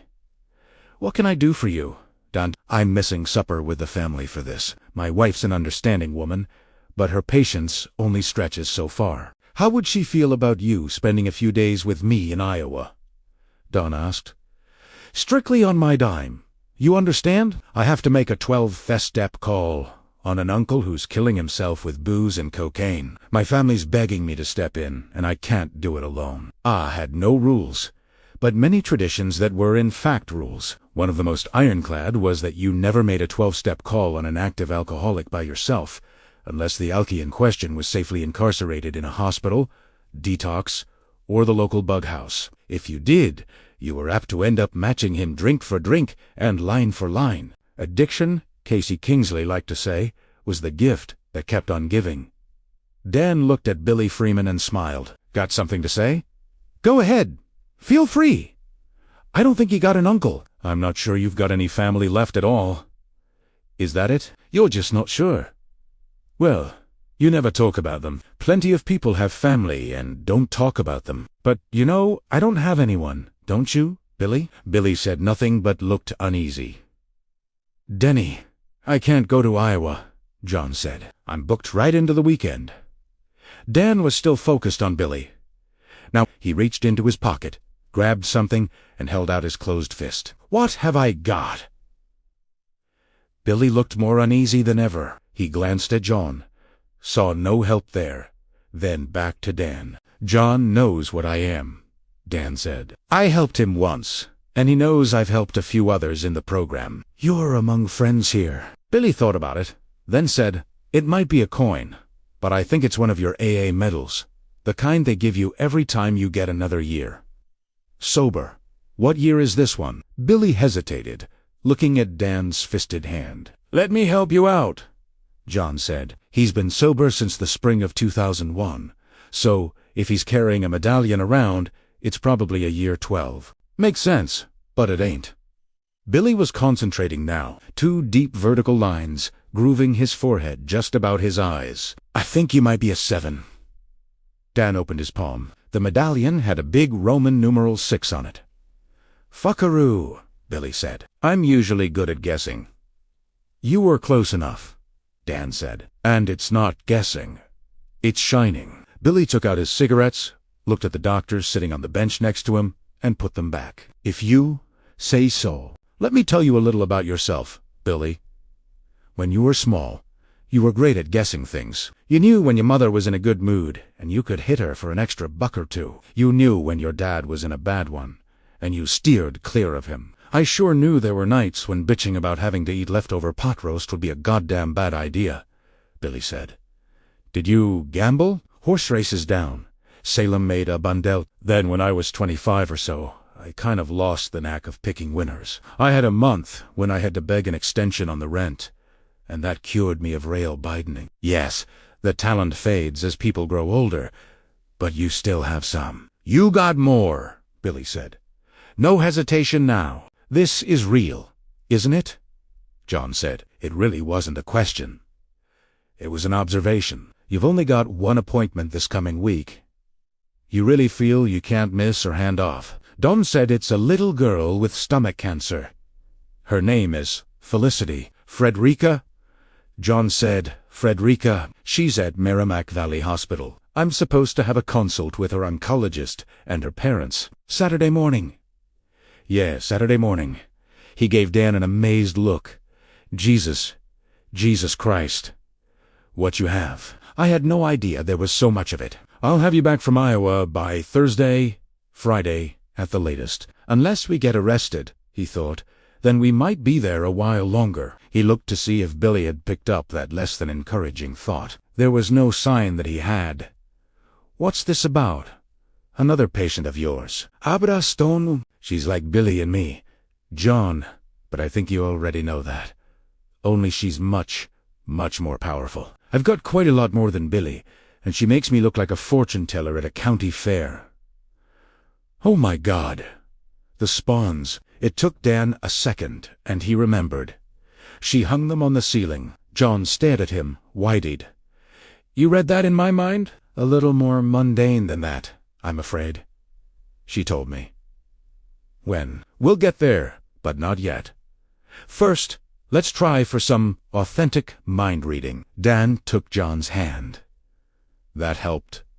Contact almost always did. Her parents came to see you when she was just a toddler, or maybe it was an aunt, or her great-grand. They were concerned about her even before she decorated the kitchen with silverware because there was all sorts of psychic phenomena going on in that house. There was something about the piano. "Billy, help me out here." Billy grabbed John's free hand. Don took Billy's, making a connected circle. A teeny seance in teeny town. Beatles music. Billy sat on the piano instead of the guitar. It was, I don't know, it made him crazy for a while. John stared at him. "Listen," Don said, "you have her permission to talk. She wants you to trust me on this." John Dalton considered for almost a full minute. Then he told him everything, with one exception. That stuff about the Simpsons being on all the TV channels was just too weird. When he was finished, John asked the obvious question. How did Don know Abraham? From his back pocket, Don produced a small, battered notebook. On the cover was a photo of waves crashing against a headland and the motto, "No great thing is created suddenly." "You used to carry this, didn't you?" John asked. "Yes. You know KCK is my sponsor, right?" John rolled his eyes. "Who could forget when every time you open your mouth in a meeting, you start with my sponsor? KCK always says, 'John, nobody loves a smartass.' My wife does," he said, "because I'm a studly smartass." Dan sighed. "Look in the book." John paged through it. "These are the meetings from 2001. Casey told me I had to do 90 and 90 and keep track. Look at the 8th one. John found Italiano. Fraser Methodist Church. A meeting he didn't often go to, but one he knew. Printed below the notation in elaborate capital letters was the word Abra. John looked up at Dan, not quite unbelievingly. She got in touch with you when she was 2 months old. You see my next meeting just to be Lloyd, Don said. So I couldn't have added her name later, just to impress you. Unless I faked the whole book, that is. And there are plenty of people in the program who remember seeing me with it. Including me, John said. Yeah, including you. In Tosa days, I always had my meeting book in one hand and a cup of coffee in the other. They were my security blankets. I didn't know who she was then, and I didn't much care. It was just one of those random touchings, the way a baby in a crib might reach out and brush your nose. Then, 2 or 3 years later, she wrote a word on a scheduling blackboard I keep in my room. The word was, hello. She kept in contact after that every once in a while, kind of touching base. I'm not even sure she was aware she was doing it, but I was there. When she needed help, I was the one she knew and the one she reached out to. What kind of help does she need? What kind of trouble is she in? John turned to Billy. Do you know? Billy shook his head. I'd never heard of her, and I hardly ever go to Anniston. Who said, Abra lives in Anniston? Billy cocked a thumb at Dan. He did, didn't he? John turned back to Dan. All right. Say, I am convinced. Let's have the whole thing. Don told them about Abra's nightmare of the baseball boy, the shapes holding flashlights on him, the woman with the knife, the one who had licked the boy's blood off her palms, about how much later Abra had come across the boy's picture in the shopper. And she could do this, why? Because the kid they killed was another one of these shiners. I'm pretty sure that's how the initial contact happened. He must have reached out while these people were torturing him. Abra has no doubt. That's what they did, and that created a link, one that continued even after the boy. This, Brad Trevor, was dead. I think her later point of contact may have been something the Trevor kid owned, his baseball glove, and she was able to link to his killers because one of them put it on. She doesn't know how she does it, and neither do I. All I know for sure is that she's immensely powerful the way you are. Here's the thing, Dan said. These people, if they are people, are led by the woman who did the actual killing. On the day Abra came across the picture of Brad Trevor on a missing children page in the local rag, she got in this woman's head, and the woman got in. For a few seconds, they looked through each other's eyes. He held up his hands, made fists, and rotated them. Turn and turn about. Abra thinks they may come for her, and so do I, because she could be a danger to them. There's more to it than that, isn't there? Billy, ask it. Don looked at him waiting. People who can do this shining thing have something. Right. Something these people want. Something they can only get by killing. Yes, John said. Does this woman know where Abra is? Abra doesn't think so, but you have to remember she's only 13. She could be wrong. Does Abra know where the woman is? All she knows is that when this contact, this mutual seeing occurred, the woman was in a Sam's supermarket. That puts it somewhere out west. But there are Sam's in at least 9 states, including Iowa. Dan shook his head. Then I don't see what we can accomplish by going there. We can get the glove, Dan said. Abra thinks if she has the glove, she can link to the man who had it on his hand for a little while. She calls him Barry the Chunk. John sat with his head lowered, thinking. Don, let him do it. All right, John said at last. Tease is crassy, but I'll buy it. Given what I know of Abra's history, and given my own history with you, it's actually kind of hard not to. But if this woman doesn't know where Abra is, might it not be wiser to leave things alone? Don't kick a sleeping dog and all that. I don't think this dog's asleep, Dan said. These empty devils, freaks, want her for the same reason they wanted the Trevor boy. I'm sure Billy's right about that. Also, they know she's a danger to them. To put it in AA terms, she has the power to break their anonymity. And they may have resources we can only guess at. Would you want a patient of yours to live in fear month after month, and maybe year after year, always expecting some sort of paranormal Manson family to show up and snatch her off the street? Of course not. These live on children like her. Children like I was. Kids with a shining. He stared grimly into John Dalton's face. If it's true, they need to be stopped, Billy said. If I'm not going to Iowa, what am I supposed to do? Let's put it this way, Don said. You're going to get very familiar with Anniston in the week ahead. In fact, If Casey will give you time off, you're going to stay at a motel there. 5. Rose finally entered the meditative state she had been seeking. The hardest thing to let go of had been her worries about Grandpa Flick. But she finally got past them, got above them. Now she cruised within herself, repeating the old phrases Sabasa and Lord Samante and Kahana Risson Hunt over and over again, her lips barely moving. It was too early to seek the troublesome girl. But now that she'd been left alone and the world was quiet both inside and out, she was in no hurry. Meditation for its own sake was a fine thing. Rose went about gathering her tools and focusing her concentration, working slowly and meticulously. Sabatha Hunty, Lord Hunt, words that had been old when the True Knot moved across Europe in wagons selling peep turfs and trinkets. They had probably been old when Babylon was young. The girl was powerful, but the True was all-powerful, and Rose anticipated no real problem. The girl would be asleep and Rose would move with quiet stealth, picking up information and planting suggestions like small explosives. Not just one worm, but a whole nest of them. Some the girl might detect and disable, others not.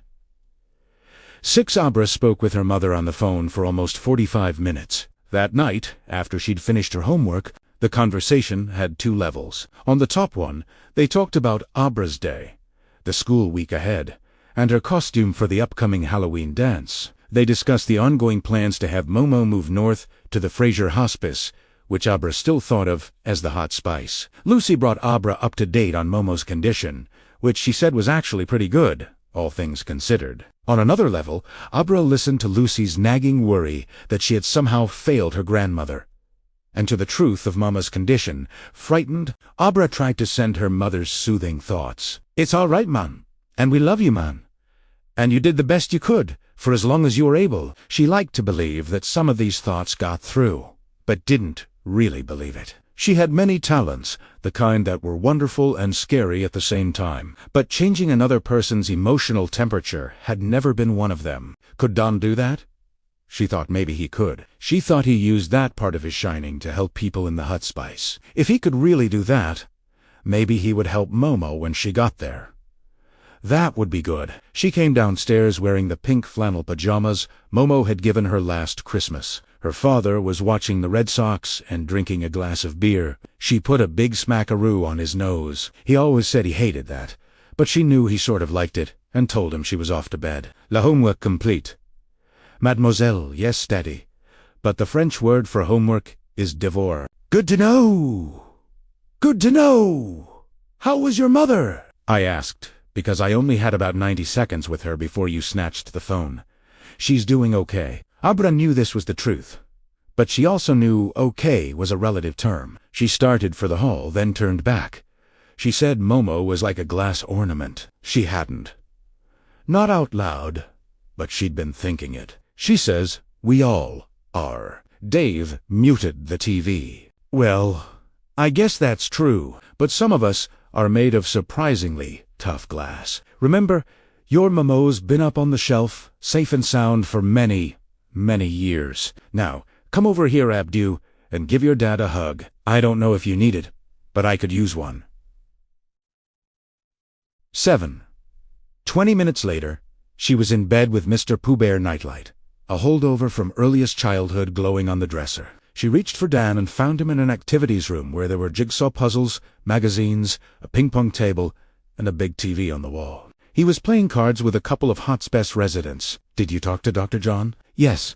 We're going to Iowa, day after tomorrow." This thought was accompanied by a brief picture of an old biplane. Inside were 2 men wearing old-fashioned flying helmets, scarves, and goggles. It made Abra smile. "If we bring you picture of a catcher's MIT," that wasn't what the baseball boy's glove really looked like, but Abra knew what Don was trying to say.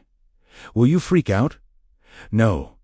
She better not. Holding the dead boy's glove would be terrible, but she would have to do it. 8. In the common room of Rivington 1, Mr. Braddock was staring at Dan with that look of monumental but slightly puzzled irritation which only the very old and borderline senile can bring off successfully. "Are you going to discard something, Danny? Or just sit there staring into the corner until the ice caps melt?" "Good night, Abraham." "Good night, Dan. Say good night to Tony for me." "Danny." Mr. Braddock knocked his swollen knuckles on the table. Dan Torrance, come in. Dan Torrance, over. Don't forget to set your alarm. Woohoo! Danny, Cora Willingham said. Dan looked at them. Did I discard, or is it still my turn? Mr. Braddock rolled his eyes at Cora. Cora rolled hers right back. And my daughters think I'm the one losing my marbles, she said. Naibra had set the alarm on her iPad because tomorrow was not only a school day, but one of her days to make breakfast. Scrambled eggs with mushrooms, peppers, and jack cheese was the plan. But that wasn't the alarm Dan had been talking about. She closed her eyes and concentrated, her brow furrowing. One hand crept out from under the covers and began wiping at her lips. What she was doing was tricky, but maybe it would be worth it. Alarms were all well and good, but if the woman in the hat came looking for her, a trap might be even better. After 5 minutes or so, the lines on her forehead smoothed out, and her hand fell away from her mouth. She rolled over on her side and pulled the duvet up to her chin. She was visualizing herself riding a white stallion in full warrior garb when she fell asleep. Mr. Puhor Nightlight watched from his place on the dresser as he had since Abra was 4, casting a dim radiance on her left cheek. That and her hair were the only parts of her that still showed. In her dreams, she galloped over long fields under 4 billion stars. Tin Rose continued her meditations until 1:30 that Monday morning. The rest of the crew, with the exception of Apron, Annie, and Big Mo, currently watching over Grandpa Flick, were sleeping deeply when she decided she was ready. In one hand, she held a picture printed off her computer of Anniston, New Hampshire's. Not very impressive downtown. In the other, she held one of the canisters. Although there was nothing left inside but the faintest whiff of steam, she had no doubt it would be enough. She put her fingers on the valve, preparing to loosen it. We are the true nut, and we endure. Sabatha, we are the chosen ones. Loadsome, Hunty. We are the fortunate ones. Kahana, Risan, Hunte. Take this and use it well. Rossi girl, she said. When she turned the valve, a short sigh of silver mist escaped. She inhaled, fell back on her pillow, and let the canister drop to the carpet with a soft thud. She lifted the picture of Anniston's Main Street in front of her eyes. Her arm and hand were no longer precisely there, and so the picture seemed to float. Not far from that main street, a little girl lived down a lane that was probably called Richland Court. She would be fast asleep, but somewhere in her mind was Rose the Hat. She assumed the little girl didn't know what. Rose the Hat looked like any more than Rose knew what the girl looked like, at least not yet.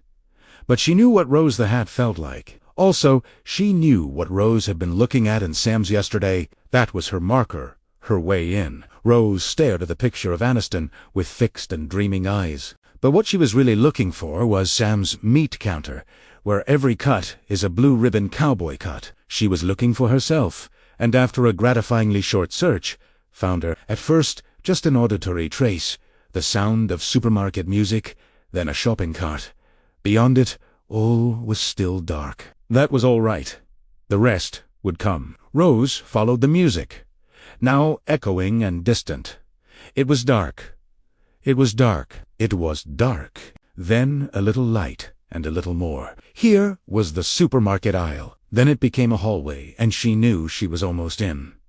Her heartbeat kicked up a notch. Lying on her bed, she closed her eyes. So if the kid realized what was happening, unlikely, but not impossible, she would see nothing. Rose took a few seconds to review her primary goals. Name, exact location, extent of knowledge, anyone she might have told.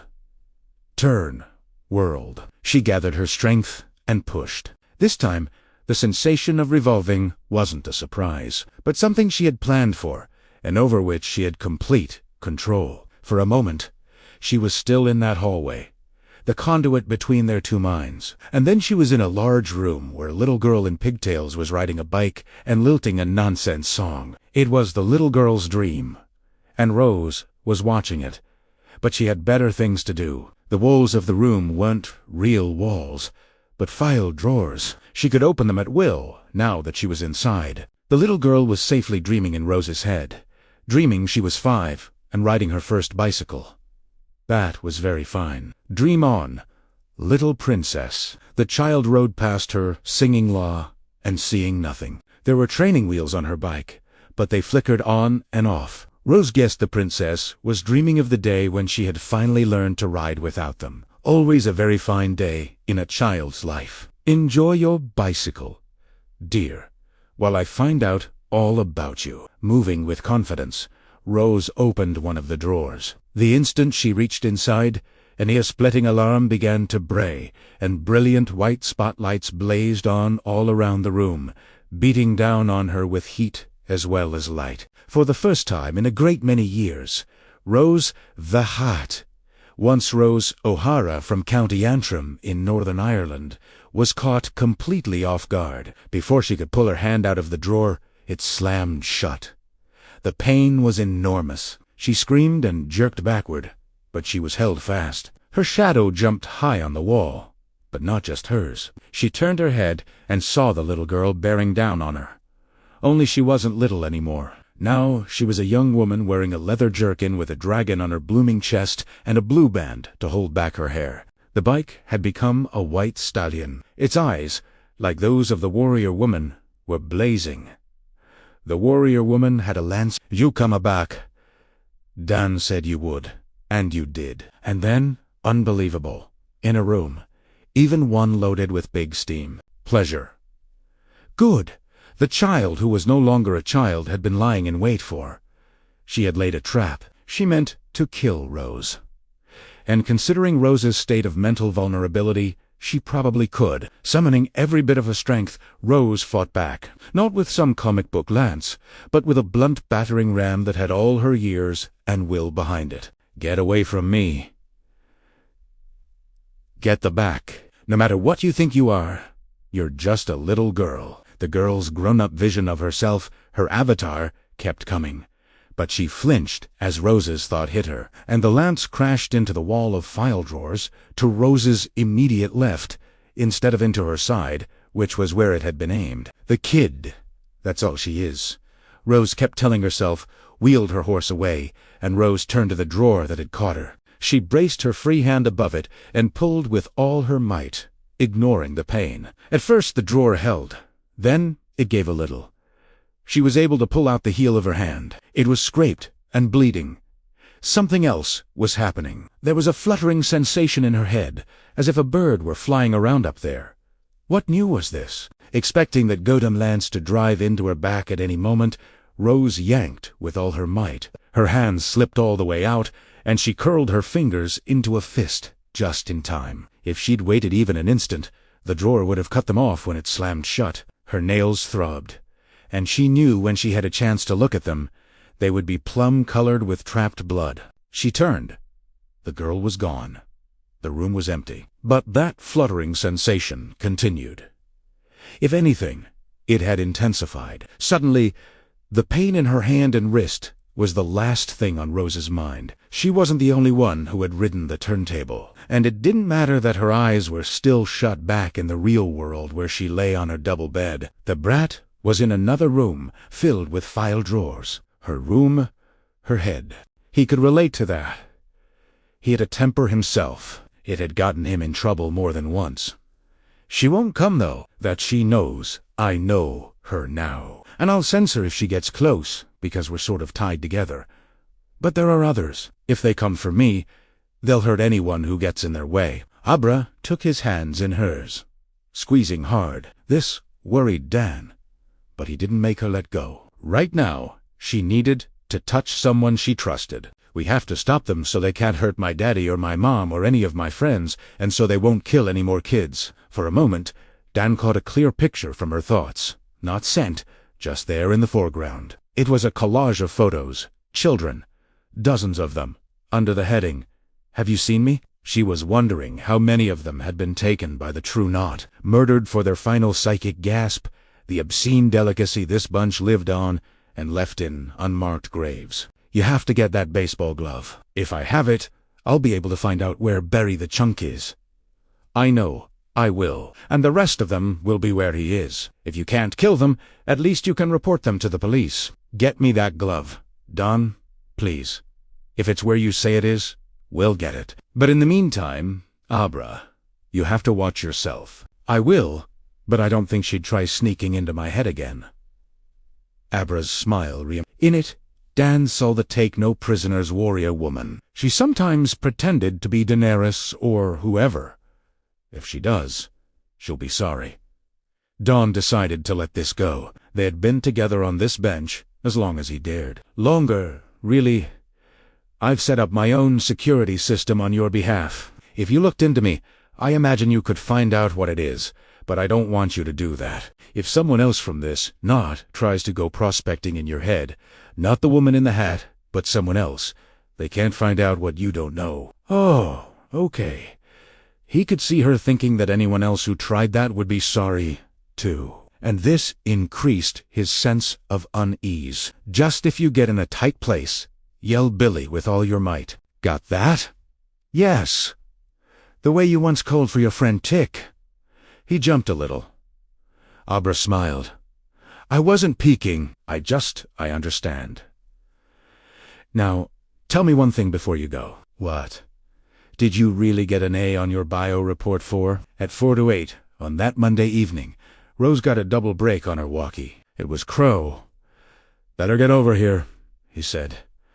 It's happening. The crew was standing around Grandpa's RV in a silent circle. Rose, now wearing her hat at its accustomed gravity-daying angle, cut through them, pausing to give Andy a hug, then went up the steps, rapped once, and let herself in, notwithstanding with Big Mo and Apron Annie, Grandpa's two reluctant nurses.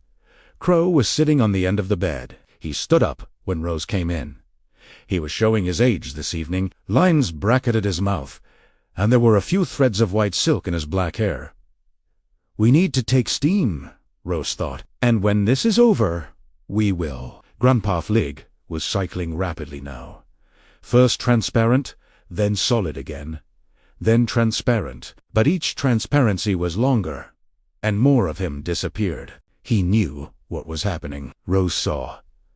His eyes were wide and terrified. His body writhed with the pain of the changes it was going through. She had always allowed herself to believe on some deep level of her mind in the true Nazi's immortality. Yes, every 50 or 100 years or so, someone died. Like that big dumb Dutchman, hands-off Hans, who had been electrocuted by a falling power line in an Arkansas windstorm not long after World War II ended. Or Katie Patches, who had drowned.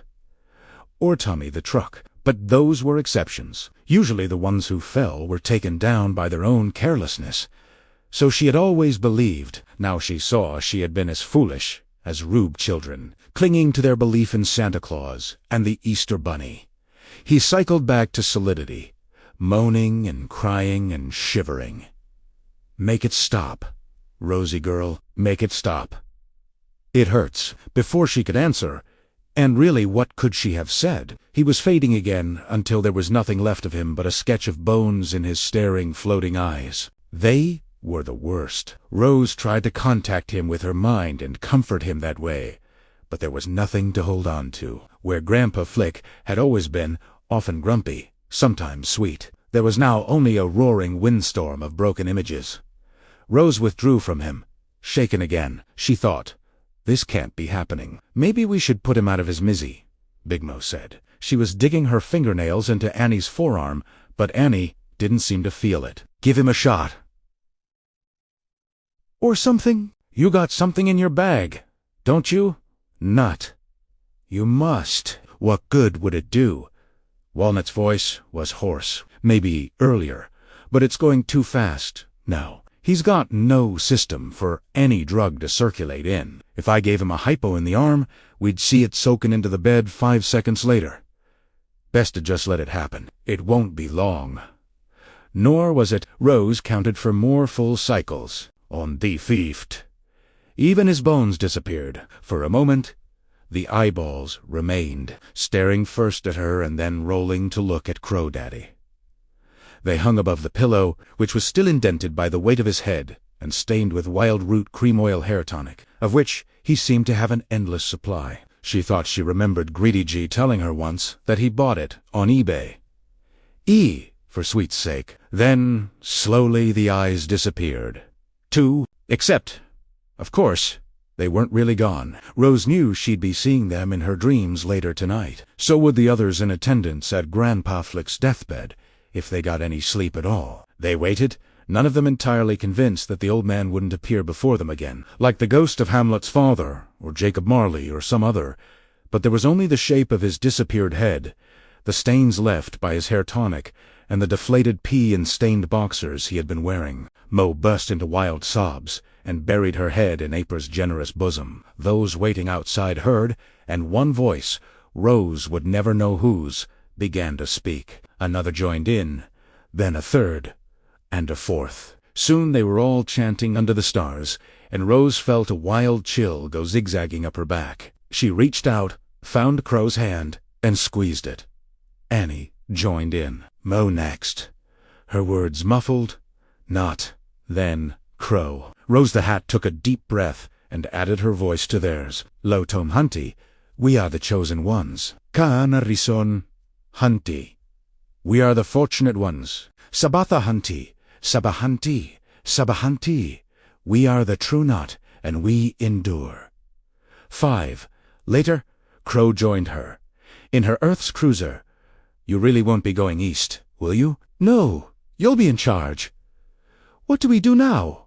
Mourn him. Of course, unfortunately, we can only give him 2 days. The traditional period was 7. No idle talk, no steam, just meditation. Then a circle of farewell, where everyone would step forward and say one memory of Grandpa Jonas Flick and give up one object they had from him or that they associated with him. Rose had already picked hers, a ring with a Celtic design Grandpa had given her, when this part of America had still been Indian country, and she had been known as the Irish Rose.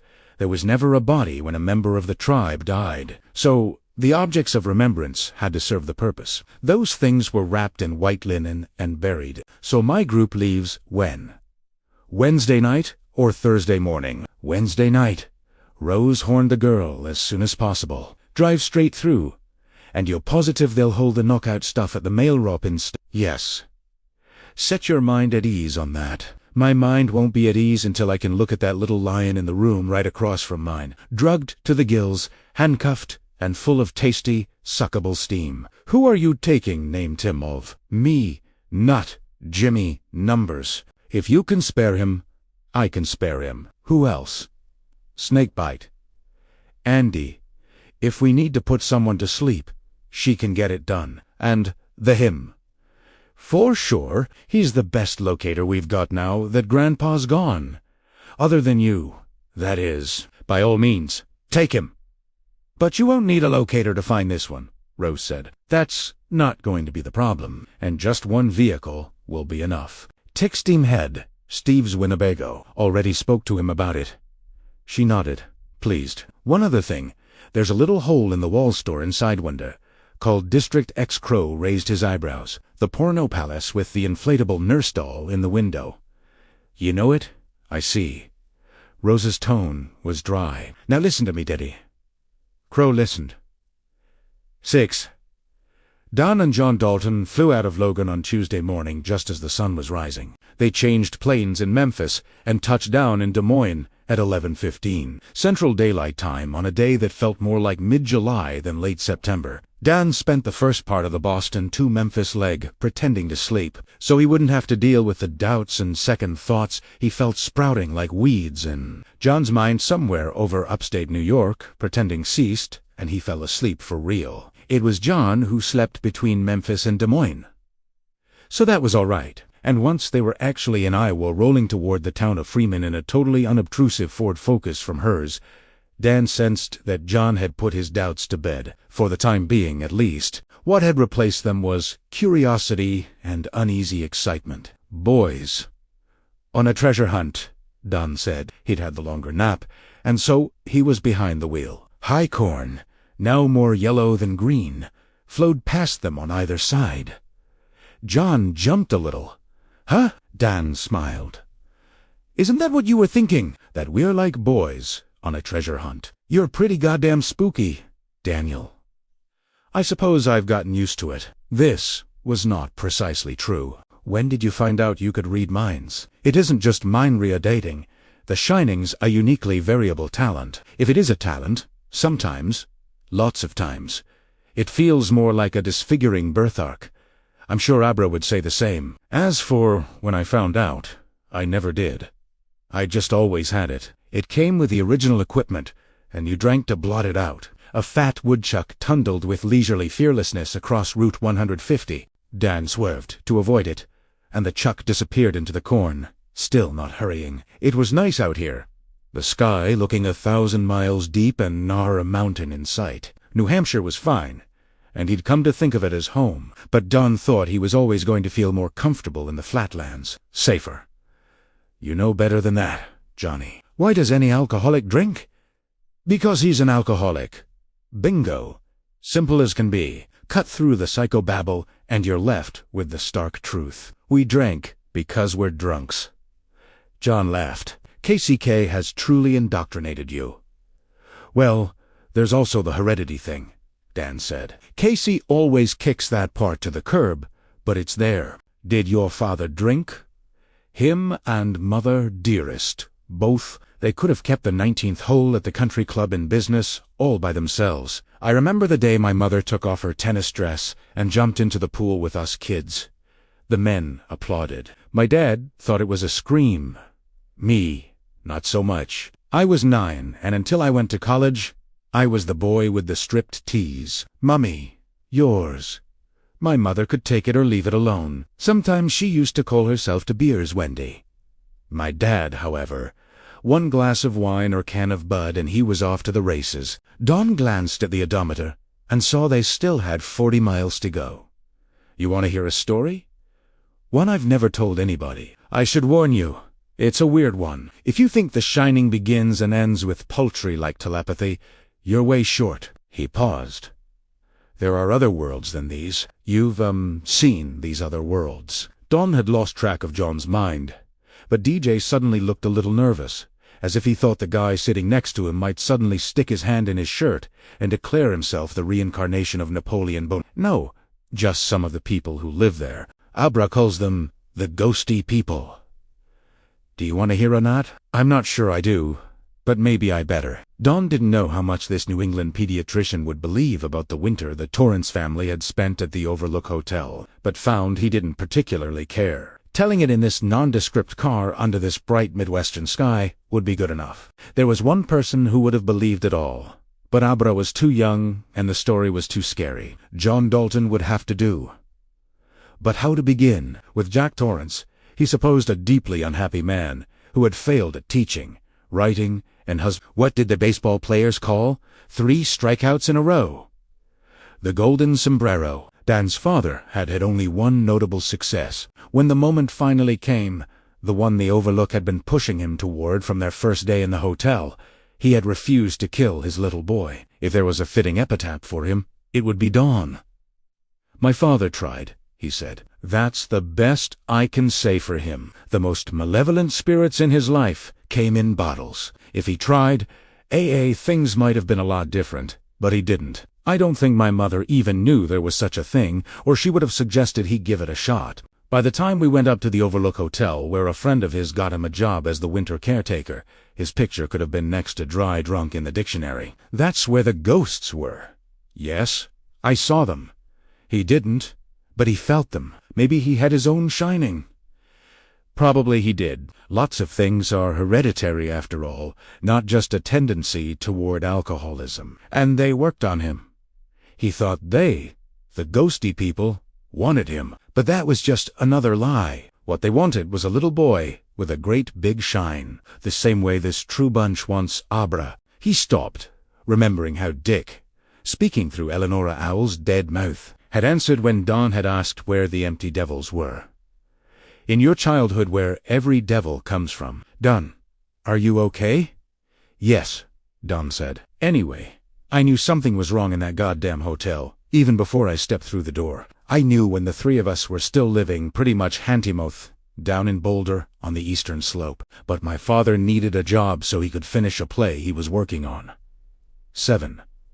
By the time they reached Adair, he was telling John how the Overlook's boiler had exploded, and how the old hotel had burned to the ground in a driving blizzard. Adair was a 2-stoplight town, but there was a Holiday Inn Express And Don noted the location. "That's where we'll be checking in a couple of hours from now," he told John. "We can't go digging for treasure in broad daylight. And besides, I'm dead for sleep." "Haven't been getting much lately?" "All that really happened to you?" John asked, in a subdued voice. "It really did." Dan smiled.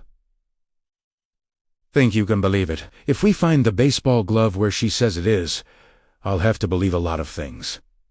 "Why did you tell me?" "Because part of you thinks we're crazy to be here in spite of what you know about Abra. Also because you deserve to know that there are forces. I've encountered them before. You haven't. All you've seen is a little girl who can do assorted psychic parlor tricks like hanging spoons on the ceiling. This isn't a boys' treasure hunt game. John, if the Tron finds out what we're up to, we'll be pinned to the target right along with Aberstone. If you decided to bail on this business, I'd make the sign of the cross in front of you and say, 'Go with God and continue on by yourself.'" Don tipped to make... "Well, there's Billy. Billy's 73. If he's a day, he'd say that's a plus. Billy likes to tell people that the good thing about being old is that you don't have to worry about dying young." John pointed. "Freemantown line." He gave Dan a small, tight smile. "I can't completely believe I'm doing this. What are you going to think if that ethanol plant is gone? If it's been torn down since Google Earth snapped its picture and planted over with corn? It'll still be there," Dan said. And so it was. A series of soot-gray concrete blocks roofed in rusty corrugated metal. One smokestack still stood. 2 others had fallen and lay on the ground like broken snakes. The windows had been smashed and the walls were covered in blotchy spray paint graffiti that would have been laughed at by the protégés in any big city. A pothole service road split off from the 2-lane, ending in a parking lot that had sprouted with errant seed corn. The water tower Abra had seen stood nearby, rearing against the horizon like an H.G. Wells' Martian war machine. Freeman, Iowa, was printed on the side. The shed with the broken roof was also present and accounted for. "Satisfied?" Dan asked. They had slowed to a crawl. Factory, water tower, shed, no trespassing sign. All just like she said it would be. John pointed to the rusty gate at the end of the service road. "What if that's locked? I haven't climbed a chain-link fence since I was in junior high. It wasn't locked when the killers brought that kid here." Or Abra would have said, "Are you sure of that?" A farm truck was coming the other way. Dan sped up a little and lifted a hand as they passed. The guy behind the wheel, green John Deere cap, sunglasses, bib overalls, raised his in return, but hardly glanced at them. That was a good thing. "I asked if I know what you asked," Don said. "If it's locked, we'll deal with it somehow. Now, let's go back to that motel and check in." "I'm whipped." 9. While John got adjoining rooms at the Holiday Inn, paying cash, Don sought out the Adair True Value hardware. He bought a spade, a rake, 2 hoes, a garden towel, 2 pairs of gloves, and a duffel to hold his new purchases. The only tool he actually wanted was the spade, but it seemed best to buy in bulk. "What brings you to Adair, may I ask?" the clerk asked as he rang up Dan's stuff. "Just passing through. My sister's in Des Moines, and she's got quite the garden patch. She probably owns most of this stuff, but presents always seem to improve her hospitality." "I hear that, brother. And thank you for this short-handled hoe. No tool comes in handier, and most amateur gardeners never think to get one. We take MasterCard Visa." "I think I'll give the plastic a rest," Don said, taking out his wallet. "Just give me a receipt for Uncle Shugliabet, and if you give me your name and address, or your sister's, we'll send our catalog, you know what." "I'm going to pass on that today," Dan said, and put a little fan of 20s on the counter. 10. At 11 o'clock that night, there came a soft rap on Dan's door. He opened it and let John inside. Abra's pediatrician was pale and keyed up. "Did you sleep?" Dan said. "You in and out?" "Mostly out. I'm nervous as a goddamn cat. If a cop stops us, what are we going to say? That we heard there was a juke joint in Freeman and decided to go looking for it. There's nothing in Freeman but corn, about 9 billion acres of it." "We don't know that," Dan said mildly. "We're just passing through. Besides, no cop's going to stop us. John, Nobody's even going to notice us. But if you want to stay here, I didn't come halfway across the country to sit in a motel watching Jay Leno. Just let me use the toilet. I used mine before I left the room, but now I need to go again. Christ, am I nervous? The drive to Freeman seemed very long to Dan, but once they left Adair behind, they didn't meet a single car. Farmers went to bed early, and they were off the trucking routes. When they reached the ethanol plant, Don doused the rental car's lights, turned into the service road, and rolled slowly up to the closed gate. The two men got out. John cursed when the Ford's dome light came on. I should have turned that thing off before we left the motel, or smashed the bulb if it doesn't have a switch. Relax, Dan said. There's no one out here but us, chickens. Still, his heart was beating hard in his chest as they walked to the gate. If Abra was right, a little boy had been murdered and buried out here after being miserably tortured. If ever a place should be haunted, John tried the gate, and when pushing didn't work, he tried pulling. Nothing. What now? Climb, I guess. I'm willing to try, but I'll probably break my weight. Dan took a pen light from his jacket pocket and shone it on the gate. First, noting the broken padlock, then the heavy twists of wire above and below it. He went back to the car, and it was his turn to wee-a-see when the trunk light came on. Well, he couldn't think of everything. He yanked out the new duffel and slammed the trunk lid down dark-returned. Here, he told John, holding out a pair of gloves. Put these on. Dan put on his own, untwisted the wire, and hung both pieces in one of the chain-link diamonds for later reference. Okay, let's go. I have to pee again. Oh man. Hold it. 11. Don drove the hearse forge slowly and carefully around to the loading dock. There were plenty of potholes, some deep, all hard to see with the headlights off. The last thing in the world he wanted was to drop the focus into one and smash an axle. Behind the plant, the surface was a mixture of bare earth and crumbling asphalt. 50 feet away was another chain-link fence, and beyond that, endless leagues of corn. The dock area wasn't as big as the parking lot, but it was plenty big. Dan, how will we know where? Be quiet. Don bent his head until his brow touched the steering wheel and closed his eyes. Abra? Nothing. She was asleep, of course. Back in Anniston, it was already Wednesday morning. John sat beside him, chewing his lips. Abra! A faint, stirring. It could have been his imagination. Dan hoped it was more. Abra. Eyes opened in his head. There was a moment of disorientation, a kind of double vision, and then Abra was looking with him. The loading dock and the crumbled remains of the smokestacks were suddenly clearer. Even though there was only starlight to see by, her vision's a hell of a lot better than mine. Dan got out of the car, so did John, but Don barely noticed. He had ceded control to the girl who was now lying awake in her bed, 1,100 miles away. He felt like a human metal detector, only it wasn't metal that they were looking for. Walk over to that concrete thing. Dan walked to the loading dock and stood with his back to it, now start going back and forth. A pause as she hunted for a way to clarify what she wanted. Like on CSI, he coursed 50 feet or so to the left, then turned right, moving out from the dock on opposing diagonals. John had gotten the spade out of the duffel bag and stood by the rental car watching. Here's where they park their RVS. Dan cut back left again, walking slowly, occasionally kicking a loose brick or chunk of concrete out of his way. You're close? Don stopped. He smelled something unpleasant, a gassy whiff of decay. Abra, do you? Yes. Oh, God, Dan. Take it easy, hun. You went too far. Turn around. Go slow. Dunn turned on one heel like a soldier doing a sloppy-about face. He started back toward the loading dock. Left a little to your left. Slower. He went that way, now pausing after each small step. Here was that smell again, a little stronger. Suddenly, the preternaturally sharp nighttime world began to blur as his eyes filled with Abra's tears. And there the baseball boy. You're standing right on top of it.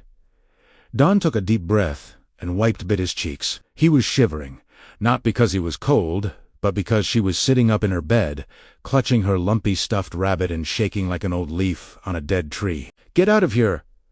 Abra, done, are you?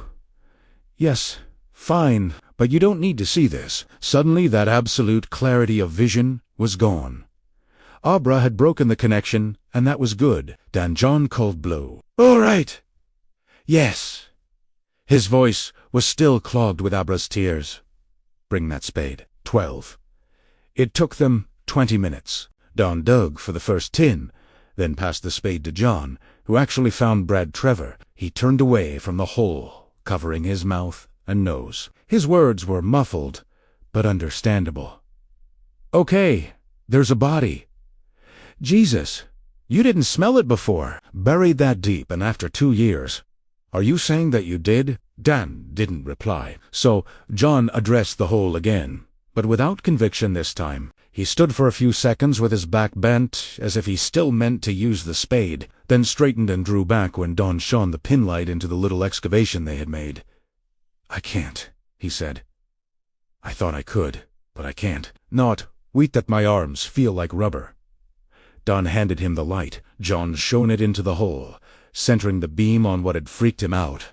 A dirt-clouded sneaker, working slowly, not wanting to disturb the earthly remains of Abra's baseball boy any more than necessary. Don scraped dirt away from the sides of the body. Little by little, an earth-covered shape emerged. It reminded him of the carvings on sarcophagi he had seen in National Geographic. The smell of decay was now very strong. Don stepped away and hyperventilated, ending with the deepest breath he could manage. Then he dropped into the end of the shallow grave where both of Brad Trevor's sneakers now protruded in a V. He knee-walked up to about where he thought the boy's waist must be, then held up a hand for the penlight. John handed it over and turned away. He was sobbing audibly. Don clamped the slim flashlight between his lips and began brushing away more dirt. A child's t-shirt came into view, clinging to a sunken chest. Then hands, the fingers, now little more than bones wrapped in yellow skin, were clasped over something. Dan's chest was starting to pound for air now, but he pried the Trevor boy's fingers apart as gently as he could. Still, one of them snapped with a dry, crunching sound. They had buried him, holding his baseball glove to his chest. Its lovingly oiled pocket was full of squirming bugs. The air escaped Dan's lungs in a shocked whoosh, and the breath he inhaled to replace it was rich with rot. He lunged out of the grave to his right, managing to vomit on the dirt they'd taken out of the hole instead of on the wasted remains of Bradley Trevor, whose only crime had been to be born with something a tribe of monsters wanted, and had stolen from him on the very wind of his dying shrieks. 13A reread the body. John doing most of the work this time, and covered the spot with a makeshift crypt of broken asphalt chunks. Neither of them wanted to think of foxes or stray dogs feasting on what scant meat was left. When they were done, they got back into the car and sat without speaking. At last, John said, "What are we going to do about him, Dono? We can't just leave him. He's got parents, grandparents, probably brothers and sisters, all of them still wondering. He has to stay a while, long enough so nobody's going to say, 'Gee, that anonymous call came in just after some stranger bought a spade in the Adair hardware store.' That probably wouldn't happen, but we can't take the chance." "How long's a while? Maybe a month?" John considered this, then sighed. Maybe even 2. Give his folks that long to go on thinking he might just have run off. Give them that long before we break their hearts. He shook his head. "If I'd had to look at his face, I don't think I ever could have slept again." "You'd be surprised what a person can live with," Don said. He was thinking of Mrs. Massey, now safely stored away in the back of his head, her haunting days over. He started the car, powered down his window, and beat the baseball glove several times against the door to dislodge the dirt. Then he put it on, sliding his fingers into the places where the child's had been on so many sunlit afternoons. He closed his eyes. After 30 seconds or so, he opened them again. "Anything you're Barry. You're one of the good guys." "What does that mean?" "I don't know, except I'm betting he's the one Abra calls Barry the Chunk. Nothing else. Abra will be able to get more." "Are you sure of that?" Dan thought of the way his vision had sharpened when Abra opened her eyes inside his head. "I am... Shine your light on the pocket of the glove for a sec, will you? There's something written there." John did it, revealing a child's careful printing. Tommy 25. What does that mean? John asked. I thought his name was Trevor. Jim Tammy's a baseball player. His number is 25. He stared into the pocket of the glove for a moment, then laid it gently on the seat between them. He was that kid's favorite major leaguer. He named his glove after him. I'm going to get these, I swear, before God Almighty. I'm going to get them and make them sorry. 14's the hat shown, the entire true shown, but not in the way Dan or Billy did. Neither Rose nor Crow had any sense as they said their goodbyes that the child they had taken years ago in Iowa was at that moment being uncovered by two men who knew far too much about them already. Rose could have caught the communications flying between Dawn and Abra if she had been in a state of deep meditation. But of course, then the little girl would have noticed her presence immediately. Besides, the goodbyes going on in Rose's Earth cruiser that night were of an especially intimate sort. She lay with her fingers laced together behind her head and watched Crow dress. You visited that store, right? District X. Not me personally. I have a reputation to protect. I sent Jimmy numbers. Crow grinned as he buckled his belt. He could have gotten what we needed in 15 minutes, but he was gone for 2 hours. I think Jimmy's found a new home. Well, that's good. I hope you boys enjoy yourselves. Trying to keep it light. But after 2 days of mourning, Grandpa Flick climaxed by the circle of farewell. Keeping anything light was an effort. He didn't get anything that compares to you. She raised her eyebrows. Had a preview? Did you, Henry? Didn't need one. He eyed her as she lay naked, with her hair spread out in a dark van. She was tall, even lying down. He had ever liked tall women. You're the featured traction in my home theater, and always will be. Overblown, just a bit of Crow's patented razzle-dazzle, but it pleased her just the same. She got up and pressed against him, her hands in his hair. Be careful. Bring everyone back, and bring her. We will. Then you better get a wiggle on. Relax. We'll be in Sturbridge when Easy Mail Services opens on Friday morning in New Hampshire by noon. By then, Barry will have located her as long as she doesn't locate him. I'm not worried about that. Fine, Rose thought. I'll worry for both of us. I'll worry until I'm looking at her wearing cuffs on her wrists and clamps on her ankles. The beauty of it, Crow said, is that if she does sense us and tries to put up an interference wall, Barry will key on that. If she's scared enough, she might go to the police. He flashed a grin. You think? Yes, little girl, they'd say. We're sure these awful people are after you. So tell us if they're from outer space or just your ordinary garden variety zombies. That way, we'll know what to look for. Don't joke and don't take this lightly. Get in clean and get out the same way. That's how it has to be. No outsiders involved. No innocent bystanders. Kill the parents if you need to. Kill anyone who tries to interfere. But keep it quiet. Crow snapped off a comic salute. Yes, my captain. Get out of here, idiot, but give me another kiss first. Maybe a little of that educated tongue for good measure. He gave her what she asked for. Rose held him tight and for a long time. 15. Dan and John rode in silence most of the way back to the motel in Adair. The spade was in the trunk. The baseball glove was in the back seat, wrapped in a Holiday Inn towel. At last, John said, We've got to bring Abra's folks into this now. She's going to hate it, and Lucy and David won't want to believe it, but it has to be done. Dan looked at him straight-faced and said, What are you? A mind reader? John wasn't, but Abra was, and her sudden loud voice in Dan's head made him glad that this time John was driving. If he had been behind the wheel, they very likely would have ended up in some farmer's corn patch. No, Abra. He spoke aloud so that John could hear at least his half of the conversation. Abra, listen to me. No, Dan. They think I'm all right. They think I'm almost normal now. Honey, if these people had to kill your mom and dad to get to you, do you think they'd hesitate? I sure don't. Not after what we found back there. There was no counter-argument she could make to this.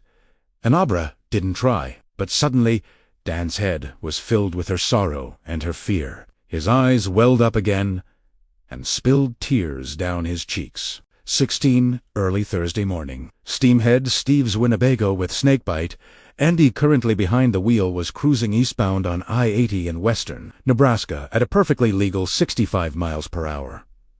The first streaks of dawn had just begun to show on the horizon in Anniston. It was 2 hours later. Dave Stone was in his bathrobe making coffee when the phone rang. It was Lucy, calling from Kita's Marber Street condo. She sounded like a woman who had nearly reached the end of her resources. If nothing changes for the worse, although I guess that's the only way things can change now, they'll be releasing Momo from the hospital first thing next week. I talked with the 2 doctors on her case last night. Why didn't you call me, sweetheart? Too tired and too depressed. I thought I'd feel better after a night's sleep, but I didn't get much. Honey, this place is just so full of her. Not just her work, her vitality. Her voice wavered. David waited. They had been together for over 15 years, and he knew that when Lucy was upset, waiting was sometimes better than talking. I don't know what we're going to do with it all. Just looking at the books makes me tired. There are thousands on the shelves and stacked in her study, and the super says there are thousands more in storage. We don't have to decide right now. He says there's also a trunk marked Alessandra. That was my mother's real name. You know, although I guess she always called herself Sandra or Sandy, I never knew Momo had her stuff. For someone who let it all hang out in her poetry, Cheddar could be one close-mouthed lady when she wanted to. Lucine seemed not to hear him, only continued in the same dull, slightly nagging, tired-to-death tone. Everything's arranged, although I'll have to reschedule the private ambulance if they decide to let her go Sunday. They said they might. Thank God she's got good insurance. That goes back to her teaching days at Tufts. You know, she never made a dime from poetry. Who in this upcountry would pay a dime to read it anymore? Lucy, she's got a good place in the main building at Rivington House. A little sweet. I took the online tour. Not that she'll be using it long. I made friends with the head nurse on her floor here, and she says, Momo's just about at the end of her. Chia, I love you. Honey? That Keda's old nickname for finally stopped her. With all my admittedly non-Italian heart and soul, I know, and thank God you do. This has been so hard, but it's almost over. I'll be there Monday at the very latest. We can't wait to see you. How are you? How's Obra? We're both fine. David would be allowed to go on believing this for another 60 seconds. Or so, he heard Lucy on. I might go back to bed for an hour or two. I think I can sleep now. You do that? I've got to get Abs up for school. They said their goodbyes. And when Dave turned away from the kitchen wall phone, he saw that Abra was already up. She was still in her pajamas. Her hair was every which way. Her eyes were red, and her face was pale. She was clutching Hoppy, her old stuffed rabbit. Abadoo. Honey, are you sick? Yes. No, I don't know. But you will be when you hear what I'm going to tell you. I need to talk to you, Daddy, and I don't want to go to school today. Tomorrow, either. Maybe not for a while. She hesitated. I'm in trouble. The first thing that phrase brought to mind was so awful that he pushed it away at once, but not before Abra caught it. She smiled warmly. No, I'm not pregnant. He stopped on his way to her halfway across the kitchen, his mouth falling open. You did just... Yes, she said. I just read your mind. Although anyone could have guessed what you were thinking that time, Daddy, it was all over your face. And it's called shining, not mind I can still do most of the things that used to scare you when I was little. Not all, but most. He spoke very slowly. I know you still sometimes have premonitions. Your mom and I both know it's a lot more than that. I have a friend. His name is Don. He and Dr. John have been in Iowa. John Dalton. Yes. Who's this Don? Is he a kid Dr. John treats? No. He's a grown-up. She took his hand and led him to the kitchen table. There they sat down, Abra still holding Hoppy. But when he was a kid, he was like me. Abs, I'm not understanding any of this. There are bad people, Daddy. She knew she couldn't tell him they were more than people, worse than people, until Dan and John were here to help her explain. They might want to hurt me. Why would anyone want to hurt you? You're not making sense. As for all those things you used to do, if you could still do them, we'd know. The drawer below the hanging pots flew open, then shut, then opened again. She could no longer lift the spoons, but the drawer was enough to get his attention. Once I understood how much it worried you guys, how much it scared you, I hid it. But I can't hide it anymore. Dan says I have to tell. She pressed her face against Hoppy's threadbare fur and began to cry. Chapter 12. They call it Steam 1. John turned on his cell as soon as he and Don emerged from the jetway at Logan Airport late Thursday afternoon. He had no more than registered the fact that he had well over a dozen missed calls when the phone rang in his hand. He glanced down at the window. "Stone?" Don asked. "I've got a lot of missed calls from the same number, so I'd say it has to be." "Don't answer. Call him back when we're on the expressway north, and tell him we'll be there by." Don glanced at his watch, which he had never changed from Eastern Time. "By 6. When we get there, we'll tell him everything." John reluctantly pocketed his cell. "I spent the flight back hoping I'm not going to lose my license to practice over this. Now I'm just hoping the cops don't grab us as soon as we park in front of Dave Stone's house." Dan, who had consulted several times with Abra on their way back across the country, shook his head. "She's convinced him to wait, but there's a lot going on in that family just now. And Mr. Stone is one confused American." To this, John offered a smile of singular bleakness. "He's not the only one." 2. Abra was sitting on the front step with her father when Dan swung into the Stones' driveway. They had made good time. It was only 5:30. Abra was up before Dave could grab her and came running down the walk with her hair flying out behind her. Don saw she was heading for him and handed the towel-wrapped Fielder's MIT to John. She threw herself into his arms. She was trembling all over. "You found him? You found him? And you found the glove, Haiba?" he told me. "Not yet," Don said, setting her down. "We need to thrash this out with your dad first." "Thrash what out?" Dave asked. He took Abra by the wrist and pulled her away from Dan. "Who are these bad people she's talking about? And who the hell are you?" His gaze shifted to John, and there was nothing friendly in his eyes. "What in the name of sweet Jesus is going on here?"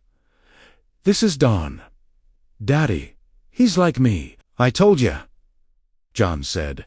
"Where's Lucy? Does she know about this?" "I'm not telling you anything until I find out what's going on." Abra said. "She's still in Boston with Momo. Daddy wanted to call her, but I persuaded him to wait until you got here." Her eyes remained pinned on the towel-wrapped glove. "Dan Torrance," Dave said. "That's your name?" "Yes." "You work at the hospice in Fragia?" "That's right. How long have you been meeting my daughter?" His hands were clenching and unclenching. "Did you meet her on the internet?" "I'm betting that's it." He switched his gaze to John. "If you hadn't been Abra's pediatrician from the day she was born, I would have called the police 6 hours ago when you didn't answer your phone." "I was in an airplane." John said. "I couldn't." "Mr. Stone," Dan said, "I haven't known your daughter as long as John has, but almost. The first time I met her, she was just a baby, and it was she who reached out to me."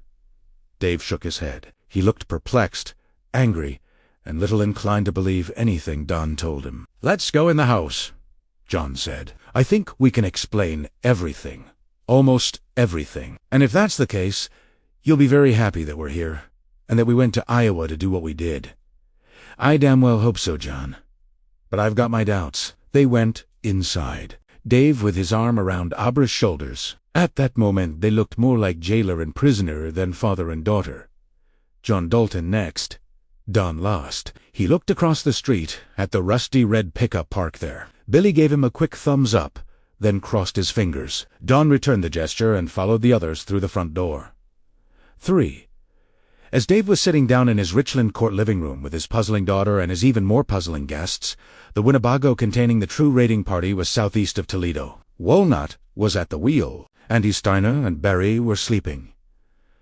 Andy liked the dead, Barry rolling from side to side and muttering. Crow was in the parlor area paging through the New Yorker. The only things he really liked were the cartoons and the tiny ads for weird items like yak fur sweaters, Vietnamese hats, and faux Cuban cigars. Jimmy Numbers plunked down next to him with his laptop in hand. "I've been combing the net. Had to hack him back with a couple of sites. But can I show you something? How can you surf the net from an interstate highway?" Jimmy gave him a patronizing smile. 4G connection? Baby. This is the modern age. If you say, Crow put his magazine aside. What have you got? School pictures from Anniston Middle School. Jimmy tapped the touchpad, and a photo appeared. No grainy newsprint job, but a high-res school portrait of a girl in a red dress with puffed sleeves. Her braided hair was chestnut brown, her smile wide and confident. Julian Cross, Jimmy said. He tapped the touchpad again, and a red head with a mischievous grin popped up. Emma Dean. Another tap, and an even prettier girl appeared. Blue eyes, blonde hair framing her face, and spilling over her shoulders. Serious expression, but dimples hinting at a smile. This one's Abra Stone. Greater than Abra. Yeah, they name them anything these days. Remember when Jane and Mabel used to be good enough for the robes? I read somewhere that Sly Stallone named his kid Sage Moonblood. Oh, up his stat, you think one of these three is Rose's girl? If she's right about the girl being a young teenager, it just about has to be. Probably Dean or Stone. They're the two who actually live on the street where the little earthquake was. But you can't count the Cross girl out completely. She's just around the corner. Jimmy Numbers made a swirling gesture on the touchpad, and the three pictures zipped into a row. Written below each in curly script was my school memories. Crow studied them. Is anyone going to tip to the fact that you've been filing pictures of little girls off of Facebook or something? Because that sets off all kinds of warning bells in Rubend. Jimmy looked offended.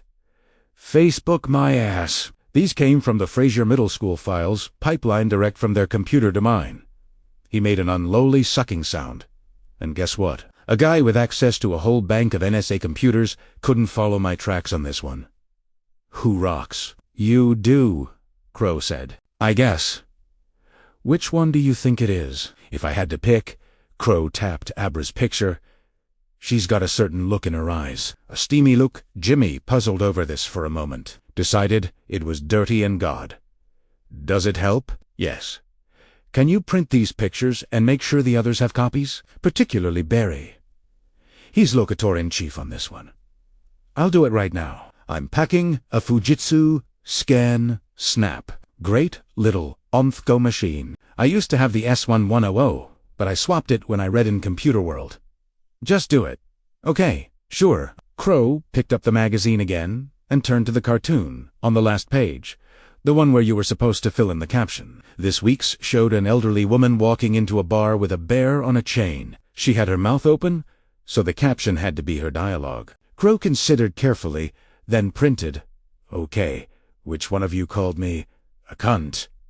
Probably not a winner. The Winnebago rolled on through the deepening evening. In the cockpit, Nut turned on the headlights. In one of the bunks, Barry turned and scratched at his wrist in his sleep. A red spot had appeared there. 4.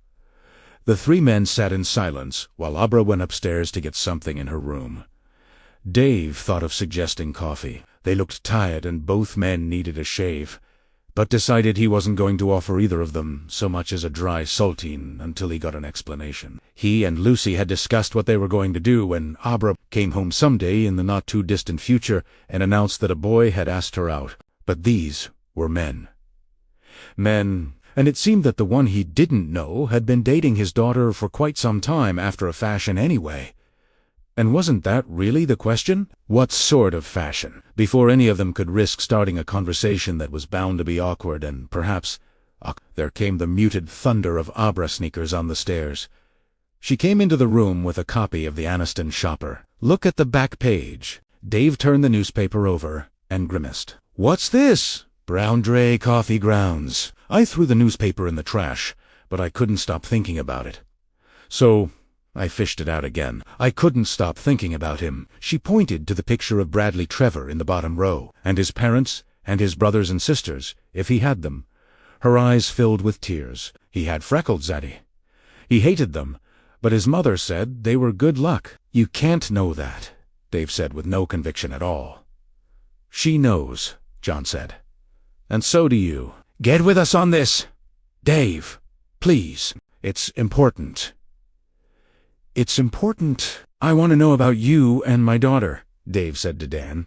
Tell me about that. Dan went through it again, doodling Abra's name in his AA meeting book. The first, chalked hello. His clear sense of Abra's presence on the night Charlie Hayes died. I asked if she was the little girl who sometimes wrote on my blackboard. She didn't answer in words, but there was a little run of piano music, some old Beatles tune, I think.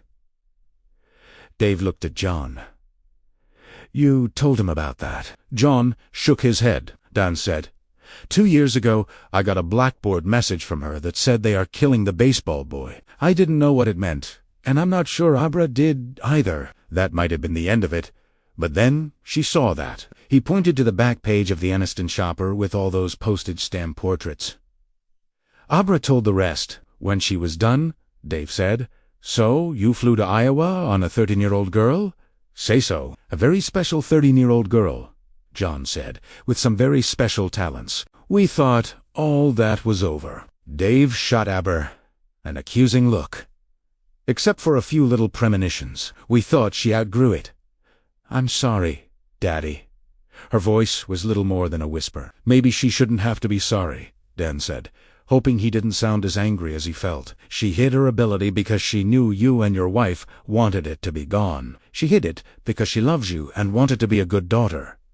She told you that. I suppose we never even discussed it, Dawn said, but I had a mother I loved dearly, and because I did the same thing. Abra shot him a look of naked gratitude. As she lowered her eyes again, she sent him a thought, something she was embarrassed to say out loud. She also didn't want her friends to know. She thought they wouldn't like her anymore, that they'd be scared of her. She was probably right about that, too. Let's not lose sight of the major issue, John said.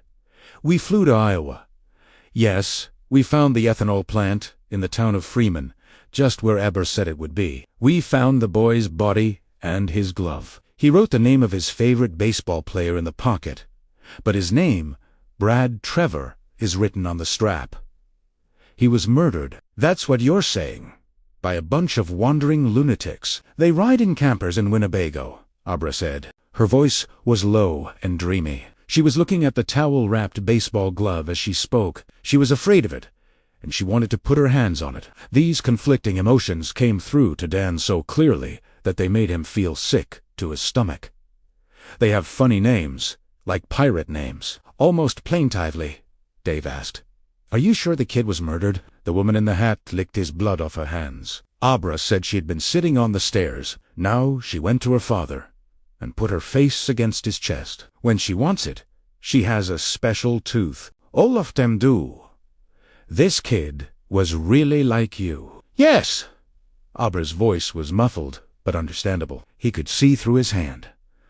What does that mean? Like when certain pitches would come, he could hit them because his hand saw them first. And when his mother lost something, he'd put his hand over his eyes and looked through it to see where the thing was. I think I don't know that part for sure, but sometimes I use my hand that way, and that's why they killed him. I'm sure of it, Don said. For what? Some kind of ESP vitamin. Do you know how ridiculous that sounds? No one replied. They know. She raised her head. Her cheeks were flushed and wet with tears. They don't know my name or where I live, but they know there is a me. Then we need to go to the police, Dave said. Or maybe, I guess we'd want the FBI in a case like this. They might have trouble believing it at first, but if the body's there, Dan said. I won't tell you that's a bad idea until we see what Abra can do with the baseball glove. But you need to think pretty carefully about the consequences for me, for John, for you and your wife, and most of all, for Abra. I don't see what kind of trouble you and John could possibly. John shifted impatiently in his chair. Come on, David. Who found the body? Who dug it up and then buried it again after taking a piece of evidence the forensics people would no doubt consider vital? Who brought that piece of evidence halfway across the country so an 8th grader could use it like a Ouija board, although he hadn't meant to, then joined in they were ganging up. And in other circumstances, he might have felt bad about that. But not in these. Your family's already in crisis. Mr. Stone, your grandmother-in-law is dying. Your wife's grieving and exhausted. This thing will hit the newspapers and the internet like a bomb. Wandering clan of murderers, versus a supposedly psychic little girl. They'll warn her on TV. You'll say no, and that will just make them hungrier. Your street will turn into an open-air studio. Nancy Grace will probably move in next door. And in a week or two, the whole media mob will be yelling hoax at the top of its lungs. Remember Balloon Boy? Dad, that's apt to be you. Meanwhile, these folks will still be out there. So, who's supposed to protect my little girl if they come after her? You too. A doctor and a hospice orderly. Or are you just a janitor? You don't even know about the 73-year-old groundskeeper standing watch down the street, Dan thought, and had to smile. I'm a little of both. Look, Mr. Stone, seeing as how you and my daughter are great pals, I guess you better call me Dave. Okay, Dave it is. I guess what you do next depends on whether or not you're willing to gamble on law enforcement believe in her, especially when she tells them that the Winnebago people are life-sucking vampires. Christ, Dave said. I can't tell Lucy about this. She'll blow a fuse. All her fuses. That would seem to answer the question about whether or not to call the police, Joan remarked. There was silence for a moment. Somewhere in the house, a clock was ticking. Somewhere outside, a dog was barking. The earthquake, Dave said suddenly. That little earthquake, was that you, Abby? I'm pretty sure, she whispered. Dave hugged her, then stood up and took the towel off the baseball glove. He held it, looking it over. They buried him with it, he said. They abducted him, tortured him, murdered him, and then buried him with his baseball glove. Yes, Don said. Dave turned to his daughter. Do you really want to touch this thing, Abra? She held out her hands and said, No, but give it to me anyway. 5. David Stone hesitated, then handed it over. Abra took it in her hands and looked into the pocket. Jim told me, she said, and although Dan would have been willing to bet his savings, after 12 years of steady work and steady sobriety, he actually had some that she had never encountered the name before. She said it correctly. Tommy, he's in the 600 Club. That's right, Dave said. Hush, Don said. They watched her. She raised the glove to her face and sniffed the pocket. Dan, remembering the bugs had to restrain a wee, she said, not bury the chunk. Bury the chink. Only he's not Chinese. They call him that because his eyes slant up at the corners. He's there. There? I don't know. Wait. She held the glove to her chest like a baby. She began to breathe faster. Her mouth dropped open and she moaned. Dave, alarmed, put a hand on her shoulder. Abra shook him off. No, Daddy. No. She closed her eyes and hugged the glove. They waited. At last, her eyes opened, and she said, They're coming for me. Don got up, knelt beside her, and put one hand over both of hers. How many is it? Some, or is it all of them? Just some. Barry is with them. That's why I can see there are 3 others. Maybe 4. One is a lady with a snake tattoo. They call us rubes. We're rubs to them. Is the woman with the hat? No. When will they get here? John asked, Do you know? Tomorrow. They have to stop first and get. She paused. Her eyes searched the room, not seeing Italiano. One hand slipped out from beneath Dan's and began to rub her mouth. The other clasped the glove. They have to. I don't know. Tears began to ooze from the corners of her eyes. Not of sadness, but of effort hissed medicine. Is it wait, let go of me, Dan. I have to. You have to let me. He took his hand away. There was a brisk snap and a blue flick of static electricity. The piano played a discordant run of notes. On an occasional table by the door to the hall, a number of ceramic Hummel figures were jittering and rapping. Abra slipped the glove on her hand. Her eyes flew wide open. One is a crow. One is a doctor, and that's lucky for them because Barry is sick. He's sick. She stared around at them wildly, then laughed. The sound of it made Dan's neck hair stiffen. He thought it was the way lunatics must laugh when their medication is late. It was all he could do not to snatch the glove off her hand. He's got The measles. He's caught the measles from Grandpa Flick. And he'll start to cycle soon. He was a kid. He must never have gotten the shot. We have to tell Rose. That was enough for Dan.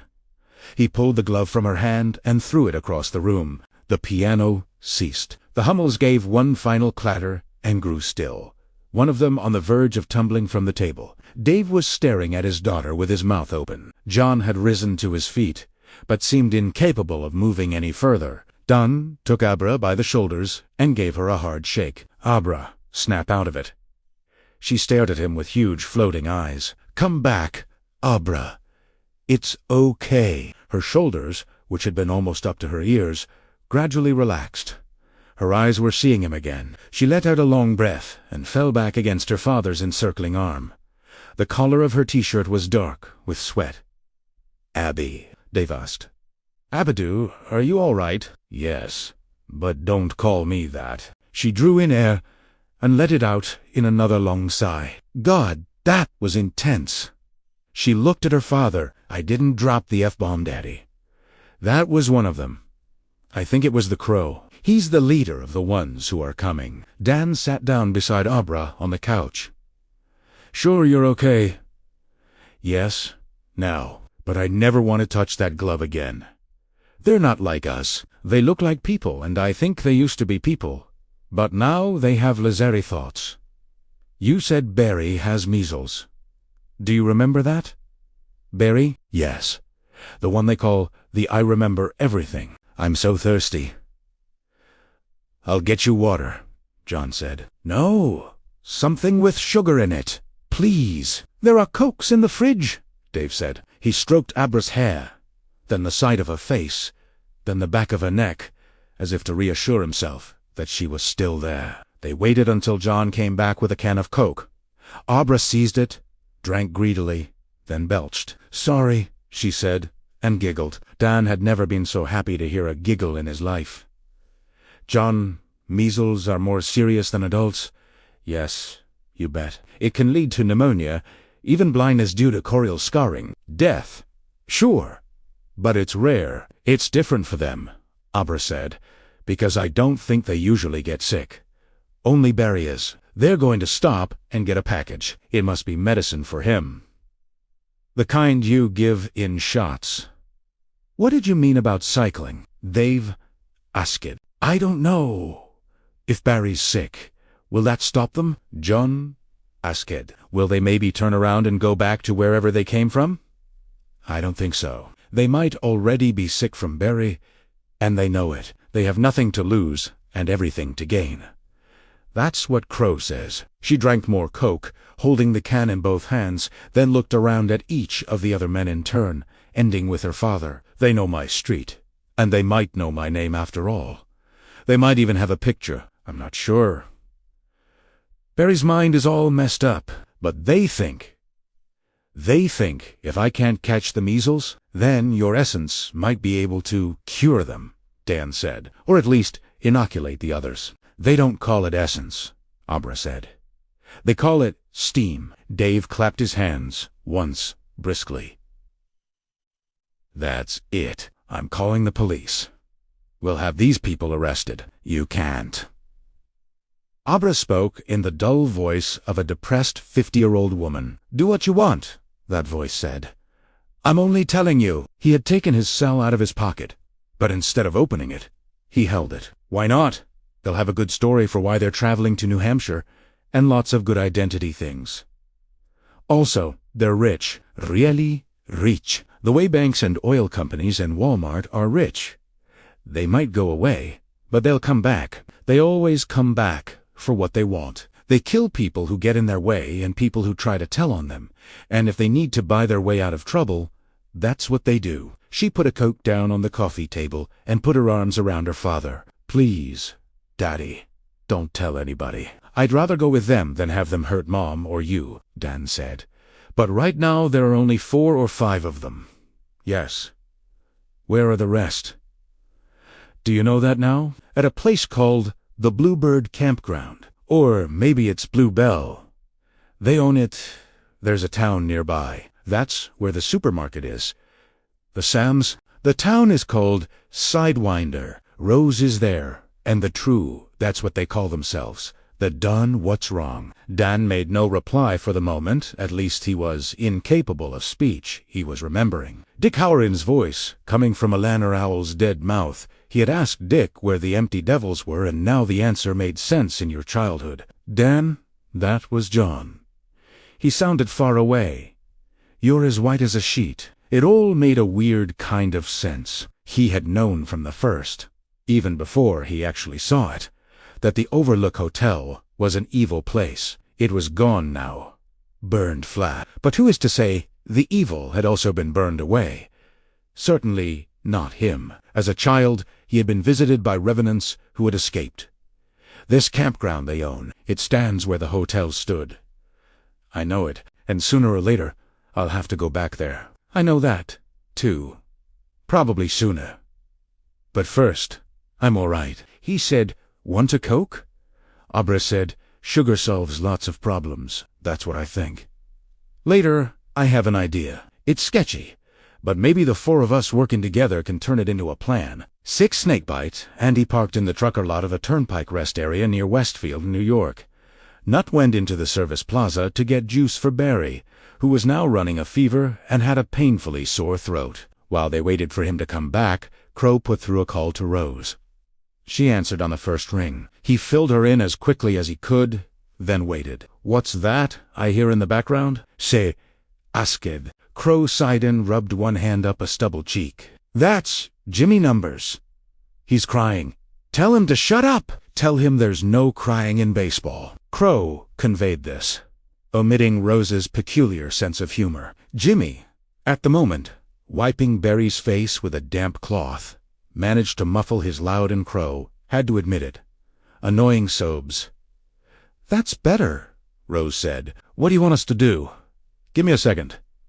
I'm trying to think. Crow found the idea of Rose having to try to think almost as disturbing as the red spots that had now broken out all over Barry's face and body. But he did as he was told, holding the iPhone to his ear, but saying nothing. He was sweating. Fever just hot in here. Crow scanned his arms for red blemishes and saw none yet. Are you on schedule? Rose asked. So far, yes. A little ahead even. There was a brisk double rap at the door. Andy looked out, then opened Italiano. Crow still there? Yes. Nut just came back with some juice for Barry. He's got a bad sore throat. Try this, Walnut said to Barry, unscrewing the cap. It's apple still cold from the cooler. It'll soothe your gullet something grand. Barry got up on his elbows and gulped when Nut tipped the small glass bottle to his lips. Crow found it hard to look at. He'd seen baby lambs drink from nursing bottles in that same week. I can't do it myself way. Can he talk? Crow. If he can, give him the phone. Crow elbowed Jimmy aside and sat down beside Barry. Rose, she wants to talk to you. He attempted to hold the phone next to Barry's ear, but they took it from him. Either the juice or the aspirin Nut had made him swallow seemed to have given him some strength. Rose, he croaked. Sorry about this, darling. He listened, nodding. I know. I get that. He listened some more. No, not yet. But yeah, I will. Yeah, I love you, too. Here he is. He handed the phone to Crow, then collapsed back onto the stacked pillows, his temporary burst of strength, exhausted. I'm here, Crow said. Has he started cycling yet? Crow glanced at Barry. No. Thank God for small favors. He says he can still locate her. I hope he's right. If he can't, you'll have to find her yourselves. We have to have that girl. Crow knew she wanted the kid. Maybe Julianne, maybe Emma, probably Abra for her own reasons. And for him, that was enough. But there was more at stake. Maybe the Truth's continued survival. In a whispered consultation at the back of the Winnebago, Nut had told Crow that the girl had probably never had the measles, but her steam might still serve to protect them because of the inoculation. She would have been given as a baby. It wasn't a sure bet, but a hell of a lot better than no bet at all. Crow, talk to me, honey. We'll find her. He shot the truce's computer maven a look. Jimmy's got it narrowed down to 3 possibles, all in 1 block radius. We've got pictures. That's excellent. She paused, and when she spoke again, her voice was lower, warmer, and perhaps the slightest bit shaky. Crow hated the idea of Rose being afraid, but he thought she was. Not for herself, but for the true knot it was her duty to protect. You know, I'd never send you on with Barry sick, if I didn't think it was absolutely vital. Yeah, get her. Knock her out. Bring her back. Okay. If the rest of you get sick, if you feel you have to charter a jet and fly her back, we'll do that, too. But Crow dreaded the prospect. Any of them not sick when they got on the plane would be when they got off. Equilibrium shot.